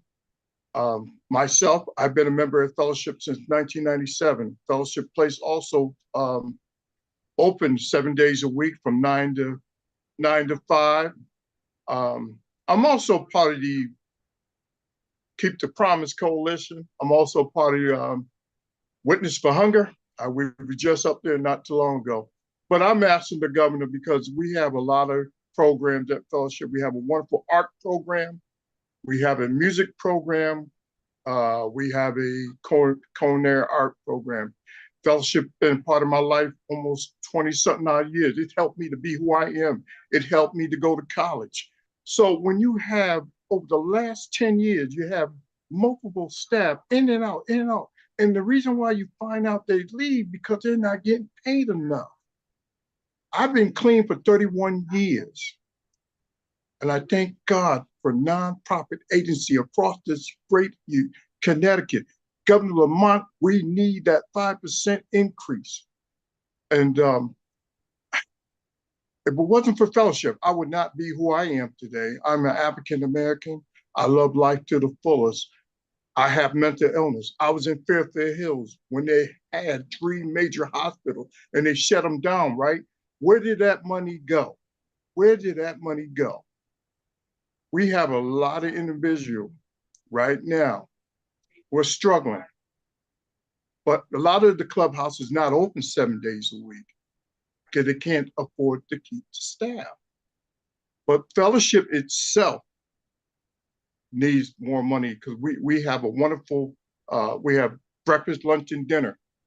You got to be able to feed the staff that works there. You know what I mean? So I'm asking for 5% increase You know what I mean? I've been on this line all day, you know what I mean? And I heard some wonderful stories. I'm a living proof that this thing works. I'm a man of recovery. I'm a man who advocate for mental health programs. When it comes to nonprofit agency, we need that funding. Thank you. Thank you, Mr. Griffin. So happy you're doing so well, and thank you for sharing your experience to help others. Kelly, we're going to go back to you. Let's see if it works. Thank you very much. Yay! Go for it. Good evening, members of the Appropriations Committee. My name is Kelly Reisler, and I work at the Old Saybrook office of River Valley Services. I have been working as a community clinician for more than 4 years and recently became a licensed master social worker, a job class created in July of 2022. Since I started working at River Valley Services in November of 2019, I have witnessed every one of our teams experience staff vacancies and shortages. When positions are vacant, our capacity to meet client needs goes down and the community suffers. Part of the problem is caseload size. For community clinicians, caseload should be 18 to 20 clients, but because of vacancies and staff shortage, many of our case managers spend months or even a year with closer to 30 clients. When new staff come on board, some of them are very overwhelmed with the amount of work that they walk out the door almost as soon as they come in. Another part of the problem is DEMIS's outdated rules around which job titles are allowed to work which hours. Our LMFTs and LPCs do the same work as our LCSWs, but they are not currently eligible for overtime or shift differentials. So some of our teams face understaffing on nights and weekends. Some professionals and paraprofessionals are only paid for 35 hours of work per week, even though they work on teams with 40-hour clinicians. These rules hurt DEMIS, they hurt our clients, and they hurt the state of Connecticut. When DEMIS skimps on overtime and weekend staffing, and when we don't let certain classes of professionals and paraprofessionals work a full 40-hour week, all in effort, it seems, to cut costs, it's not only the workers who suffer. There's a ripple effect on the entire community. When we aren't adequately staffed, we see the consequence of this as more emergency room visits, more mobile crisis calls, more hospitalizations, and more instability. My team is amazing. We go above and beyond, and my coworkers do a great job of anticipating and mitigating crisis situations. But at the end of the day, we can only do so much with the resources we have available. I help my clients navigate our complex DSS system to help them apply for food stamps and Husky health insurance, and just as important, to help ensure they maintain these benefits. The process is challenging and time-consuming for clients as well as state workers. Without adequate staffing, our clients are at great risk of losing their health insurance or the money they need to buy food. Without current Husky insurance in place, they're not able to access emergency medical transportation and are unable to access medical care. I've been doing this kind of work for a decade, and I'm still learning new things about our DSS system and other systems designed to help our most vulnerable populations. Our clients should not be left to fend for themselves because the state has failed to live up to its responsibility. With more funding, we could hire staff to fill short and long-term gaps on our DEMIS teams and give our clients the care that they need and the lives they deserve. Thank you for your time. Thank you for your testimony and your time, Ms. Rosler. Have a good night. You too. Next is John Carl Casa. Thank you, Madam Chairman. Thank you, members of the committee, for your perseverance tonight. Appreciate it. I think I can speak on behalf of the hundreds of people who have spoken to you today and over the course of the week to say none of us want to be here, and we wouldn't be. My name is John Carl Casa. I'm president and CEO of the Connecticut Community Nonprofit Alliance. I wouldn't be here along with these folks if asking for more funding, if there weren't addicts going without treatment, if there weren't people with disabilities who still need group homes, if there weren't children who need safe therapeutic places to live, if there weren't single adults without shelter, if there weren't people seeking new starts after incarceration or kids needing B23 programs, if there weren't still families who are hungry, and if there aren't needs all across the state of Connecticut that still needs attention, we would not be here asking for even 1 cent if nonprofits could fully staff services and meet those needs with what they have available. But those needs not only exist, but they are growing. And no matter what else we talk about, no matter what else we look at when discussing the state budget, no matter how much we appreciate what you've done, and we do appreciate it, we know that budget choices are difficult. The fact remains that nonprofits are 32% behind in terms of buying power from where they were in 2007. And there is no entity anywhere that can provide the same level of services with a third less funding, especially when the need is increasing. We understand the importance of saving. We understand the paying off of debt. I worked at the Office of Policy and Management during difficult budget times. I get it. But the choice need not be one thing or another. If a family finds that its finances have improved and it's been having trouble putting food on the table and paying what it owes, it wouldn't choose one or the other. It would do both. It would put food on the table and pay off debt. Flat funding in the second year of the biennium would effectively be a budget cut for these programs. We were encouraged by Secretary Beckham's openness during his appearance before you at the beginning of the session when he said he would discuss those amounts as the process moves forward, of course, within the context of other budget parameters. But that means it's now your turn.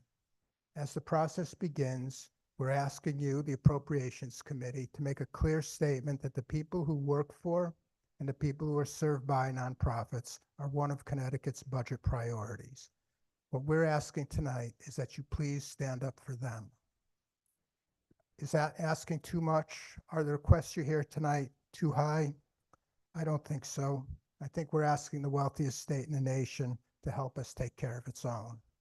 Thank you again for being here tonight. Thank you, John Carl, for your testimony and your work. Is Thomas Farquhar with us? All right, going on to Suzanne Kulugowski. Hi, good evening, chairs and members of the Appropriations Committee.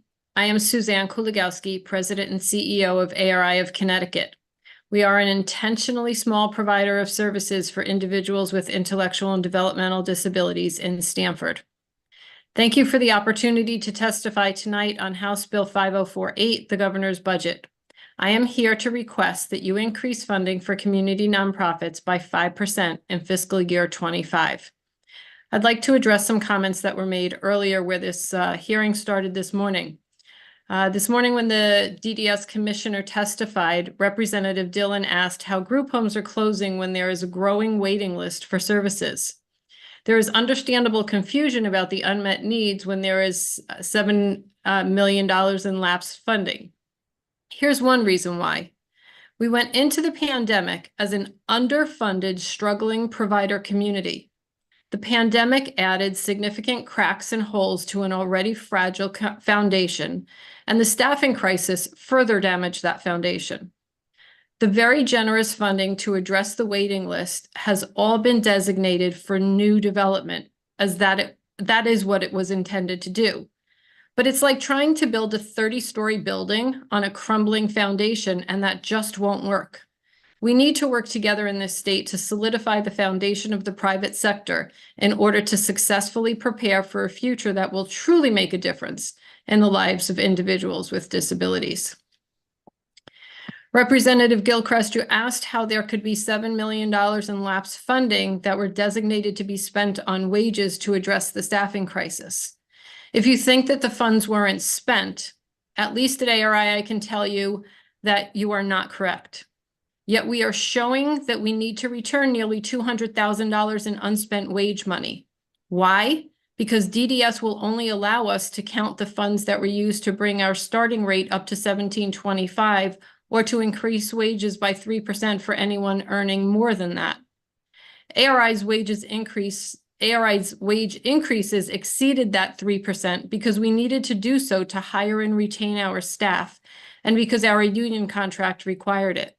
So we spent the money, but we still have to return it to the state because what we spent on wages over the state criteria isn't covered by the wage funding we received to increase wages.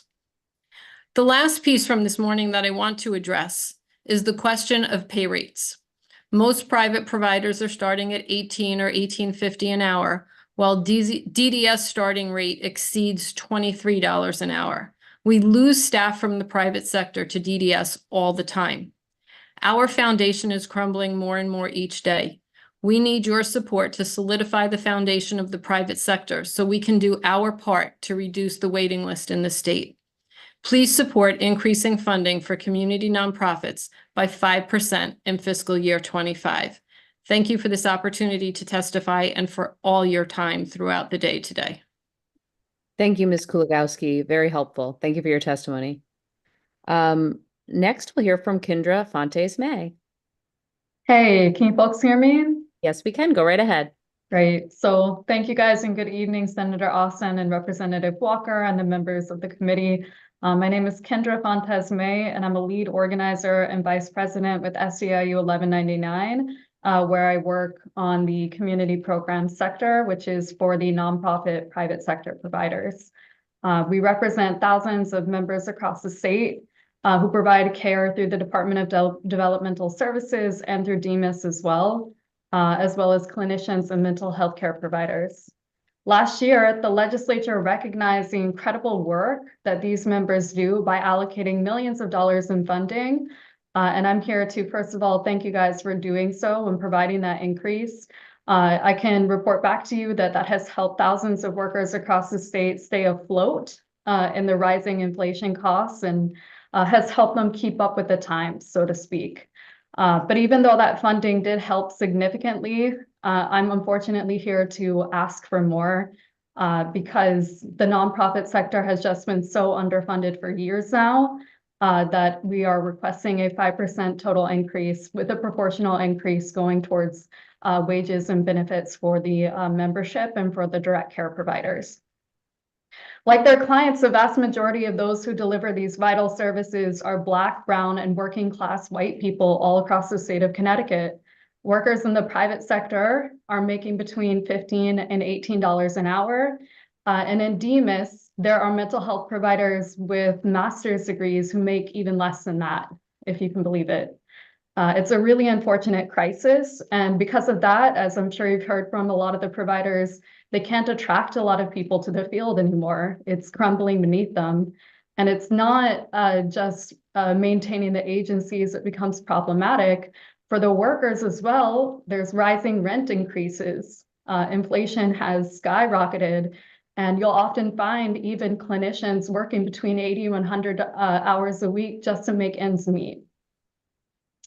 So because of that, even though it was very validating and helpful that we were able to provide this increase to thousands of workers across the state, unfortunately, it just hasn't gone far enough. And we need to acknowledge that this needs to continually be provided in the future, in addition to significant increases that will help them stay afloat as the state of Connecticut cost of living rises. So it's really just time that we stop this race to the bottom. We should be investing in these services and investing within the workforce here in our state. If we are serious about providing quality care to people who really need it with disabilities and mental health crises, then we also have to be serious about expanding these services, both at the state level, but also about providing the existing private sector the funding that they need to survive and really help both the clientele and the workforce thrive. So I'm here to urge you to properly fund the private sector by increasing their funding by 5%, as has been asked, with a proportional allocation to ensure that at least 5% of that goes to the increases for the direct support staff. Thank you. Thank you, Ms. Fontes May. Good to see you. Next, we'll hear from Kelly Juleson. Good evening. Good Good evening, distinguished members of the Appropriations Committee. I am Kelly Juleson. I am co-president of the Governor's Prevention Partnership, which is a statewide youth prevention agency that has been around for 35 years. And I am here today to advocate for the maximum possible prevention funding for prevention here in Connecticut. The Department of Mental Health and Addiction Services has been a tremendous partner to support innovative, effective, and evidence-based prevention programs over the years. This is evidenced in the growth of just their prevention unit alone over the last year, and it speaks to their commitment to not only save dollars, but most importantly, to save lives. Since 1989, the Governor's Prevention Partnership has leveraged the dollars that the state makes, invests in the organization with dollars from other grants and private contributions. With this year, that current rate is approximately 1 to 1.4, so a true public-private partnership. Last year, our prevention and mentoring programs impacted nearly 30,000 youth in the state and more than 70,000 people through more than 120 trainings and speaking engagements. Of note, we are 5 months into an innovative project called Prevention Starts With You, which brings 50,000 drug deactivation pouches to Greater Hartford and Greater New Haven at no cost. In addition to these pouches, each pouch comes with a conversation card for parents that are available in both English and in Spanish. And I hate to say parents because I really mean caring adults, to help teach those adults how to have conversations with young people around drugs and alcohol. And I'm always shocked by this statistic. A young person whose parents talk to them about the dangers of drugs and alcohol are 50% less likely to use than those who do not. And earlier today, you heard from Neva, who was at the Sports and Medical Academy when the young boy overdosed just 2 years ago. And this program actually was created in response to that, to give us all a little bit more control as we consider the opioid epidemic. We hope that we can avoid such tragic losses in the future. Unfortunately, our home medicine cabinets have unnecessarily contributed to the opioid epidemic here in Connecticut, creating pathways for misuse.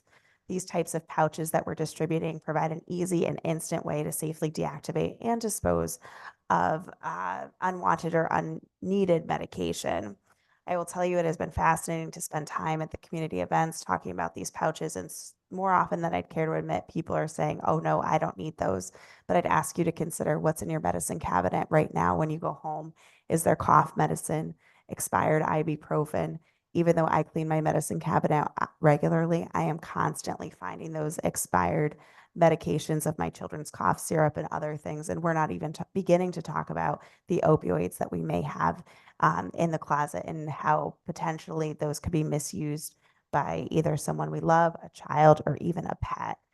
So I just wanted to say tonight, we are ready and we are willing to partner with you in your home districts to provide these drug deactivation pouches at no cost. And as Frederick Douglass said, it's easier to build strong children than repair broken men. So thank you. Thank you, Ms. Juleson. Thank you for your testimony and your time. Next, we'll hear from Marty Legault. Good evening, Madam Chair and members of the committee. I have already submitted written testimony to the committee. I would like to take this time to discuss the situation with my 45-year-old daughter, who has significant developmental disabilities and behavioral issues. Since being placed in a group home through DMR at age 21, we are currently on our third provider agency, Horizons, Inc. in Wyndham. They are the only ones who've been able to support our daughter appropriately and have done an excellent job over the last 10 years. However, in recent years, they have struggled to attract and retain qualified staff to support my daughter with the consistent programming that she requires due to budgetary restrictions placed on them by the state. Please find a way to give DDS the necessary financial resources so that my daughter can continue receiving the high quality of care provided by Horizons.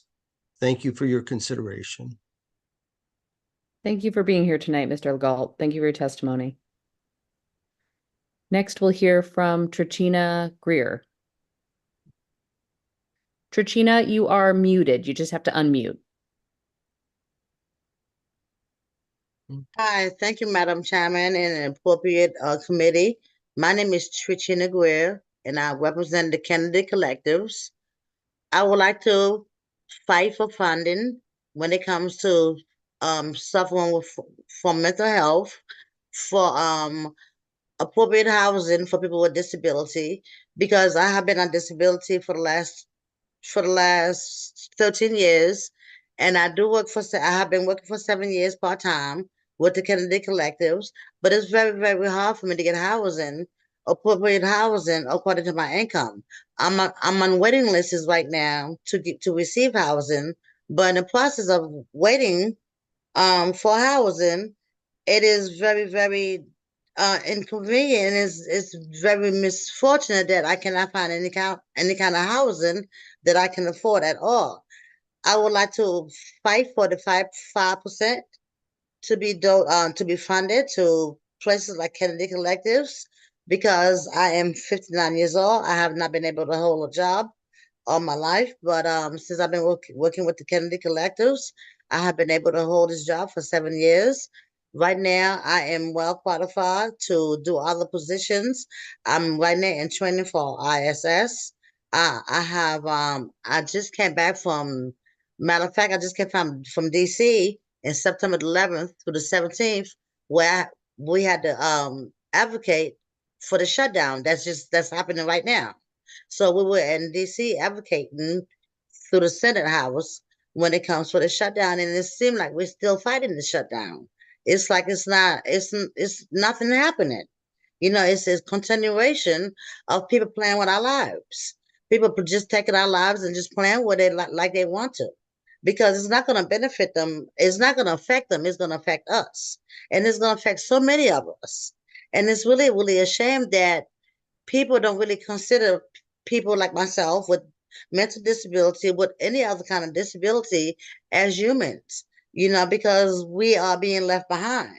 And it's really a shame that we are being left behind because we are people. I am somebody. I am somebody just like any one of y'all that are sitting up there on this committee. And we need this funding to keep these programs going, to keep the educational programs going, to keep the keep the advocacy programs going. I'm very much into advocacy, and because I feel like we need a voice in my community, and we are being silent for so long, and I'm tired of being silent, and I'm want to advocate on behalf of us, and that's why I'm here right now speaking to you, because we need this funding in order for us to continue to survive as human beings. So thank you for taking the time out today for listening to us. And please, please pass this funding because we really need it. Thank you. Thank you for using your voice and for your advocacy, Ms. Greer. Thank you. Next, we'll hear from Maya Friedman. Distinguished members of the Appropriations Health Subcommittee, my name is Maya Friedman. I live in Stamford. I'm a supporter of Connecticut Against Gun Violence. I am testifying in support of protecting the combined $3.9 million included in the governor's budget adjustments for the Department of Public Health to fund gun violence prevention grants and personnel in fiscal year 2025. My family has been repeatedly touched by gun violence, and I am determined to do my part to spare other people the pain and suffering this has caused. The Giffords Law Center has recognized the progress that Connecticut is making through our on-the-ground investments in community violence intervention programs. Multiple Connecticut organizations have been funded for this work through the Department of Public Health. The full fiscal year 2025 appropriation of $3.9 million is essential for these programs to continue. As Michelle Litt, Executive Director of Hang Time, pointed out earlier this evening, these programs truly do save lives. It is our obligation to help all those who work to help our communities. Dedicated ongoing funding with the full $3.9 million for fiscal year 2025 will help us prevent many more pointless, tragic deaths in the years ahead. Thank you for your consideration. Thank you for your testimony, Ms. Friedman. Is Dawn DiMatteo with us? Yes. Great. Can you hear me? Okay. Go right ahead. Hi, my name's Dawn DiMatteo. I'm a member of Connecticut DDS Families First. We're a family group advocating for the IDD population, a single mother of a severely disabled 31-year-old son requiring 24/7 care who's served by DDS, and a senior account executive at NFP, and we provide employee benefits to most nonprofits serving this population. So every facet of my life is centered on this population and their needs. I'm extremely grateful for the DDS funding and supports my son receives, Anthony was one of the thousands on the DDS waiting list for over 15 years and received funding for residential placement 6 years ago. He lives in a group home in Wallingford run by RMS and attends Sarah Day program in North Haven. Anthony requires constant care as he is non-vocal and cannot perform any activities of daily living. He is basically a 2-year-old in a man's body. He requires one-to-one staff with him at all times to keep him safe 24 hours a day. Anthony's needs and placements did not come easy, requiring advocating for over a decade, which continues here today. My prior advocating was directed on obtaining services for my loved one, and today's advocating is focused on maintaining these services for him in light of the decreasing funding to nonprofits. It was disheartening, to say the least, to learn that governor's budget did not contain increases for community nonprofit programs who provide vital services to this population. Budget cuts will result in a reduction in vital services provided by our nonprofits, including residential supports, day programs, employment services, respite care, and other essential supports. These services are lifelines for individuals with developmental disabilities and their families. In addition, you've heard through numerous testimonies prior to mine that those who care for our loved ones cannot survive on the current wages, creating a workforce crisis and staffing shortage. Most of the staff working at my son's group home have 2 jobs. From a parent's perspective, my biggest fear is that the nonprofits will no longer be able to provide the required supports due to a lack of funding and will be forced to close programs. As mentioned earlier in my testimony, my career as a senior account executive for NFP's Corporate Benefit Division has me working alongside several nonprofits as their benefit advisor broker for their employee benefits, their medical plans, dental plans, vision insurance. You've heard from many prior to my testimony that the insurance costs have risen substantially. We continue to deliver renewals for medical benefits that range from 20 to 40% increases each year, and we do not anticipate this declining. Most of the nonprofits have renewals coming up on 7/1, and looking at the pre-renewals, we're looking at, again, an average of 25% increases on their benefits. These plans that they're providing their employees also have very high deductibles, so there's not much room there. And in addition, how can you ask those who are not receiving wages to support their families to add and help through payroll deduct to pay for their benefits? So one would ask, how does a nonprofit sustain these increases along with increasing dollars required to keep the programs alive? Ms. DiMatteo, your time is up. Can you summarize? Oh, I'm sorry. Basically, they are starving and their employees caring for our loved ones are starving. So in conclusion, we urge the Appropriations Committee to prioritize funding for DDS at 5% for fiscal year 2025. Thank you so much for your testimony and your you. time. Thank you. Is Kristen Ludorf with us?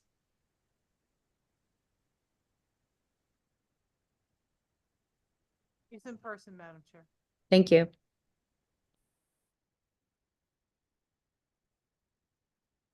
Good evening, members of the Appropriation Committee. My name is Kristen Ludorf.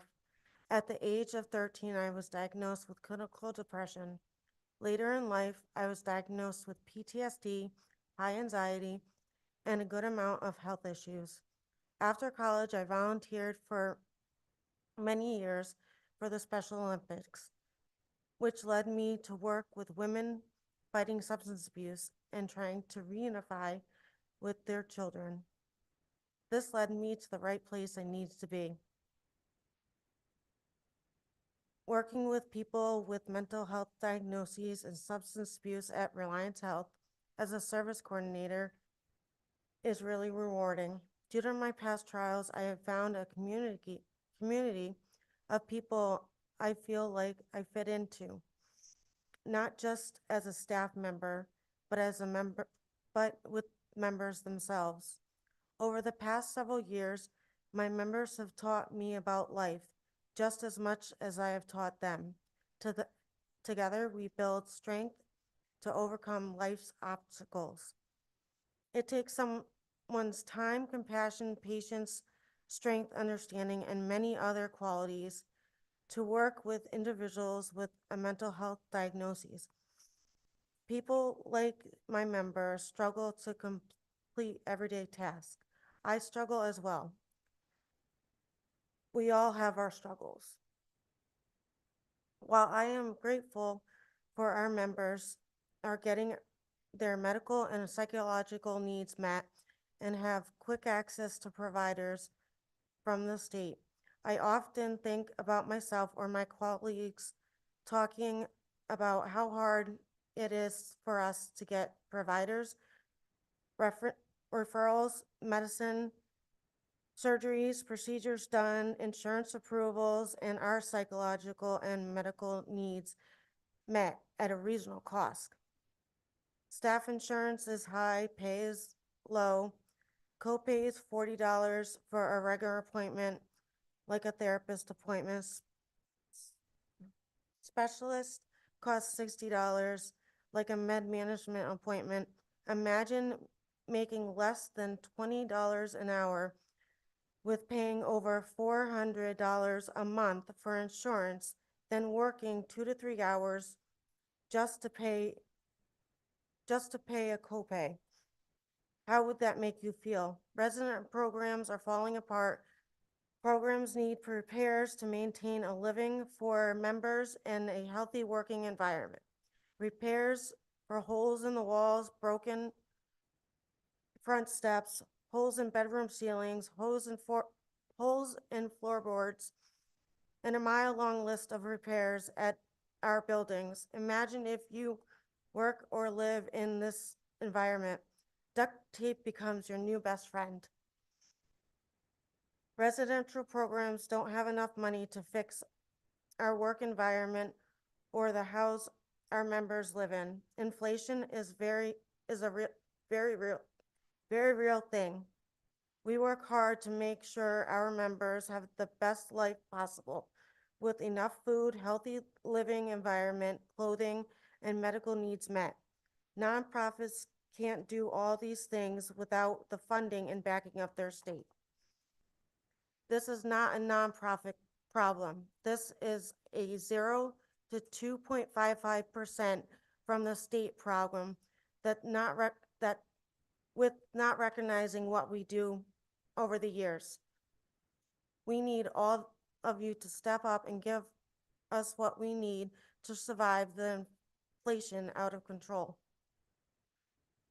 I must limit therapy for myself for my depression, anxiety, stress, and PTSD because of the cost.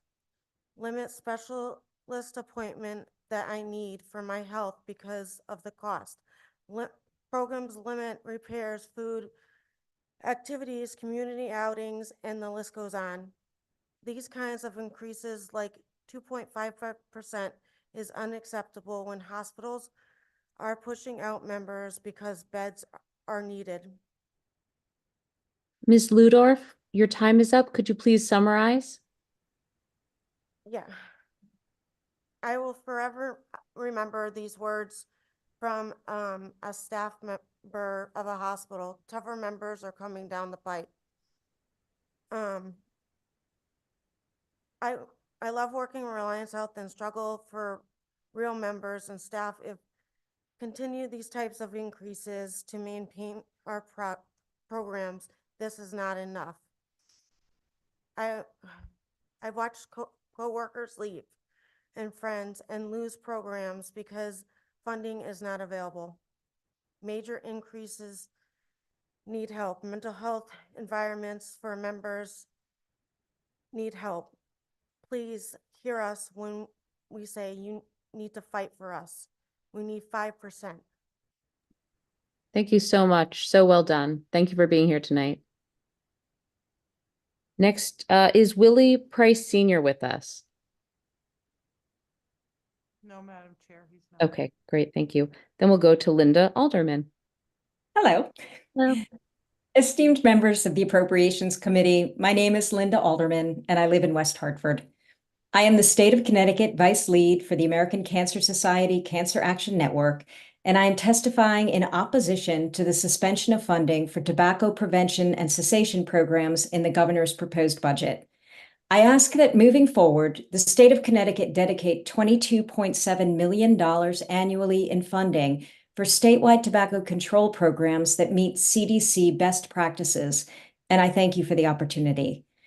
I am saddened to be in front of this esteemed committee to ask for a reinstatement of funding for tobacco education and cessation programs when those funds have only been in place for 2 years.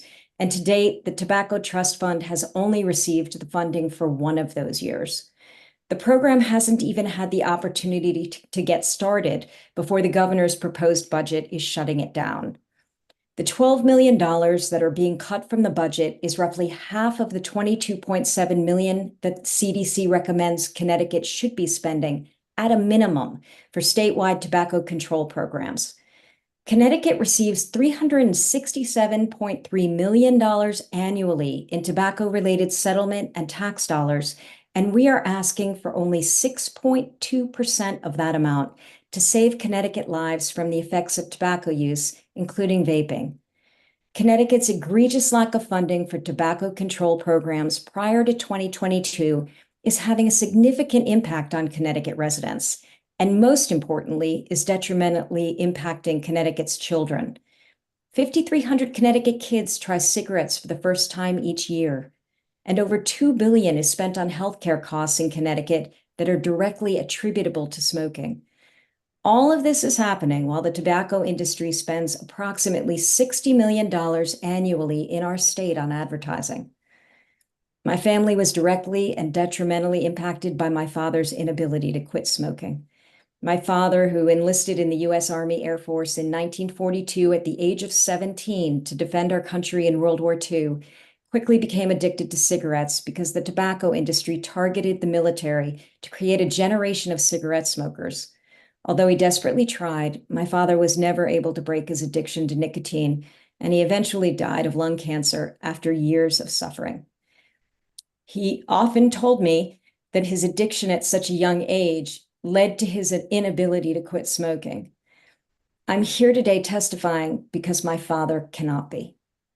Please take the important step this year to reinstate funding in the state budget for tobacco control programs.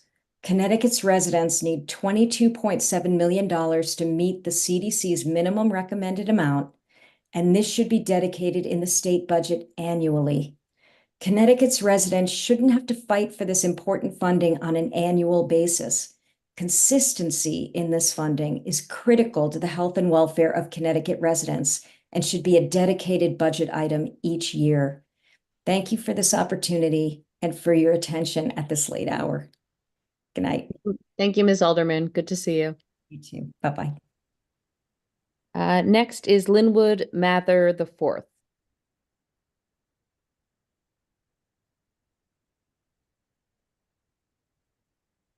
we don't think he's with us any longer. Nope, he's not there? Nope. Okay. How about Jocelyn Dunlap? Nope. Okay. Ari Rosenberg.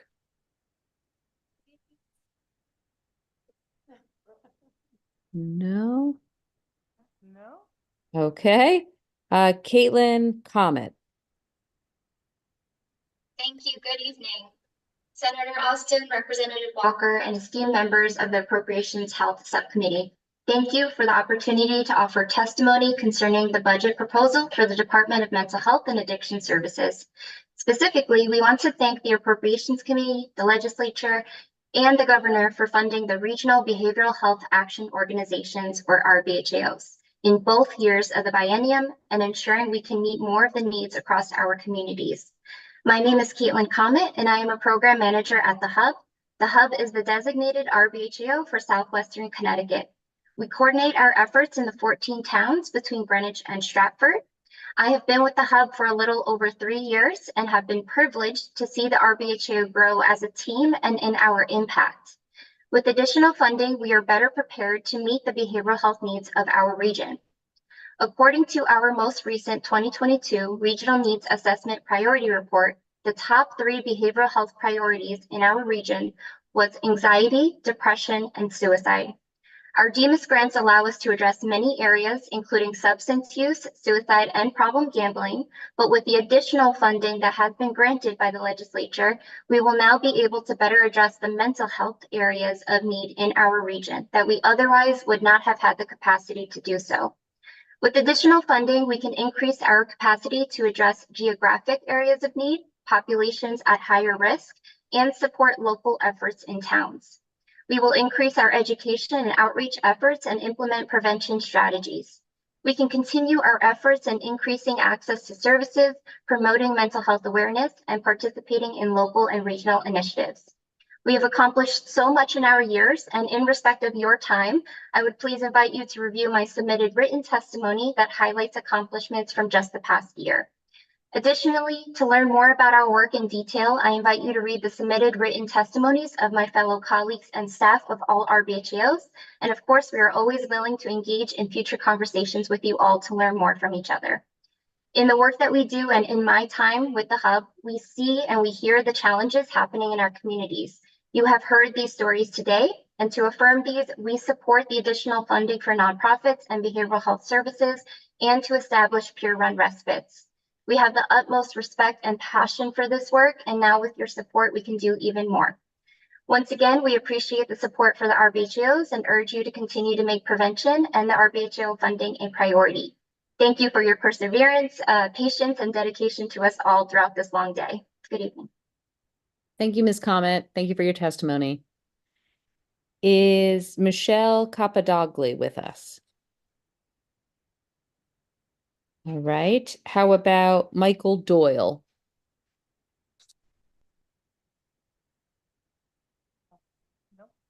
Nope. All right. Stephen Tracy. Thank you, Representative Gilchrist, Senator Ostin, Representative Walker, and members of the committee. My name is Steve Tracy. My wife, Mary, and I reside in Goshen, Connecticut, and our son, Christopher, lives in a group home operated by Ability Beyond, a nonprofit organization that has served disabled individuals in Connecticut going back to the 1950s. It's my privilege to serve as a member of the Ability Beyond Board of Directors. I must say I'm struck by the variety and the urgency of the social service needs that have been brought before you over the past several hours. I do not envy you your task. As you would expect, the parents of severely handicapped children have many worries: medical, social, financial, and so forth. But if you ask any of us what really keeps us up at night, especially as we get older ourselves, we'll tell you that we worry about who will look after our children when we are no longer able to do so ourselves. What will happen to my son when I'm gone?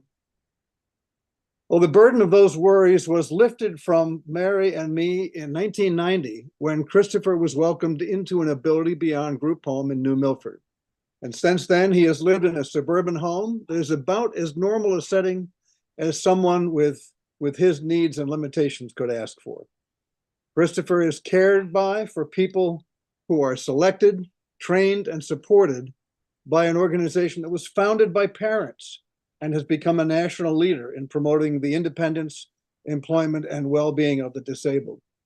To say that we are grateful is an understatement. Our son has benefited, our family has benefited, and our entire community has benefited in the knowledge that it is doing right by some of our most vulnerable and deserving citizens. I understand that the governor has proposed a substantial reduction in the budget for the Department of Developmental Services, including a cut in funding for residential placements.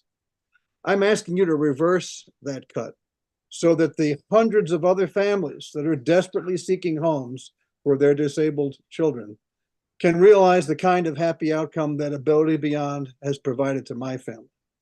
So I join with the many others who have spoken today to support the $186 million increase in funding for these services, as well as the cost of living indexing.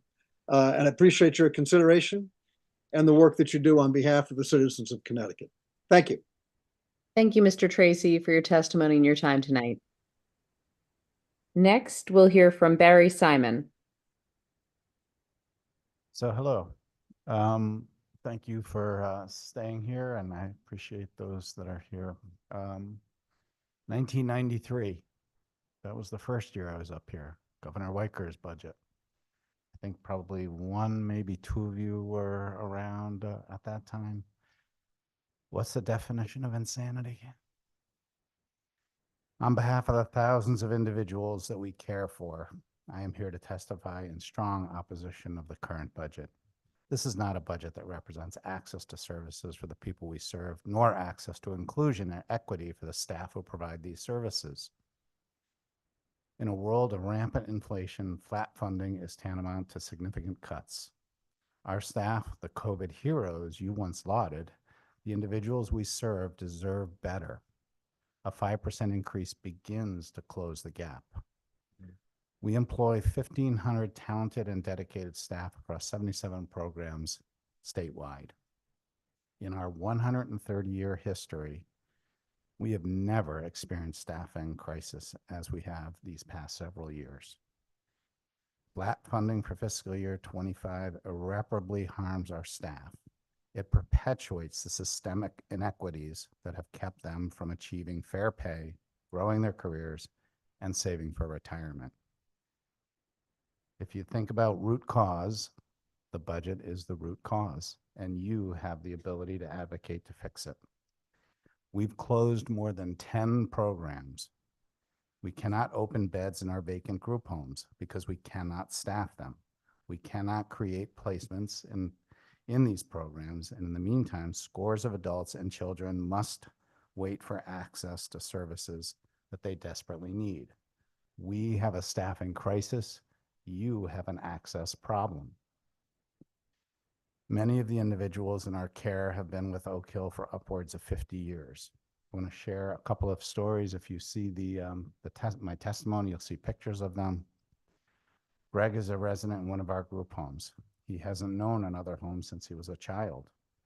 Oak Hill is his family, and because of the tireless advocacy of our beloved staff, Oak Hill worked a miracle for Greg, and at age 55, he received a cochlear implant. He heard for the first time. Our staff did amazing work in making that happen. The other picture is a student in our Bristol classroom, an 8-year-old girl named Reality. She walked for the first time at 8 years old, again, because of our staff providing incredible care. These tireless encouragements of our staff are what make these miracles happen. Do they really deserve 0? Because that's what's in there. The other thing, just to point out the staffing crisis that we've made 230 hires this year. We've had 253 resignations because of the pay. That's not a fun rat wheel to be on. So I encourage you, please provide the 5% increase at least. That's what it takes that's the root cause here. Okay, thank you. Thank you, Mr. Simon, for your testimony and for your continued work. Next, we'll hear from Amy Martinez. Good evening, members of the Appropriations Health Subcommittee. I do apologize not having my camera on. I am feeling a tad bit under the weather, but nonetheless happy to be testifying today. My name is Amy Martinez. I live in New Britain, and I'm a supporter of the organization Connecticut Against Gun Violence. I'm testifying in support of protecting the combined $3.9 million included in the governor's budget adjustments for the Department of Public Health to fund gun violence prevention grants and personnel in fiscal year 2025. Gun violence impacts cities and communities of color at a higher rate than surrounding areas in the state of Connecticut. As someone who lives in the city of New Britain, we should be able to send our children to our local schools and walk down the street in our own neighborhoods without the fear of being a victim of gun violence. I believe that the funding included in the governor's budget will help continue to tackle the ongoing issue of gun violence in our cities and across the state. Currently, the Department of Public Health provides community-based anti-violence programs to prevent conflicts that lead to violence and offer alternatives to those most at risk. Places such as New Haven, Bridgeport, New London, and Hartford are among the cities that have received DPH grants, allowing the implementation of programs to assist our youth, parents, and formerly incarcerated individuals and provide necessary resources to prevent violence. If we seek to reduce community gun violence in the state of Connecticut, then making sure that we continue to fully fund these programs is a good start. As a resident, community member, and local organizer in this state, I urge you to maintain the DPH funding for community violence intervention programs. Thank you for your time. Thank you, Ms. Martinez, for your testimony tonight. Is Christy Scott with us? Yes, she's in person, Madam Chair. Thank you. Do I have to turn this on or it's on? Hi, my name is Christy Scott. I'm a resident of Niantic, and I am currently the Vice President of Operations at Rushford. Rushford is a local mental health authority and serving Meriden and Wallingford, and we also have other substance use residential programs. Who knows what I wrote here? It's late. I'm not going to read it. The basic tenet is that, again, we need that 5% to help our programs run. You know, I don't know if people are really aware of what our staff do. I have a few stories here. Every single day at Rushford, we have a safety huddle, which I am on, our medical director, people in finance, quality. Every single director meets on Zoom at 10:30, and we hear about safety concerns. So over the last month, here's things that have happened. A mobile crisis worker who is making well below what any state social worker is making had to go out to a home where there was to assess someone, and the SWAT team was out there. So clearly she didn't assess them, but this is kind of the work that we get called out to do. We had an individual waiting to be assessed to get into our withdrawal management program and overdosed in front of all the other clients and the staff there. We revived him and got him to the hospital and later took him into treatment.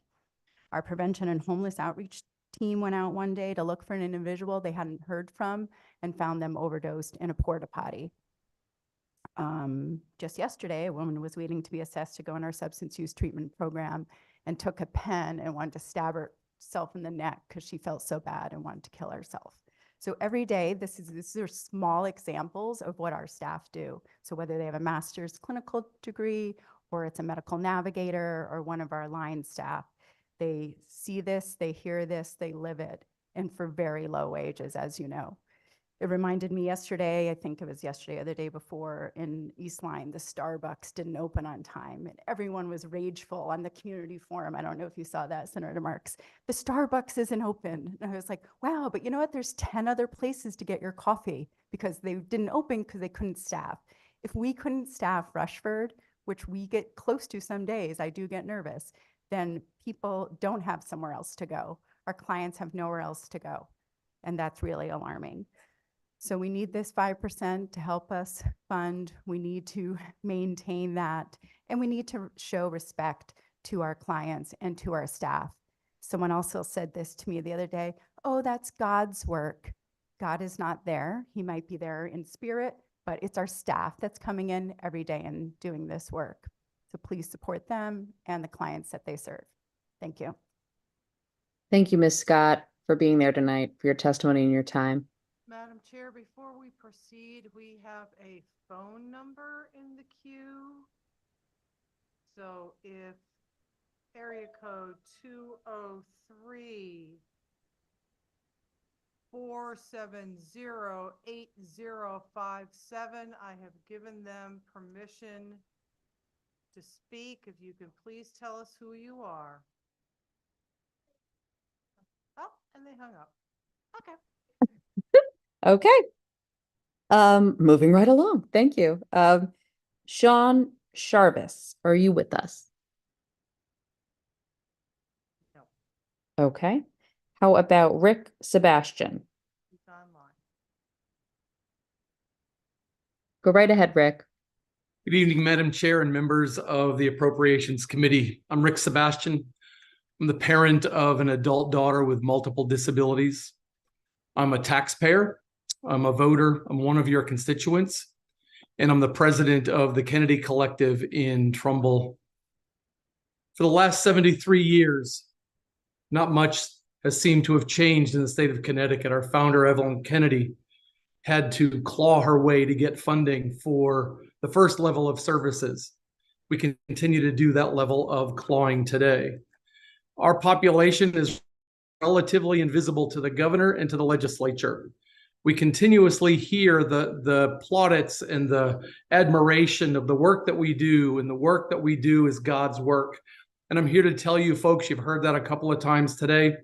We're not doing God's work. We're doing the work of the state of Connecticut, and neither God nor the state of Connecticut is cutting the check for serving the most vulnerable people in our communities. 1 in 5 people who live in the state of Connecticut have a disability. Not a mention of the disability community was heard during the governor's State of the State address earlier this year. That's 20% of our population just simply left aside. We can't continue to act this way. One of the changes that needs to happen is how we continuously take advantage of the nonprofit nature of the work that we do, the charitable giving of who we are as an organization or who we are as providers. We're providing valuable services. All of you have heard from hundreds of people today. Many of the people you've heard from today are service recipients talking about the struggles and the challenges that they have just to make it day to day. In our case, you passed a legislatively authorized budget increase of 2.5%, 2.55% for the provider community, effective July 1st, 2023. Today is February 26, 2024, and we have not received one single penny from DDS. We anticipate that we may get something at the beginning of March.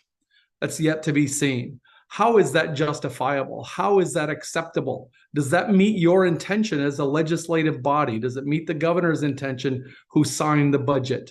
I dare say no. And something has to change. I didn't hear a single question today of the commissioner as to why and when money was being distributed to the provider community. I think there are a couple of things that you've heard today from my colleagues. They're asking for a 5% increase. I want to go much farther beyond that. I would like to ask you to consider creating a blue ribbon or a white ribbon panel to look at the issue of rate reimbursement. It's been more than 20 years since we've had a substantial rate increase. When we start looking at what we're expected to do, when we're looking at the rising costs, the Kennedy Collective received approximately, or will receive approximately $510,000 as part of that 2.55% increase related to DDS provided services. Our costs have increased nearly $785,000. $485,000 of that 510 will go to increased wages for people who need desperate need of more than the $17.63 that they're going to get with a 36-cent per hour salary increase. When we start looking at what we can do, you as a legislative body are making choices on a daily basis for what you choose to vote on and what you choose to fund. I'm asking that you choose the right thing, do the right thing, and choose to find the resources that for the past several years have gone into paying down the long-standing pension debt. Yes, that needs to be done. But like John Carl Costa said earlier, we can do both and find the resources to pay for the provider community to provide services to our most vulnerable. And then the last request that I would have is make it easier to do business in the state of Connecticut. I've been a CEO in multiple other states, and this is by far the worst state to conduct doing business. We are the 3rd largest employer in the city of Trumbull. We are a business that employs almost 500 people. We're down from 650 before the pandemic. We too are experiencing a hiring crisis, 46% turnover, 28% vacancy rate. Mr. Sebastian, this is unsustainable. Your time is up. Can you summarize? Yes, ma'am. Thank you very much for your time and attention. Thank you for your commitment. But as I learned a long time ago when I began my career at the Johns Hopkins Children's Center, if it's not documented, we didn't do it. I'm asking that you document what you want to do by voting for rate increases for the provider community. Thank you and good night. Thank you, Mr. Sebastian. Have a great evening. Margaret Gaines, go right ahead. Thank you. And good evening. It's still evening. It's not morning yet. Distinguished members of the Appropriations Health Committee. My name is Margaret Gaines. I live in Simsbury and I'm a supporter of the Connecticut gun violence. I am here to support the combined 3.9 million included in Governor Lamont's adjusted 2025 budget for the Department of Public Health to fund gun violence prevention grants and personnel. First, I want you all to know, all the legislators to know how grateful I am to live in Connecticut and to each of you who has worked for and voted for safe gun laws. It's keeping my children and grandchildren safer, and I am truly deeply grateful. But of course, there is more work to be done. As an elementary school teacher, several times I was in hard lockdowns because of neighborhood gun violence. I cannot describe the terror of seeing all the first graders on the playground after hearing the announcement of a lockdown because of an outside threat. I'm lucky. After my retirement, I'm having fewer nightmares of gun violence. However, the children who are exposed to violence in their neighborhood and those who are victims are not so lucky. The toxic stress of exposure to gun violence can have lifelong effects that actually change their brain and their brain development, that negatively affects learning, physical health, and mental health. The organizations that receive these grant awards do vital work to reduce gun violence and make neighborhoods safer. We must support them. The 3.9 million will save lives, and it will save so many from the trauma of living in communities with the threat of gun violence. Thank you for your time and attention. Thank you, Ms. Gaines, for your testimony tonight. Next is Tara Martin. Thank you, Representative. Distinguished members of the Appropriations Committee, my name is Tara Martin Volpe. I am the Director of Outreach for CAGV. I'm testifying in support of protecting the $3.9 million in the governor's budget adjustments for the Department of Health to fund gun violence prevention grants and personnel for fiscal year 2025. Last Wednesday, the Legislative Office building was filled with a great many Hartford youth. They were here for a training event, and I had the great fortune to be asked to speak at this event. When I was done speaking, the first thing that the next speaker asked was, how many of you know someone who's been killed by gun violence? And at least 3/4 of the students in the room raised their hand, and it was a full room. I had considered asking the question myself, but I decided not to because I didn't want to upset anyone. But as I stood there looking at the raised hands, I remembered that these kids aren't upset about questions. They're upset about violence that has become normalized in their lives. These kids don't have to be told that a Black man is 39 times more likely to be shot and killed than a white man, or that even though 10% of Connecticut's population is Black, 56% of its gun homicides are Black. They don't have to be told because they live it. I also saw my friend Warren Hardy that day. Warren spends a lot of time working to stop shootings before they happen. And Warren is not a big fan of these buildings because he feels that he and his community are forgotten about in these walls because the incremental nature with which decisions are made to solve this decades-long problem do little to nothing to stop the death. So instead of coming here, he puts himself in harm's way to protect his community because he can't wait any longer. I am grateful to see the state funding through DPH be allocated to community violence intervention, CVI organizations. These organizations save lives, and there's data to back it up.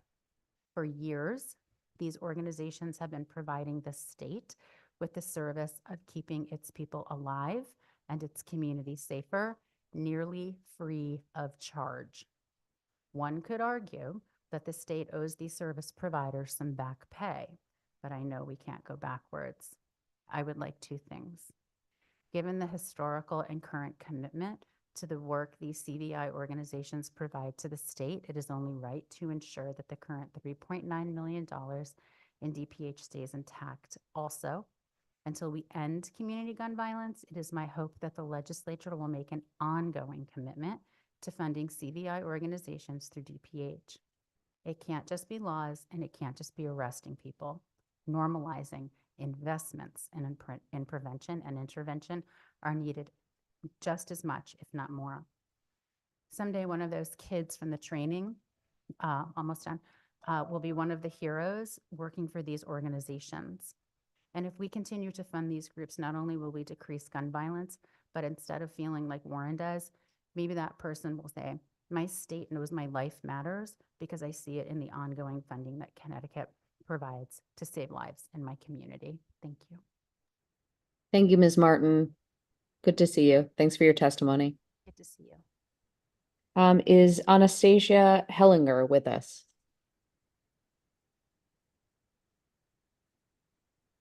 No. Okay. How about Quinn Janity? No. Okay. Jessica Doucette. No. All right. Kathleen Stauffer. No. All right. James Oliver. Yes. Okay. He's in person. Thank you.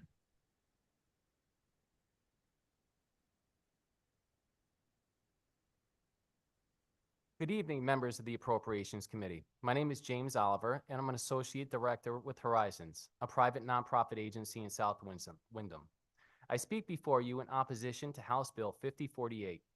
Governor Lamont's budget provides no increase in funding for nonprofits that deliver DDS-funded waiver services. This is disconcerting.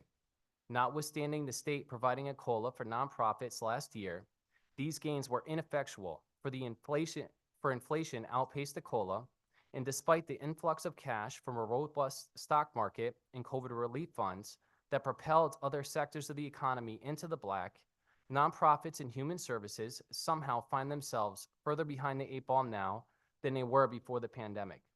When adjusted for inflation, today, nonprofits receive 68 cents on the dollar from what they did in 2007. And being a 21-year veteran of Horizons, I can tell you that even in 2007, times were lean. In fact, in the 5 years between 2007 and 2012, I received no raise. Today's job coaches face an equally stark reality. Although well-intended, when nonprofits were mandated to increase the starting rate for entry-level employees to $18 an hour, the pay increase for seasoned veterans was not proportional to that of entry-level workers. Consequently, because of the compression caused by the rise in entry-level staff earnings, some employees have worked for 5 or more years who scarcely make more than newcomers to the field. This compression caused an exodus of skilled employees to flee to higher paying, less demanding jobs and created a windfall for Fortune 500 companies to cherry pick entry-level employees at the expense of the populace we serve. For instance, the starting rate for an entry-level employee at Target is merely 40 cents lower than it is at nonprofits. Yet Target only invests a fraction of the resources that nonprofits do to train employees. DDS rightly requires 20+ trainings for onboarding nonprofit employees, but that only scratches the surface. Depending on the needs of an individual, a staff member is also required to spend countless hours doing record reviews, training with each person/group, learning behavioral or medical protocols, etc. There is no substitute for experience, yet the state undermines programs when they create a turnstile at the Human Resources Office by thwarting efforts to increase funding. This legislative body must increase funding for nonprofits by at least 5% in the 2025 fiscal year and must tie the funds provided to nonprofits to the CPI. In doing so, you will cement your legacy as human rights leaders by perpetually investing in the improvement of the lives of people with intellectual and developmental disabilities and will stabilize the workforce at nonprofits. Thank you. Thank you, Mr. Oliver. Thank you for being there tonight for your testimony. Is Jack Korowitz with us? All right. Okay. Then Deborah Lake, go right ahead. Good night, distinguished members of the committee. My name is Deborah Lake, Director of Program Planning and Implementation at the Governor's Prevention Partnership. Our statewide youth prevention organization is focused on supporting parents, providers, and communities with the best strategies and resources for young people across Connecticut to thrive. I'm here today in support of prevention work through the Department of Mental Health and Addiction Services. As Connecticut has recently legalized adult use cannabis, it is more important than ever to guarantee funds for prevention work and to ensure those funds are going to primary prevention providers. The past has shown that funds should not be diverted, but spent where they are most needed to protect the young people of this state. As a mother of a young child and aunt to 2 young teens, prevention is very important to me beyond my work. Cannabis, in addition to other substances, is readily available to our young citizens, impacting their health and well-being. Investing in prevention education, across access to safe storage and disposal, and support to make healthy decisions saves the state money in the long term. Our young people are facing so many challenges, including seeing the normalization of alcohol and cannabis use in the home. Seeing stories on their social media about easy ways to connect with those who can provide substances and feeling that the risk of using really just isn't that big of a deal makes a big impact. Our data shows that young people who learn about the risk of substance use from caring adults are 50% less likely to use substances. Our organization works with caring adults and influential young people throughout the state to spread this message. According to research done in Connecticut, youth believe that more of their peers are using substances than they actually are. We have the opportunity to commit resources and ensure designated funds get to the right place to support our young people in reducing and preventing substance use. And having peers and prevention messengers and empowering caring adults to have conversations with young people in their lives makes a big difference.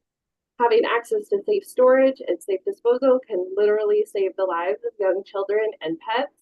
And prevention work done by our organization and many other statewide and local organizations supported by DMIS is a critical way in which to ensure the continued health and success of Connecticut's people.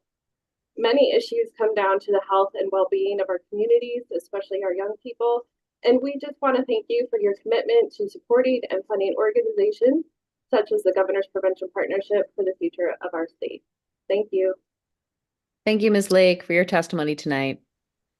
Next, we'll hear from Kathleen Deschaines. Good evening, Representative Gilchrist and members of the Appropriations Committee. I'm here to testify on House Bill 5048, the governor's budget, and also asking for a 5% increase and $50 million in funding as our GDS counterparts received for fiscal year 2024. My name is Kathleen Deschaines, and I'm the CEO of Connecticut Renaissance. We're an organization that provides behavioral health and criminal justice services throughout Fairfield County and New Haven County. I've submitted written testimony which echoes much of what my colleagues have said all evening. We're basically all, in the same boat, trying to provide services for funding that has largely remained flat funded over the past 13 years. We do appreciate the cost of living increases that we've received over the last couple of years, but as many of my colleagues have stated, there's pretty much been wiped out due to the rate of inflation. So I guess, while I've submitted written testimony, I guess I'd simply like to say that nonprofits are businesses just like any other business in the state. And the state contracts with us to provide a service. And over time, the cost of providing these services has risen. And so the state needs to sort of keep pace with the cost of providing business. We're all experiencing, you, me, everyone on this call is experiencing the same increases in food and insurance and healthcare and gas. And so we can't continue to operate these services with the same amount of funding that we've been getting over years and years. So it seems that we have, choices to make at this point, that, either the state pays for what it actually costs for nonprofits to provide these services, or nonprofits really have a decision to make, and that is whether or not to reduce services so that we're meeting the funding we receive. So if nonprofits are forced to sort of right-size their organization, we're going to see a decrease in services and a closing of programs. And with that is going to come an increase in homelessness, hospitalizations, and incarceration. This seems to be many steps backwards. I remember in the late 80s and 90s with the deinstitutionalization, many state psychiatric hospitals closing, people coming out into the community. We saw the numbers of homelessness increase. We saw the incarceration of the mentally ill, and an increase in ancillary services, people using police calls and EMS and emergency rooms, very, very expensive services. So not only is it cost effective to fund the nonprofit sector, it's just the right thing to do. People need these services. We've proven time and time again that they're more effective, and frankly, we feel like we do it better than our state partners and for a fraction of the cost. So I urge you to support these increases along with what all of my colleagues have said tonight, and just want to echo their gratitude for your staying with us in the wee hours of the night. We do appreciate your listening to hours and hours of testimony. So thank you very much.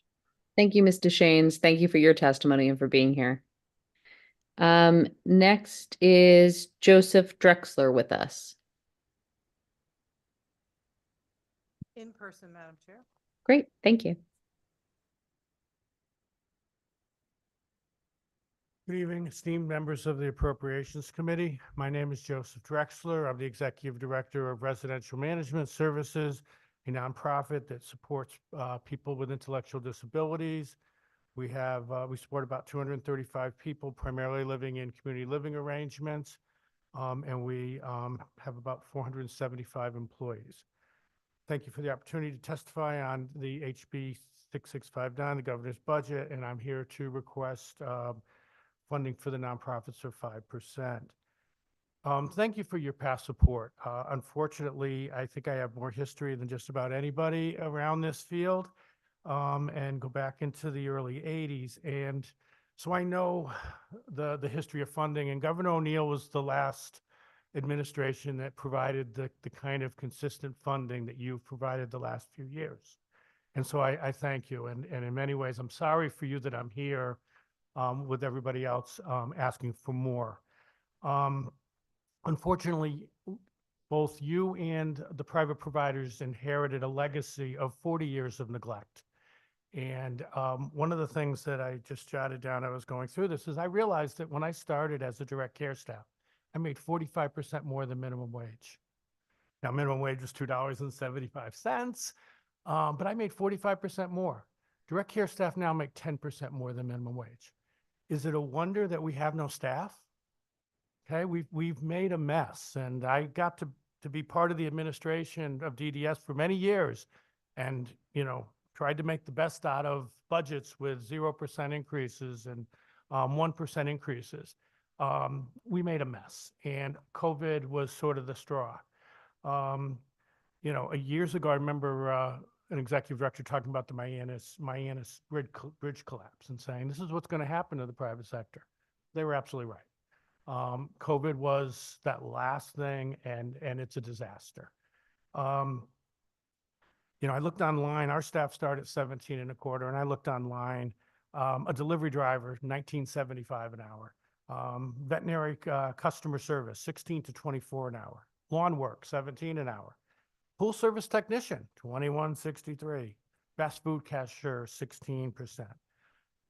Our staff have to administer medications, provide all kinds of personal support, deal with challenging behaviors, perform tube feedings, help with oxygen, all the while being positive and kind. They support people through colds, COVID, and cancer. We work hard to show we value our employees, but every time they look at a job ad or they go to the grocery store, they're getting a message. We don't value them. As you know, the minimum wage went up to $15.69. That's a 4.6% increase. That means we just fell further behind. So I will summarize here and just say that in 1963, President Kennedy gave a speech that said, in there he said, a rising tide lifts all boats. But in a world of government funding, it's only true if you provide the funding. And what happens to a boat that doesn't rise with the tide? It sinks.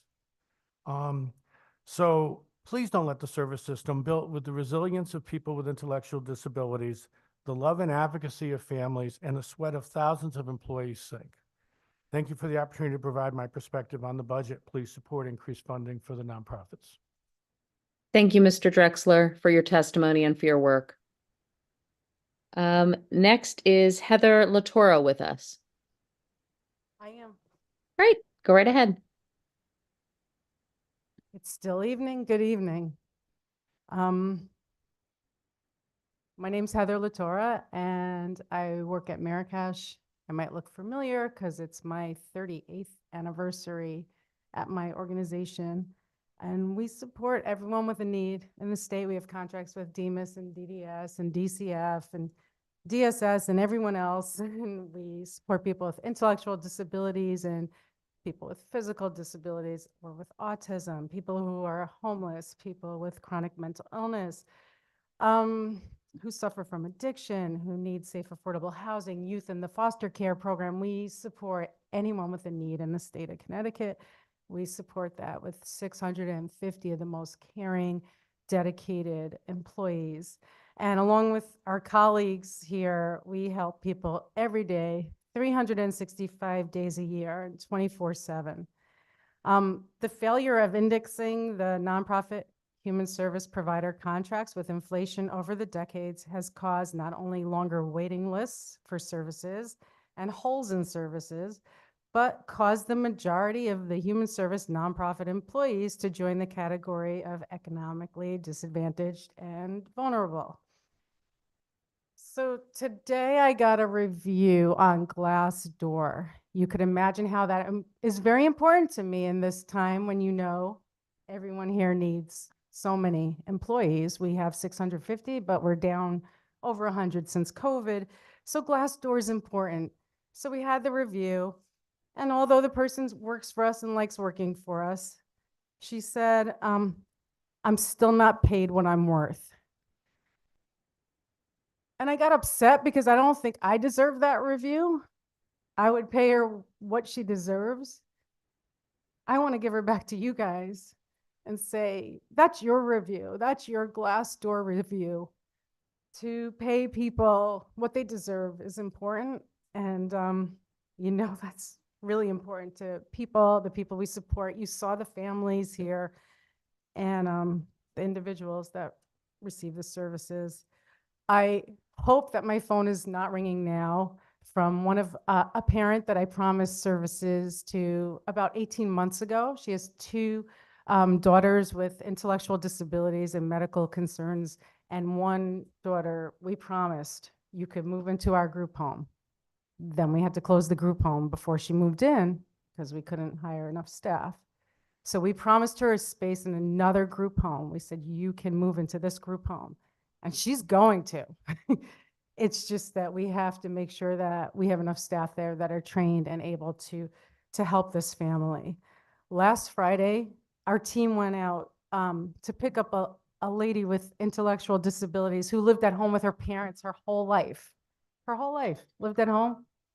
She was found malnourished. She was in a hospital. We went to pick her up. This was 2 Fridays ago. She is now very nourished and very loved. This is what we do in the community.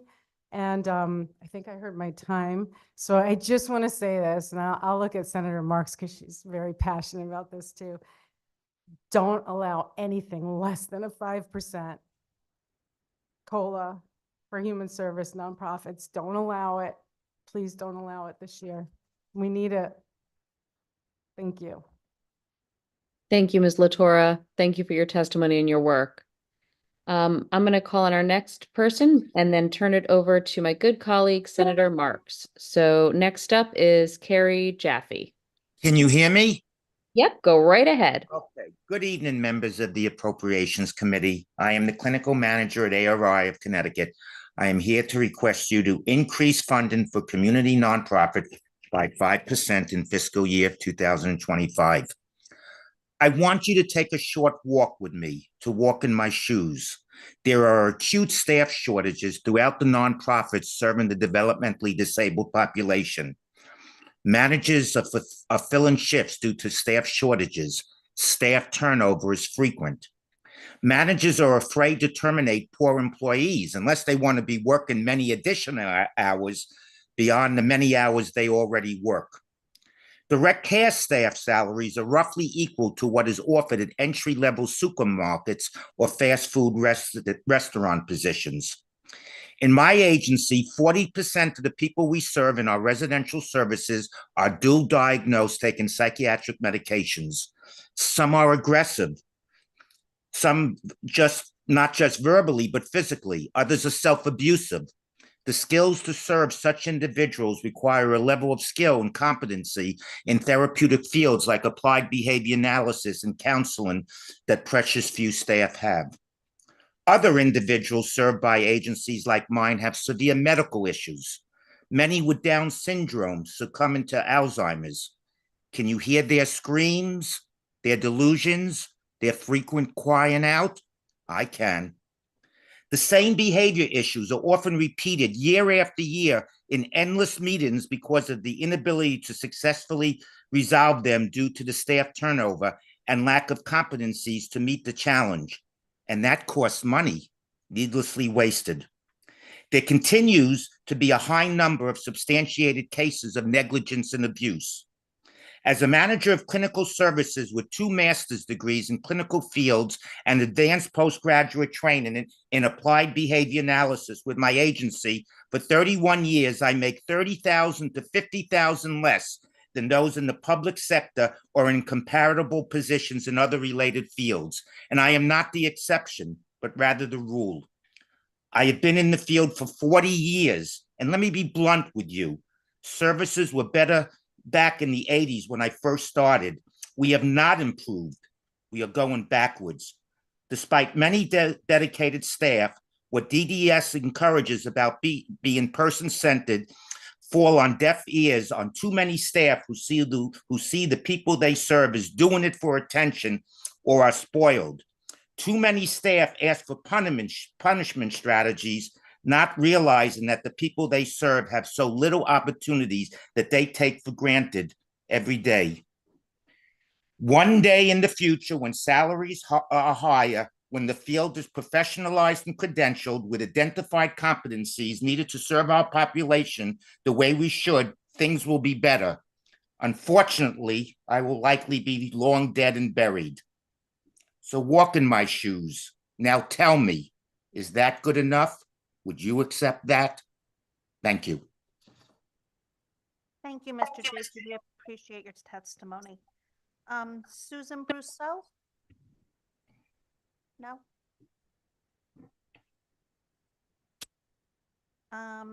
Cameron Chulu. Thought I saw you online. Thank you, esteemed committee, for granting me the opportunity to address you today. My name is Cameron Chulu, and I stand before you as a testament to the power of recovery. As a recovering alcoholic and addict and currently a dedicated recovery coach at SCAD, I've experienced firsthand the transformative impact of DMAS funding on lives, including my own. Just 7 months ago, in July of this year, I fully embraced sobriety after battling addiction to alcohol and cocaine for years. My journey was marked by the loss of my home, my thriving business, and my financial stability. Despite being the first in my family to break the poverty line, I found myself without support and unaware of the resources available to me in this unfamiliar territory. Fortunately, I discovered a beacon of hope in a sober house for women, which provided essential support and connected me with DMAS and ABH programming. Through their basic needs program, I had support and a roof over my head for 3 crucial months, enabling me to regain my footing by driving for Uber and assisting others in accessing essential services and ultimately securing employment through DMAS's job searching and tracking initiatives. My journey took a transformative turn when SCAD generously sponsored a seat for me in the Recovery Coach Academy, equipping me with invaluable skills and certifications to serve others in their recovery journey. This pivotal moment empowered me to envision a future in the recovery field, finally offering stability, pride, and the prospect of meaningful career advancement. In January of this year, I gratefully accepted a position with SCAD made possible by the funding we are discussing today, which not only provided financial stability, but also guided me in navigating available resources, Working alongside individuals in recovery, I've witnessed the profound effect of funding firsthand. However, despite its invaluable support, there remain critical gaps that, if addressed, could save lives. For many individuals seeking recovery, barriers such as deposits for sober housing and limited resources upon entering treatment programs hinder their progress. Imagine being faced with the daunting task of addressing past traumas while seeking solace in grappling with basic needs and minimal resources. While working in the recovery field is deeply rewarding, it falls short of providing a livable wage. Despite working full-time, I still rely on state assistance programs to make ends meet, supplementing my income with additional jobs and personal investments to enhance the quality care for our clients. An increase in funding would not only provide an improved quality of care to the clients, but also alleviate the financial strain on those working tirelessly in the field. By investing in better salaries and resources, we can cultivate a more sustainable and effective recovery ecosystem, reducing the burden on state assistance systems and fostering long-term success for all involved. In conclusion, I urge you to support the profound impact of the funding we are discussing today, with a critical need for increased support to bridge existing gaps in our recovery infrastructure. Together, we can build a future where every individual has access to the resources, support needed, and embark on a journey of healing and hope. Thank you very much. Thank you so much, Cameron, for your testimony. Next, we have Jean Mills Urena. Thank you. I think I'm the first person to be able to say good morning, Senator Marks and members of the committee. I almost said happy Tuesday, but I didn't. Anyway, my name is Jean Mills Urena. I recently retired as an attorney with Connecticut Legal Services, one of the state's legal aid programs. I'm currently a board member at ARI of Connecticut, an organization serving people with intellectual and developmental disabilities in Stamford. We provide residential, day, vocational, clinical, and recreational services. I've submitted written testimony for your consideration, and I appreciate the opportunity to testify on House Bill 5048, the governor's budget. I'm sure you won't be surprised to know that I'm here to urge you to increase funding for community nonprofits by 5% in fiscal year 25. The increases the legislature has been able to provide over the past few years are appreciated, but they have not been enough to meet the needs of the people we serve. We continue to be hit by crippling increases in all of our costs, especially including wages, that far outpace the rate of increases that the legislature has provided. Due to the resulting staffing crisis, we have stopped admissions to our day program, and we have to limit community-based activities as they require higher staffing ratios. These are the very activities that the state, understandably, wants us to increase, and the activities that make the difference between simply existing and really living. Nobody wants to sit inside all day, but we are limited by what we can do safely. We are also unable to accept new admissions to fill program vacancies if the consumers require enhanced staffing patterns. Most of the referrals we receive require 1-to-1, 2-to-1, or even 3-to-1 staffing ratios. Meanwhile, we struggle to hire one staff member to work with a group of individuals. We can't imagine being able to hire 1 or 2 staff to work with one individual. But it's heartbreaking because we know these individuals and families are the ones who need our services the most. The workforce shortage is unlike anything we have seen before. We compete with retail chains, fast food, and coffee shops every day. Unlike those industries, we can't just increase prices to pay for increased market demand for wages. We're also in competition with the state, which is running a well-funded PR campaign to hire new state employees into direct service jobs. They actually hire our staff from us. There is more demand for quality services now and far less ability to provide these services than ever before. An increase in funding would mean that we could expand our day and vocational services and our community in-home supports program. We could move people out of congregate settings and into more independent supported living models. Or we can leave things the way they are, with people stuck at home because we don't have enough staff to take them out to improve their quality of life, teach them new skills, expand their horizons, and do all of the things we believe we should be doing for our consumers. Please support increased funding for community profits by 5% in fiscal year 25. Thank you for the opportunity to testify and for your patience in sitting here these long hours to hear all of us. try to support our consumers. Thank you. Thank you so much, Ms. Rana. Kimberly Washington. Okay, thank you. Tracy Walker? Yes. Hi, Tracy. Good morning, and thank you for still being here to listen to my testimony this morning. I'm Tracy Walker. I'm the CEO of Journey Found, an organization providing supports and services to adults with intellectual disabilities throughout North Central and Southeastern Connecticut. And I, of course, am here to add my voice to all of my colleagues from the evening to request a 5% increase for community nonprofits.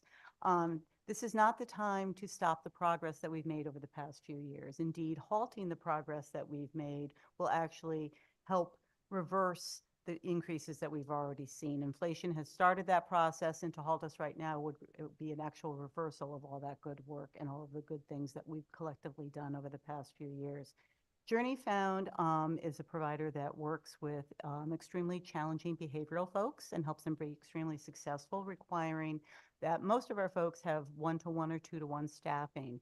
And it's been incredibly hard for us with the staffing crisis. We haven't been able to expand our services. We have to wait longer when we have had vacancies because of the staffing. And it's also meant that our folks have basically sometimes been prisoners in their own homes because they can't go out in the community without those staff people. They don't get to do the things that you and I get to enjoy. And to let you know sort of the quality of the staff and the people that we support, we have a young woman who gets extremely anxious when her routine gets disruptive, and she can get self-injurious, she can get aggressive. And she was very upset because her routine was not going to be able to go forward as planned that day. Fortunately, the clinician was there that day, and she started to headbang. And when the clinician went and put her in a hold to stop that, she bit the clinician's arm repeatedly, broke the skin, tore the skin, did those things. The clinician finished up the hold with the help of another staff person. And as this young lady's crying, she said, "Now you hate me, you hate me." She says, "No, I don't hate you. Everybody has a bad day. Let's help you get cleaned up, wash your face, and get you ready for bed." And she finished what she did. Then she left and she called me and took herself to the clinic to be seen. That's what our folks do every day. And then they go back again with a smile. So not only do they deserve better, the people that we support deserve better. And in order for Journey Found to keep doing what we do, we need this increase, and we need rates indexed to help support us and the people that we support and their families into the future. Thank you.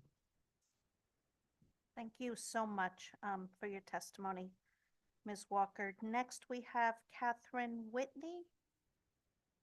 No. Melanie Wild Lane. No. Okay, Vanessa Avila. No. Hello, good morning. Good morning to the members of the Appropriations Committee. My name is Vanessa Avila, and I work with CUNE Employment Opportunities as the program manager for our DEMIS-funded supported employment program in Middletown. Our program provides employment services for individuals with mental health conditions, including assistance with career exploration, job-seeking skills, job development, and advocacy. We aim to support these individuals as they gain more confidence, skills, and independence through employment. Thank you for the opportunity to testify on House Bill 5048, the governor's budget. I'm here to request that you increase funding for community nonprofits by 5% in fiscal year 2025. I greatly appreciate the increases in the legislature has been able to provide over the last few years, but they have not been enough to meet the needs of the people we serve. As manager and as a previous employment specialist myself, I'm deeply aware of the struggles that my coworkers face in meeting their living expenses while employed in this field. The program constantly faces the vulnerability of losing talented employees to higher paying jobs in other job sectors, leaving the ones who stay with bloated caseloads and a long wait until the positions are finally filled again. We need to be able to provide a pay rate that can address current staff living expenses and entice many more qualified and quality candidates to work for us. This discouraging challenge continues to affect our participants since less staff limits the amount of time spent with each individual. We do our best to cover extra cases during staff shortages, which unfortunately reduces our time with completing our regular responsibilities, weakening the overall quality of our services as a result. We do our best during these times to work as a team, and with increased funding, we can more smoothly address these staffing issues so that we can achieve consistently strong services with appropriate caseload numbers. Our Middletown program continues to receive ongoing referrals from several agencies all over Middlesex County. So our program recognizes the enduring demand for our supported employment services. A 5% increase in funding will show that the state of Connecticut also recognizes that these services, along with the important services of all nonprofits, deserve to be supported and lifted up past the threats of inflation and the ever-rising cost of living. Please support increasing funding for our community nonprofits by $186 million in fiscal year 2025. Thank you for the opportunity to testify. Thank you, Ms. Avila, for your testimony. Thank you. Yvonne Dimmitt? I don't think so. Go ahead, Kathy Campen.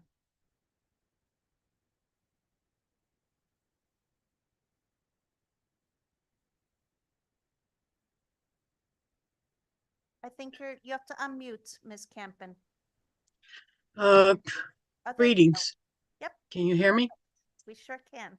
Our experience as a family over the last 35 years is with a child, now an adult child, that has special needs, seizure disorder, and also an IQ, low IQ. I got to get back to what I've written so I don't lose time. Our son has epilepsy, and because of the seizures, he cannot safely be alone. We've benefited from a relationship with Horizons in South Windham for 13 years. He was employed as their receptionist until the position was eliminated due to severe budget cuts. He's attended summer camp there. He attends the day program now at Horizons.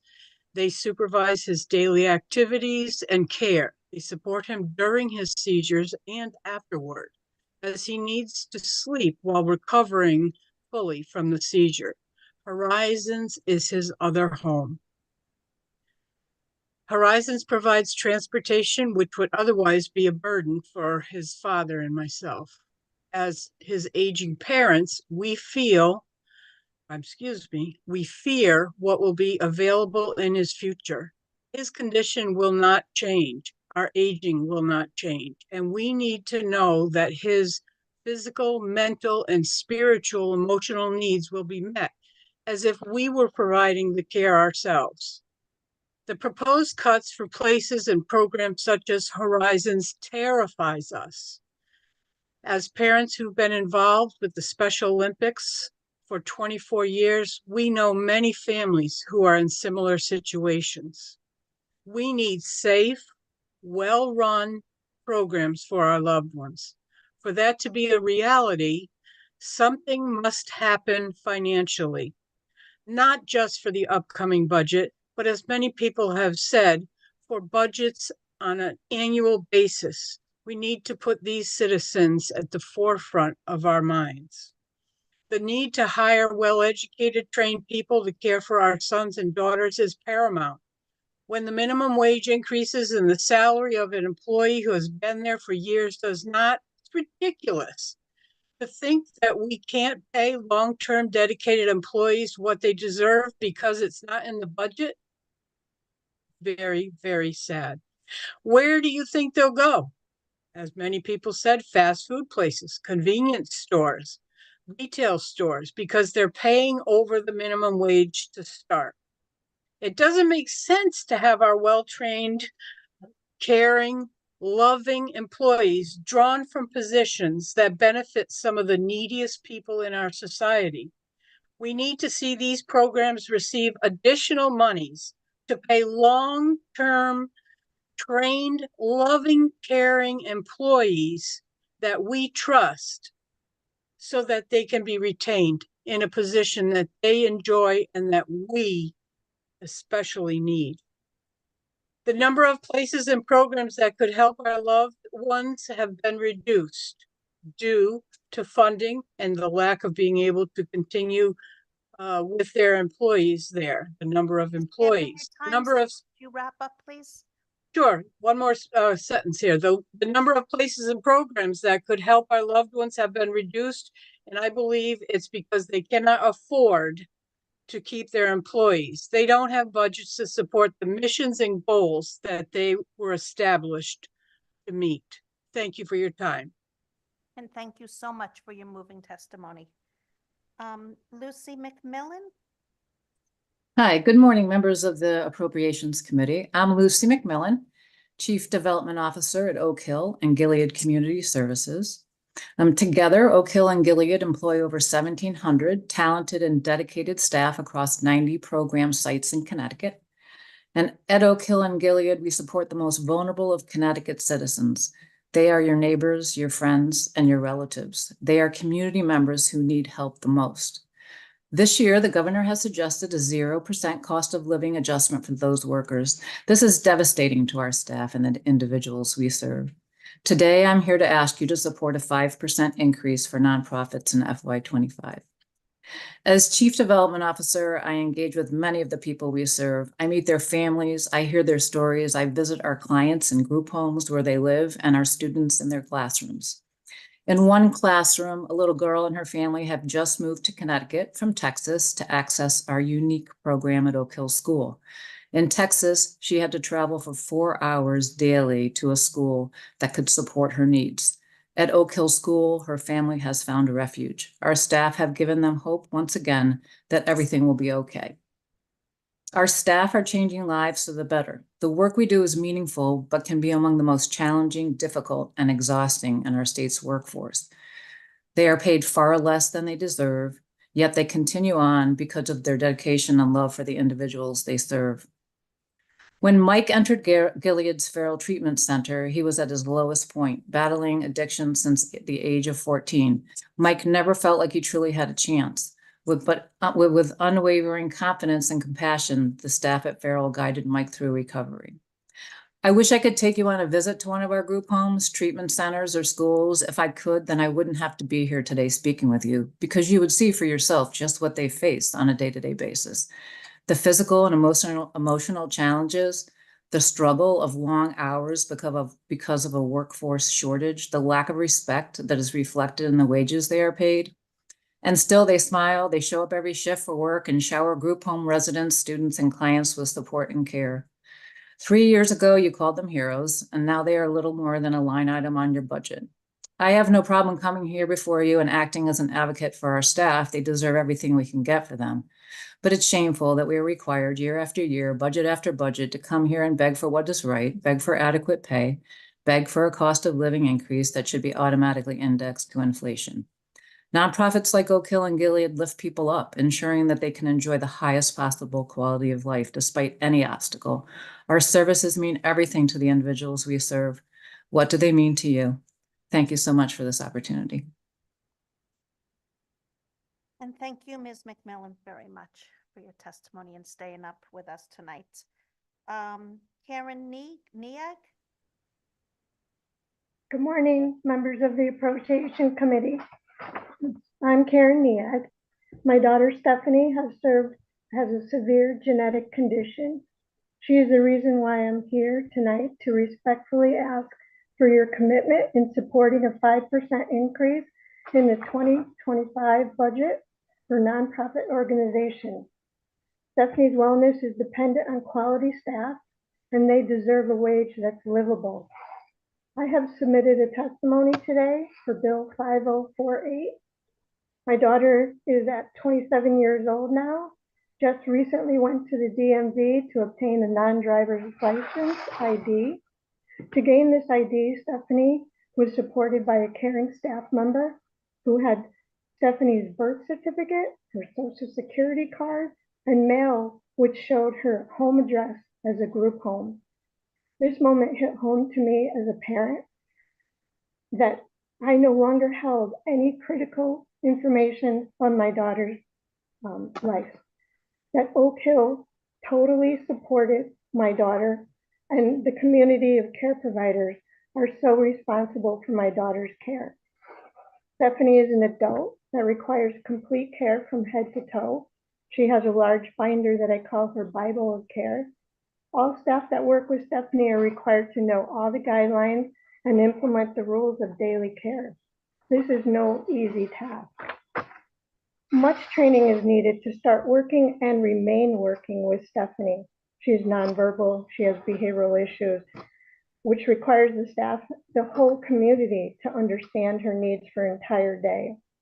This level of care is crucial. I don't know where our family would be without the wonderful care that Stephanie gets from Oak Hill.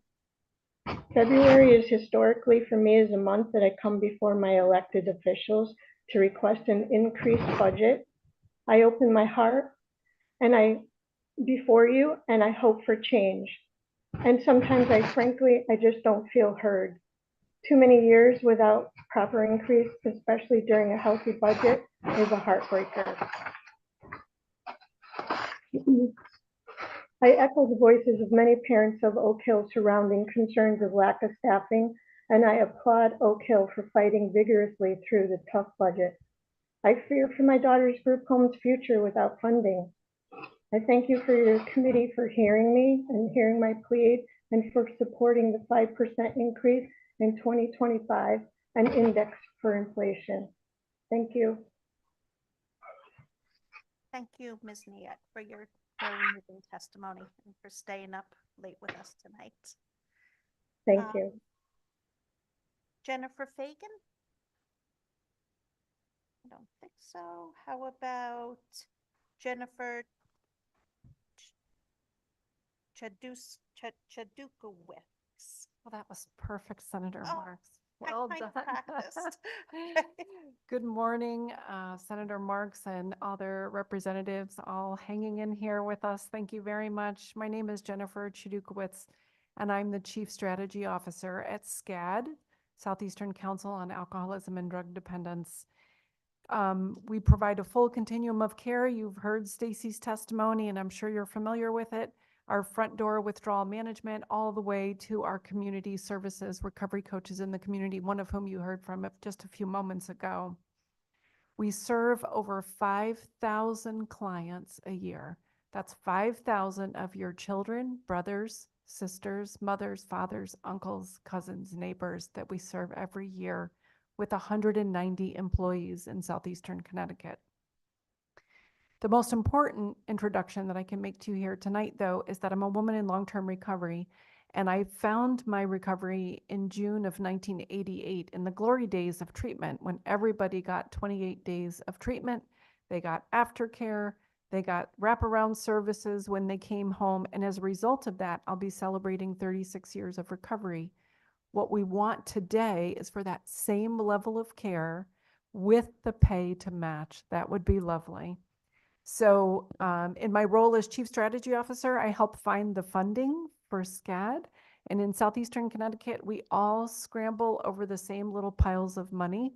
My colleague back here, Carrie Dyer, who's toughing it out with me tonight, we often will communicate and coordinate to make sure that we're not undercutting each other in any kind of community. And in fact, we collaborate quite a bit.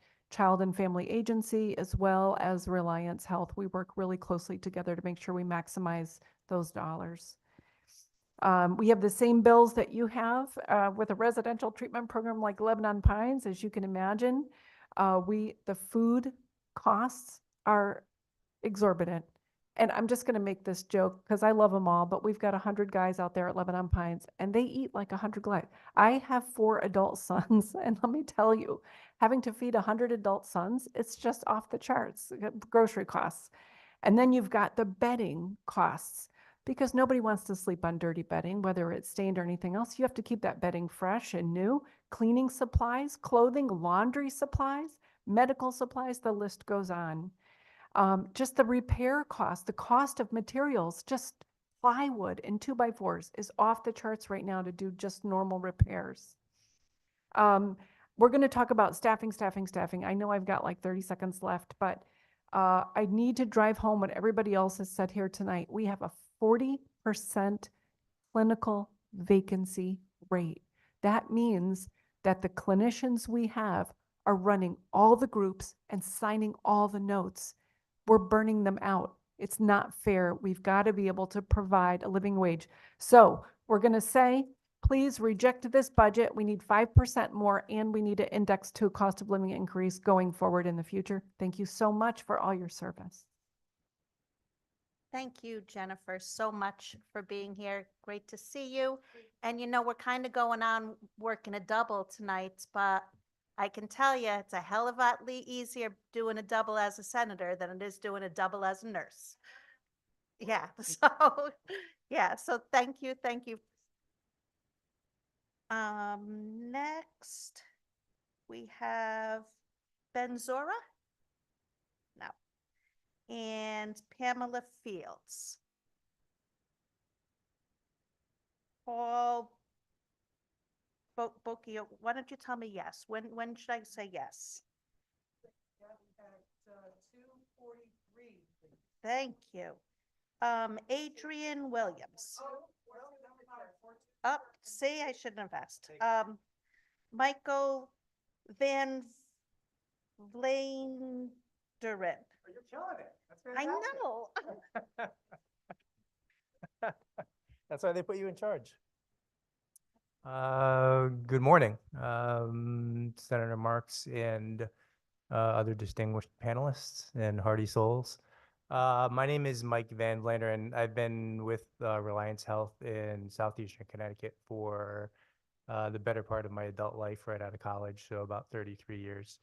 And I've been coming up here for quite a few years now, and it's a bit of a blessing and a curse to go this late in the day because I've already submitted my written testimony, and it's nothing different than what you've already heard. So I'll spare you that. It's the same ask as everyone else. It's you know, the 5% increase to make up for lost time and lost money.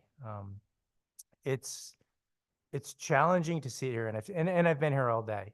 It's challenging for me to sit here year after year and learn things about my colleagues that no one should have to know unless they really want to share them, and to normalize that as part of what you think needs to happen to get proper funding. For me to learn that somebody was in DCF care at 13 or started drinking at the age of 9 or had to live out of their car with their mom when they were in middle school. Those aren't things I need to know or that I should know. And it's sad that this is the venue that it happens. And we all seem to be okay with that. I say that I know you guys are our champions, and we know that. Everybody that's been here today, there was a lot of wisdom in this room today. And we understand you as our champions. And if we knew how to get our point across so you could make your colleagues understand the severity of the situation, then we would do that. But I implore you that, and people came to tears today. And I think that's where we're at. It's just the, you know, people talk about, you know, what were the tropes thrown out today? You know, the straw that broke the back and others, but it is really where we're at. Where I didn't know what the term ghosting was until a few years ago, and I didn't learn it from dating. I learned it through like people not showing up for interviews or hiring them, and then they don't show up on the first day of work. It's just amazing to me. It's not how I grew up. It's not probably how any of you grew up. And it's just amazing that that's where we're at today, and that's the landscape. So, and the last thing I'll say is about cost of living and indexing for the future. Either we've gotten incredibly braver or you've gotten a lot scarier, because we've been talking about this behind your back for years. And the fact that now we're all saying it out loud to you is fantastic. So thank you for the time. Thank you for staying for the night. And thank you for being our champions. Thank you so much, Michael. And Southeastern Connecticut is representing tonight. Yeah. So Adrienne Williams.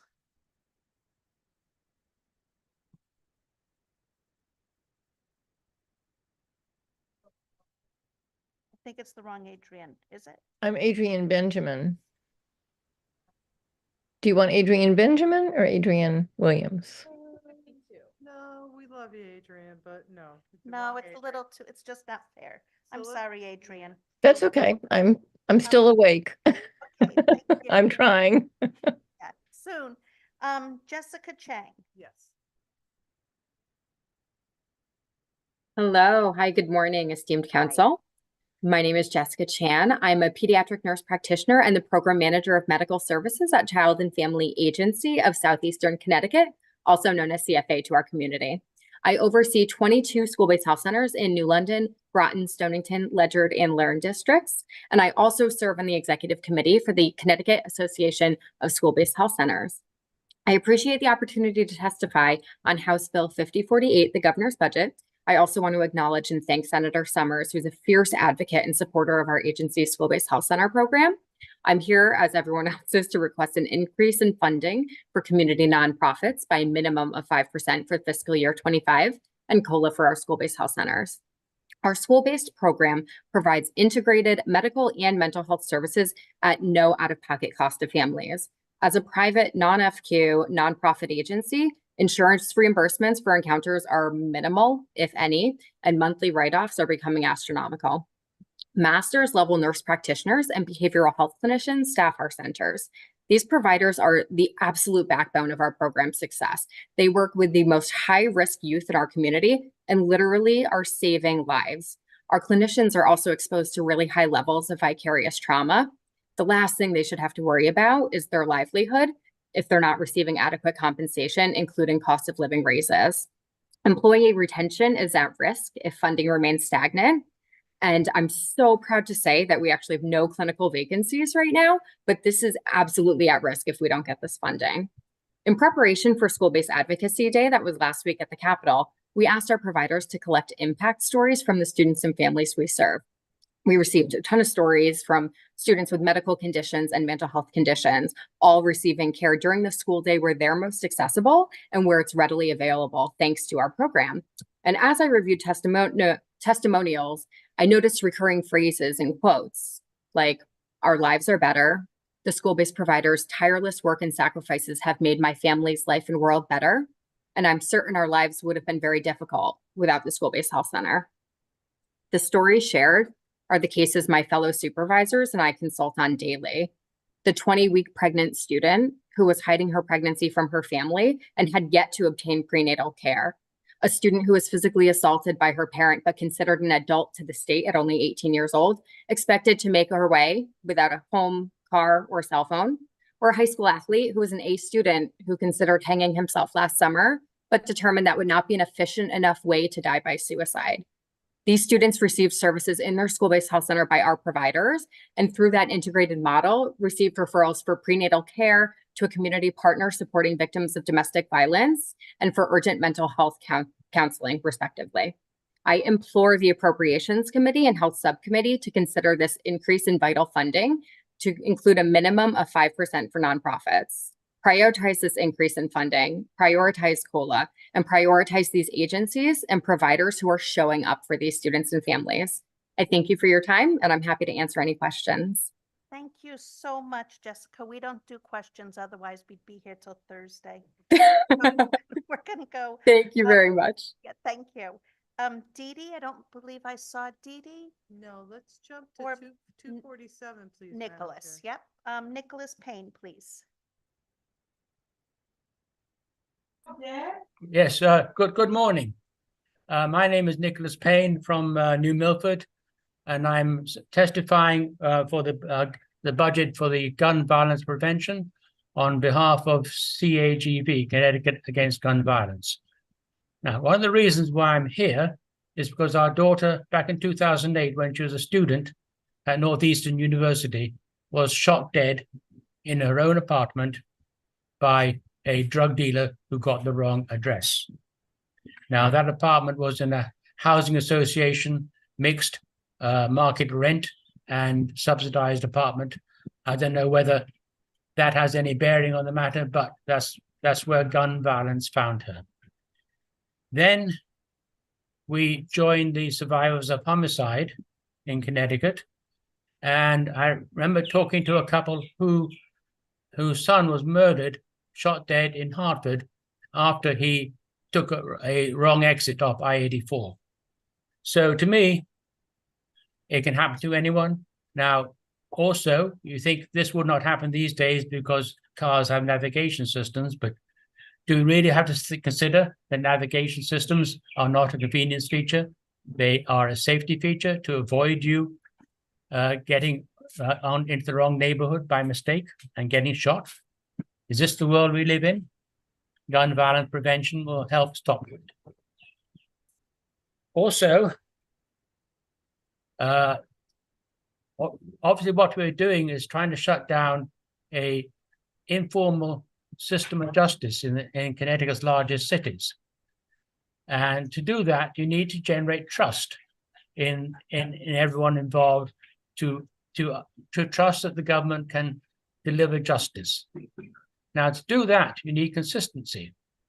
And consistency means that you have to put a guardrail around the funding so that it's the same every year.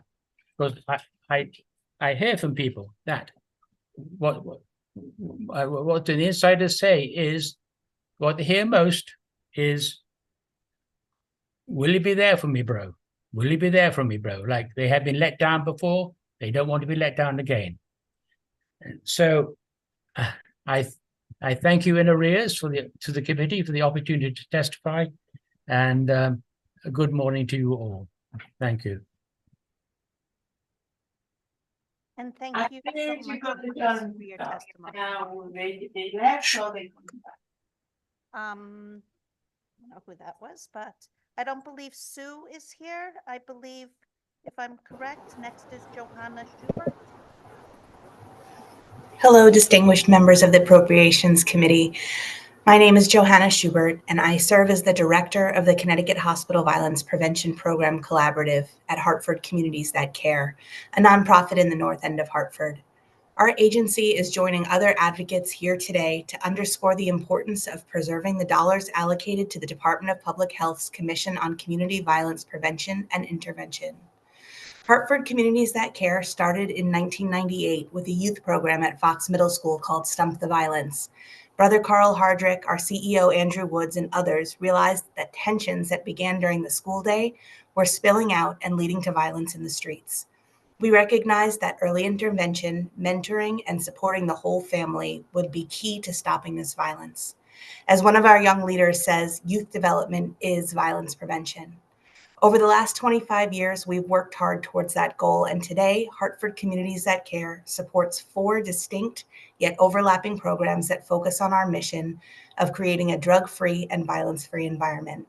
Our work has helped shape the national best practice landscape and is a contributor to making Connecticut a nationwide leader in violence prevention, but there is absolutely more to be done. In 2021, SB 1, with the leadership of Senator Moore and others at this table, established a commission on community violence intervention and prevention that would make recommendations to the legislature on best ways to attain and focus resources that would stem the flow of community violence. Together with other experts in the field, this report was submitted to the legislature at the end of the 21 calendar year. Chief among the recommendations made was the establishment of a permanent commission, one that would continue to advise the legislature and help maintain healthy and sustainable sources for funding for community violence work. Such a commission was formed in 2022 and had its first meeting in August of that year. The Connecticut Commission on Community Gun Violence Intervention and Prevention currently sits at the Department of Public Health. Community violence prevention programs are associated with an up to 37% reduction in gun injuries. However, funding for gun violence intervention and prevention in the state of Connecticut has not been consistent enough to sustain these organizations and move the needle towards ending gun violence. We seek meaningful levels of consistent funding from the state to support the work gun violence prevention and intervention organizations are doing on the ground and on the front lines. The money allocated through DPH is a great first step, and we welcome it. Thank you so much again for the opportunity to testify today, for your time and attention, and good morning to everybody. Thank you so much, Johanna, for your testimony and for all the work that you do. Thank you, and thank you, Senator Marks. I think we are at Adrian now. Adrian Benjamin. Hello, good morning and good. I'm not quite as perky as some of the people who've been talking, but I'll do my best. Thank you so much for this opportunity. I have such admiration for the Appropriations Committee because of the vigilance and seriousness you take all these issues of unmet needs and problems in our state. My daughter Zoe is my connection to you all. She has severe autism and developmental disabilities, intellectual disabilities. She's 27, but because she's nonverbal, she's has no safety awareness, and she is pretty much like a 2-year-old child. And I am very grateful that she has support from HARC and is able to have both day and residential services from HARC. I was pretty stunned and furious, frankly, when I heard that the governor was planning on taking money away from DDS. And I'm hoping that the Appropriations Committee and the legislature can put that as, that's a hard no. We're not taking money away from DDS if that's not what we need to do.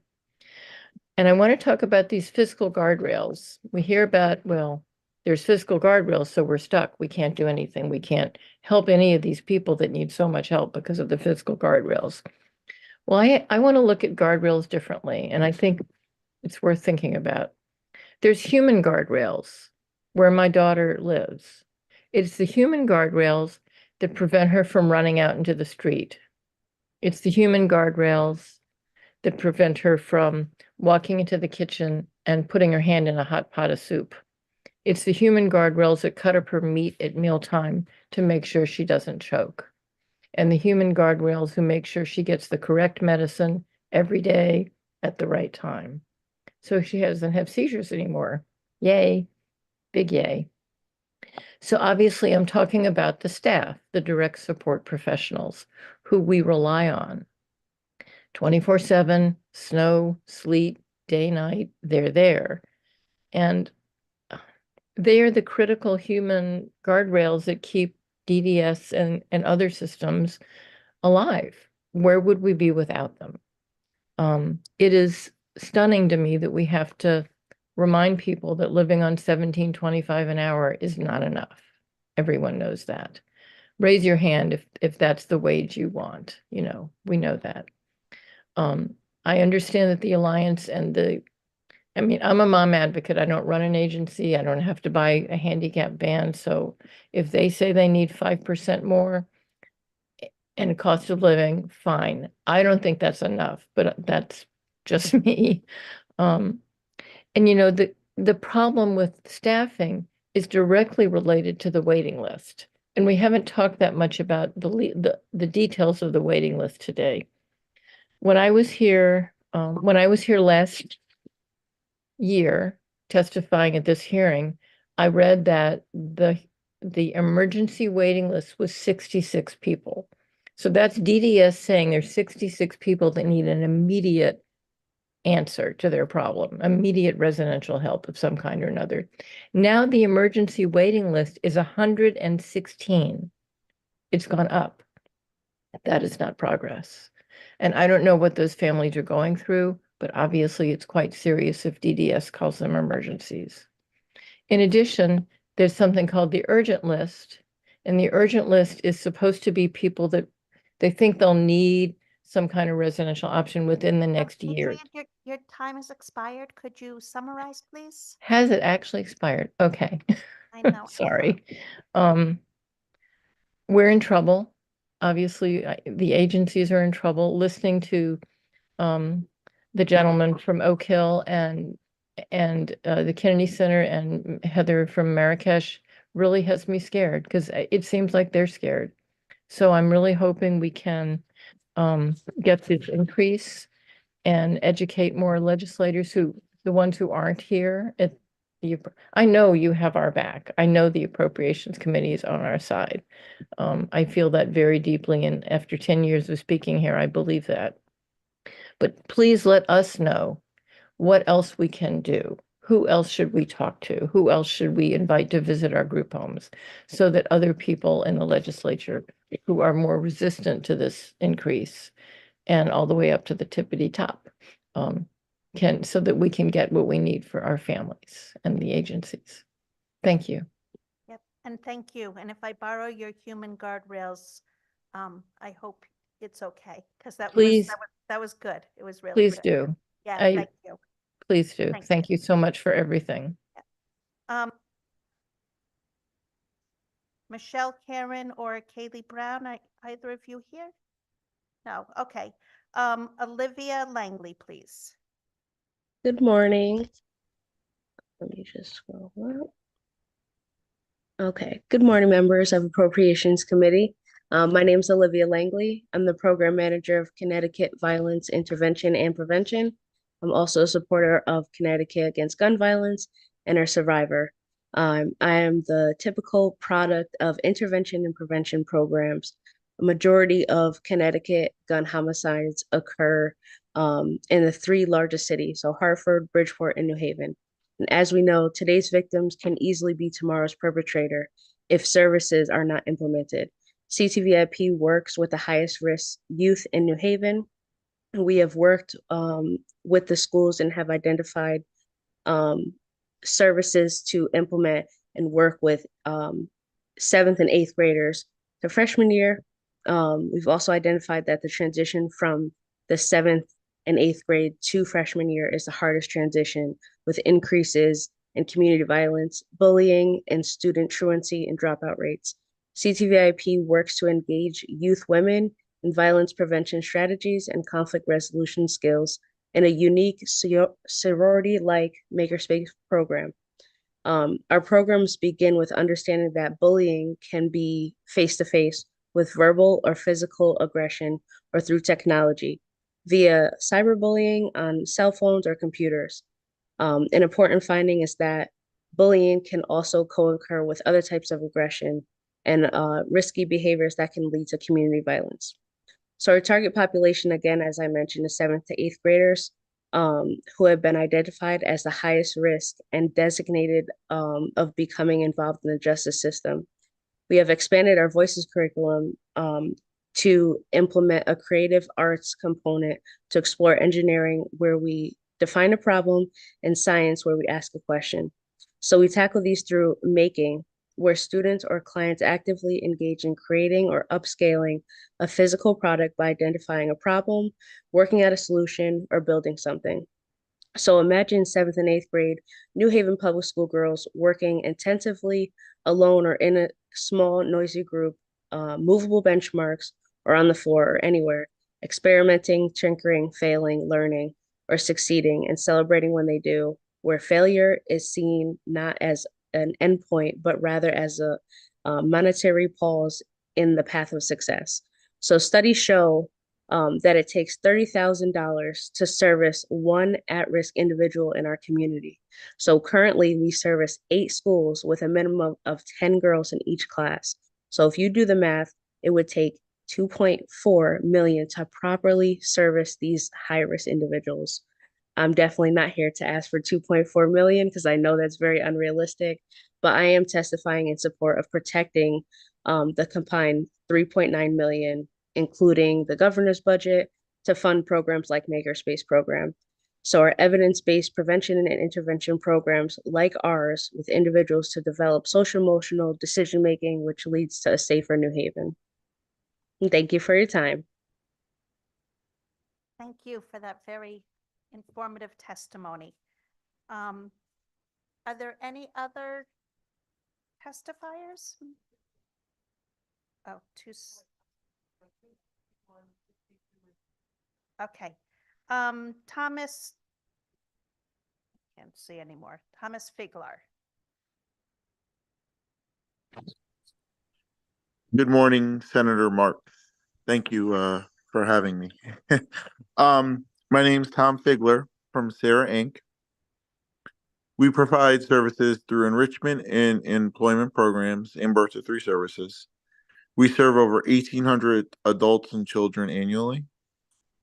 Thank you for letting me testify on HB 5048, the governor's budget. I'm here to request that you increase funding for community nonprofits by 5% in FY25. I deeply appreciate the increases the legislator has been able to provide over the last few years, but they have not been enough to meet the needs of the people we serve. Last year, DDS providers received the first cost of living adjustment for services in 10 years. Previous funding increases have been solely tied to wage increases for our employees. We continue to be hit by crippling increases in all our costs, including wages that far outpace the rate of the COLA received. We continue to face an ongoing workforce shortage, like everyone else has said here tonight. The inability to successfully recruit new employees leads to programs being unsafely understaffed. This negatively impacts programs by forcing them to deny admissions in necessary supports for individuals at critical times, such as transitioning from high school. This creates strain on the families who depend on our services to support their loved ones. Last year, a legislator passed a comprehensive bill meant to address the waiting list for DDS services, but we cannot address those needs if our existing programs are understaffed and losing money. An increase in funding would make addressing these concerns very feasible. Please support increasing funding for community nonprofits by 5% in FY25. Thank you for the ability to for the opportunity to testify, and thank you for spending all night there. I can't imagine it was easy. Thank you. Thank you, Thomas. The testimony is riveting, so it actually is a lot easier than people think it is. Cimarron Valier.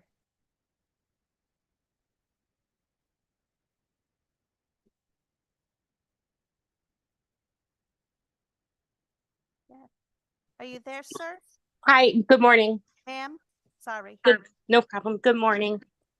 Thank you for having me. I'm delighted to sort of wrap this up, and I have submitted formal testimony, but I'm hoping that I can speak from the heart and sort of give you an idea of where we're coming from. I'm speaking like so many other people, asking for the 5% increase for the nonprofits and a COLA adjustment for the staff members that take care of my son. My son is 17 and a half years old.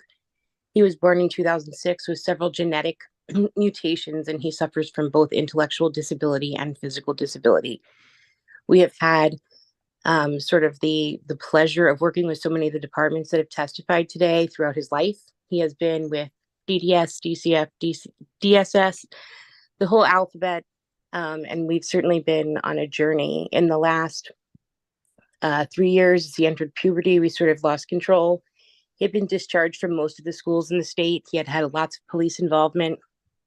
We had DCF, DSS, DDS, and then he did start residing in a state-funded program at the Solnit Center. He was discharged during the height of COVID, as they had determined that there was nothing else that they could do to help him progress, that he could no longer improve in his situation. He was discharged to home, and we were unable to find a school for him for over 6 months. This triggered a DCF investigation that led to a trial for educational neglect, despite the fact that even with DSS, DCF, and DDS working on it, we were unable to find a school that would accept him. Oak Hill reviewed his file, called us, and took Christian in. This was a blessing that saved our family and kept us together. He has made more progress in the year and a half that he has been there than he has in his entire life. He is cared for by individuals that I can't speak highly of enough. The staffing all the way from the front door when you walk into the school, all the way through their administration, is truly caring and so unbelievably talented. He recently started working in a program that is sponsored by the state where my son works at CVS and at a goat farm, and he makes $16 an hour to do that. The people that are charged with caring for him are making $1.25 more than that to take him there, to care for him, to make sure that he's doing well. And it confuses me that that's the way that we're treating the people who are taking care of our family. When Christian started at Oak Hill, and this is the only school that he's ever done well in, he came home, and I want to share because it was so simple that he said, everybody likes me and nobody thinks that I'm stupid. And while that sounds so simple, that to me says that through all these other programs, he's never felt that way before. I think that's why he's doing so well.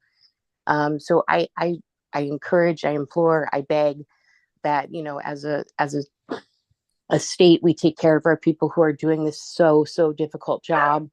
And I ask that we support the 5% increase, that we limit the restriction that keeps it from getting to the staff members, and that we address the cost of living adjustments that are needed for these people that are doing such a wonderful job. I appreciate you hearing me tonight. I appreciate you staying up all night to hear me. And I thank everybody who was here tonight as well, sort of speaking on the same thing.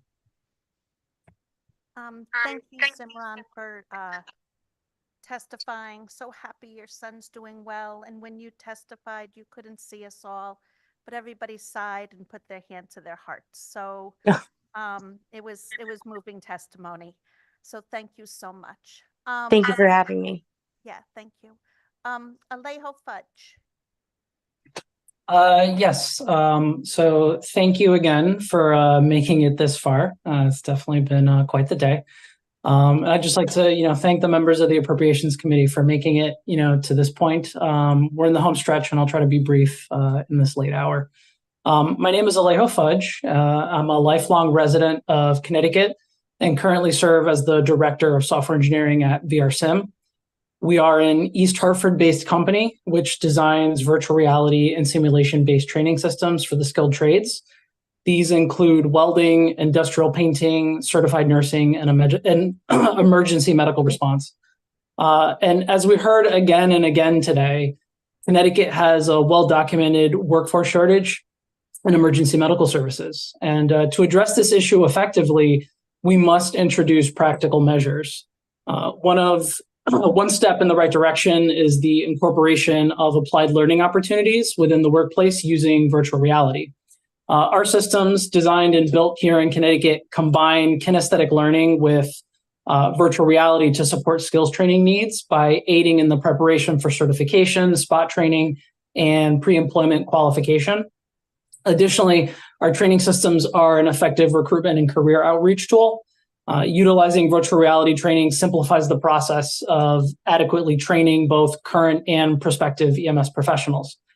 This method provides an efficient and effective approach for training currently employed personnel and qualifying new members of the workforce.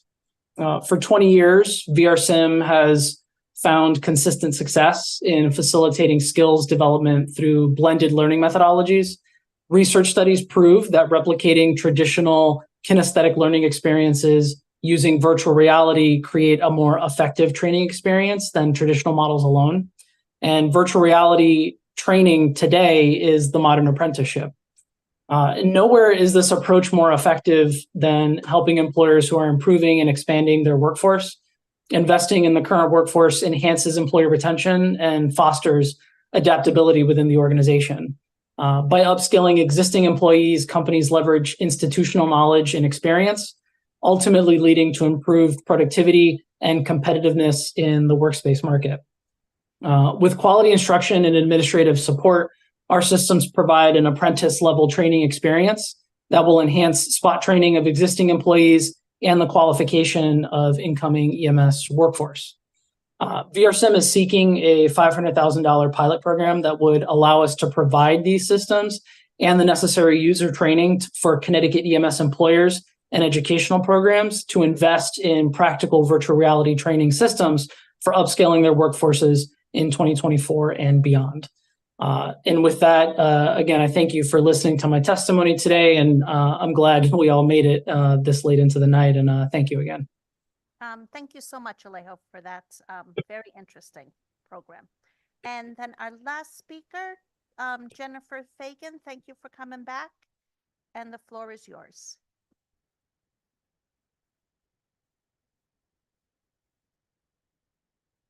You have to unmute, Jennifer. Hello? Hi, there you are. Hi, can you guys hear me? We can. Oh, hi, everybody. Good evening.